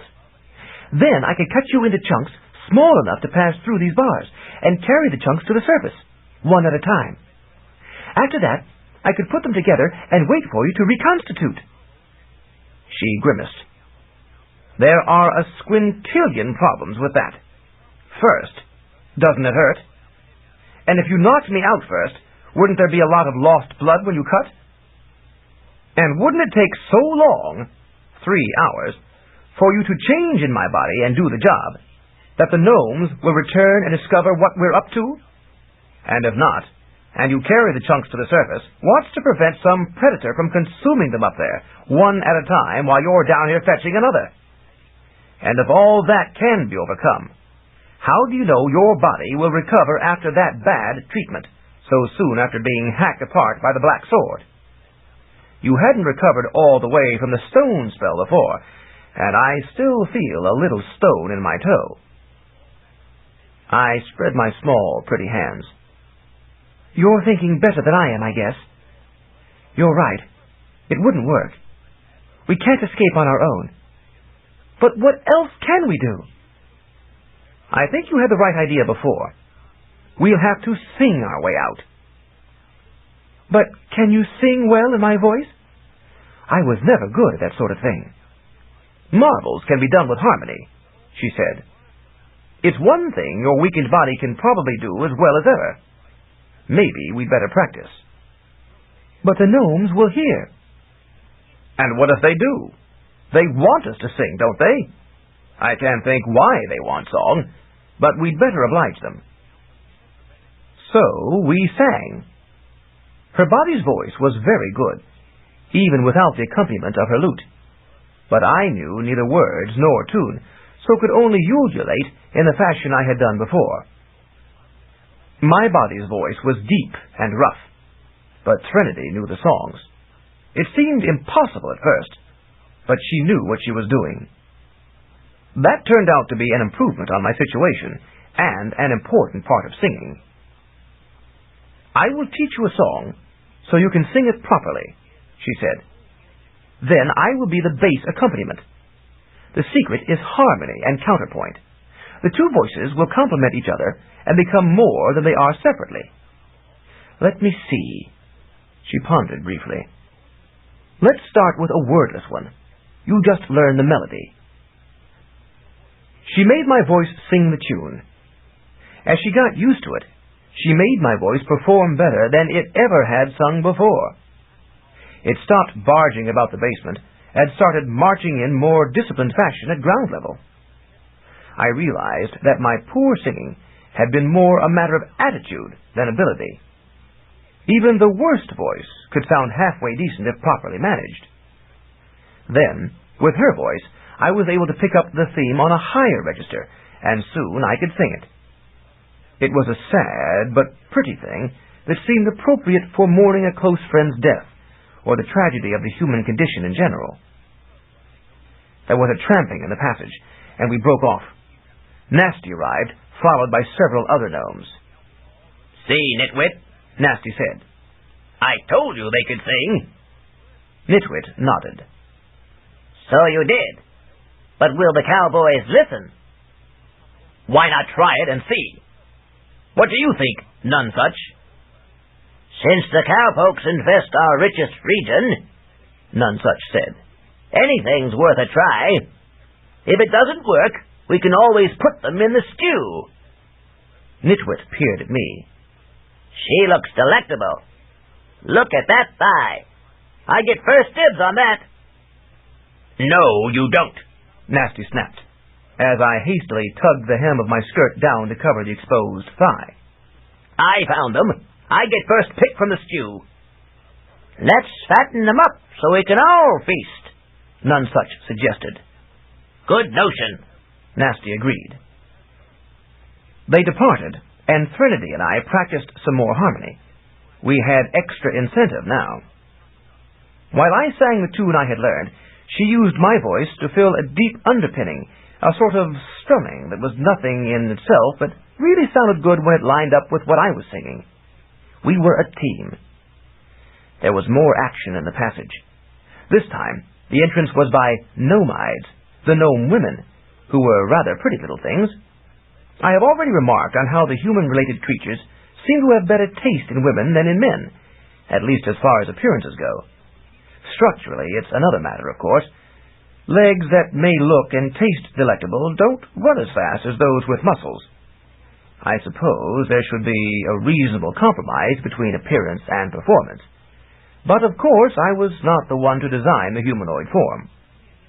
The Nomides brought a pot of murky water and a bundle of cooked roots. The roots tasted awful, and were threaded with undigestible strings, but we were both so hungry that we ate them without protest. At least there was plenty of the stuff, so that my body had the substance it needed for healing completely and strengthening. The Nomides departed, and we had more time to ourselves. That's one thing prisoners have plenty of: time. We practiced our song some more, perfecting it, then rested. "The more you sleep, the faster my body will recover," I told her. "I wonder whether you should practice changing form," she said.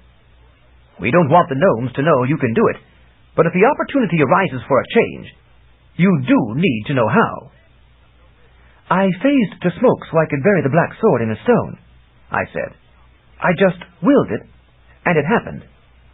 "Yes, that's the way. If you concentrate harder, it works faster, but you still can't do it in much under an hour.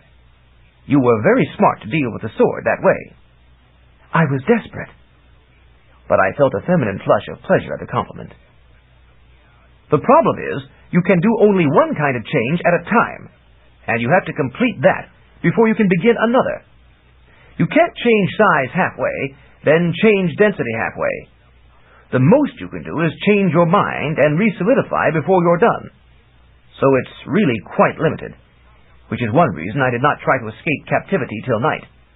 My body is vulnerable while it's in the process of change. It has to be undisturbed for things to work right." "I know how it is," I said. "My body can't heal properly if it keeps getting messed up. But how does your body know when halfway is? I mean, couldn't you be shrinking to elf size, but stop at gnome size and decide that's where you were going anyway?" My eyes widened in my handsome but smudged male face. "I never thought of that," she exclaimed. "I always had an object in mind, like a mouse. First, I'd change to mouse size and be so dense I'd almost sink through the ground. Then I'd diffuse back to normal density, at which point I'd be the size and mass of an imp. Then I'd change shape and be a complete mouse. I never was able to do it any other way, but I suppose it's possible." "Just as it turned out to be possible for my voice to sing," I agreed. "What's this about superdensity?" "The mass of the body stays the same, unless that's what's being changed," she explained. When I reduce my mass, without changing size or form, I become ghost-like. Then, if I reduce my size commensurately, I become normally solid again. The mass of a mouse distributed through the volume of a woman is vaporous, but still there. When the size becomes that of a mouse, all is well. That's interesting, I said, not very interested. But now you'd better sleep. She agreed. My body settled back, and in a moment was snoring. That startled me. Oh, I knew I snored sometimes, but hadn't realized it was that loud and vulgar. People at Fen Village had complained now and then, but I had believed they were joking. I wasn't sleepy myself. This body was not busy recovering from decapitation and dismemberment, so was more alert. I decided to experiment cautiously with changing states. I had diffused before, and returned to normality, so I knew I could handle that. What about shape? No, that would be too obvious. If the gnomes came back unexpectedly. Size? Yes, maybe I could do something with that. I would make myself larger. No, smaller, again to escape notice if observed. And I would stop wherever I chose, then decide what to do next. I wanted to know the limits of Trinity's talent. Our lives might depend on it. I shrank for about a quarter of an hour, then checked the mark I had made on the wall. Yes, I was about 3/4 of my prior height. In an hour I could reduce to what? Zero size? Microscopic? A microscope was a magic instrument used to see things too small to see. I could appear under that instrument and do a pantomime act, astonishing the magician watching. Except that any larger creature could eat me. That thought changed my mind quickly. I was denser. There was a different feel to my body, not comfortable. I was breathing more rapidly, as if my lungs were not taking in enough air. This made sense. They had to support the same mass, but they were smaller, so they had to work harder. How could Trinity have diminished to mouse size without suffocating? She must have diffused first, then shrunk, so she could breathe. I was also having a little trouble with my balance, because I was closer to the ground and had less time to correct my stance, as well as being overmassed for this size. I realized that even if density were kept constant, a person would not want to be the size of a mouse, for it would be hard to balance on 2 feet. The imps, of course, were used to it, and maybe had magic to keep them steady. But if I were the size of a mouse, I'd better also assume the form of a mouse. It was amazing how complex a simple thing like size change became. No wonder Trinity hadn't been eager to launch into it. Now I decided to diffuse back to normal density, so I wouldn't have to pant. Already I could see the limits of these changes. If I diffused too much, wind could blow me away or even apart, while if I became too solid, I could sink into the ground. But wait, I wanted to find out whether I could stop here and do something else, or alternate one form of change with another. Trinity thought I couldn't. But again, I reminded myself that I had thought I couldn't sing. I had shrunk some. Better try diffusing. I concentrated on diffusion, and in 15 minutes I was breathing easier. So far, so good. I had done a change in half an hour instead of 2 hours. What next? Well, could this body change part of itself and not the rest? Trinity had been so sure of its limits. Maybe she hadn't even tried new things. I concentrated on my left hand, willing it to become a crab's pincer. I ignored the rest of the body, working on just that one thing. And it worked. In just a few minutes, that hand was a big, green pincer. I tried it on my skin, but it wasn't a strong pincer. It had the form, but not the power. No, this was not an easy way to convert the body into a natural weapon, not without more time and practice. Still, this represented a breakthrough. Trinity's body had more talent than she had known. Because the focus of change was now narrow, it was relatively swift. She had required an hour per change because she insisted on doing the whole body all the way. She had been limited in her thinking, and therefore in her talent. But I'd better get back to normal, lest I be discovered. I tried to change size and claw simultaneously, but found I could not. It had to be one or the other. Very well, claw first, then size. It was easy. I changed the claw halfway to the hand, then switched to size changing, switched again to density to catch up on my missing mass, and returned to finish the hand. I could only do one type of change at a time, but I could do whatever change I wanted, to whatever extent. I had, in effect, rendered Trinity's talent far more versatile. Was that true for all people? I wondered. Could every person do much more than he believed, if he changed his belief? To what extent were all of us needlessly limited? The mundanes refused to believe in magic, and therefore could not practice it. There was a horrendous example. But barbarians aren't much for philosophy. Maybe they could be, if they thought they could be. I got myself back to normal, then settled down and snoozed in and out. Trinity slept more solidly for several hours, waking when the Nomides brought more food. This time, Nasty was with them. "Prepare yourselves, chattel," he said gruffly. "Soon you will sing for the cowboys." He spun about and tramped off. Who or what are these cowboys? I asked. One of the Nomides glanced around to be sure Nasty was out of hearing range. "They are bull-headed folk," she said. Well, so is Nasty, I said. She smiled, becoming more at ease. "No, you misunderstand, human woman. She shrugged, at a loss to provide more detail. My name is... I hesitated, but realized I had to go with my present body, lest there be considerable complications of understanding. Trinity. "Threnody," she repeated. "And I am Nifty Nomide." Nice to know you, Nifty, I said in my most feminine manner, while Threnody kept silent. And actually it was nice, for these Nomides were of quite a different personality from the gnomes. It served as a reminder that a person cannot be said to know a species unless he knows both sexes of it. What do I misunderstand about the cowboys? Do they herd cows or something? Cows were mythical, mundane animals. A titter rippled through the Nomides. "Of course not," Nifty said. Their heads are..." She cast about for a better term, but found none. "Bulls," she finished. You mean their bodies are like ours, but their heads... "Yes," she exclaimed, pleased at this success of communication. "They graze..." Graze? "On the moss of the rocks, where our men mine. And they have horns." It was coming clear at last.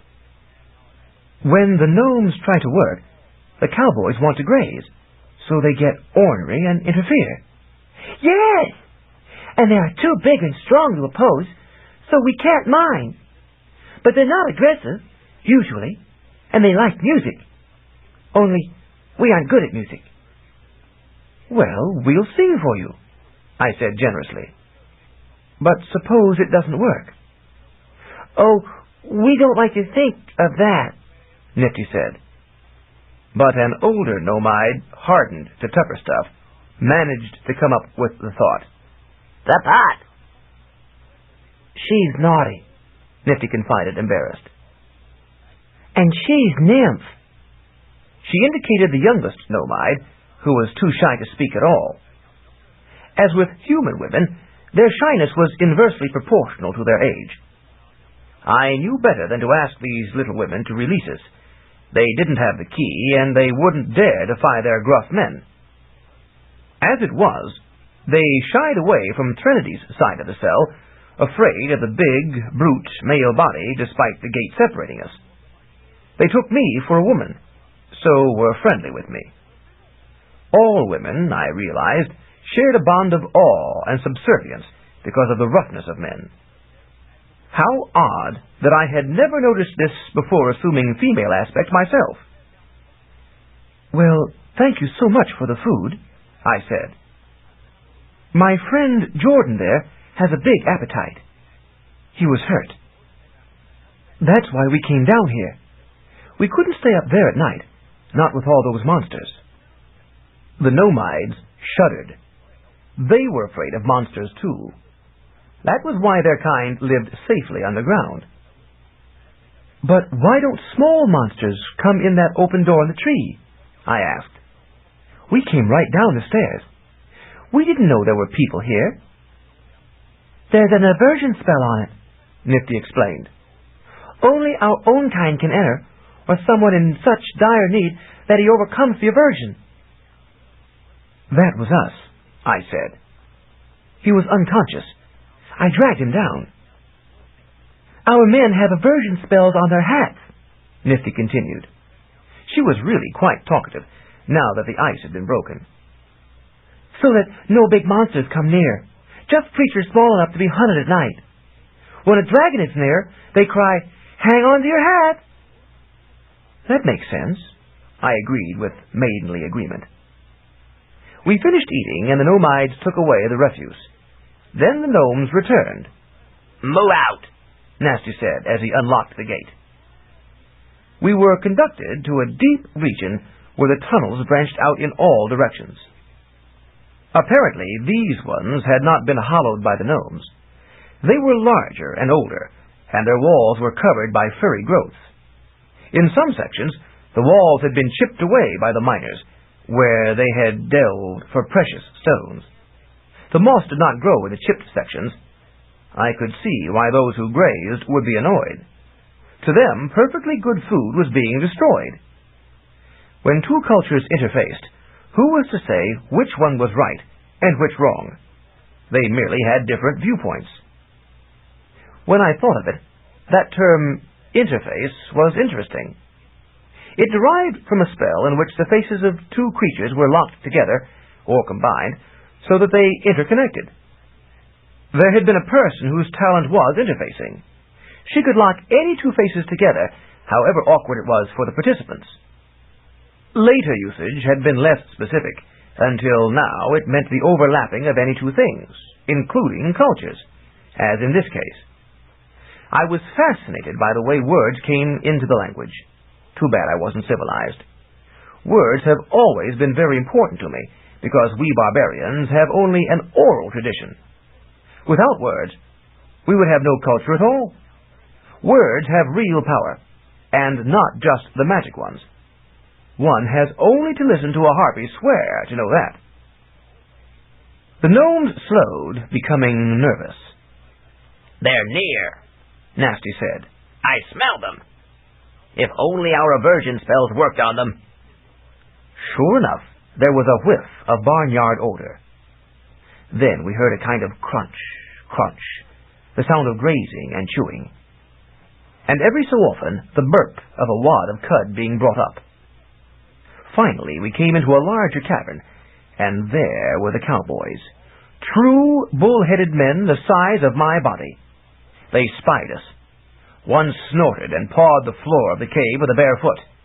He was unclothed, but fairly furry all over, so he didn't seem naked. He lowered his horns. Nasty clapped his hand to his hat and backed off. This was really cowboy country. "Sing!" Nasty cried. "Now look," I said reasonably. "Don't the cowboys have as much right to this cave as you do? After all, they're hungry, and this is where they graze." "Nitwit, go smoke up the pot," Nasty said to his companion. "We'll sing," I exclaimed. The gnomes had a truly compelling argument. That was often the way of it, when reason met fanaticism. So we sang. My pretty melody and Threnodi's deep resonating accompaniment. In this larger space, it worked well. The sound sort of spread out and mellowed, and those bass notes reverberated, while the high notes cut straight through to the ear. It was a nice effect, if I do say so myself. and the cowboys responded. The aggressive bull unaggressed and returned to his grazing. Beyond him was a cowgirl with a body not unlike the one I was using. That one listened attentively, her ears cocked toward us. "Move them down to the far side," Nasty told us, gruffly pleased. "We want to work here." So Threnody and I slowly walked to the far side of the cavern, and the cowfolk followed us, so as to be close to the song. Behind us, the gnomes unlimbered their picks and had at the wall, gouging out chunks of it, then using their mallets to smash apart the chunks. When they had reduced the rock to gravel, they sifted through it, searching for gems. They didn't find many, but of course such work is slow, as is anything worthwhile. I couldn't fault the industrious gnomes, but I was sorry to see the natural walls being torn down and the rubble accumulating. The gnomes were more civilized than the cowfolk, so naturally they had more destructive ways. Once the gnomes were through with the section, no one would have any use for it. All we had was one song, but the cowfolk seemed satisfied with it. The cowgirl gradually came closer to me, avoiding Threnody, and I realized that she, like the Nomides, felt more comfortable with her own sex. Once again the camaraderie of the gentle aspect prevailed. I held out my hand to her, and she made so bold as to sniff it, then shied away, alarmed by her own boldness. These were basically shy folk, not looking for trouble. The bulls simply stood their ground when they had to. Maybe the aversion spell of the gnomes did work on the cowboys, but they became desperate when defending their diminishing pastures, so resisted it. My sympathy was with them. I seemed to have a lot of female sympathy now. Maybe it derived from my present body, yet somehow I doubted it was any carryover from Threnodi's personality. But we were captives of the gnomes, and we didn't know much about the cowfolk, and my body had not yet recovered its full strength. We had to remain with the gnomes until we saw our way clear to escape. We sang until we began to hoarsen, which was bad for pacifying cows, so we had to quit for the day. But the gnomes had done good mining during this period and were well satisfied. The Nomides carried several small diamonds. Evidently, they were the guardians of such stones. The gnomes returned us to our cell and fed us well. I would have appreciated it more if I hadn't known they wanted us fat for the pot, at such time as our usefulness as singers ended.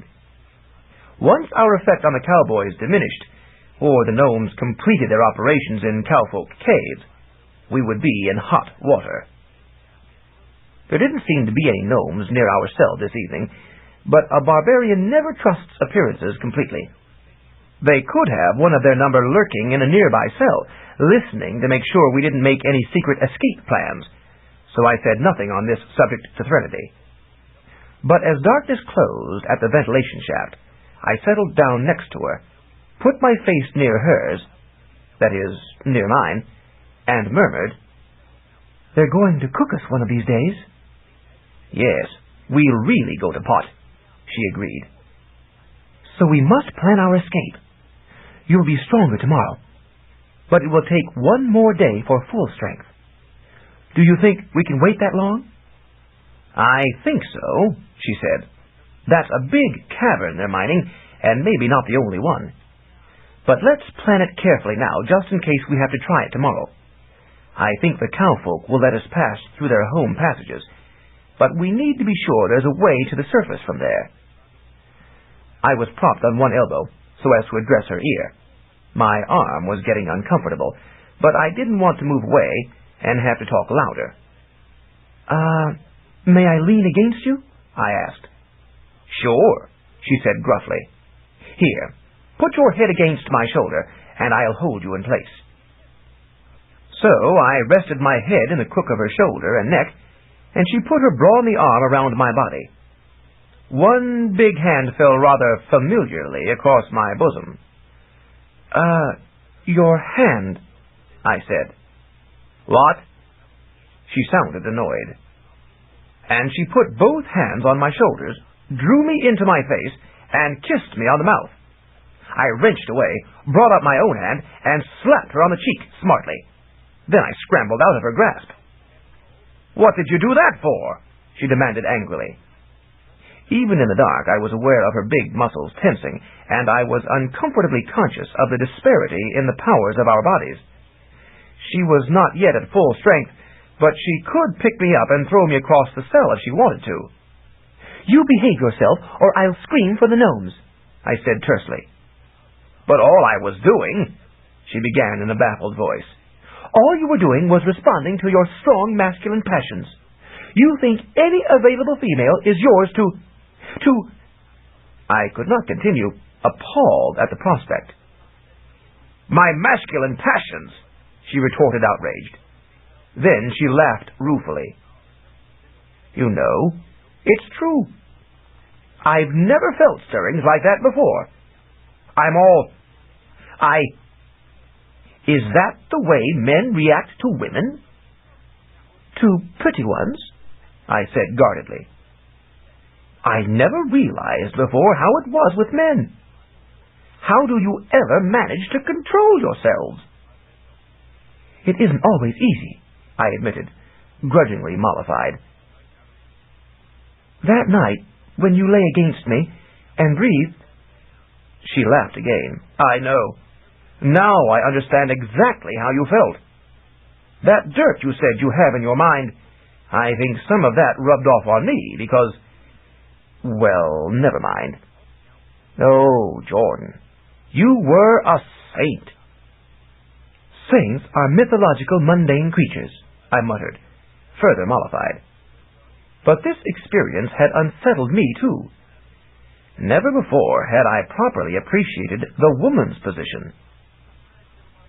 "I apologize," Trinity said. "I got carried away." "I accept your apology," I said graciously, and so we were reconciled.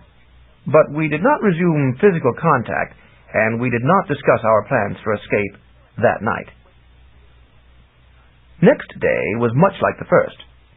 We ate, rehearsed another song, and sang it later for the cowfolk. This time, 3 cowgirls approached. One was young, really a calf child, with cute little horns. "You nice folk," she mooed as we paused between songs. We had found we didn't have to sing continuously.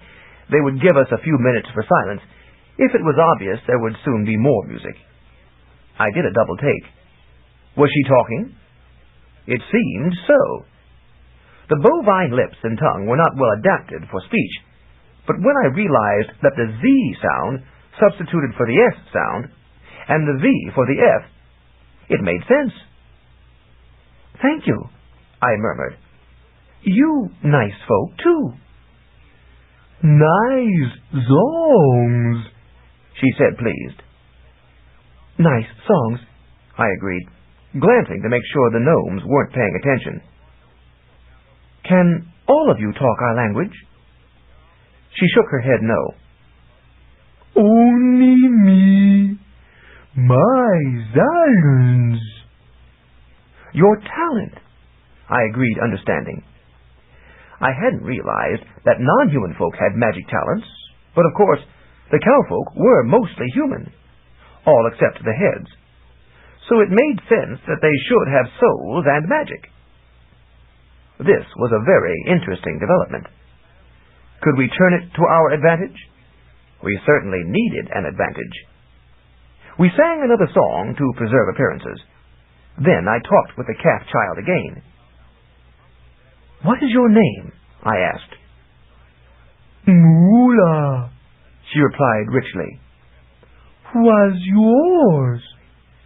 She had trouble with some consonants, but I could understand her increasingly well as I became attuned. "Trinity," I said, feeling a twinge of guilt for this necessary deception. There was no way I could make these folk understand my real situation, and if I could, it would only frighten them away. I believe in good old-fashioned barbarian integrity, but there are times when it doesn't seem to apply. Srenozi, she repeated carefully. You speak very well, I complimented her, and her nostrils dilated with appreciation. I leaned forward confidentially. Just between us girls, I have a secret. Her beautiful bovine orbs brightened. All girls love secrets. Her furry ears twitched. Secrets? Yes. We are captives of the Nobody Knows. Will you help us escape? Moolah's nose wrinkled in perplexity. Escape? Correct. Escape. The gnomes mean to cook us in a big pot when they're through with our singing. Big boss? A big pot, I agreed. We must escape tomorrow. Will you help? The calf brow creased and the ears twitched uncertainly. Must ask, she lowed, glancing at the largest bullhead, who was evidently in charge.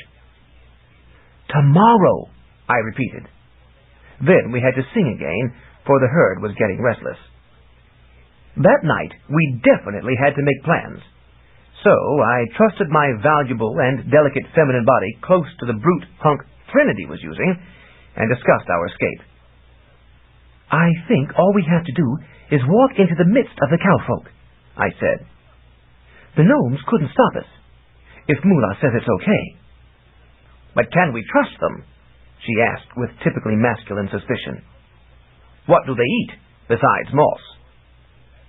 Their mouths aren't suited for meat eating, I said. Or for talking? That's just Moolah's talent. But I wasn't entirely easy, since I now inhabited what was surely a delectable carcass.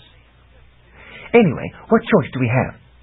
We don't want to wait for the gnomes to light a fire under the pot. The notion of that smoking fire and boiling pot seemed to bother her as much as it did me.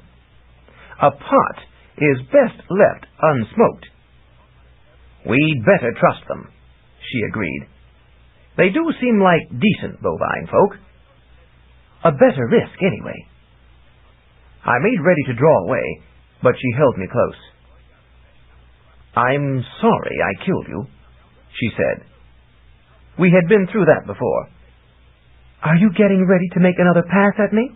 I demanded, trying vainly to free myself from her grip. Of course not, she said insincerely. Then she laughed ruefully. I never suspected what a difference a body makes, she said. I mean, I have assumed many forms in the past, but always female. You could assume the male form, couldn't you? I asked. Maybe I should try it. It wouldn't work. My talent is form-changing, not that. Maybe my body could look male, but inside it would always be female. That seemed reasonable. Yet now, in our exchanged bodies, she was assuming male attributes and I female ones. Form did make a difference. Still, I definitely thought of myself as a male, and surely she remained female in outlook. Some questions have no easy answers, and I suspect the question of sexual outlook is about as uneasy as any. We separated and slept, but perhaps we respected each other more than we had before. Next day was as before, until we came to the cowfolk's cabin. About half the wall of it had been chipped away, so that there was much less grazing than previously. We sang the first song, and Moolah approached. Version as okay, she reported contentedly. Ferdinand says okay, I relayed to Threnody. Then let's get the hell on our way, she said gruffly. I don't know why males can't be more gracious about accepting favors, and I wish they would watch their rough language. We got up and walked to the far end of the cave where the main herd of the cowfolk was. Hey! Nasty Nomad shouted, brandishing his pick. But two bullheads stood in the way, their horns lowered, and he could do nothing. And we had the pot ready to smoke tonight, he raged. Such a pity, creep, Threnody muttered without much sympathy. Males can be quite callous at times. Mullah skipped along ahead of us, showing the way. But neither of us escapees was completely sanguine about where this was leading. Chapter 13. Nightmare. It led to a huge barn-like cave where motherly cows nursed small baby calves and old bullheads chewed cud complacently. Standing in a kingly stall was Ferdinand, a huge and noble bull of a man. Mullah conducted us straight to him. Mullah had to translate, as we did not comprehend bovine language. The king, however, appeared to understand our speech well enough. Royal creatures do seem to place a premium on education, and at times that really helps. "Greetings, Your Majesty," Threnody said, making a formal bow. It was evident that the males dominated this herd, so she, as our apparent male, was expected to be the important person. I stifled my annoyance at this rank sexism for now. I'd give Threnody a piece of my mind later. "We are deeply grateful for your timely assistance in rescuing us from the gnomes." The king moved. Mullah translated. "Those Mnovazi gnomes are a vain." "Those nobody gnomes are a pain," I repeated quietly, for Threnady's benefit, as her masculine ear seemed to be less attuned to nuances. No wonder she couldn't sing as prettily as I could. "They certainly are," Threnody agreed. "They were going to smoke us in a pot." The bull-headed king mooed again, and Mullah said, "Now you can sing for us forever." "Oops." "Now you can sing," I began, whispering. "I heard," Threnody snapped with insufferable masculine crudity. She raised my voice for the king. "Your Majesty, we deeply appreciate what you have done for us, but we have business elsewhere. Perhaps there is some other service we can do for your good folk to show our gratitude." "No?" the king asked, disappointed. "We cannot stay here," Threnody said firmly. "This is no aspersion on your region or culture. It is just that we have a prior commitment. I am a king's offspring, and the duties of my status—" Regretfully, the king mooed again. He was not one to argue against the honoring of duties of royal status. "The only other thing we need is more pasture," Mullah translated in her fashion. I am rendering it for the moment in our normal mode, though of course it wasn't. Actually, her accent was not bad, for a heifer, and I don't mean to disparage it. I'm sure we sounded as odd to the bovines. "But our deepest and best pastures are controlled by the knights, and already we pay a terrible rental for the use of some of those caves." "Knights?" Threnody asked. "They are very dark?" "Knights," Mullah said precisely, managing to convey a hard K sound at the beginning of the term. "We are bracketed above by the gnomes and below by the knights. The nobody gnomes and the knock-kneed knights." The story, as it emerged, was that terrible armored creatures called knights allowed the cowfolk to graze in some nether pastures, but required the sacrifice of the finest bullocks and heifers each year. If the cowfolk refused to send their tribute, the knights would cut off the pastures entirely. Now, with their upper pasture depleted by the ravages of the gnomes, the bovines would not have enough left to survive. The annual ritual had started many years before, when the knights had moved into the caves and proved to be too strong for the cowfolk. The invaders were from a far place called Concrete, where everything was very hard. The bovines had tried to fight, but their horns were no match for the pikes of the knights, and they had been driven relentlessly to the very fringe of their range up against the gnomes. The knights could have exterminated the cowfolk entirely, but preferred to save them for entertainment. So the tribute was not just for grazing. It was for the very survival of the bovine community. But it was a sporting thing, as the knights liked sport. The sacrificial cowfolk were given swords and sent into the dread labyrinth to meet the knight tourney champion. If they could run that gauntlet and defeat him in battle, the tribute would be forgiven, and thereafter the bovines would be permitted to graze free. That gave them a genuine incentive to fight well. But so far, none of them had prevailed, even though the bull and heifer were permitted to tackle the lone knight together. The knight's champion had been too strong. But how do you know they would keep their word if you ever won?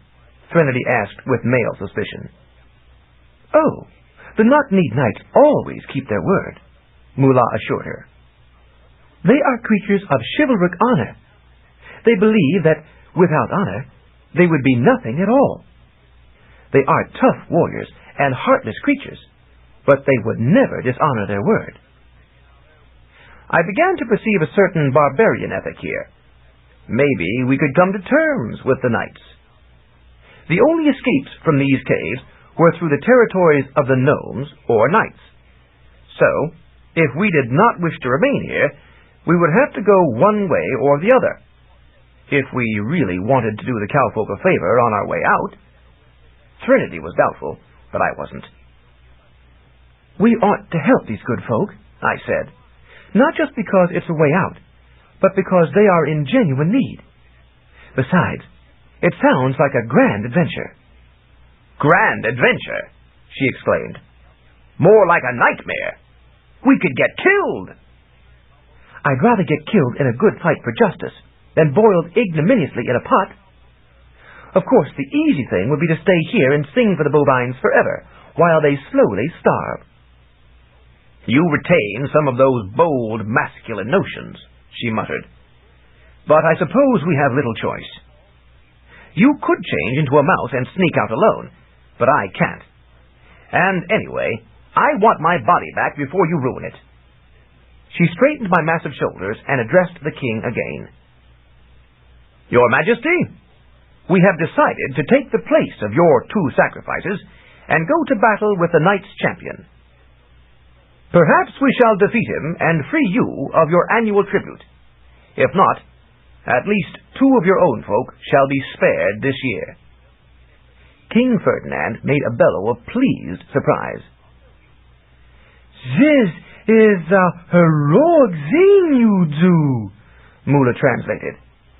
You are a great man. A great man, Threnody agreed with irony. And privately to me, you and your damned noble instincts. The sacrifice wasn't due until next month, but the king was sure the knights would accept it early. We decided to go the next day. First, we had to prepare for the encounter. The cowfolk cooperated in fitting Threnody with a bullhead, so that she looked very much like the king himself. The bovines were fairly clever with their human hands, and had fashioned likenesses of the heads of their heroes of the past, made from cloth, plaster, and paint. This particular mask head was a representation of the Minotaur, a bygone hero who had gone to Mundania to seek his fortune. He was believed to have acquitted himself very well in labyrinth competition there, slaying many mundanes. Naturally, things were better with fewer mundanes. If only we had his like again, Moolah said reverently. But we are so peaceful now. Too peaceful, I agreed. Yet there is merit in that. For my part, I used my body's talent. First, I expanded my size to that of Threnady's body. My body, technically. Next, I increased my density to make myself normal again. Then I changed my head to become that of a horned cow. The cowfolk, watching this 1-hour transformation, were amazed. So was Threnody. "You did it 3 times as fast as I do," she exclaimed. "I started to change to a giant twice as tall as you," I explained. "That would have taken an hour to complete. I stopped when I was your height, so only 10 minutes had passed. Then I started to increase my mass 8-fold, but stopped after 15 minutes, when it was only double. Finally, I changed my head, leaving the rest of my body alone, so that only took half an hour. But the whole body has to change, she protested. No, it doesn't. If you change from human shape to cowgirl shape, only the head changes. Otherwise, you couldn't assume some partly human forms, such as this one, or that of a harpy or centaur. She shook her head. I wouldn't believe it, but I just saw you do it. You've learned more about my talent in 3 days than I did in a lifetime. Just lucky, I said smugly. Her eyes narrowed. I thought barbarians were sort of stupid. You're smarter than... She shrugged. You're really quite a person.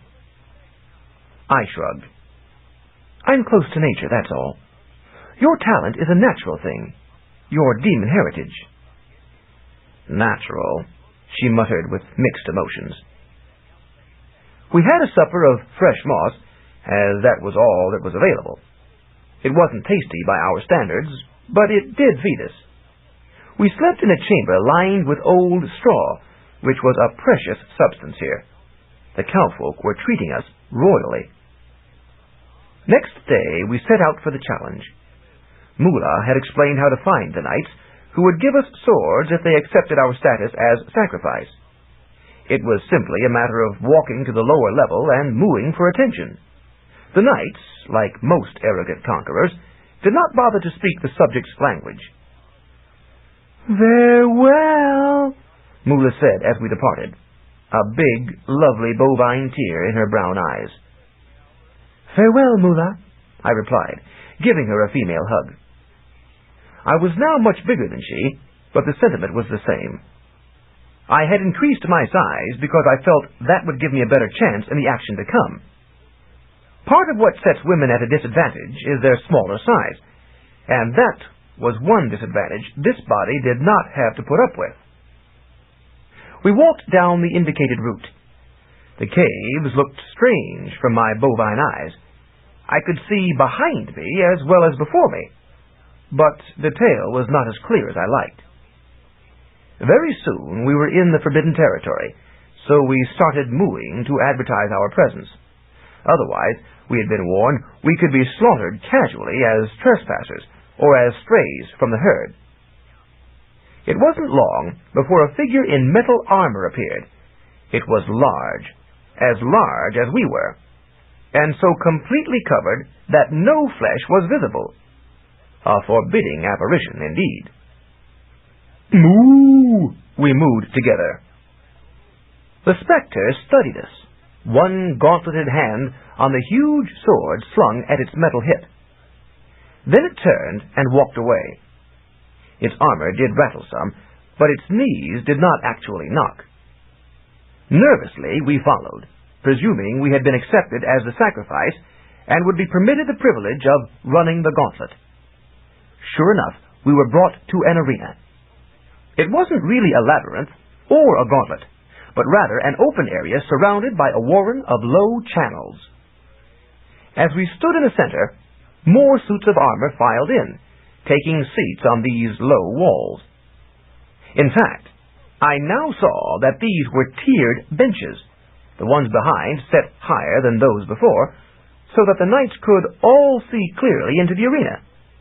Empty, it looked like a labyrinth. Filled, it was an audience chamber. In the center of the arena, beside us, was a ramp. It started level with the floor, fairly wide, and rose at a slight incline as it crossed the arena. Near the edge, the ramp curved and went back, still rising. Across the arena, it bent once more and had another straight run.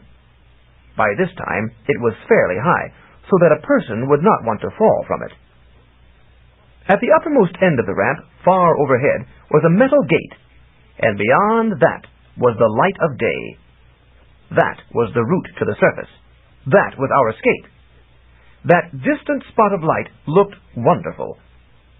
Below, the only illumination was by murky torches. What was to prevent us from simply marching up that ramp and out that gate? Well, The gate was closed and surely locked. We'd have to break through, which would be very difficult and perhaps impossible, or get the key to the lock. That key could be anywhere, and certainly not where we could get it. The gate would open when the knights chose to open it, not otherwise. But why then make a ramp up to it? Was this a highway the knights used themselves? Then why have it in the arena? Surely they did not form an audience every time one of their number went topside. We were not kept waiting long. Once the theater was filled, a knight walked to the base of the ramp. He faced us and drew out a chain with a large metal key on it. Then he walked up the ramp, swinging the key, tramping around each curve until he was high above the floor, approaching the gate. He used the key on the lock of the gate, and the gate swung open. Then he pulled the gate closed, locked it, and walked back down the ramp. No question about it. This was our escape route. We would have to earn that key. As the knight reached the base of the ramp, he looped the chain about his armored neck. Then he walked to the far wall. A door opened, and an armored horse emerged. The knight went to his steed, mounted, and took up a long, sharp lance. "But what about our swords?" Threnody asked nervously. The knight spurred his steed, who charged forward. The monstrous lance descended to point at us. "I think the cowfolk got the wrong information about that," I cried. I had kept a human tongue in my cowhead so I could talk readily. "Or these honorable knights have broken the agreement," Threnody said bitterly. "No wonder no cowboy has ever won this challenge." "But there's supposed to be nothing at all without honor," I said. "Does this count as a breach of—" We dived to either side as the mounted knight charged through. The hooves of the steed barely missed us as it passed. We scrambled to our feet as the knight braked his steed, slowed, and turned. "We're lambs for the slaughter," Threnody cried. "You escape up the ramp while I distract him," I said, as the knight started his next pass. "No good without the key," she cried. The knight charged again. That sent us both diving over the ramp. We had better sidewise maneuverability than the knight did, but sooner or later that terrible lance would skewer one of us. Again we scrambled as the knight slowed and turned. "We've got to get rid of that lance," I exclaimed. "Sure. How?" "I'll drop on him from above," I said. "You distract him so I can—" The knight thundered at us again. Threnody ran away to the side while I raced up the ramp. With diverging targets, the knight had to choose one, and he went after Threnody. She ran and dodged with the fleetness of desperation and a powerful body. The knight swerved to pursue her, and I got the feeling that this was what the nightly audience really wanted, the sport of the hunt. We were not opponents. We were fleeing prey. One victim would have been too easy to dispatch, but two was more of a challenge, so they set it up that way, to help provide the illusion that the prey might escape. I considered that as I ran upward, rounding the first turn. For sport, the knight would not slaughter us right away. He would play with us, making us react, and perhaps be applauded by the audience for an artistic performance. That might give us more leeway. He might even withhold his killing stroke if the points were wrong, waiting for the chance for a better score. "Threnody," I called, "take off your dress." For my body, which she was using now, still was wearing the brown dress I had donned at Threnady's house. It was soiled and torn, but represented a fair quantity of material. "Huh?" she called out, as she cut back, causing the knight to overshoot her position. No points for him on that pass. My well-coordinated body was proving to be a boon to her as she learned how to use it. "Take it off," I repeated, still running. I was now head height. Soon I'd be high enough to be above the knight. "Use it to bait him with." "I don't understand," she cried, ducking out of the way again. There was no time for a detailed explanation. Maybe the masked helmet Threnody wore prevented her from hearing exactly what I was saying. I would have to make a demonstration. I struggled out of my own dress as I ran. It was tight on me anyway, in my larger size, despite the tucks I had let out to accommodate my girth. Theoretically, the dress should have expanded with me, and maybe it had, but somehow my extra mass bulged more in proportion. I saw the helmeted heads of the knights in the audience turn to follow me. Oops, I hadn't thought of that. I wore nothing under the dress, and I was one big girl now. My anatomy bobbled all over as I ran. I had tried to keep the proportions the same, but realized belatedly that I should have slimmed them down. Mass does make a difference, so that the giant has to have different proportions from the normal person in order to carry his weight conveniently. Now that the dress was off, I was really hanging out. Well, that couldn't be helped. I had to show Threnody what I meant. "Like this, in front of him," I cried, holding the dress so it formed a swatch of gray to the side. "Make him charge it instead of you." Now she understood. She ripped off her brown dress, and I saw the visors of the audience swivel to follow her. It seemed the knights got a voyeuristic thrill from seeing people disrobe. Evidently, they never got out of their armor. Not in public, anyway. Strange folk. Threnody stood naked and held the dress to the side, forming a cape of it. The knight, who perhaps did not see too well from the saddle with his visor closed, aimed his lance at the dress. Of course, the point slid through it, brushing it aside, and Threnody did not have to dive out of the way. Well, she still had to step clear of the horse, but this was an improvement. "Get him to pass under me," I cried, stopping at a suitable elevation on the ramp. Threnody tried. She ran under, but the knight passed to the side, so I couldn't drop on him. However, we seemed to have a viable program. The knight turned and came back, and this time he was on target.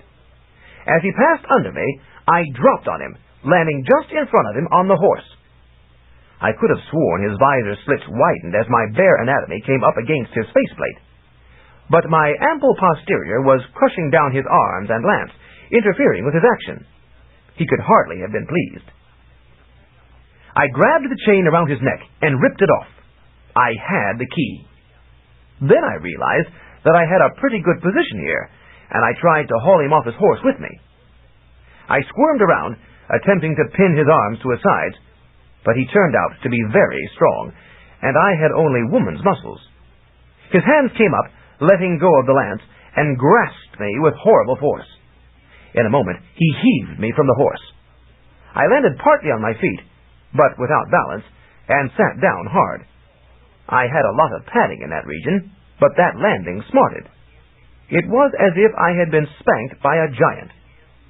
However, I had a victory of sorts, for not only did I have the chain with the key, I had caused the knight to drop his lance. Threnody was hurrying to pick it up. "Go up and unlock the gate," she cried. "I'll fend him off here." "You don't know how to use that thing," I pointed out. "He'll wipe you out with his sword." Indeed, the knight was already drawing his great blade. It was dusky black, and reminded me ominously of the evil sword Magician Yang had sent against me. "But you don't have the muscle for this," she responded, and she had a point. That lance was one heavy pole. I could see why the knight was strong. He had to be to carry his weapons. Now the knight charged us both, the terrible sword gleaming wickedly. We both wrestled with the lance, heaving it up. But we were at the end, and the point was at the other end, far distant, and by the time we managed to lift that point, the knight was upon us. His sword slashed down and lopped off the point of the lance. Again, we had to dive out of the way ignominiously. "We've got to stop splitting up this way," Threnody gasped, as we got up on either side of the fallen lance. "We can still use this," I said, picking up the severed point, which was about half my body length. It was a sword of a sort. "You get the other part." She picked it up, finding it more manageable now that it was shorter. The knight had unwittingly done us a favor. He had helped arm us. As the knight charged this time, we attacked him from either side, swinging our sticks at him. He merely lifted his shield to fend me off on the left, and slashed down at Trinity's arms on the right. She jerked back, but the sword cut off her left hand. It plopped to the floor, fingers curling spastically. "Damn you!" she cried as the knight turned for the next charge, a smear of blood on his blade. She jammed the stump of her wrist into her own side to stop the blood from spurting out, but already that flow was abating as my healing talent manifested. She stooped to pick up the fallen hand. Then, as the knight advanced, she hurled that hand at his head. The knight was one tough fighter, but this startled him. The hand clutched at his visor, one finger poking into an eye slit. It looked like a distorted spider trying to get inside the helmet. It couldn't get inside, of course. The knight should have known the separated hand was harmless, but he reacted with remarkable vigor.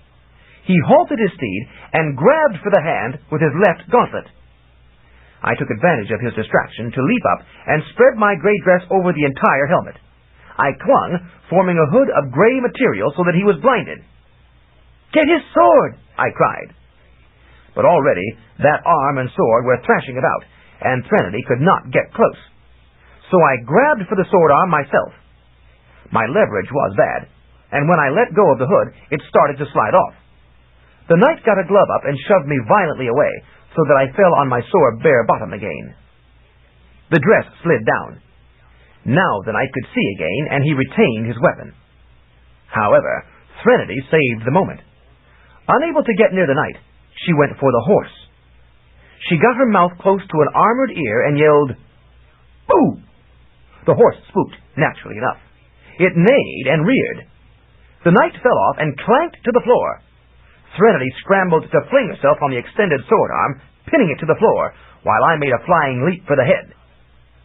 My weight knocked the helmet from the armored body. It squirted out from under my feet and rolled across the floor. Simultaneously, the body went dead. Threnody was able to wrench the sword away from the abruptly flaccid gauntlet.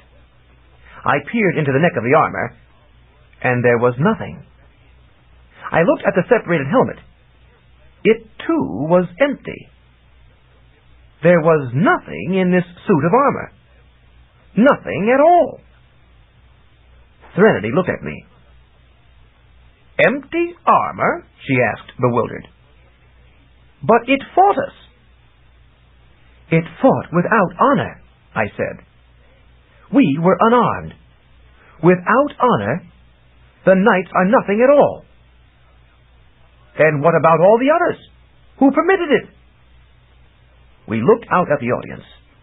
Now, each knight there reached up a gauntlet to open his visor. Inside each helmet was nothing. "They're all empty," I breathed. "The knights are all bodiless." "No wonder they never removed their armor," Threnody said. "Without their armor—" She paused to look at me, realizing the significance of my statement about honor. "They're nothing." "Let's get out of here before they decide to do something dishonorable," I said. She looked around. "That horse," she said. "What about it?" "It looks familiar." "It's buried in armor just like the knights," I protested. "It's probably empty too." "No, its hooves show. It's a real horse." I walked over to it. The armored horse stood still, waiting for its rider to return. I saw there were metal straps holding its armor together. I unbuckled one at the neck so as to uncover the head. Underneath was a real horse head, no phantom. "What's a live horse doing in a place like this?" I asked. Threnody, one-handed, removed a portion of the body armor. "It's a ghost horse!" she exclaimed. Sure enough, there were the chains wrapped about the barrel. "A ghost horse serving armored ghosts," I said. "We killed its master," she pointed out. "We are entitled to what the knight had. Anything of it we want. The spoils." "We'll keep the sword," I said. "As for the horse, we can free it." "Free her," Threnody said, unbuckling more armor. "She's a mare." "A knight mare," I said, realizing the manner in which this made sense. "Let's ride her up the ramp and out, and let her go on the surface." Agreed. We owe her that. We won the match when she spooked. And Threnody had been the one to think of that ploy. I would remember that. We got the rest of the armor off, while the assembled knights watched emptily, evincing no emotion. It seemed they did honor the rest of their deal. We had won. We were free. And there would be no more cowfolk sacrifices, and the grazing range would be expanded. We had done our part for the creatures who had helped us. That pleased me. I mounted the ghost mare. "Don't forget my hand," I reminded Threnody. She picked up the fallen hand and stuck it to her wrist, which had stopped bleeding and started to heal over. At first, she placed it backward, but she corrected that immediately. "I'll walk," she decided. "I can't ride while holding this together." "It won't take long to reattach, but it will be weak for an hour or so," I advised her. So I guided the mare up the ramp carefully, while Threnody walked behind, holding my hand. The walk became slightly nervous business at the height, but the night mare was sure-footed, and we reached the gate without misstep. And that was just as well. The assembled knights watched us with their empty faces, still making no move to stop us. "Those hollow men are eerie," Threnody muttered. I dismounted and took the key to the lock. It worked, and the gate swung open. We moved through, then I returned to lock the gate behind us. I flung the key through, so that it dropped to the arena below. After all, it belonged to the knights, and we had no intention of returning. We stood in a pleasant, open forest of mixed types of trees, beeches, sandalwoods, and other shore types, which indicated there was a lake nearby. There were a number of fruit and nut trees. We could travel through this very comfortably. "Well, Ghost Horse," I said, "you're on your own now." The mare looked at me.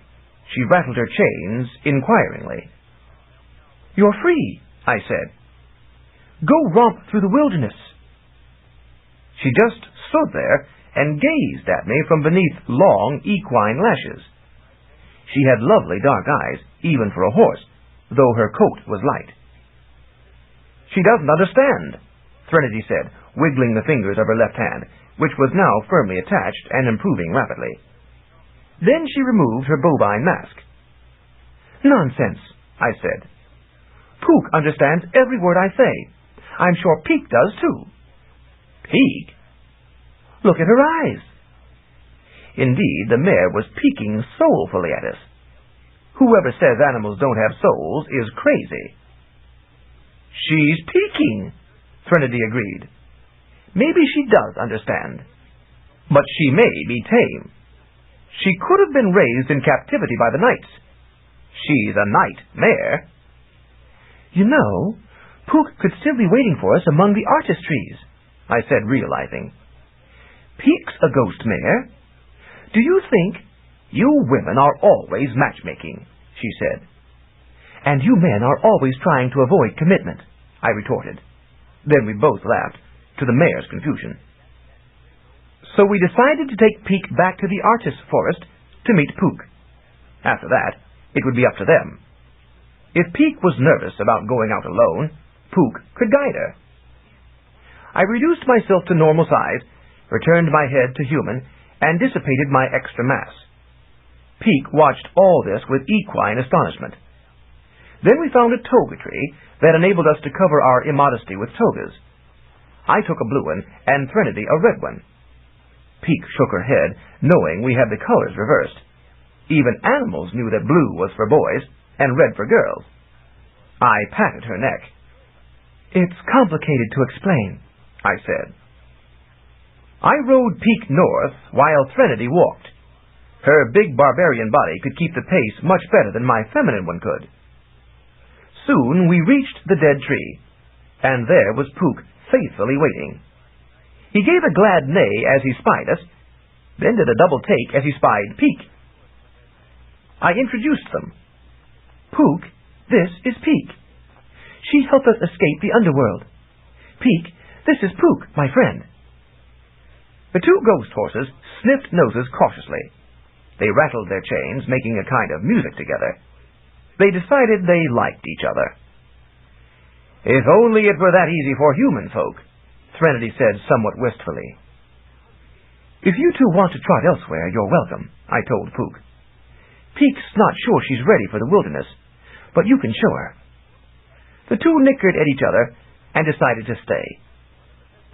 "Does that mean we can both ride?" I asked, pleased. It turned out that it did.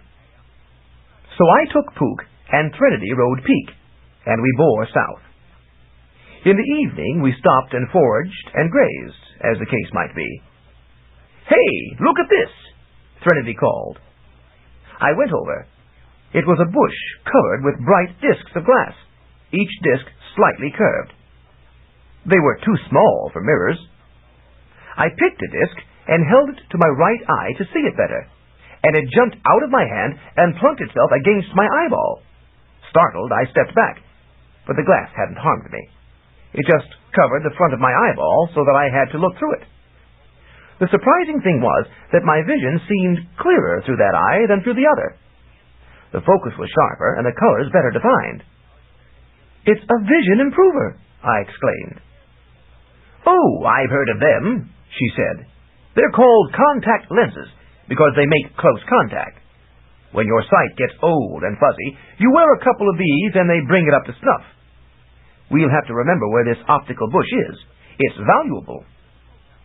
I pried the lens off my eyeball. "I guess it's all right, but I don't need it." Threnody peered over the bush. "What's that on the other side?" she asked. I walked around the bush toward it, Threnody close on my heels. "Some sort of doll or figurine." The black doll flashed, and suddenly I was drifting out of my body, hovering, and homing in on the brute, barbarian body beside me. I dropped into it, dizzy. "The evil spell!" I cried with big, crude lips. "It was sent here to intercept us. But we're already exchanged, so it just switched us back." Threnody patted herself, making sure. "So it did," she said, pleased. Then she looked at me. "Now we don't need each other anymore."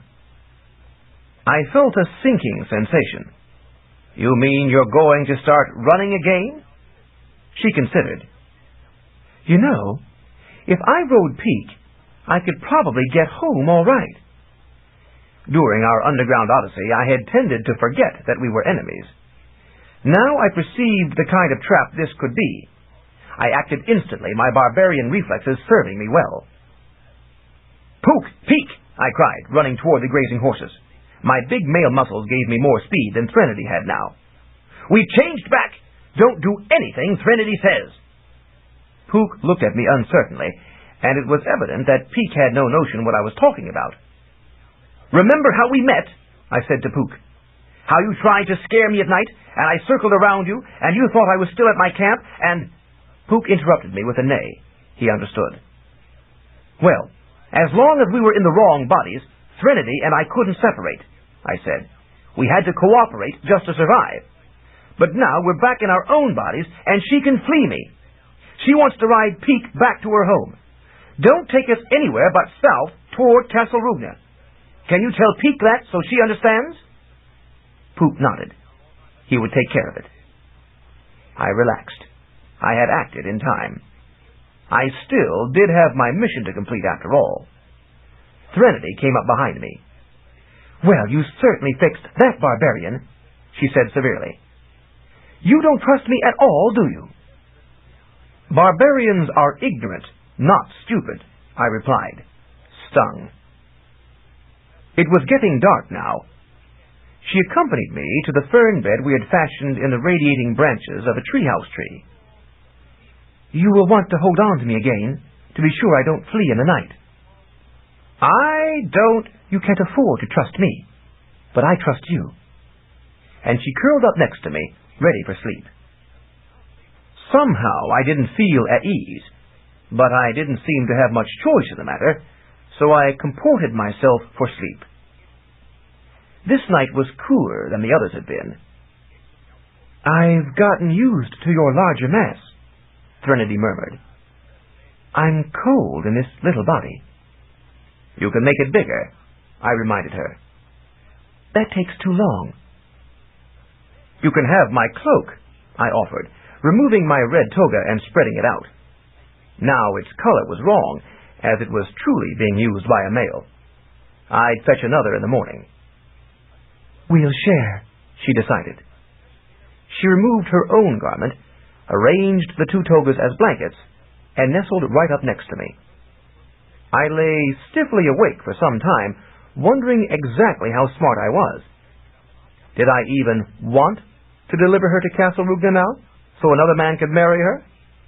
Naturally, I had no interest in her myself. Or did I? Why did things have to be so complicated with human beings? Why couldn't we, as Threnody had remarked, just sniff noses, rattle chains, and be satisfied? Yet, if we were not what we were, creatures with at least the awareness of purpose and honor, what would we be? Empty knights in armor, seeming so strong on the outside, yet hollow inside? Who was I to deny the human condition with all its problems of awareness? If I weren't on a mission, you wouldn't be safe a moment, I muttered at her soft, warm, shapely, breathing, sleeping body. I know, she whispered, stretched electrically against me, and returned to sleep. A pox on women. Chapter 14. Idiocy. In the morning, we donned new togas of the correct colors, foraged for more food, mounted, and rode south again. I knew we were getting reasonably close to Castle Rugna. I would be sorry to have this mission end. I hoped Threnody would never know how close she had come to diverting me from it. But if she had had occasion to comprehend the male viewpoint, I had similarly experienced the female position. I knew her body well. I had been in it, literally. I refused to take advantage of it. Pique grew nervous as we progressed and finally balked. I was riding Puka, and we stopped beside her. "What's the matter with her?" I asked, concerned. She was such a nice horse, and had been quite docile till now. Puka whinnied at her, then listened to her reply. He tensed. "Some danger ahead?" I asked. "She knows this region?" "A monster?" Threnody asked. "I can change form until she indicates that it matches whatever monster she's thinking of. That way we can identify it precisely." "At an hour a change?" I asked. "That could take forever." "Do you have a better way?" "Yes." And I proceeded to name monsters for the horses. Quickly we eliminated dragon, griffin, sphinx, Tarask, goblin, Kalakanzari, sea monster, and harpy. I was beginning to fish for other notions when Threnody put in one. "Basilisk," she said. Pique nodded emphatically. Further questioning turned up the news that it wasn't just one basilisk, whose gaze would kill people. It was a whole colony of them. This was, in fact, the land of the Basques, where cockatrices, henitresses, and chickatresses congregated for regular staring tournaments. This was no safe region for any other creature. "But we have to pass it to reach Castle Rugna," I said. "Can we circle around the Basque territory?" It turned out that we couldn't. The mountains and sands combined to make this the only feasible route south. But there was a way to pass through it.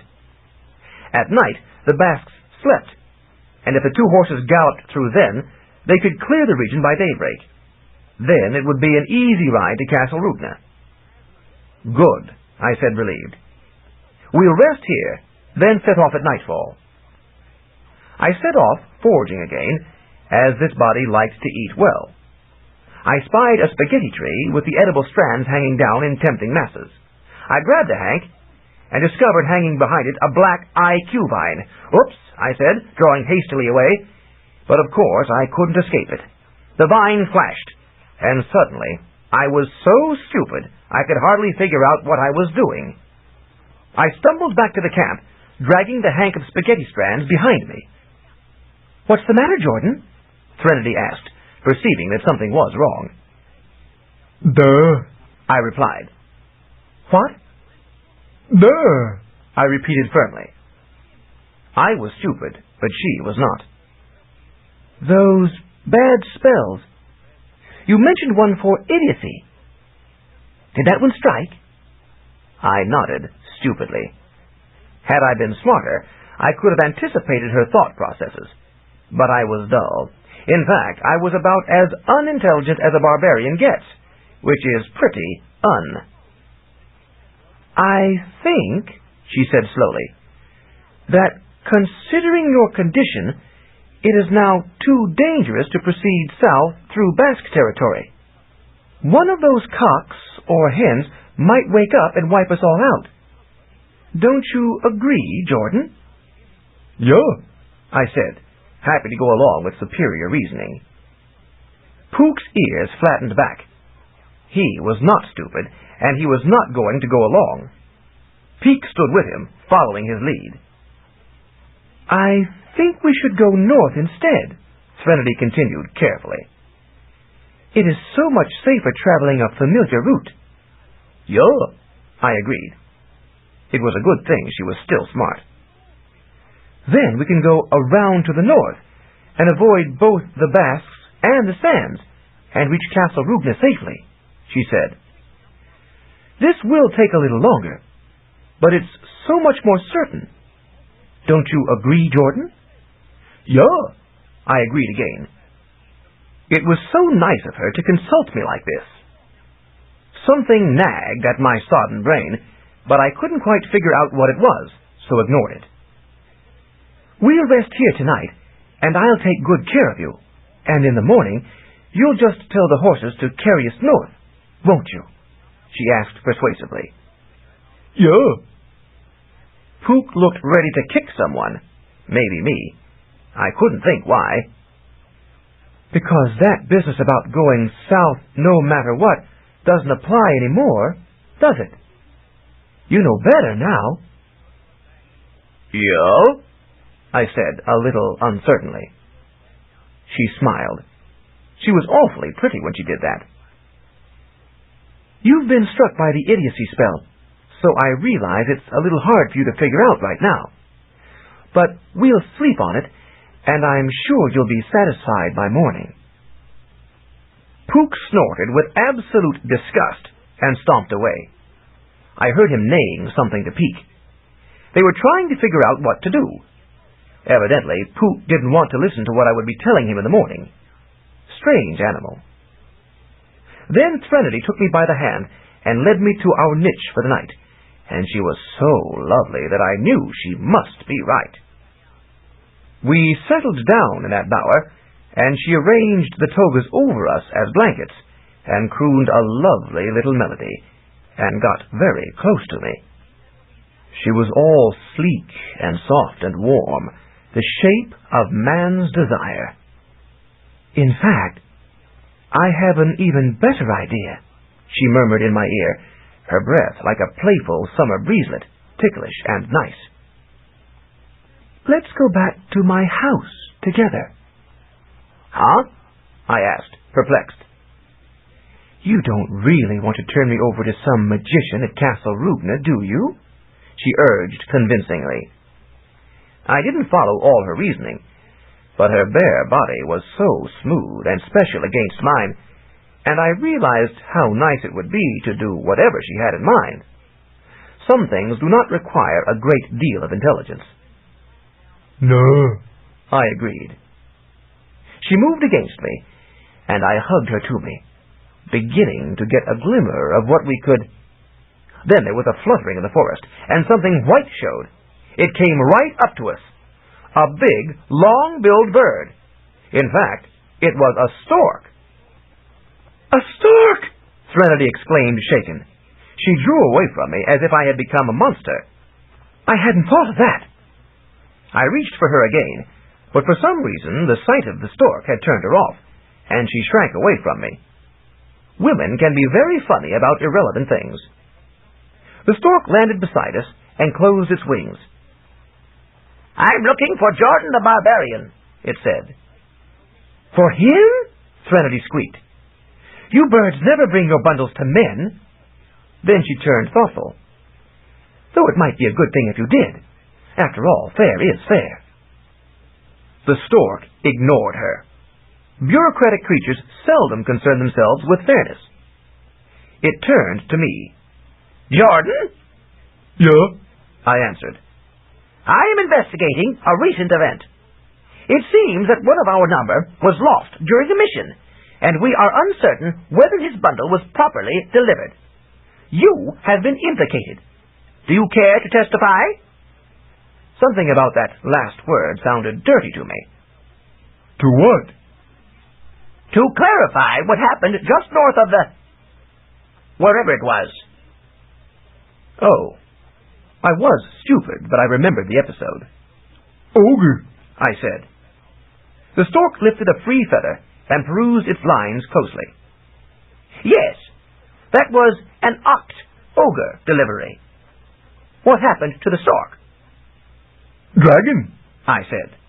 Chomp, injured wing, no fly more. The bird used the tip of his bill to make a mark on the feather. That corroborates what we concluded. What happened to the bundle? I concentrated, and some of my wit returned. Delivered, I said. The stork elevated one eyebrow. I hadn't realized before then that they had eyebrows. You delivered it? Yeah, ogre it. He made another note on the feather. Highly irregular. I'll say, Threnody put in. Who ever heard of a man delivering a baby? Had to be done, I said defensively. The stork put away his feather. To be sure. And what was the fate of the injured stork? Eaten, I said. The bird straightened up and half spread his wings. You what? Not me. Another dragon. Oh. The stork relaxed, making another note. Unable to fly, fell prey to dragon. He glanced up. It is, after all, hazardous duty. We get flight pay, just so long as the bundle was safely delivered. Yeah. Thank you. That will be all. The stork spread his wings, then paused. It is our policy to reward those who render useful service. Would you like a... No! Threnody cried, alarmed. The stork made another note. Reward of lucky feather declined, he muttered, speaking to himself. Then he spread his wings again and took off. You cost me lucky feather, I accused Threnody. She ignored this. You are on intimate terms with storks? She demanded. Yeah. It was too complicated to explain in detail. Now you. I reached for her. She jerked away. Don't you touch me, she screeched. Huh? Not while there are storks in the neighborhood. I didn't grasp her objection, but did grasp that she had changed her mind. Disappointed, I lay back.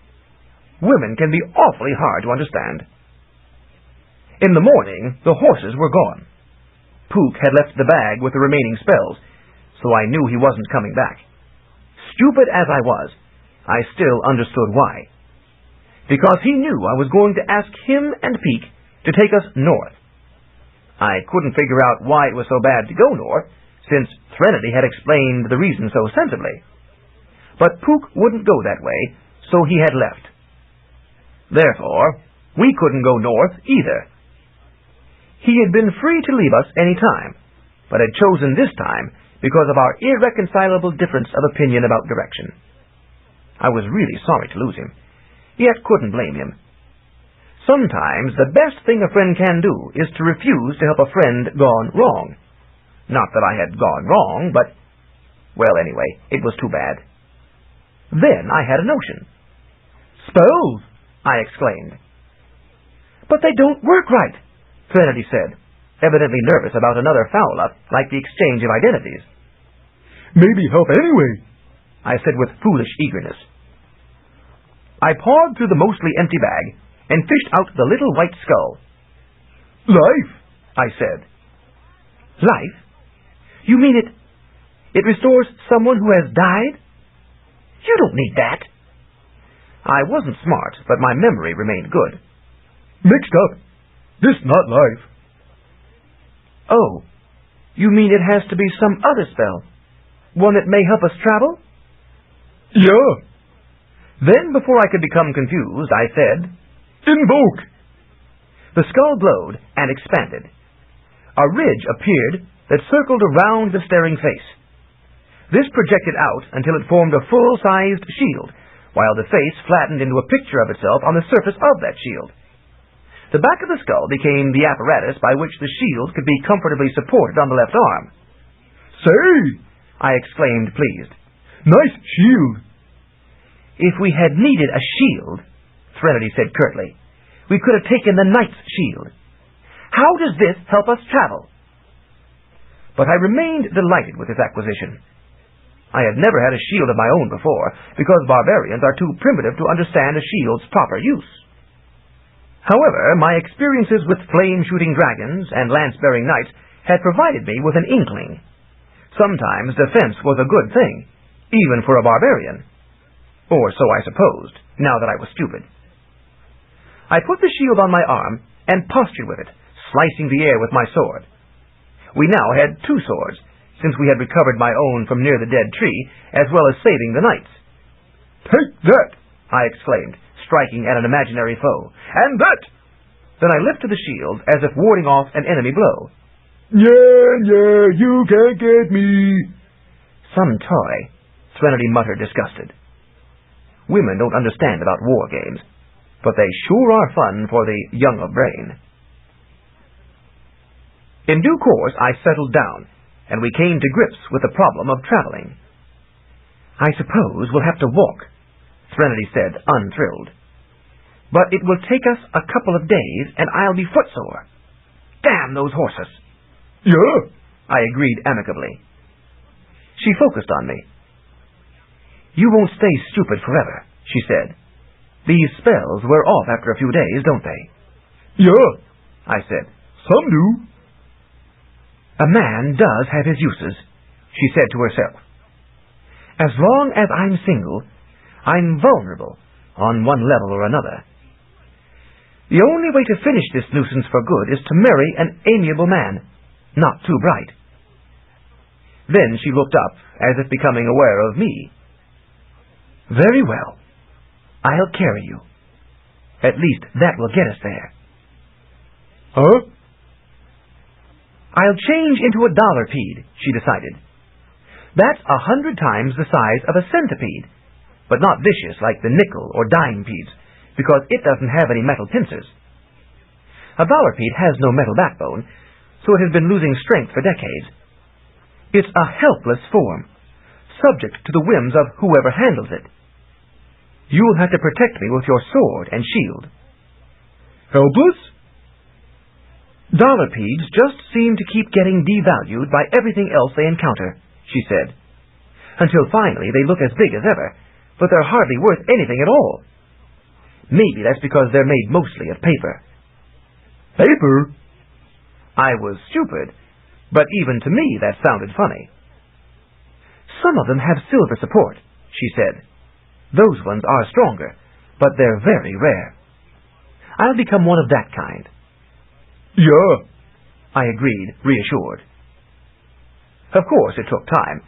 First, she changed her form, after cautioning me to keep a sharp eye out for predators, as she was most vulnerable while changing. Everybody grabs for dollarpedes. Had I been smarter, I would have realized that that was the main reason she needed me right now. If she had been able to change safely when alone in the jungle, she could have deserted me and headed directly for home. So she had to take me along.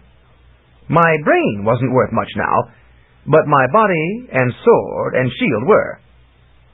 But of course she didn't tell me that. She told me she liked me and wanted my companionship. It's an old ploy women use on men, and I, being stupid, believed her. Though even now I wonder what she could have meant by that remark about marrying an amiable, not-too-bright man. Certainly she didn't mean Magician Yin, and events were to prove that she didn't mean me. But as I have said, even when I have been smart, I haven't really understood women. In an hour, she was in the form of the dollarpede, with the mass of a person. Then she worked on her size, expanding up to a creature so large it could carry me, except that she was now too diffuse to support my weight, since her mass had not changed. In the third hour, she increased her mass, until finally, there she stood before me complete. A creature with 50 pairs of legs, dull green in hue on one side, gray on the other, with all sorts of print and numbers on it. The face was gray and looked a little like that of a sphinx, while the backside resembled a bird waxing amorous with a shield. Overall, the thing did seem sort of papery, with corrugations supporting each set of legs, but the silver backbone gave it strength to support me. I mounted and stacked the spell bag and extra sword behind me. This was the strangest creature I had ridden, but of course, most of my prior experience had been with Puka. If this dollarpede could do the job, all right. The creature started moving. This was interesting. First, the number 1 set of legs stepped forward, quickly followed by the number 2 set, followed in turn by number 3, and so on down the line in a ripple. There was a gentle sway as the ripple passed under me and proceeded to the tail. Then it bounced back and swayed me forward. It was a little like riding an ocean swell, which was an interesting thought, since I had never been to the ocean, swell or awful. Threnody Dollarpede flowed over the irregularities in the landscape, picking up speed. Soon she was traveling as fast as a galloping ghost horse, and I was feeling seasick from all the swaying. But we were making excellent time. Around noon, a shadow descended. I looked up and saw a great bird circling. It was a roc, and it looked hungry, and the dollarpede was about the right size for a snack. "Get under cover!" I cried, needing no special intelligence to recognize danger like this. Threnody scooted for a nearby fallen tree, hoping to conceal herself under it. I dismounted, drew my sword, and held my shield firmly before me. I stood beside the fallen tree, facing out, while Threnody tried to get her length squeezed under it. But it seemed that a dollarpede was very hard to hide from an alert predator. The roc quickly corrected course and descended. Phew! Those birds are huge. I keep forgetting how big they are until I encounter another. The giant wings covered all the sky, and the monstrous talons came toward me like a roc's talons. There isn't anything else to compare them to. I had fought a roc before, and knew we were overmatched. But a barbarian warrior doesn't question the odds, he just fights on. Especially when he's stupid. So, as that foot came at me, I held up my shield and swung with my sword. My sword connected, cutting off the end of the claw. Blood gushed out, and a few seconds later, when the sensation reached the roc's head, there was an ear-dazzling squawk that shook the clouds in their orbits. Now I had the roc's attention, and a baleful attention it was. The foot retreated, one claw snagging in a small palm tree and ripping it out, fingers, toes, and all. The bird's head came down, the eyes peering at me. The beak pecked at me, and it was the size of the snout of a good-sized dragon. I was finished now. But my shield came up and blocked the beak. I thought the impact of the beak against the shield would break my arm and knock me over, and maybe drive the shield deep into the ground. But there was no recoil at all. Odd. The roc squawked again, and such was the blast of air that the nearby saplings bent, and their sap squirted out, and the fallen tree rolled a turn or two back, exposing the dollarpede.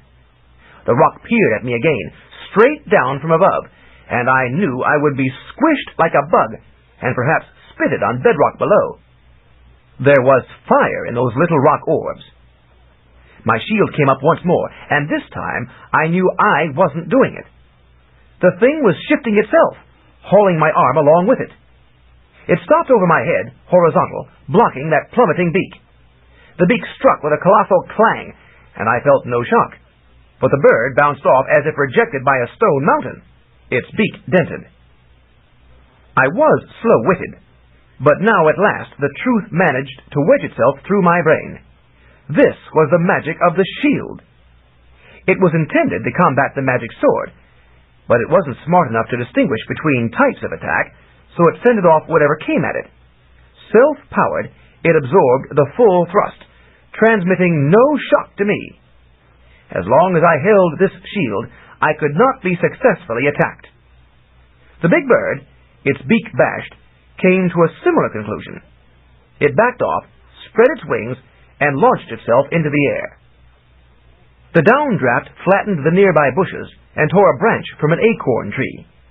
The branch thudded into the ground, and acorns peppered us like hailstones, but my shield protected me against those, too.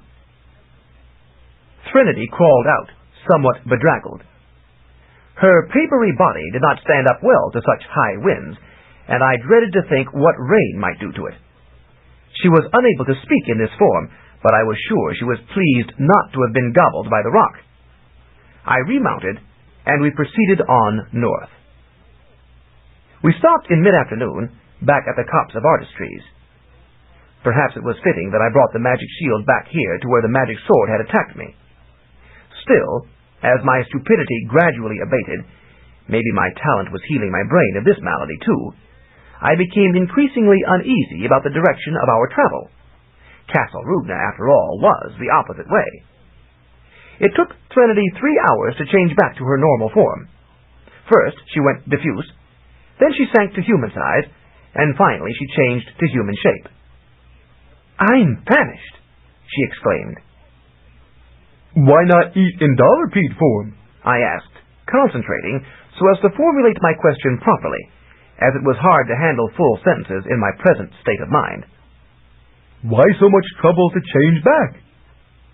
"My, you are improving," she remarked, not entirely pleased. "You're not half as stupid as you were last night." "I know," I agreed, dully satisfied. She certainly was pretty in this form. Had I been smarter, it might have occurred to me that, since she could control her form, she naturally made sure it was a good form. What woman, given the opportunity to make herself more attractive, would fail to exercise that power? "I will answer your question," she said. "If I remained in dollar-peed form and mass, I would have to feed that mass, and that would require a lot more food than my natural body does. Also, dollar-peeds feed on things like principal and interest and assets and liabilities and budgets. Since there aren't any of those around here, this one would have to make do with bugs and moldy twigs and things, and I don't happen to like such food much. So I change back to human form so I can eat human food, which I do prefer." I didn't know what an asset was, but I could see why she wouldn't want to eat one. But how can a human meal feed the mass of a dollar-peed? Because I only have to feed the form I'm in when eating. If I shrank to gnat size, I could feed myself on a gnat meal, then return to human size and not be hungry. But that would take 3 more hours, and I'd be vulnerable all the time. Any bird could come by and swallow me when I was in gnat form, and that would be the end of me. So I don't like to go to the small sizes, and my own form seems to be the best compromise. All that was a bit more explanation than I could assimilate at my present level of intelligence. I merely smiled and nodded acquiescently. It was evident that Threnody did know what she was doing. Besides, why should I question such an excruciatingly beautiful woman? So what if she had used her talents to reshape herself? It was a lovely shaping. She hardly had to work at fooling me. I was eager to fool myself. So we foraged and ate, then removed ourselves from the immediate vicinity of the dead tree with the gnome's entrance, and made camp for the night.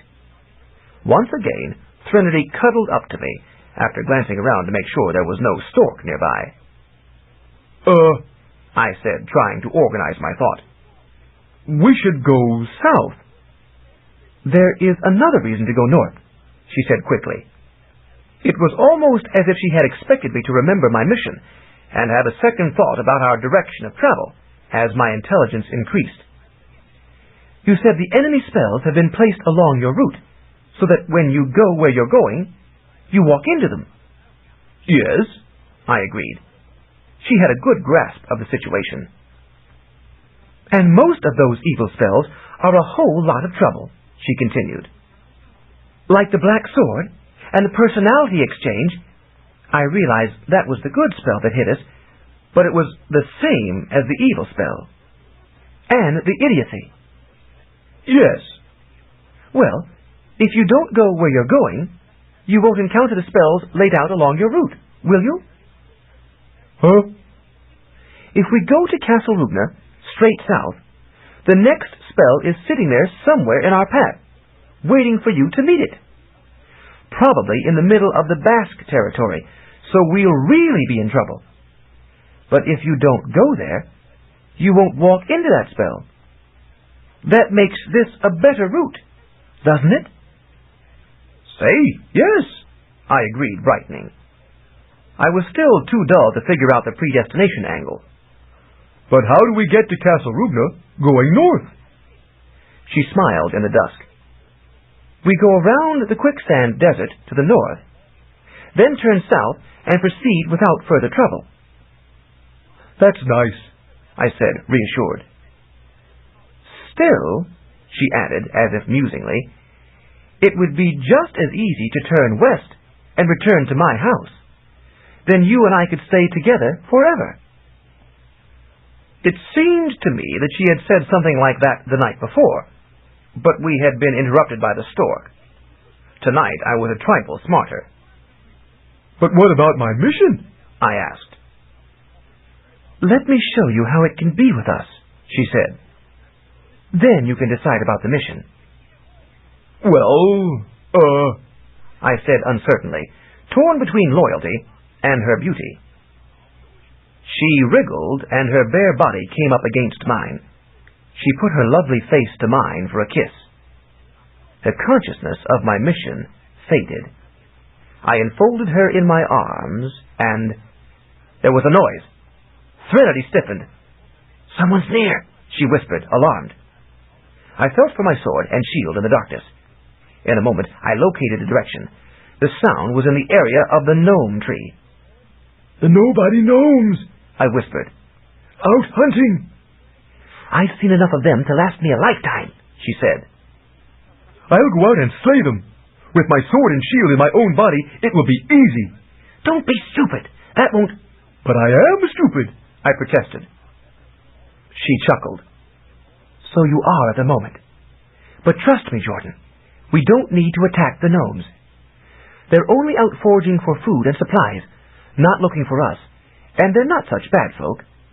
If we kill the men, the Nomides will suffer. All we have to do is lie quiet, and they'll pass us by." We lay quiet, though I wondered how folk who put strangers in a smoking pot could be considered not bad. But I was not smart enough to figure that out. So I was still, and she was right.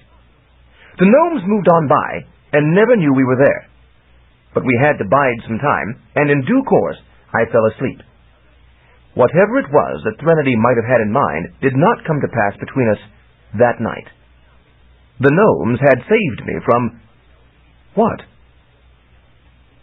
In the morning, we ate again, Threnody converted to the dollar-peat form, and we moved north. In the afternoon, we came to a huge chasm that neither of us remembered. That was odd, because it was far too big to be ignored. We stopped, and Threnody changed while I foraged and ate, and made a hut from stray timbers.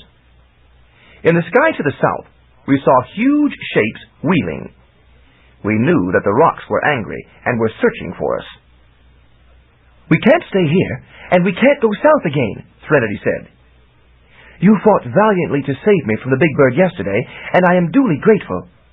But if a whole flock of them comes upon us, we'll be finished." "But where can we go?" I asked, bewildered. "I will assume another form, one that can traverse that chasm," she said. "I'll start early, so I'll be ready by dawn, and will carry you with me. Only—" "Yeah?" I asked. "I'm not certain which way to go." I was yet smarter than before. "To the east," So then we can go south to Castle Rugna. She sighed. Yes, of course. But I don't want to go to Castle Rugna. I want to go home, which means turning west. Oh, I said, disappointed. Well, goodbye then. She settled down next to me in our shelter. Jordan, I need you with me. The episode of the rock shows that. You're powerful and brave, and you're a good guy, even when you're stupid. And I think you need me with you, too, for my talent complements yours. We must travel together, and I don't want to have an argument about the direction at the brink of that chasm, with the rocks closing in on us. Yes, I agreed. I could see how that would be awkward, and she was so absolutely beautiful in the waning light that I could not take my eyes off her. But you want to go to Castle Rugna, and I want to go home. We have a fundamental conflict. I must complete my mission, I said, realizing that it had been an error to say goodbye to her. I couldn't let her go. Is there no way I can persuade you to come with me? She asked. But I was still stupid enough to hang on to my mission. I must take you to Castle Rugna or die in the attempt, I said. Like the stork, I must deliver. Even though you can be with me forever, possessing all that I have to offer, if you come with me now? She asked, nudging closer. Even though you will lose me to Magician Yin if you take me to Castle Rugna, and the castle itself will fall? I felt miserable, and every bit as stupid as I was. Yes. You are too damn incorruptible for your own good, barbarian. Yes. She turned her face away for a moment. Then she turned back. You are the man I want to marry, Jordan, not Magician Yin. You are bold and strong and honest and nice, while he is more devious than you can grasp. Please, please come with me. Now she had spoken openly of marriage between us. Temptation took me like the wind from a storm. She was all that I ever wanted in a woman, or so I thought at the time. Yet I could not see my way clear to do what she asked. I was no thief, not even of love. I did not answer. I will show you, she said, almost savagely. She halfway flung herself on me and hugged me to her and kissed me and stroked me. I had occupied her body and knew the difference in attitude between man and woman, but now she was as aggressive as a man. And I, like the idiot I was, did not think to ask why, or to reflect on the unnaturalness of her attitude. Scarcely any woman flings herself on a man she doesn't plan to marry. But because I was stupid, and she had timed her effort with that stupidity in mind, I lacked the proper suspicion. I was overwhelmed by her urgency. I reacted as she intended me to, and I knew that I loved her, absolutely and eternally, whatever else might come. Greater folly has no man than this. Early in the morning, before dawn, she woke me. Jordan, I must begin my change, she said. I love you. Do you love me? I was smarter than I had been, but that no longer mattered. Yes, I said. Will you come with me? My heart felt as if it were cracking in two. No. There is no way I can turn you from the course you have set? No. She sighed. Then I must go with you, though it be disaster for us both. So I had won. Why did I feel so miserable? She proceeded to change, stage by stage, and 3 hours later, as dawn peeked shyly into the gloomy chasm, she was ready. She had become a giant snail, with a shell the size of a small house. I climbed up on the shell, keeping the shield and the 2 swords tied to me, and took firm hold of the corrugations. The bag, with the few remaining spells, dangled from my waist. Nothing could dislodge me. I hoped. The snail crawled forward toward the chasm. It quested along the lip until it found a rounded part, then slid over that and down onto the face of the cliff itself. Now I had to hold on tight. The depth of the chasm yawned beneath us awesomely. If I fell, I would be smashed to death on the rock below, and this time had no ghost horse to scrape up the pieces. If Trinity's sticky undersurface became unstuck, she too would fall, with no hope at all of revival. I could understand why she did not want any arguments about direction at this stage. I became nervous. But her surface held, and we slid slowly down into the chasm and east along its face. If she had decided to turn about and go west, I could not have stopped her, but she had agreed to go east, and she was doing it. I knew now that I had never had any chance to bring this creature to Castle Rubna without her acquiescence. She had used love to persuade me to go her way. Instead, it had persuaded her to go my way. Or so I believed then in my idiocy. I heard a noise and looked down. Far below, I saw a huge, six-legged dragon pacing us, evidently hoping we would fall. It was so eager for our flesh that puffs of steam drifted up from it. Then I heard another noise and looked up, and saw a little rock. The big birds had found us at last. The rock swooped down, and I knew doom was upon us, for even a little rock is a giant creature. I hated being helpless before this predator. I felt the way I had when I occupied Trinity's body and faced the griffin. Something nagged the slow molasses of my brain. Didn't griffins and rocks have something in common? Some weakness, or at least some kind of finickiness? How had I stopped the griffin? Desperation once again lent me a stupid kind of genius. "Yuck!" I cried, making a grotesque face. Rocks were big, but their eyesight and hearing were excellent. "This snail tastes awful. Gunky. Putrid. It's just a shell full of pus." It was a little rock. Did it understand what I was saying? Would it be fooled? A mature one might be too canny, but... The rock veered off, the wind from its wings almost tearing us off the wall. We clung, sliding down helplessly, and the bird departed. My ploy had worked. Some snails did taste bad, so maybe the rock had been ready to believe. Actually, those birds, being rock-headed, weren't the smartest creatures in Xanth.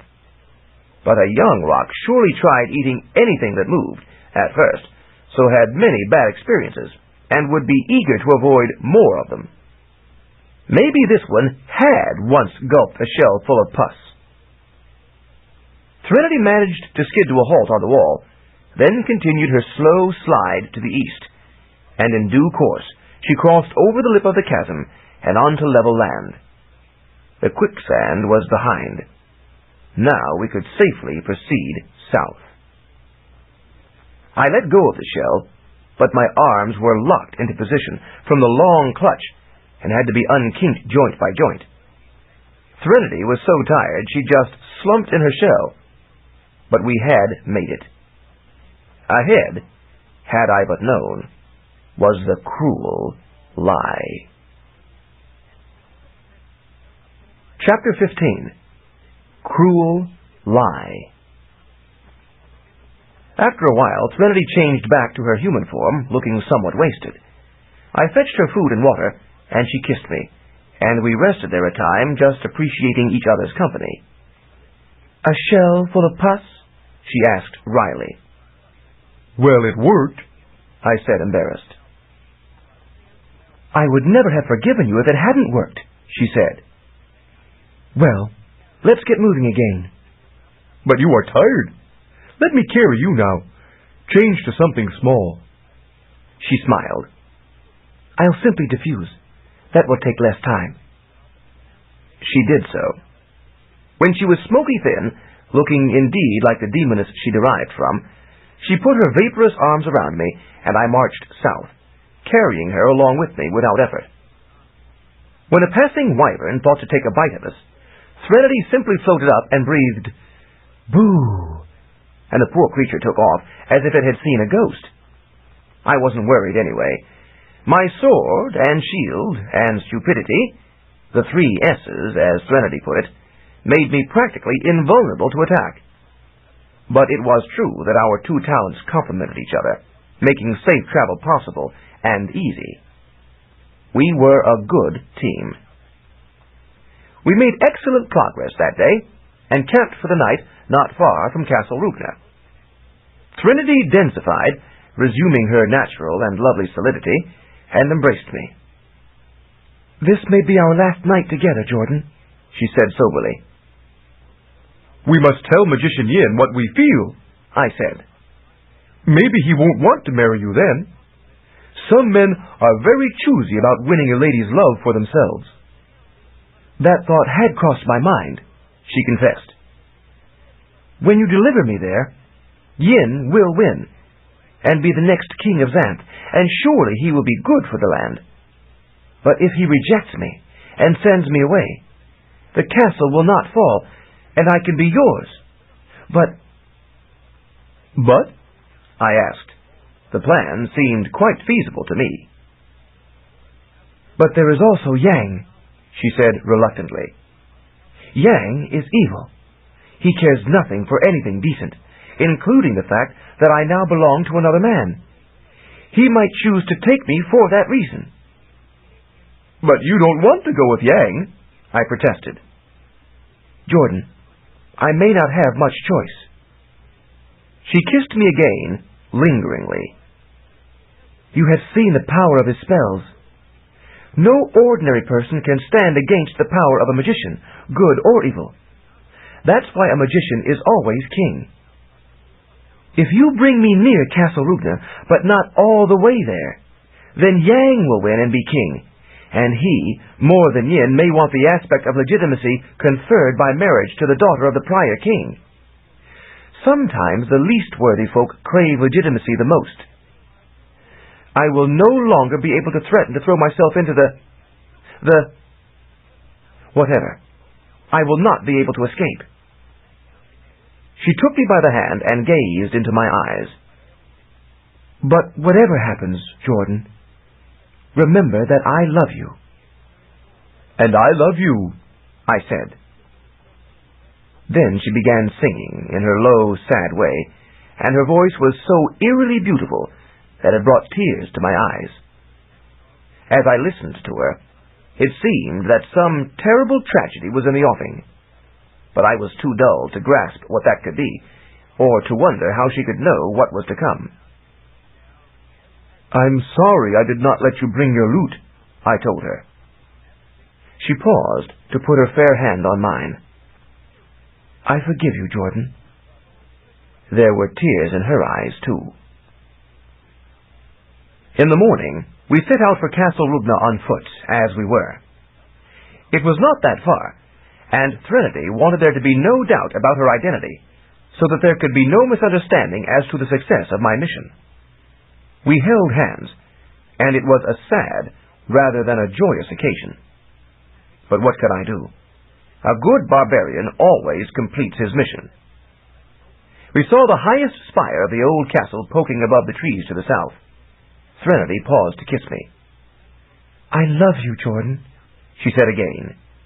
I, total fool, believed her. Yet even now, seeing it in the picture of the tapestry, I find it hard to believe that she could have been false.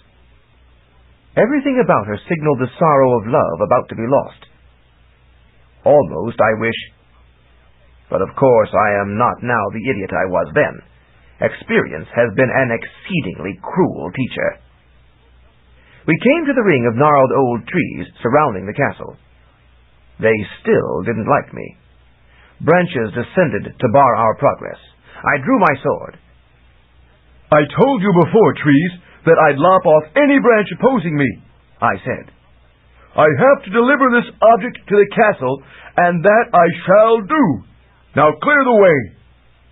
But this time they did not yield the right of way. Angry, I hacked at the branches, making good my threat, and the afflicted trees groaned woodenly with the pain and dripped colored sap, but still would not give over.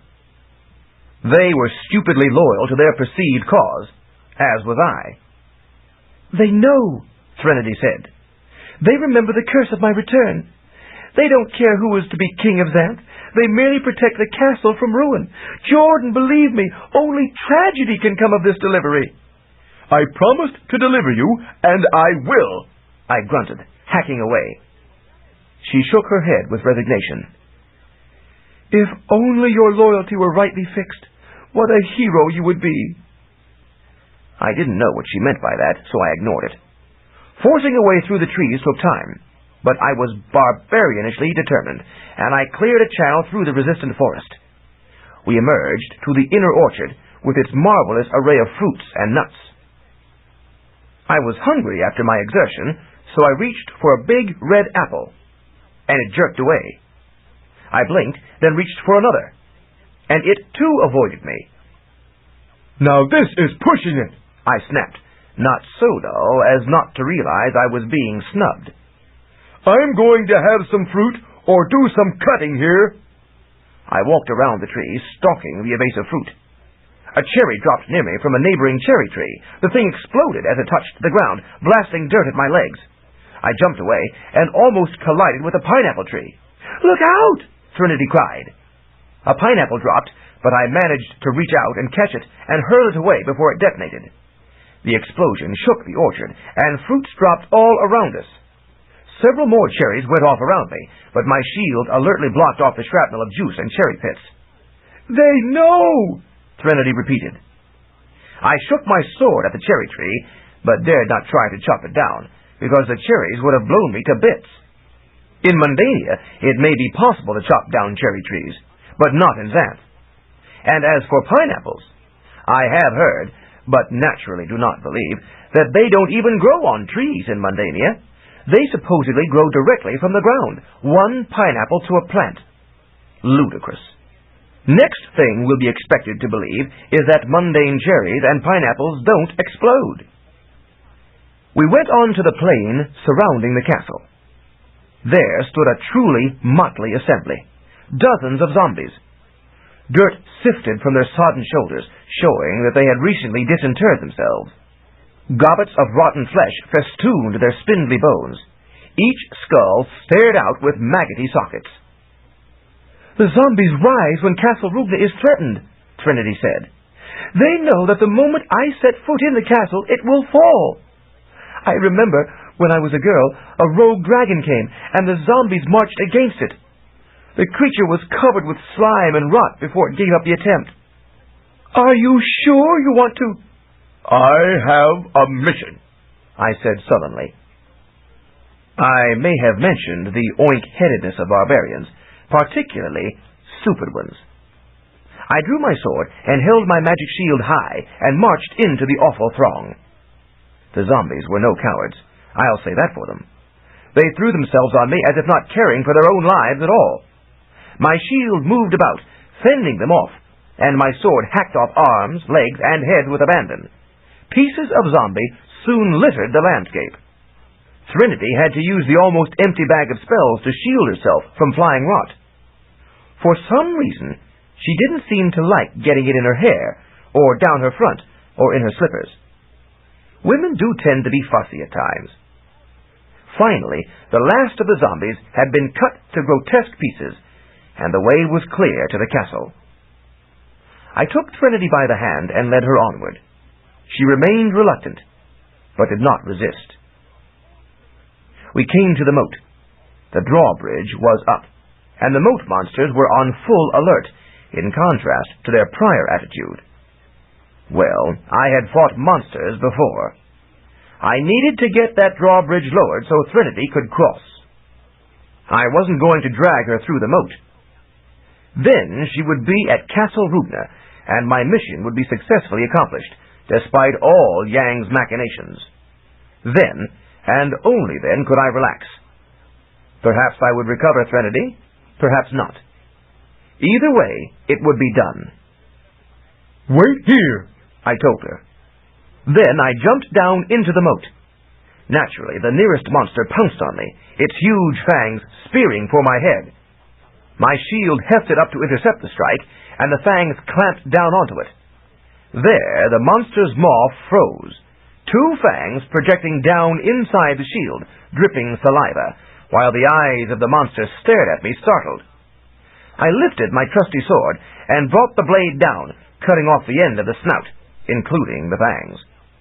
The monster gave a squeal of pain and jerked back, blood and spittle flying.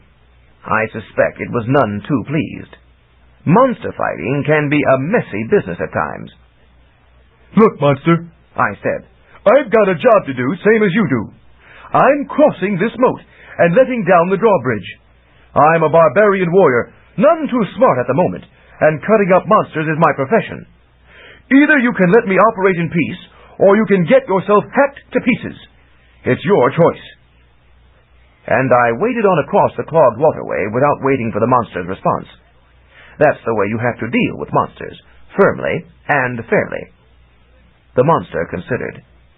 It was an old one, long past its prime, unable to mount the savagery of its youth, and I'd given it a painful wound. It probably hadn't gulped down a maiden in years. By the time it decided to attack again, I was across. I climbed to the drawbridge mechanism. No one was there. This castle no longer had human guards, which was part of its problem. There was only so much that trees and zombies and monsters could do without competent human support. Modern battle is an integrated matter, each aspect dependent on the others. Had the human element been present, I would not have been able to storm Castle Rugna, an edifice that had withstood attack for 400 years. When Magician Yin became king, surely he would upgrade the defenses, assuming the castle was still standing. I cranked the chain and lowered the bridge until it fell into place with a heavy thunk. I walked out on it. "Now you can cross," I called to Threnody.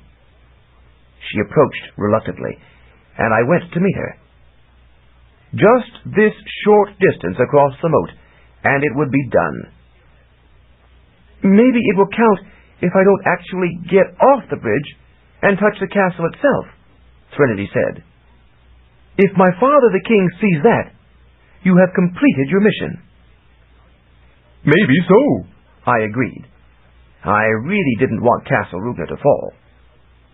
Threnody paused, picking up something at the edge of the planking. "What's this?" she asked. "It looks like—" I reached for it.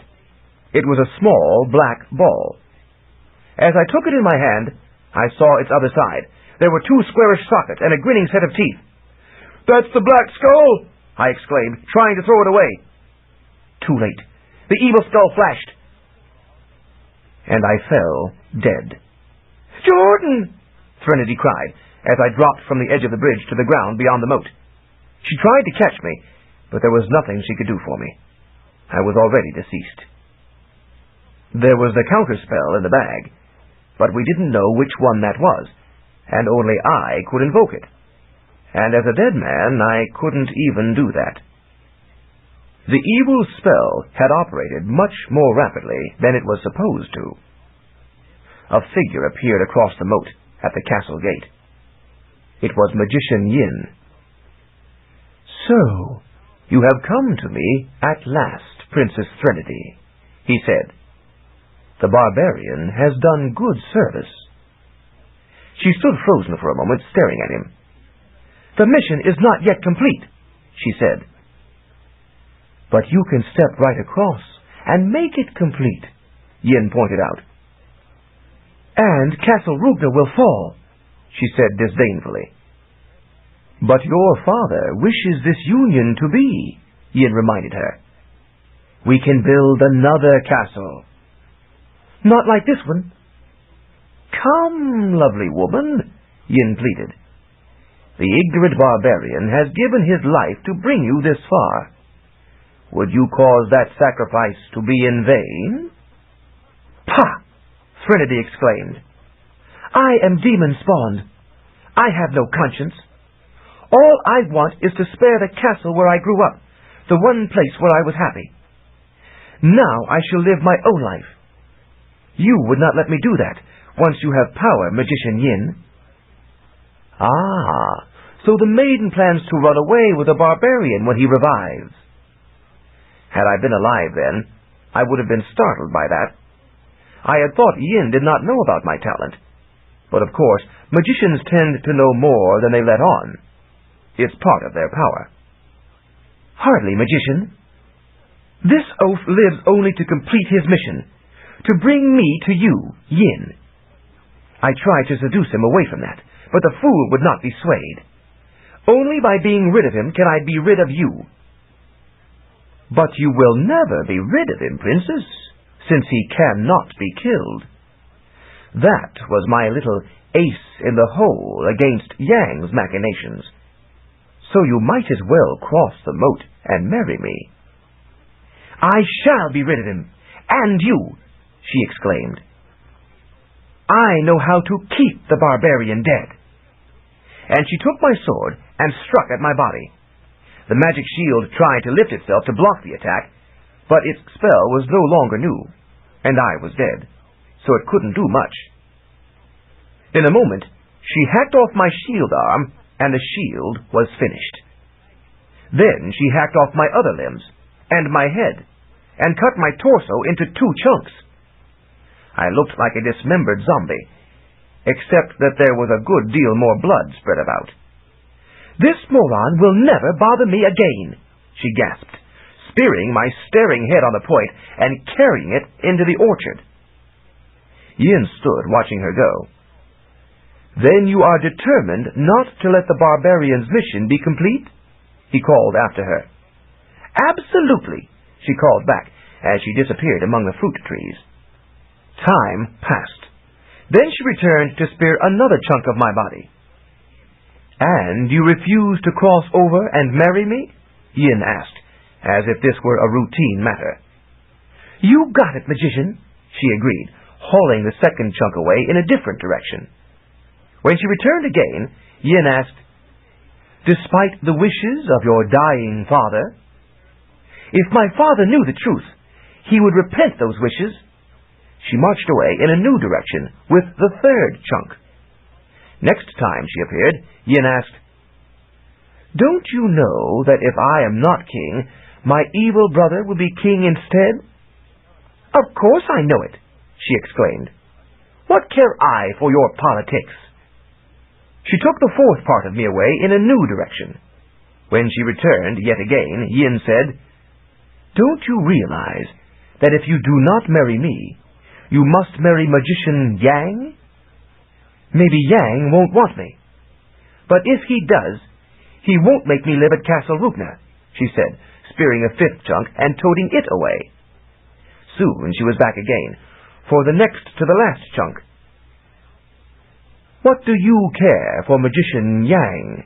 Yin demanded. Threnody paused in her labor. "Well, if you want it straight, I am demon spawn.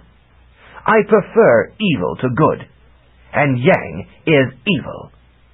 She hauled the chunk away. "That isn't what you told the barbarian," Yin said when she returned for the final chunk. "I told the barbarian I was a liar. That much was true." She carried away the 7th piece of me. When she returned, Yin tried yet once more. "The barbarian is finished, but you could still cross over to me. I ask you, daughter of the king, one last time—" "Oh, stop this charade!" she exclaimed, picking up my magic shield and dumping it into the moat. Then she tossed my sword in after it. "Do you think I don't know your secret?" "Secret, Princess?" "That Yin is merely the white magic side and Yang the black magic side of the same person. You are not contesting to see which magician shall be king. You are deciding which facet of your personality will dominate. Since that decision turns out to be mine to make, I am choosing. And I choose Yang. Come to me, you evil creature, for I shall not come to you. The price of me is to turn your back forever on Castle Rupna." "Then so I shall," Yin said. He turned about, his cloak flaring, and as he turned, his color changed, and he became the black-robed Yang.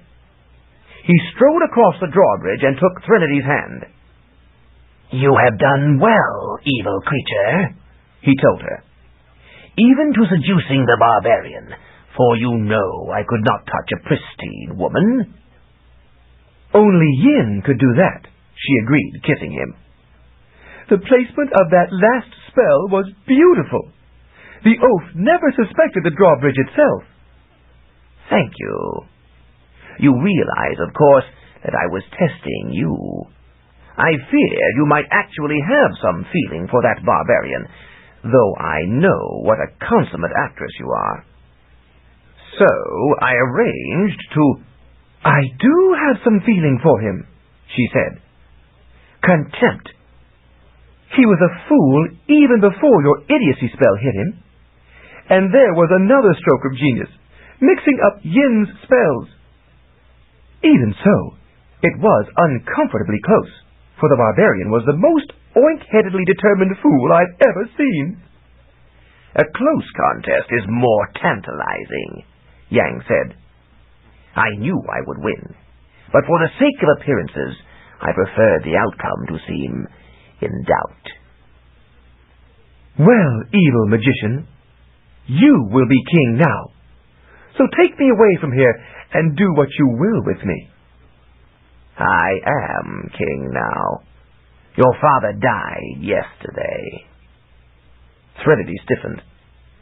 If she had cared for anything at all, it was for her father. "Then I could have killed the barbarian last night, and my father would not have known. Why did you torture me like that?" "It is my nature," Yang said, "as it is yours. Together, we have betrayed all that is decent in Xanth." She smiled. "Why, so we have. And now we shall neglect the interests of Xanth completely, letting Castle Rugna go to ruin in its own fashion. I shall devote myself to crafting spells of every type, and who knows what mischief they may do in the course of future centuries as they are discovered, while I will assume whatever strange forms you wish for your sinister pleasure," Trinity finished. Together, they walked away from the castle, their cruel lie complete at last. Of course I was dead, so I was no longer much concerned with this. But my ghost was present at the spot where I had died, and my ghost was appalled at this evidence of the betrayal of myself and Xanth that Trinity had wrought. All the time she had been collaborating with the evil magician, plotting to... But the evil magician and the good magician were one and the same, and Trinity had known this, and chosen the evil aspect to go with, all the while playing up to me, the ignorant barbarian fool. When I had not failed to bring her back to Castle Rugna, she had had to come into the open about it. Why had I been so blind? Why, indeed? They had chosen me for this very quality. If my course for the mission had been predestined, so had my course before it, bringing me to Castle Rugna at precisely the time they needed such a fool. How could a mere barbarian comprehend the intricacies of civilized treachery? Perhaps King Gromden, a good man, had suspected and tried to tell me, but his illness had prevented him. That very illness might have been sent by a spell from one of the aspirants to the throne, since Yin Yang had free access to Castle Rugna. It would have been better had I never entered the picture, for I had been the unwitting tool of their treachery. I, as much as Trinity, was responsible for the demise of Castle Rugna as the center of the human government of Xanth, and for the centuries of the decline that followed. How great was my guilt! But it was done, and I was helpless to undo it. All I could do was watch. A few hours after my death, Puka and Piers arrived on the scene. Puka came and sniffed the mostly empty bag of spells Threnody had dropped on the bank of the moat and forgotten. He knew I had been there, and that I had been betrayed by the cruelest of lies. He had tried to warn me, to discourage me. He had refused to aid me in my folly, but I had pursued it anyway, bewitched by foolish love, and met my ordained fate. Now Puka could do nothing.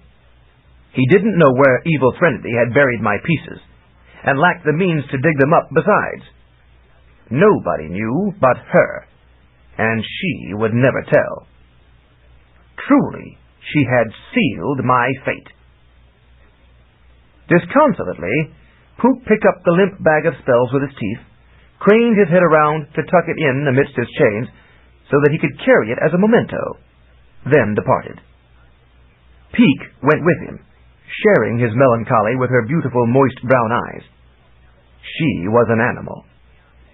She did not deceive or betray her companion the way a human woman could.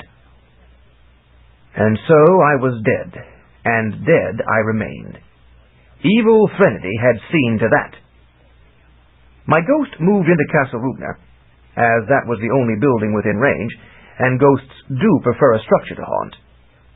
I met the other ghosts there, and learned their sad stories.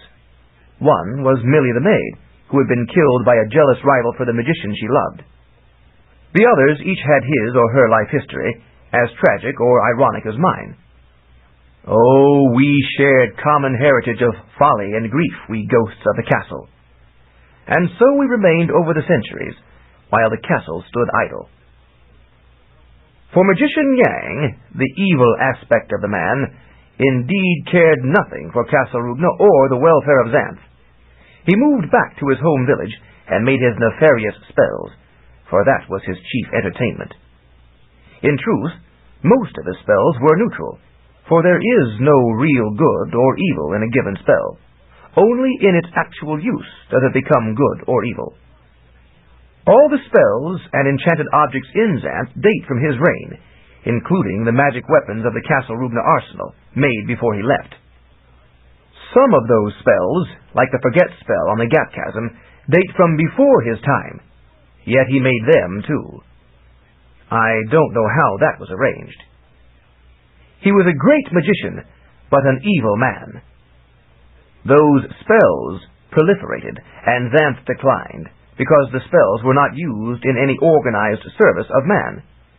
They were just scattered about the kingdom, whimsically, to do what mischief they might in ignorant hands. We ghosts had news of outside events only occasionally, when some traveling spook or wraith passed through. We ourselves were unable to leave the castle premises. So this is sketchy. But in the course of centuries, we did catch up on the major items. Eventually, Magician Yang died. But the next king of Xanth did not return to Castle Rubner to reign. It seemed it had become fashionable for kings to remain in their home villages. There was no longer a centralized government in Xanth. The mundane waves washed freely over Xanth. It was the Dark Age, all because of Threnady's Crewel Lye. She had sought to preserve Castle Rubner from falling, whatever the cost. But it had fallen anyway, figuratively, and who was to say that was not the real nature of the curse? Yet perhaps she was not directly to blame for the evil times that came to all Xanth, for the tides of men are slow and subtle, and answer to no isolated influences. Maybe Xanth was doomed anyway, and would have suffered some other calamity if not this one. Threnody had not chosen to be cursed, or even to be delivered by the stork. Maybe it had really started with the demoness, who had humiliated King Grondon and succeeded in her mischief beyond her most infernal expectations. Still, this does not excuse me. I, utter fool, had helped Threnody to do it, by trusting her when I knew she was untrustworthy, and loving her when I should have known that the spawn of a demon could not truly love in return, whatever she might say.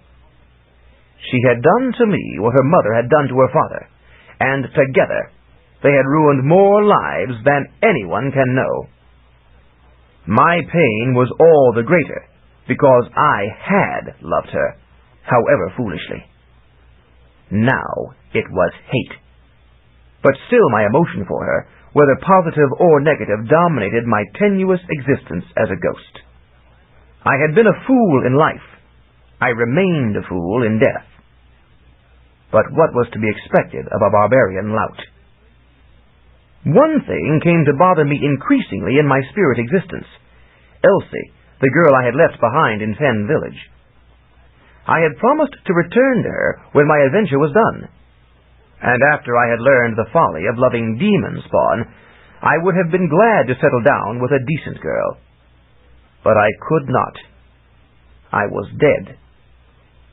If I had known more of the true situation with magician Yin Yang and Threnody, I would have set her on the drawbridge, said, "Here you are, cross or not as you see fit," and departed for home, to be with Elsie, a genuinely decent young woman who would never have betrayed me.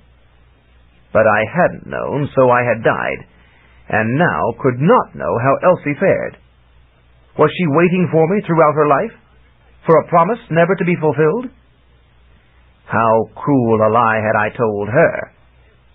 In this I perceived a certain justice to my own fate. I had been served as I had served another person. I had perhaps ruined a fine girl, and now I was ruined myself. The two griefs merged and fused in my being. As time passed, I tended to forget the more recent horror in favor of the earlier one, perhaps because the guilt of all Xanth was not associated there.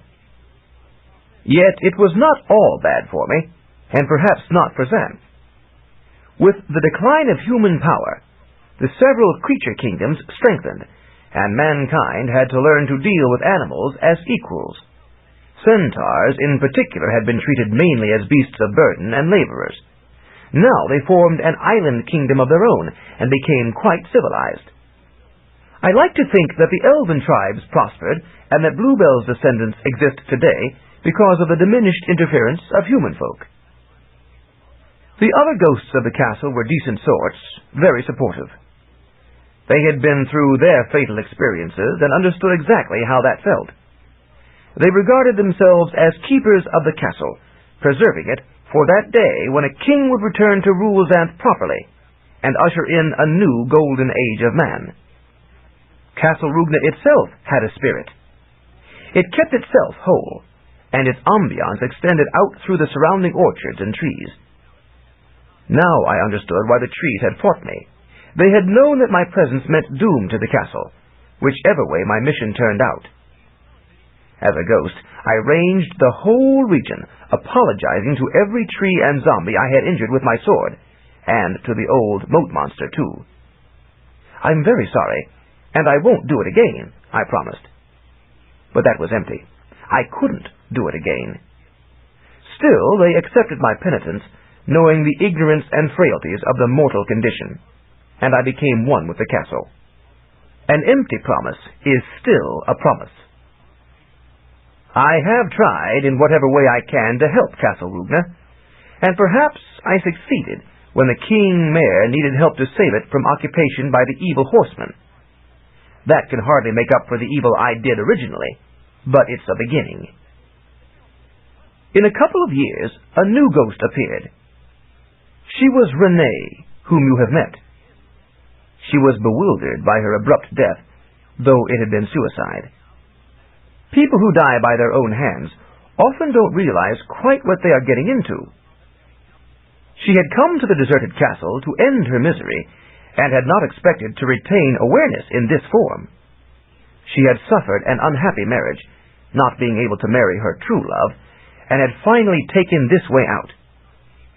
She reminded me poignantly of Elsie, though I ardently hoped I had not driven Elsie into such a situation by my defection. I had been the youngest ghost, in terms of the period of my spirit's existence. Now Renee was. I was glad to help her and show her the ghostly ropes, and she was very appreciative.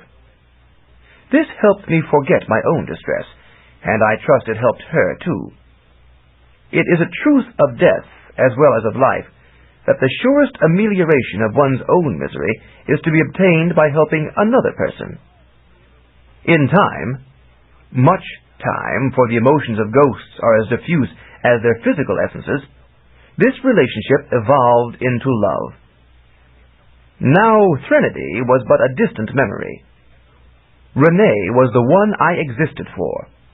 In death, I had found my life's partner, and I knew she felt the same, though it was too late for us, even before we met. Eventually, King Trent came to Castle Rubna and brought the monarchy back to its rightful seat. Once again, Xanth flourished, and the Dark Age was behind. We are now some 30 years into the New Age, and man prospers.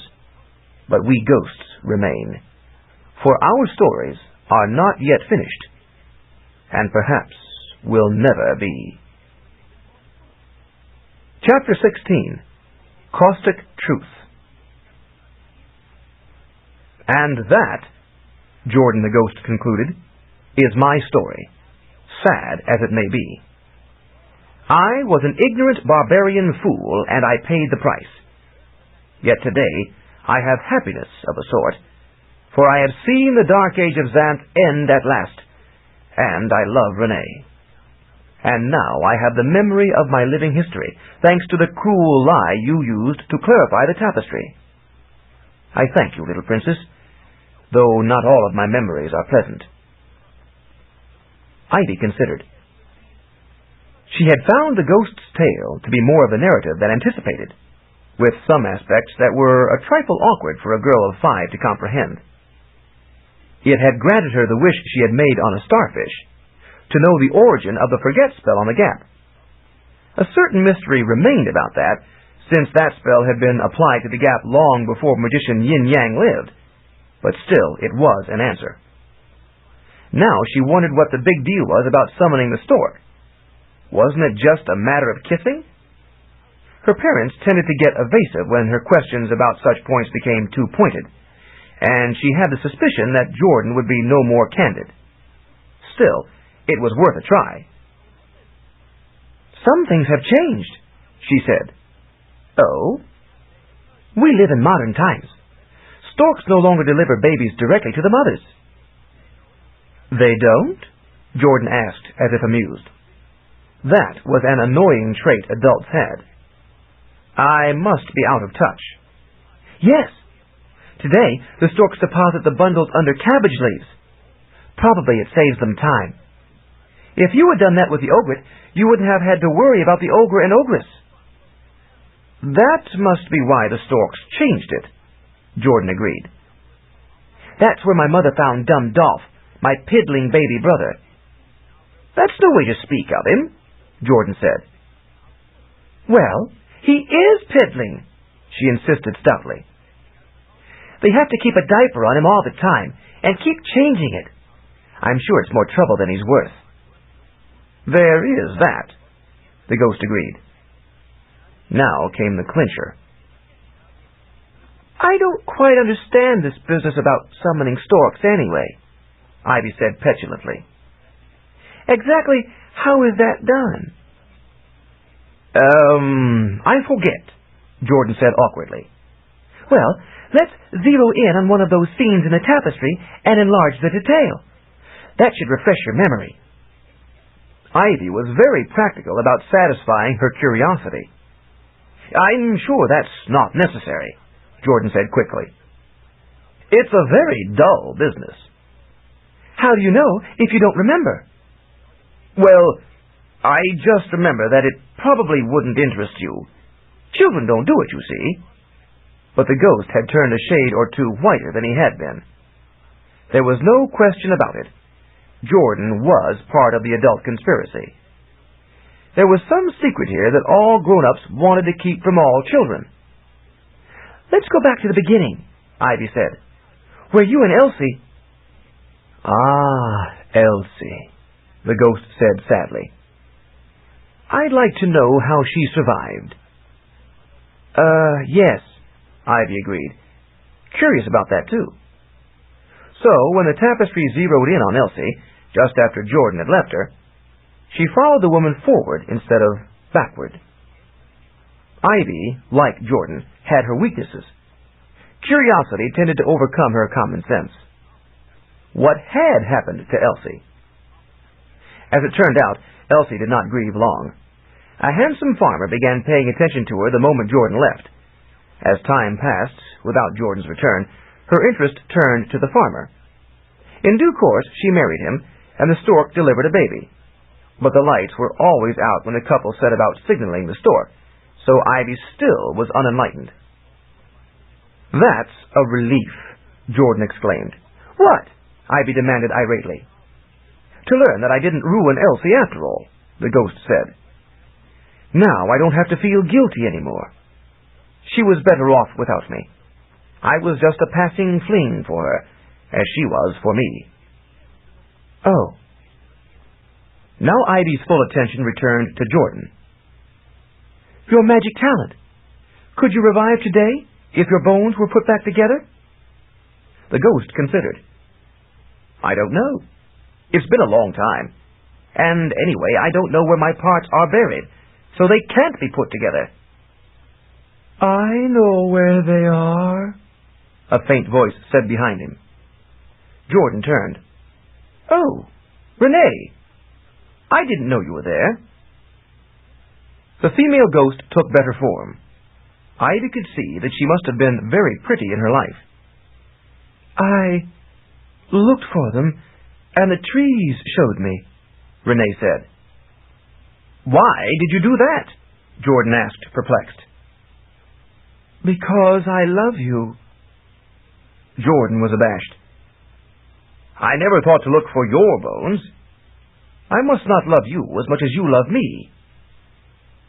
"It's all right," Renee said comfortingly. "I am not as lovable as you are, Jordan." Ivy pounced on the information. "Take me to Jordan's bones," she exclaimed. "I'm going to put them together so he can live again." "But it might not work," Jordan protested.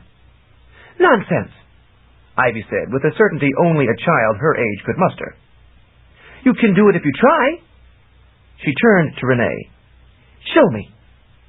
Obediently, Renee led the way out of the castle and across the moat and into the orchard. "The head is here, under the roots of this scullery tree." She indicated the tree, which was hung with pots and kettles and other kitchen utensils.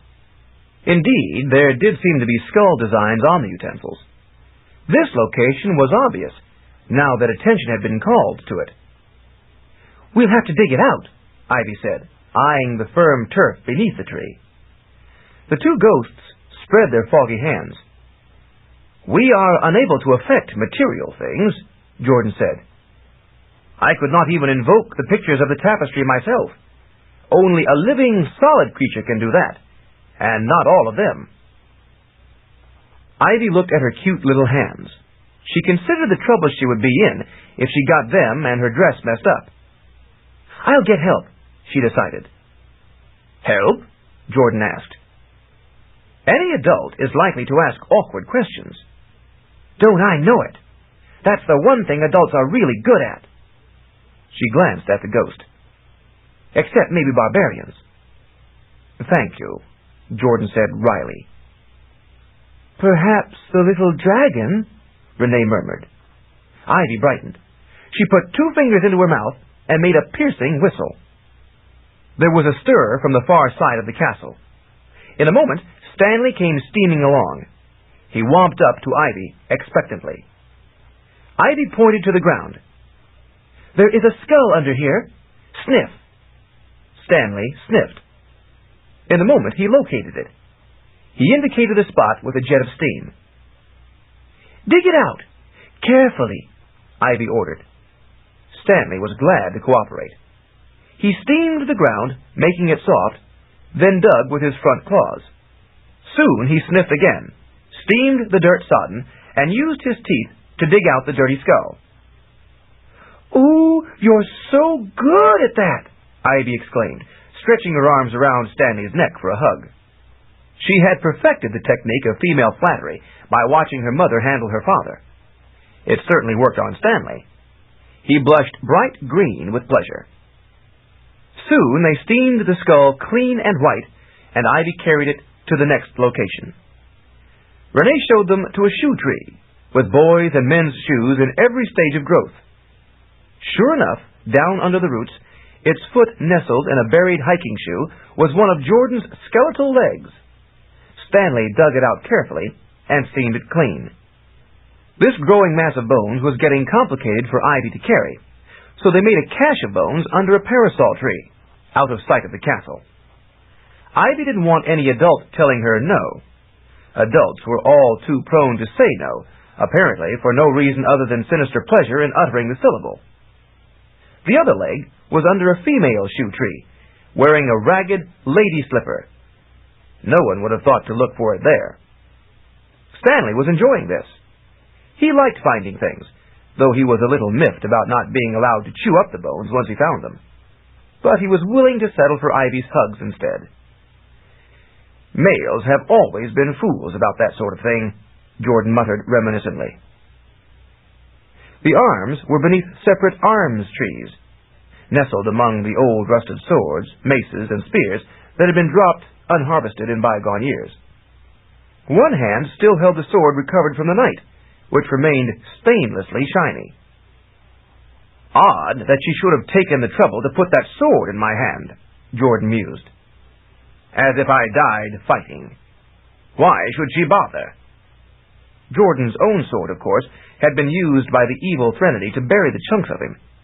There was no telling where that was now, if it hadn't rusted away entirely. It had been a good sword, but not that good. The upper section of the torso was buried beneath a chestnut tree. The skeletal ribcage was packed in a chest, another retrospectively obvious location. Threnody had evidently taken a lot of care in hiding each piece in a region so fitting that no one would think of it. She must have been afraid that if any piece of me were found, someone would realize where the others were, Jordan said, shuddering at the mute malice of the demon spawn's mischief. One section remained, and this was beneath a huge, thick ash tree. She planted my posterior neath the grass of an ash, the ghost lamented. A fat ash, Ivy agreed, contemplating the girth of the tree. Stanley sneezed as he sniffed out the precise location, for the fine ashes beneath the tree tickled his snoot. Then he dug down through the stratified layers of ash until he could get a tooth on the skeletal rump. At last, Jordan's entire skeleton was heaped beneath the parasol. Ivy arranged the pieces in order so that the figure lay complete on the ground. Now what? She asked. Does it just start walking, like one of the skeletons of the Gourd? After 400 years, as I said, I'm not sure, Jordan replied cautiously. I've never been dead that long before. Here, I brought some healing elixir, Ivy said. She took out a bottle and sprinkled it over the bones. Still nothing happened. You see, since all my flesh is gone, Jordan began. Nonsense. All it takes is concentration. And Ivy concentrated. Ivy, though a child, was a full sorceress, with power that rivaled that of any magician in Xanth. When she focused it, remarkable things tended to happen, such as dragons turning tame and time accelerating. Now she intensified Jordan's talent of recovery, which had already been boosted by the healing elixir, which itself was intensified by her talent. Jordan had no flesh to heal, only the most enduring part of him remained. It seemed like a lost cause. Yet even 400 years could not stand against Ivy's power. Few folk ever had occasion to perceive the full extent of the magic of a magician or sorceress, for usually the ramifications were subtle. This was an exception. The effect was gratifying. The bones began to knit. The leg bone connected to the thigh bone, and the arm bone connected to the shoulder bone, and the shoulder bone connected to the neck bone. All the bones connected, and soon the skeleton was intact. Now tendons sprouted from the bones, stringing them together in a new way. Flesh formed on the surfaces like mildew growing, surrounding the bones and tendons, thickening, turning red. Muscles developed, and organs. The skeleton became a cadaverous body. Probably the bones were becoming hollow, for Jordan's healing talent did not generate flesh from nothing. It was taken from the existing substance. But in due course, a layer of skin formed, and the starving figure lay complete, the thinnest man in Xanth. "It has to eat," Jordan the ghost said. "It's too thin to support life, so it's still a dead man." "Then why doesn't it eat?" Ivy asked. "Dead men don't eat. It's still too weak." Ivy went to a nearby breadfruit tree, plucked a loaf of bread, and took out a slice. She held this to the figure's almost lipless mouth. "That did it!" Jordan exclaimed. He floated through the air toward the figure as if drawn by some vacuum. The figure inhaled, and the ghost was sucked into the mouth. "Goodbye, Jordan," Renee cried faintly, sounding sad for this parting. And of course it was a parting, for he was departing the world of ghosts. Now the body was breathing. The mouth opened slightly, and Ivy poked in the bite of bread. The mouth closed, and the jaws slowly chewed. At first it seemed almost too much for the teeth to bite through the soft bread, but soon the motions strengthened as the nourishment entered the body. She fed him several pieces, and then some fruits, and gradually the body became more animated. The sunken eyes opened, and one arm twitched. Finally, that hand was able to lift and grasp a piece of bread and move it to the mouth. Jordan was feeding himself. But time was passing, and Ivy had to return to the castle for supper, lest the grown-ups get suspicious. "Stanley, guard," she ordered the little dragon, indicating the strengthening body. She plucked assorted additional fruits and dumped them down in a pile for the body to eat.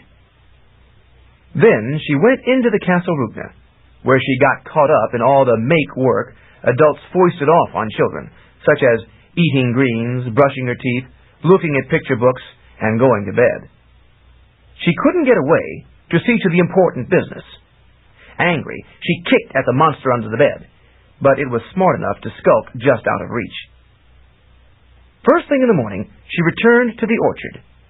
Jordan was gone, but Stanley came frisking up and led her to the former ghost. Jordan the man was now on his feet and picking fruit for himself. He was still very thin, but the healing elixir and his healing talent, as enhanced by Ivy's own talent, had restored him remarkably. He was now the shadow of his former barbarian self, tall and broad-shouldered, and hank-haired and big-footed, the very outline of the model of a handsome man. He was walking from tree to tree, taking all the fruit he could reach and cramming it into his mouth, still ravenous. Ivy clapped her hands with childish glee. "Jordan, you're really alive!" she cried. Of course, he had been alive the evening before, but so thin and weak that she really didn't think of it the same way. He agreed, threw a mouthful of fruitcake from one of the garden's valuable crossbreed trees. But what? He swallowed, clearing his mouth somewhat so he could speak more clearly. "But Renee isn't." Ivy looked around, spying the female ghost, who hovered at the fringe of vision. "That's right. I guess you miss her now." "I am glad for Jordan," Renee said faintly. "He will be able to finish his real life. I will fade away." "No!" Jordan cried, clearing the rest of his mouthful.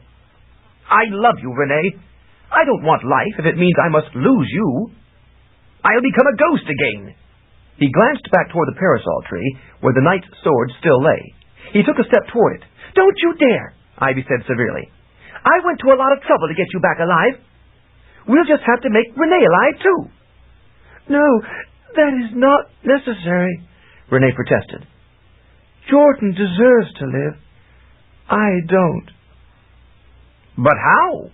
Jordan asked Ivy, interested. Ivy pondered. It was an awkward question, the very type that adults favored. "I'd better ask Hugo." "Hugo?" "My friend at Magician Humphrey's castle. Hugo's very smart." "That's not what I've heard," Jordan said. "Well, he's always smart when I'm with him." Jordan had just experienced a demonstration of her power and began to understand. If she thought Hugo was smart, Hugo would be smart. For her. Humphrey's Castle. Isn't that where Millie went? I remember when she left us 30 years ago. 31 years, Renee said. Evidently, she was good at figures, having a good one herself. Naturally, these ghosts had known Millie the ghost before she was restored to life. Millie, you mean Lacuna's mom? Ivy asked. She lives in the zombie castle. Humphrey's castle is east. Yes, but that's still a long way away. It would take a long time to go there, even if you used the gourd again. We'll use the mirror, silly. Come on. And Ivy headed toward the castle at a brisk skip. But if the adults see me, they'll ask questions, Jordan pointed out. That made Ivy pause. It was a big nuisance when people asked questions. She was coming to understand why Magician Humphrey discouraged it. Okay, you stay here and eat, and find something to wear. Oops, Jordan said, realizing that his clothing had not revived with him. It seemed he had been so hungry that he hadn't paid attention to other details. Ivy returned to the castle and went straight to the magic mirror. Mirror, mirror on the wall, who's the cutest of them all? She asked rhetorically. You are, you ravishing little snippet, the mirror replied, showing the image of a kiss. It was a game they played. As Magician Humphrey aged, he had gotten to tinkering with things he had not had time for in his senior years, and had fixed the various inoperative mirrors, so that now intercastle communications were excellent. Ivy's talent hadn't hurt either. The mirror responded especially well to her attention. Ivy made a grab for the kiss, but it danced away, back beyond the glassy surface where she couldn't get it. This mirror was a tease. And who's the smartest of them all? Now that depends, the mirror began. Oh, just give me Hugo. I thought you were working up to that, the mirror grumped. It flickered, and then Hugo came on. Hugo, I need some advice, Ivy said. You're real smart, aren't you? I am now, he agreed warily. He had been through this before. How can we bring a ghost back to life? That's easy. Use a reanimation spell. Ivy considered. The only one of those I know of was taken away by a ghost horse 400 years ago. Hugo shook his head. Ivy, you've said some foolish things in your day, but this is worse yet. How could you have lost such a spell 400 years ago? You didn't exist then. Just tell me how to bring back that ghost horse, Ivy said evenly. I'll have to ask my father. He's a brat now, but he likes to show off his information.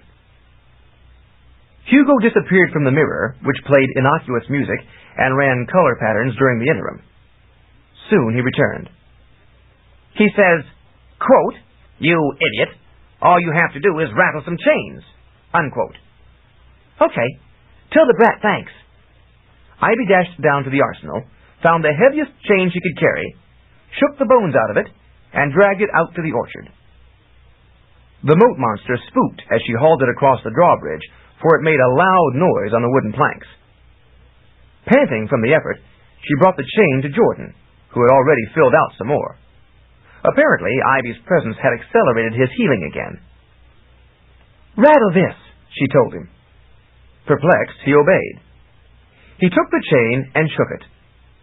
The rattling noise filled the orchard, causing the trees to avert their leaves. In a moment, there was a distant answering rattle. Pook! Jordan cried, surprised and pleased.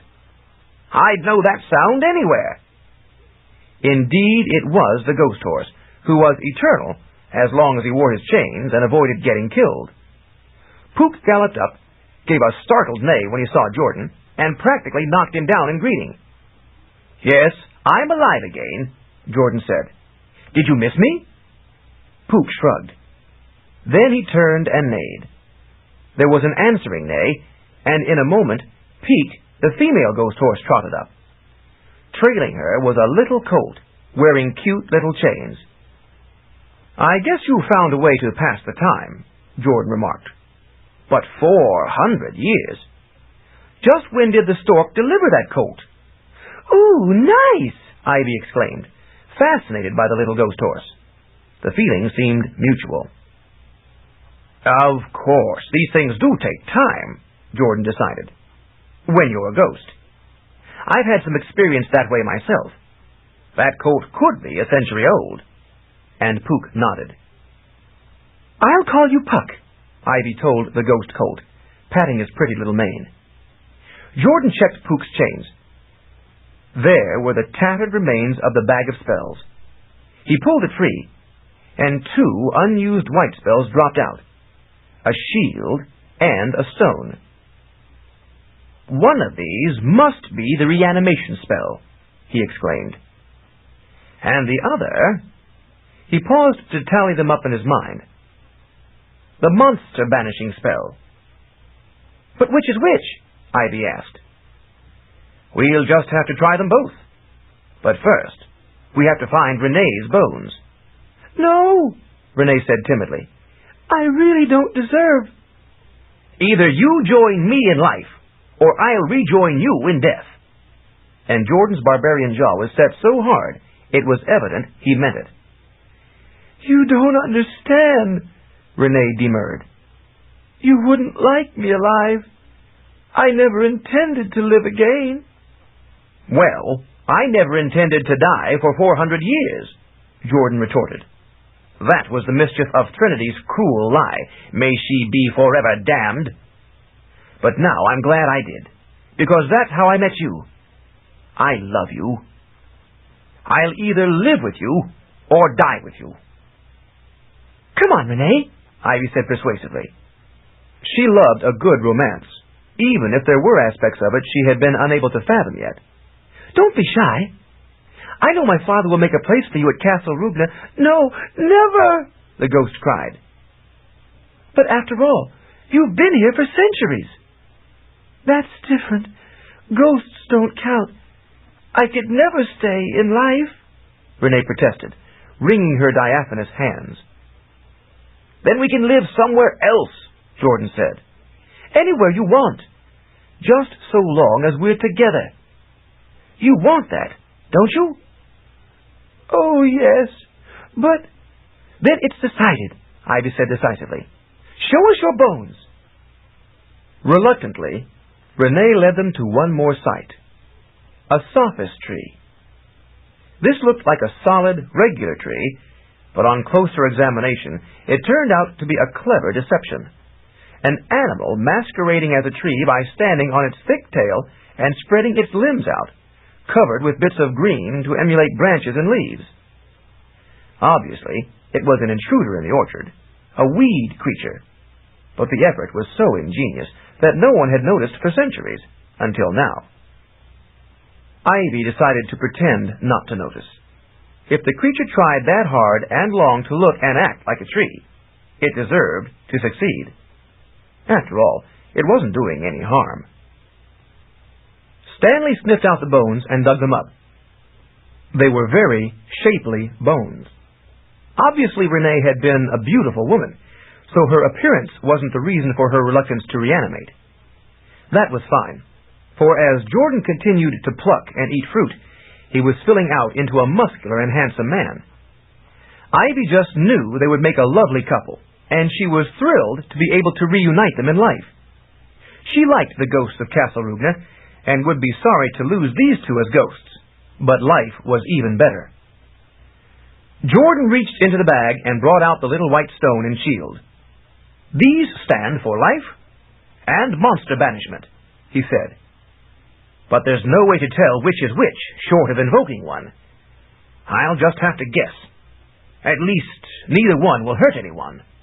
"But," Renee protested, "I really think you shouldn't—" Jordan held up the white stone. "Invoke," he said. There was a flash from the stone and a pop behind them. They glanced around. "Stanley's gone!" Ivy cried, appalled. Jordan looked abashed. "I forgot he was a monster," he said. He was so helpful during the night. But I guess a little monster is still a monster." "But where is he?" Ivy demanded, peering around the orchard. "Don't worry. I'm sure he's all right," Jordan said. "He must have been sent to wherever monsters live when they're not monstering. I mean, when I ran into the black monster summoning spell, it was a pretty healthy Tarask that appeared, and this spell is just the reverse. I'm sure Stanley will find his way home." "He'd better," Ivy said, poking out her lower lip. "or I'll give him holy what for." Jordan held up the little white shield. "This has to be it, by elimination. Invoke!" Renee's bones quivered. Then the ghost was drawn to them, and as she settled onto the pattern of bones, her ghostly outline clarified, thickened, and became solid. In a moment, she was a bare, beautiful woman with flowing black hair. Jordan stared at her, stumbling back as if struck. "Trinity!" he cried. "Who?" Ivy asked, bewildered. The woman got to her feet. She had gone through none of the agonizing stages of restoration that Jordan had. This spell had been quick and strong. She gazed sadly at Jordan. "I tried to dissuade you, barbarian," she said. "I warned you that you wouldn't like me alive." You substituted your bones for Renee's," Jordan cried. "You tricked me into reviving you instead of the one I love." Behind him, Puka snorted agreement. Puka had never liked Threnody. "Now how could a dead person change bones with another?" Threnody asked with the same air of regret. "I was always Renee. Threnady. I just simplified my name so you wouldn't know." It was obviously true. "You deceived me, even in death," Jordan said. "Even as a ghost." "Even as a ghost," she agreed, walking to a clothing tree and making tasteful selections from it. Ivy had never seen a better-formed woman, not excepting her mother, Irene. Even as a female child, Ivy could appreciate how such a figure could dazzle a man's mind. Threnody spoke again.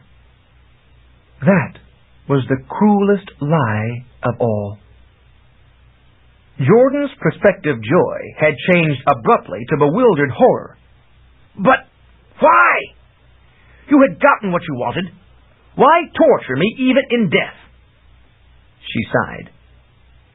"I don't suppose you could believe that I have always loved you." Jordan's big fist clenched so hard the knuckle cracked. "Don't give me any more of your lies. For once in your foul life, tell the simple truth. Why?" She nodded, as if she had expected this. "No more lies, Jordan. I'll just do you the favor of getting out of your life. You're alive now. You can make a new life for yourself. I'm sure any decent and lovely maiden would be glad to comfort a handsome barbarian like you. You certainly don't need anything from demon spawn." She completed her dressing and walked out of the orchard, away from the castle. Jordan's hurt bafflement turned to outrage.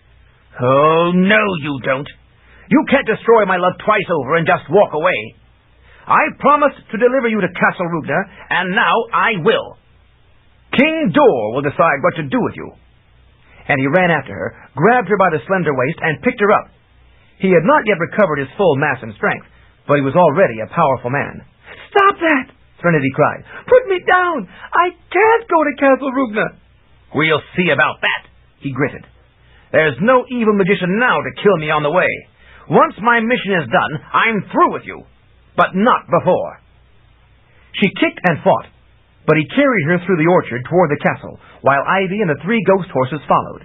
Puka snorted approval. This was at least a fitting conclusion to Jordan's mission. Threnody would at last pay the penalty for her many treacheries. But as they approached the drawbridge, there was dust rising from the zombie graveyard to the side. The zombies were dragging themselves out of their graves, trying to protect the castle. But they were too slow. Jordan reached the bridge first and started boldly across it, despite the woman's struggles. Castle Rugna began to shake. There were cries from within it as startled people reacted. Still, Jordan marched forward. The moat monster forged through the water toward them, but it too was too late. All the castle's defenses had been caught off guard by this sudden occurrence. The shaking got worse. The water of the moat rippled. A stone fell from a turret and crashed to the ground. "The castle's falling, you idiot!" Threnody screamed. "It will kill everyone!" Jordan stopped, amazed. "It really is!" he exclaimed. "I thought that was just a threat."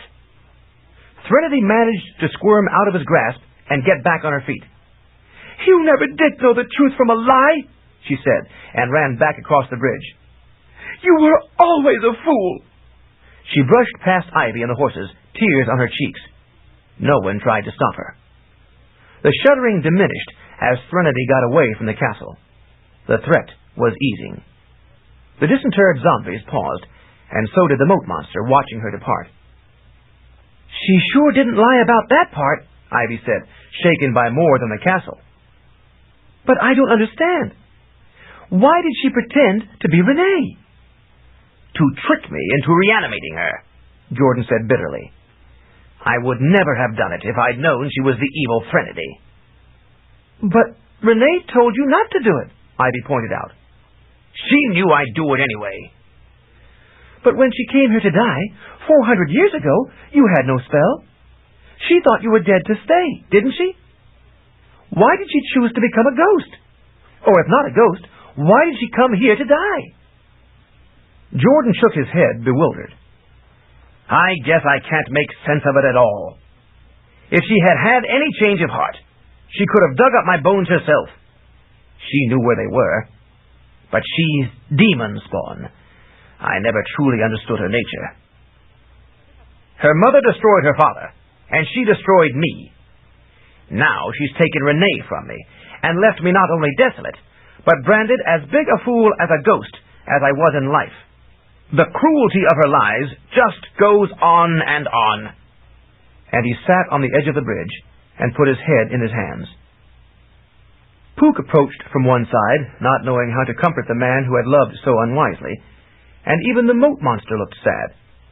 The tragedy of Jordan's first life had seemed to be beyond redemption, yet he had redeemed it in death, only to have it eclipsed by the tragedy of his second life. Ivy had some idea how he felt. After all, she had just lost Stanley's steamer, but somehow it didn't make enough sense to satisfy her. "I'm going to ask Hugo," she announced. Jordan did not answer. He just sat silently, gazing into the water of the moat. His new life turned to ashes. Ivy had been grounded for getting into some perfectly innocent trouble on the way to the North Village several days ago. This time, she knew, the trouble was not innocent. Lives had been restored and ruined. Castle Rubna had nearly fallen. What explanation could Hugo offer that would make any of this right? But she had to ask. She left the little group on the drawbridge, returned to the castle, and hurried through the halls. No one noticed her. They were all too upset about the mysterious shaking of the castle. Once they realized what her part in this had been, she quailed before a mental picture of the giant flying hairbrush she had encountered at the good magician's castle. Yet that could hardly be the worst of it. What would the other ghosts say to her after what she had done to two of their number? She reached the mirror and called Hugo again. "You're the only one smart enough to figure this out, Hugo," she said tearfully when his face appeared in the glass. "I'm in a big, awful lot of trouble." "But I'm not smart," he protested, none too eager to get involved in her trouble. It took no genius to know that what Ivy considered little trouble was big trouble to anyone else, and what she called big trouble was apt to be downright dangerous. "Yes, you are," she insisted. Hugo was stuck for it. He changed his mind for a smarter one. Ivy told him what had happened, and Hugo listened intelligently. "Why, the answer is obvious," he said as she concluded. He explained it to her. Ivy brightened phenomenally. "That's it!" she exclaimed happily. "That solves everything. Oh, thank you, Hugo." And she dashed out of the still confused castle.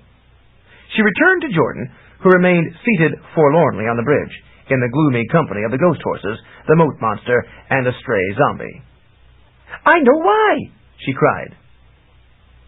"Because she hated me and wanted to humiliate me yet again," Jordan mumbled. "No, because she truly loved you, Jordan." Jordan looked up. "Some love," he growled. "Now listen, you dumb barbarian," Ivy told him severely. "You don't know a thing about women." "On target," he agreed morosely. Threnody knew about yin and yang, right? That they were just different sides of the same magician? "She had to know," he said lugubriously. So she knew that all the evil that was in yang was in yin too, only it didn't show, because the whole man is the sum of his parts. If she married yin, she was marrying yang too, and Castle Rubna would fall before she even got the yin, since she had to return there in order for him to win. And since they were the same magician, she knew that all those bad spells that were trying to kill you were really from yin as well as yang. In fact, maybe yin mixed up the white spells himself to be quite sure you'd be killed, without King Gromden knowing why. Because that magician liked his evil side better, but had to do the contest to get good King Gromden's approval. So the contest really was fixed, with no way yin could win. Threnody knew that. "Yes," Jordan agreed, seeing it. "And she helped them get rid of me. Was that love?" Yes, because she knew yin-yang would kill you all the way dead if he realized she loved you. And he was a magician, a strong one, and he was going to be king no matter how the contest turned out, so no one could stop him. He would burn your body to ashes and scatter them in the sea, or seal them in stones, or something, so there'd be no chance at all for you ever to recover. And because she loved you, she had to pretend she hated you, because he was already suspicious and probably would have killed you anyway. There was a lot of evil in him. Jordan nodded, becoming interested. Yin-yang was evil. Surely he had nothing good for me in mind. I was just a tool for his ambition to be used and thrown away. Even without Threnody, he would have had to get rid of me so no one would know how he cheated. But Threnody didn't have to make me love her, then kill me herself. She didn't. Not exactly, Ivy said. She didn't know you before you came for her, and then she tried to kill you. But gradually, as she got to know you, she got to love you too. She told the truth when she said she loved you. She had never loved any man other than her father before, but you proved to her she was, after all, human. Then she really had to kill you. Huh? Even the ghost horses and the moat monster and the zombie looked perplexed at this. Ivy realized that Hugo's clear explanation was getting a bit garbled in translation. She concentrated her mind and tried again. Actually, it was Yang's evil death spell that killed you. Then Threnody knew he'd finish the job if she didn't act quickly. So, she cut up your body and hid the pieces very carefully to be sure she could find them again. She knew she could bring you back to life after the magician had forgotten about you. That's why she told that cruel lie, to save you from real death. She was lying to the magician when she said she hated you. She told you the truth when she said she loved you. I don't know, Jordan began doubtfully. Remember when you were in Threnody's body, holding the evil sword, and you couldn't tell Puka the truth? Ivy asked. You lied to fool the sword, not Puka. Well, Threnody was in a similar situation, because Yin-Yang was more dangerous than that black sword ever had been. Jordan brightened, then dulled again. But she never did bring me back. Because Yang remained suspicious. Evil people are like that. It's the good people who are too trusting. Yang must have watched her all the time. Renee told you how unhappy her marriage was. It must have been truly terrible, because she really hated the magician and had to pretend she loved him. Finally, she couldn't take it anymore. She realized he would never give her a chance to return to you, not while he lived. Not before she was an old hag. She could do nothing about him, because his magician's power was much more than hers could ever be. and also he was the king. The moment she made any motion to dig up your bones, he would have known and destroyed you both in terrible fashion.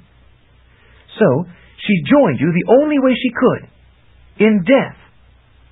She loved you enough to die for you. She hadn't known about the ghosts at Castle Rugna. Yes, Jordan said, wishing he could believe. But why didn't she tell me then? 2 reasons. Yin Yang knew she was dead, but didn't know she'd become a ghost. Only people with horrendously unresolved problems become ghosts. But when she said anything about her identity, the magician would recognize her and know it wasn't over and take steps to finish it, if only by digging up your bones and burning them. She couldn't risk that. So to protect you as a ghost, she lied to you again. But Yin Yang didn't live forever, Jordan protested. After he died, she could have told me. No! You hated Trinity for what you thought she had done to you. You would have thought it was just another lie. You were coming to love Renee. If she told you, all that she could expect was that you would hate her, as you did when her identity was revealed just now. She loved you and just wanted your love in return. Her name didn't matter to her. So she loved you as Renee, and you loved her, and that was enough. Until you messed it up by returning her to life. And then she couldn't tell you for the same reason, because you wouldn't listen. So she just went away, heartbroken. And I guess she'll turn herself into a skunk cabbage or something and wilt away. But Renee helped me find my bones.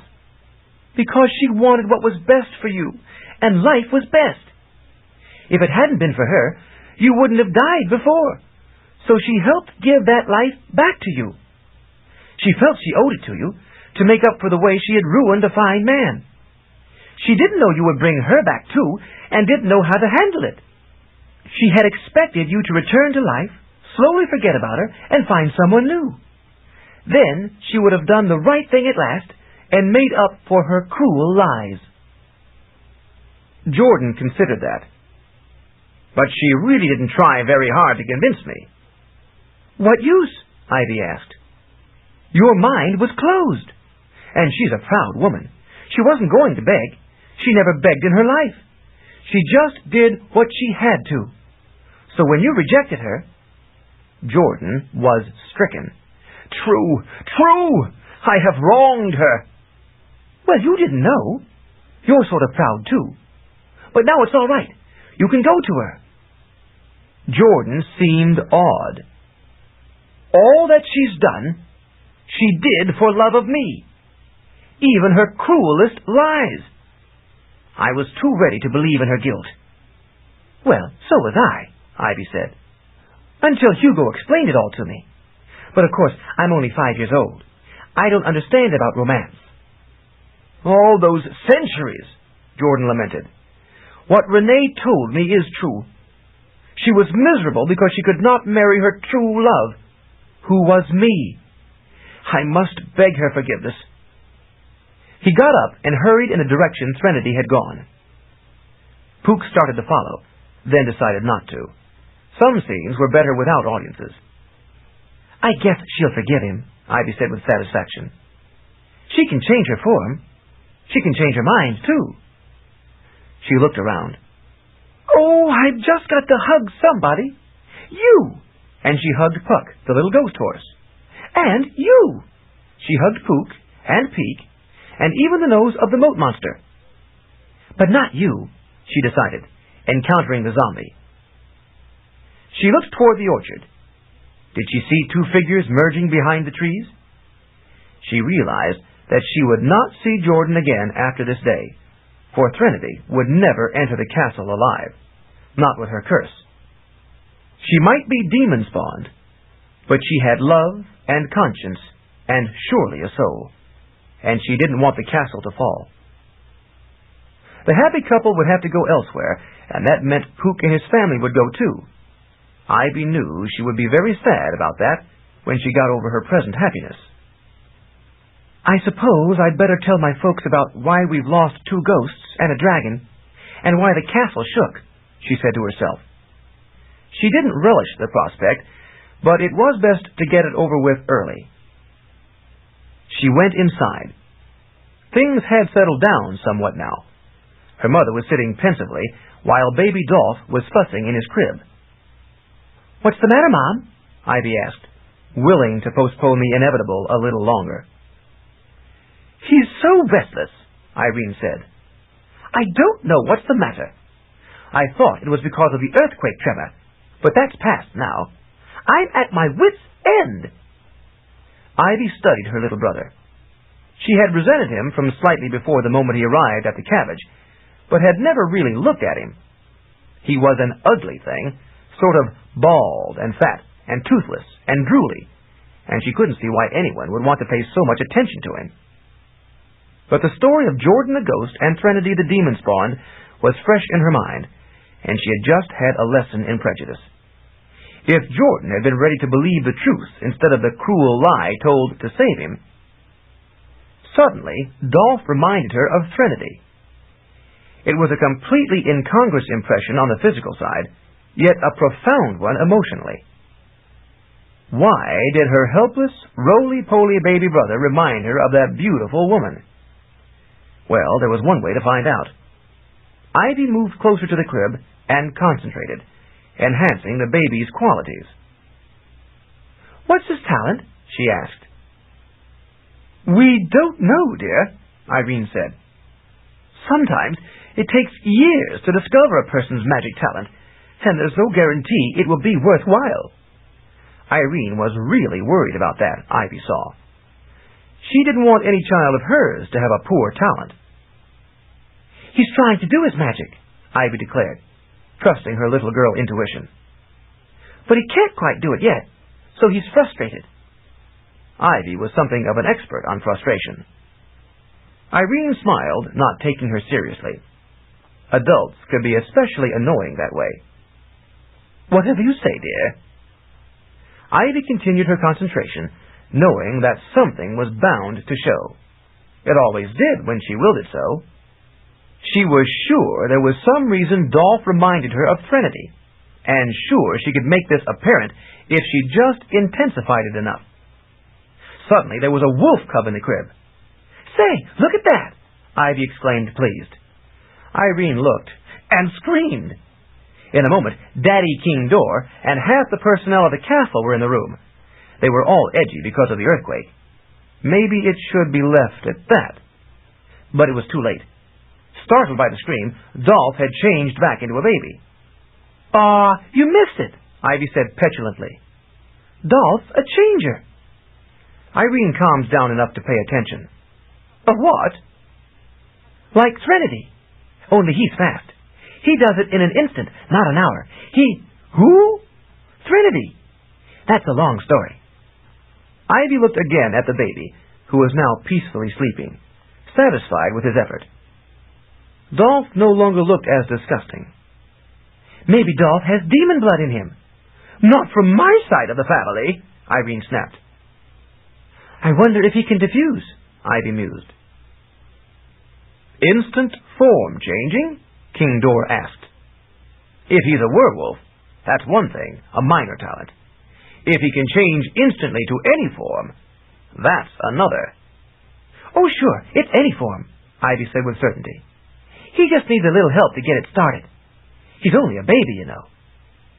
Door picked her up. "I hadn't realized that," he said with a straight face, teasing her in the nice way daddies had. "I thought perhaps he was an adult, like you." "Oh, shut up, Daddy," she said, kissing him on the cheek. Irene exchanged a glance with her daughter. "Any form? Changing himself? That's magician caliber talent." "At least," Ivy agreed. She had discovered it, so now it was to her credit, and the greater the talent was, the better. After that, the discussion became animated, and Ivy was left out of it. But she didn't mind that either. She could handle a few more days of neglect until the matter of the ghosts blew over. It might be interesting having a brother who could become any creature in an instant. She could show him how to reach the high cookie jar by changing into a snail and crawling up the wall, so they would never starve between meals.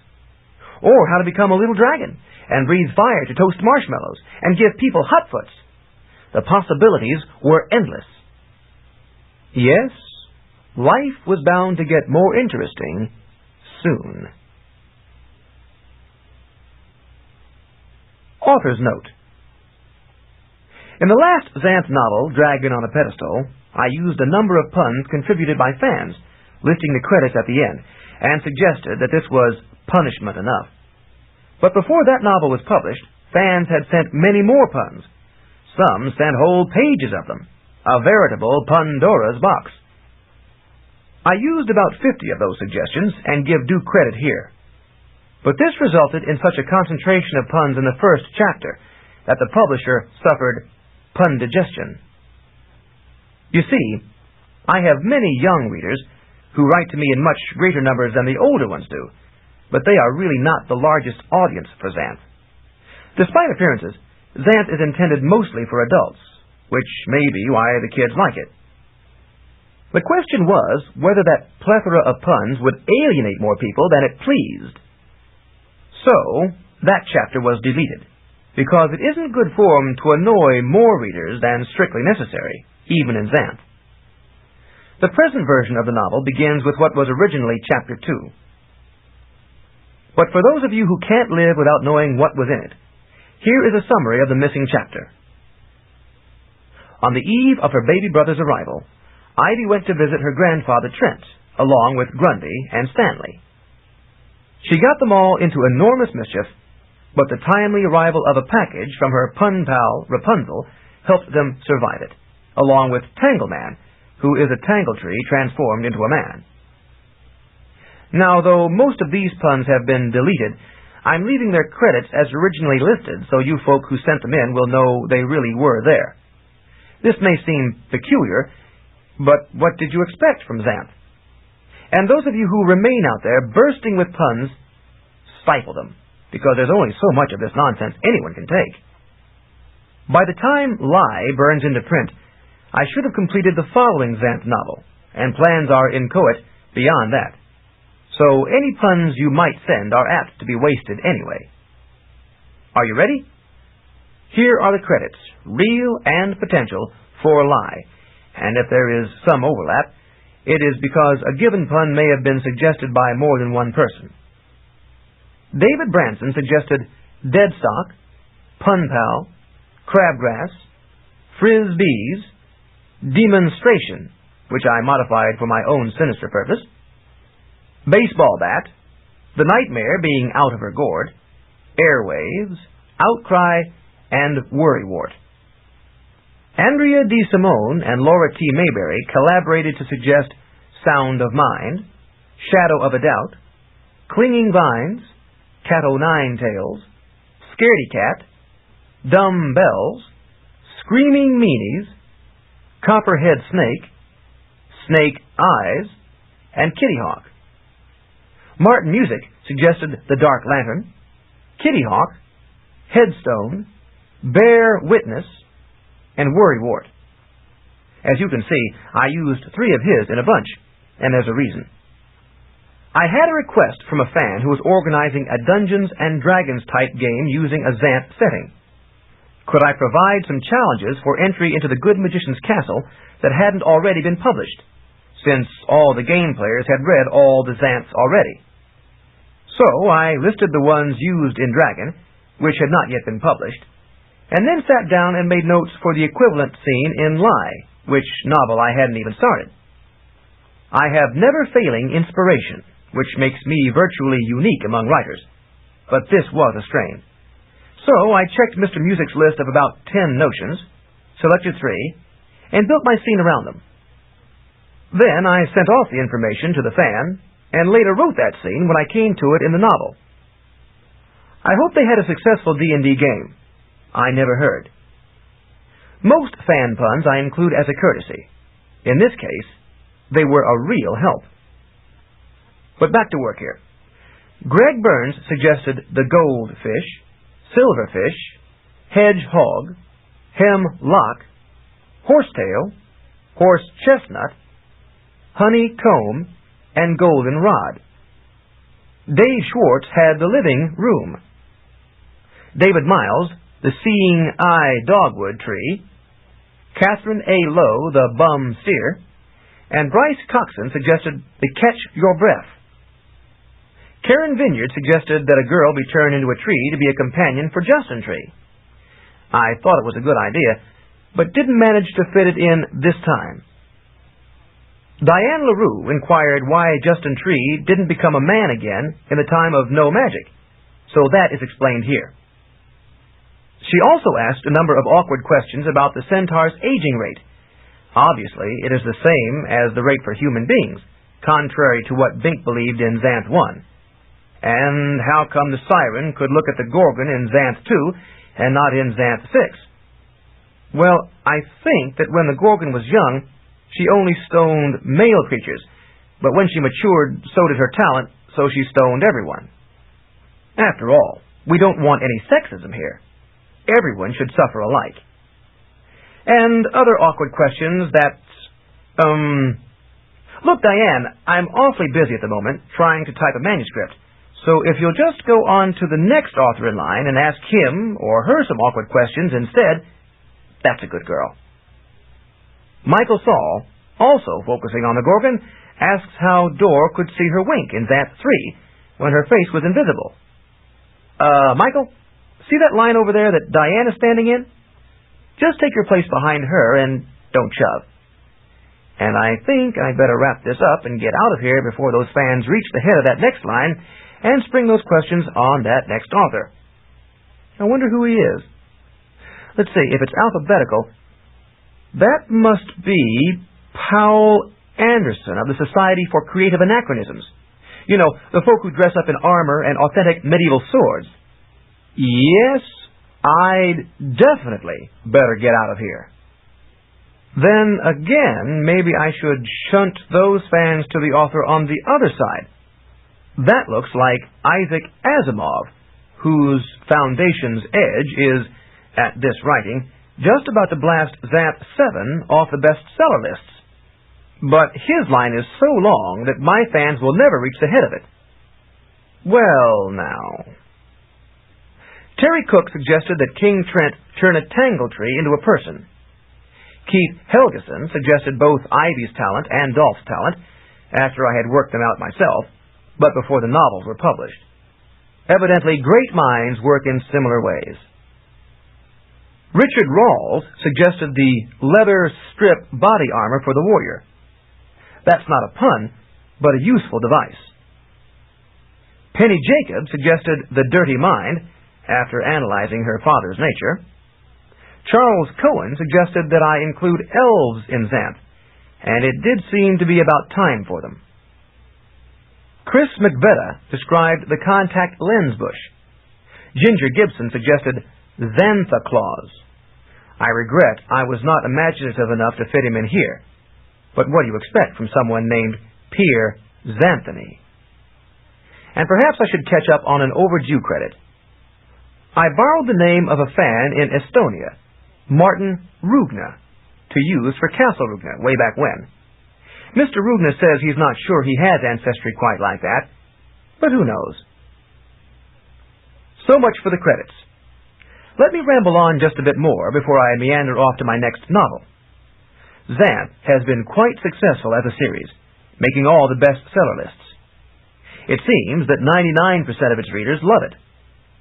The other 1% review it, accusing me of things like reveling in sexism and execrable puns. However, Patch and Review did say, hostility from serious reviewers to Anthony is out of all proportion. Perhaps it stems more from jealousy than lit crit. I do work hard at what I do.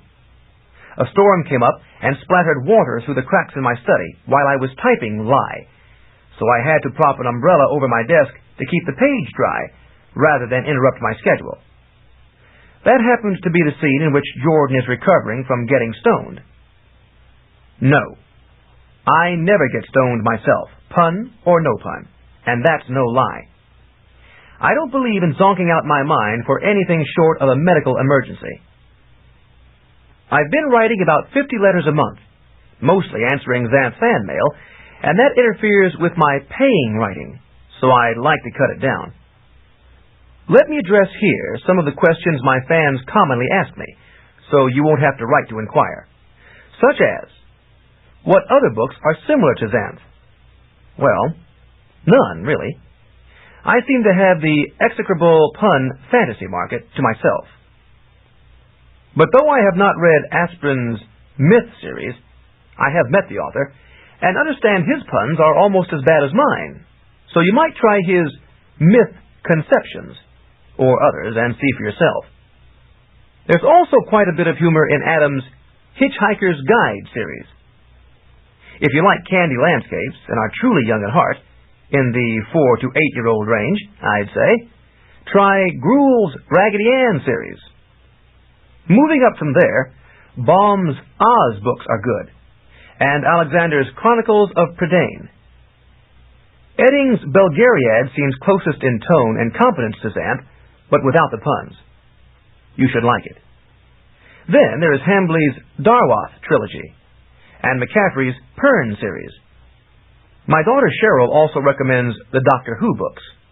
I don't, but Cheryl is 13 and I'm 49, so she may know better than I do. After that, you're ready for the hard stuff. You can safely sample anything out by this publisher, and proceed with caution to the offerings of other publishers. Along the way, do try the ElfQuest comics by the Tinney couple. There seems to be a fair overlap in readers between Xanth and the elves, and these are not cheap or inferior offerings.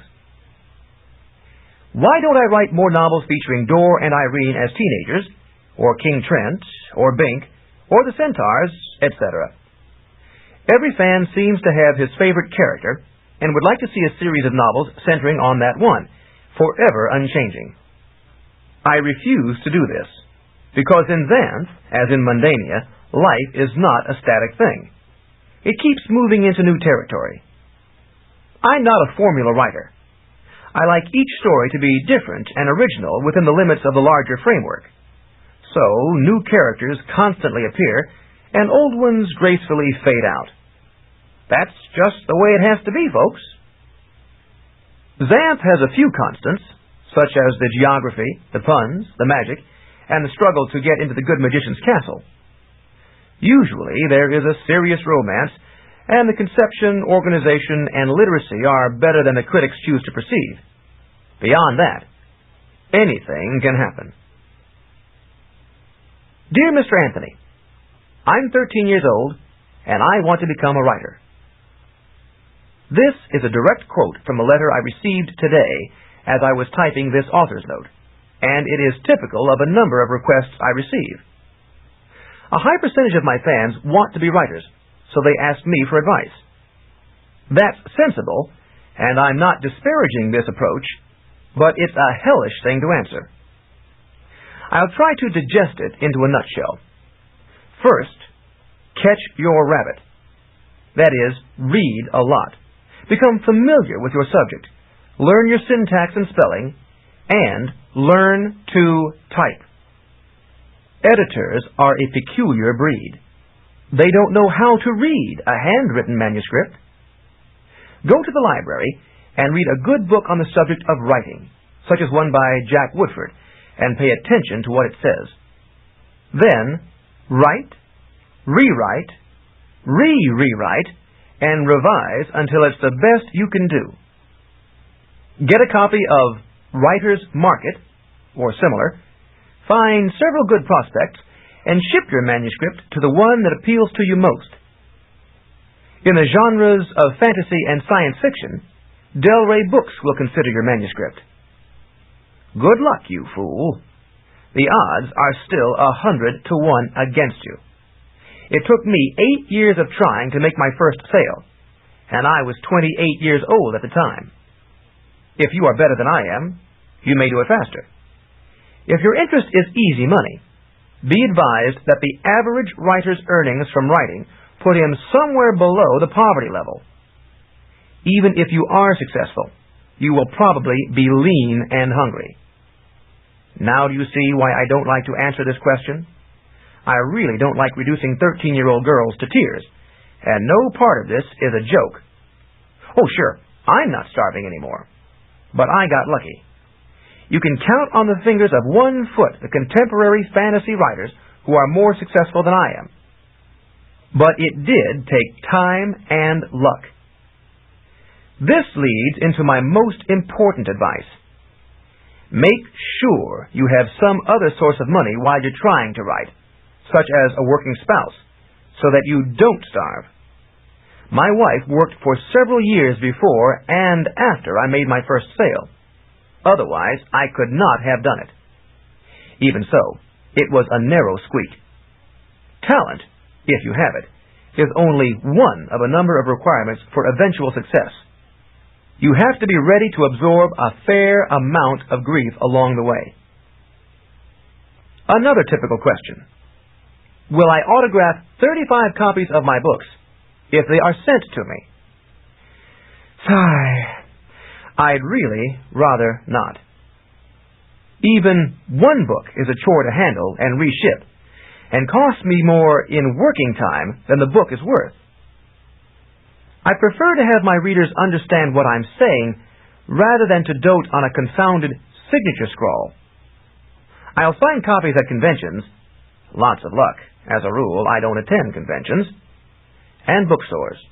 Otherwise, please leave me alone. Will I dedicate a book to a fan? No. There are simply too many fans. But I am dedicating this paragraph to Alan Carpenter and his sister Karen. And finally, will there be another Xanth novel, and what's it all about? Yes, there will be. More puns are already piling in for it, the pesky things. It's titled Golem in the Gears, and it's about Grundy the Golem, who rides the monster under the bed on his quest to find the little lost dragon for Ivy, and how he finds true love and laughter with the lovely, lonely, long-locked Rapunzel, the distant descendant of Jordan the Barbarian and Bluebell Elf. Stop! Stop! I'll never get the thing written if sanity doesn't return soon. End of Crewel Lye, A Caustic Yarn, by Piers Anthony. Narrated by Lee Ewing in the studios of the American Printing House for the Blind, Louisville, Kentucky, for the Library of Congress, June 1985.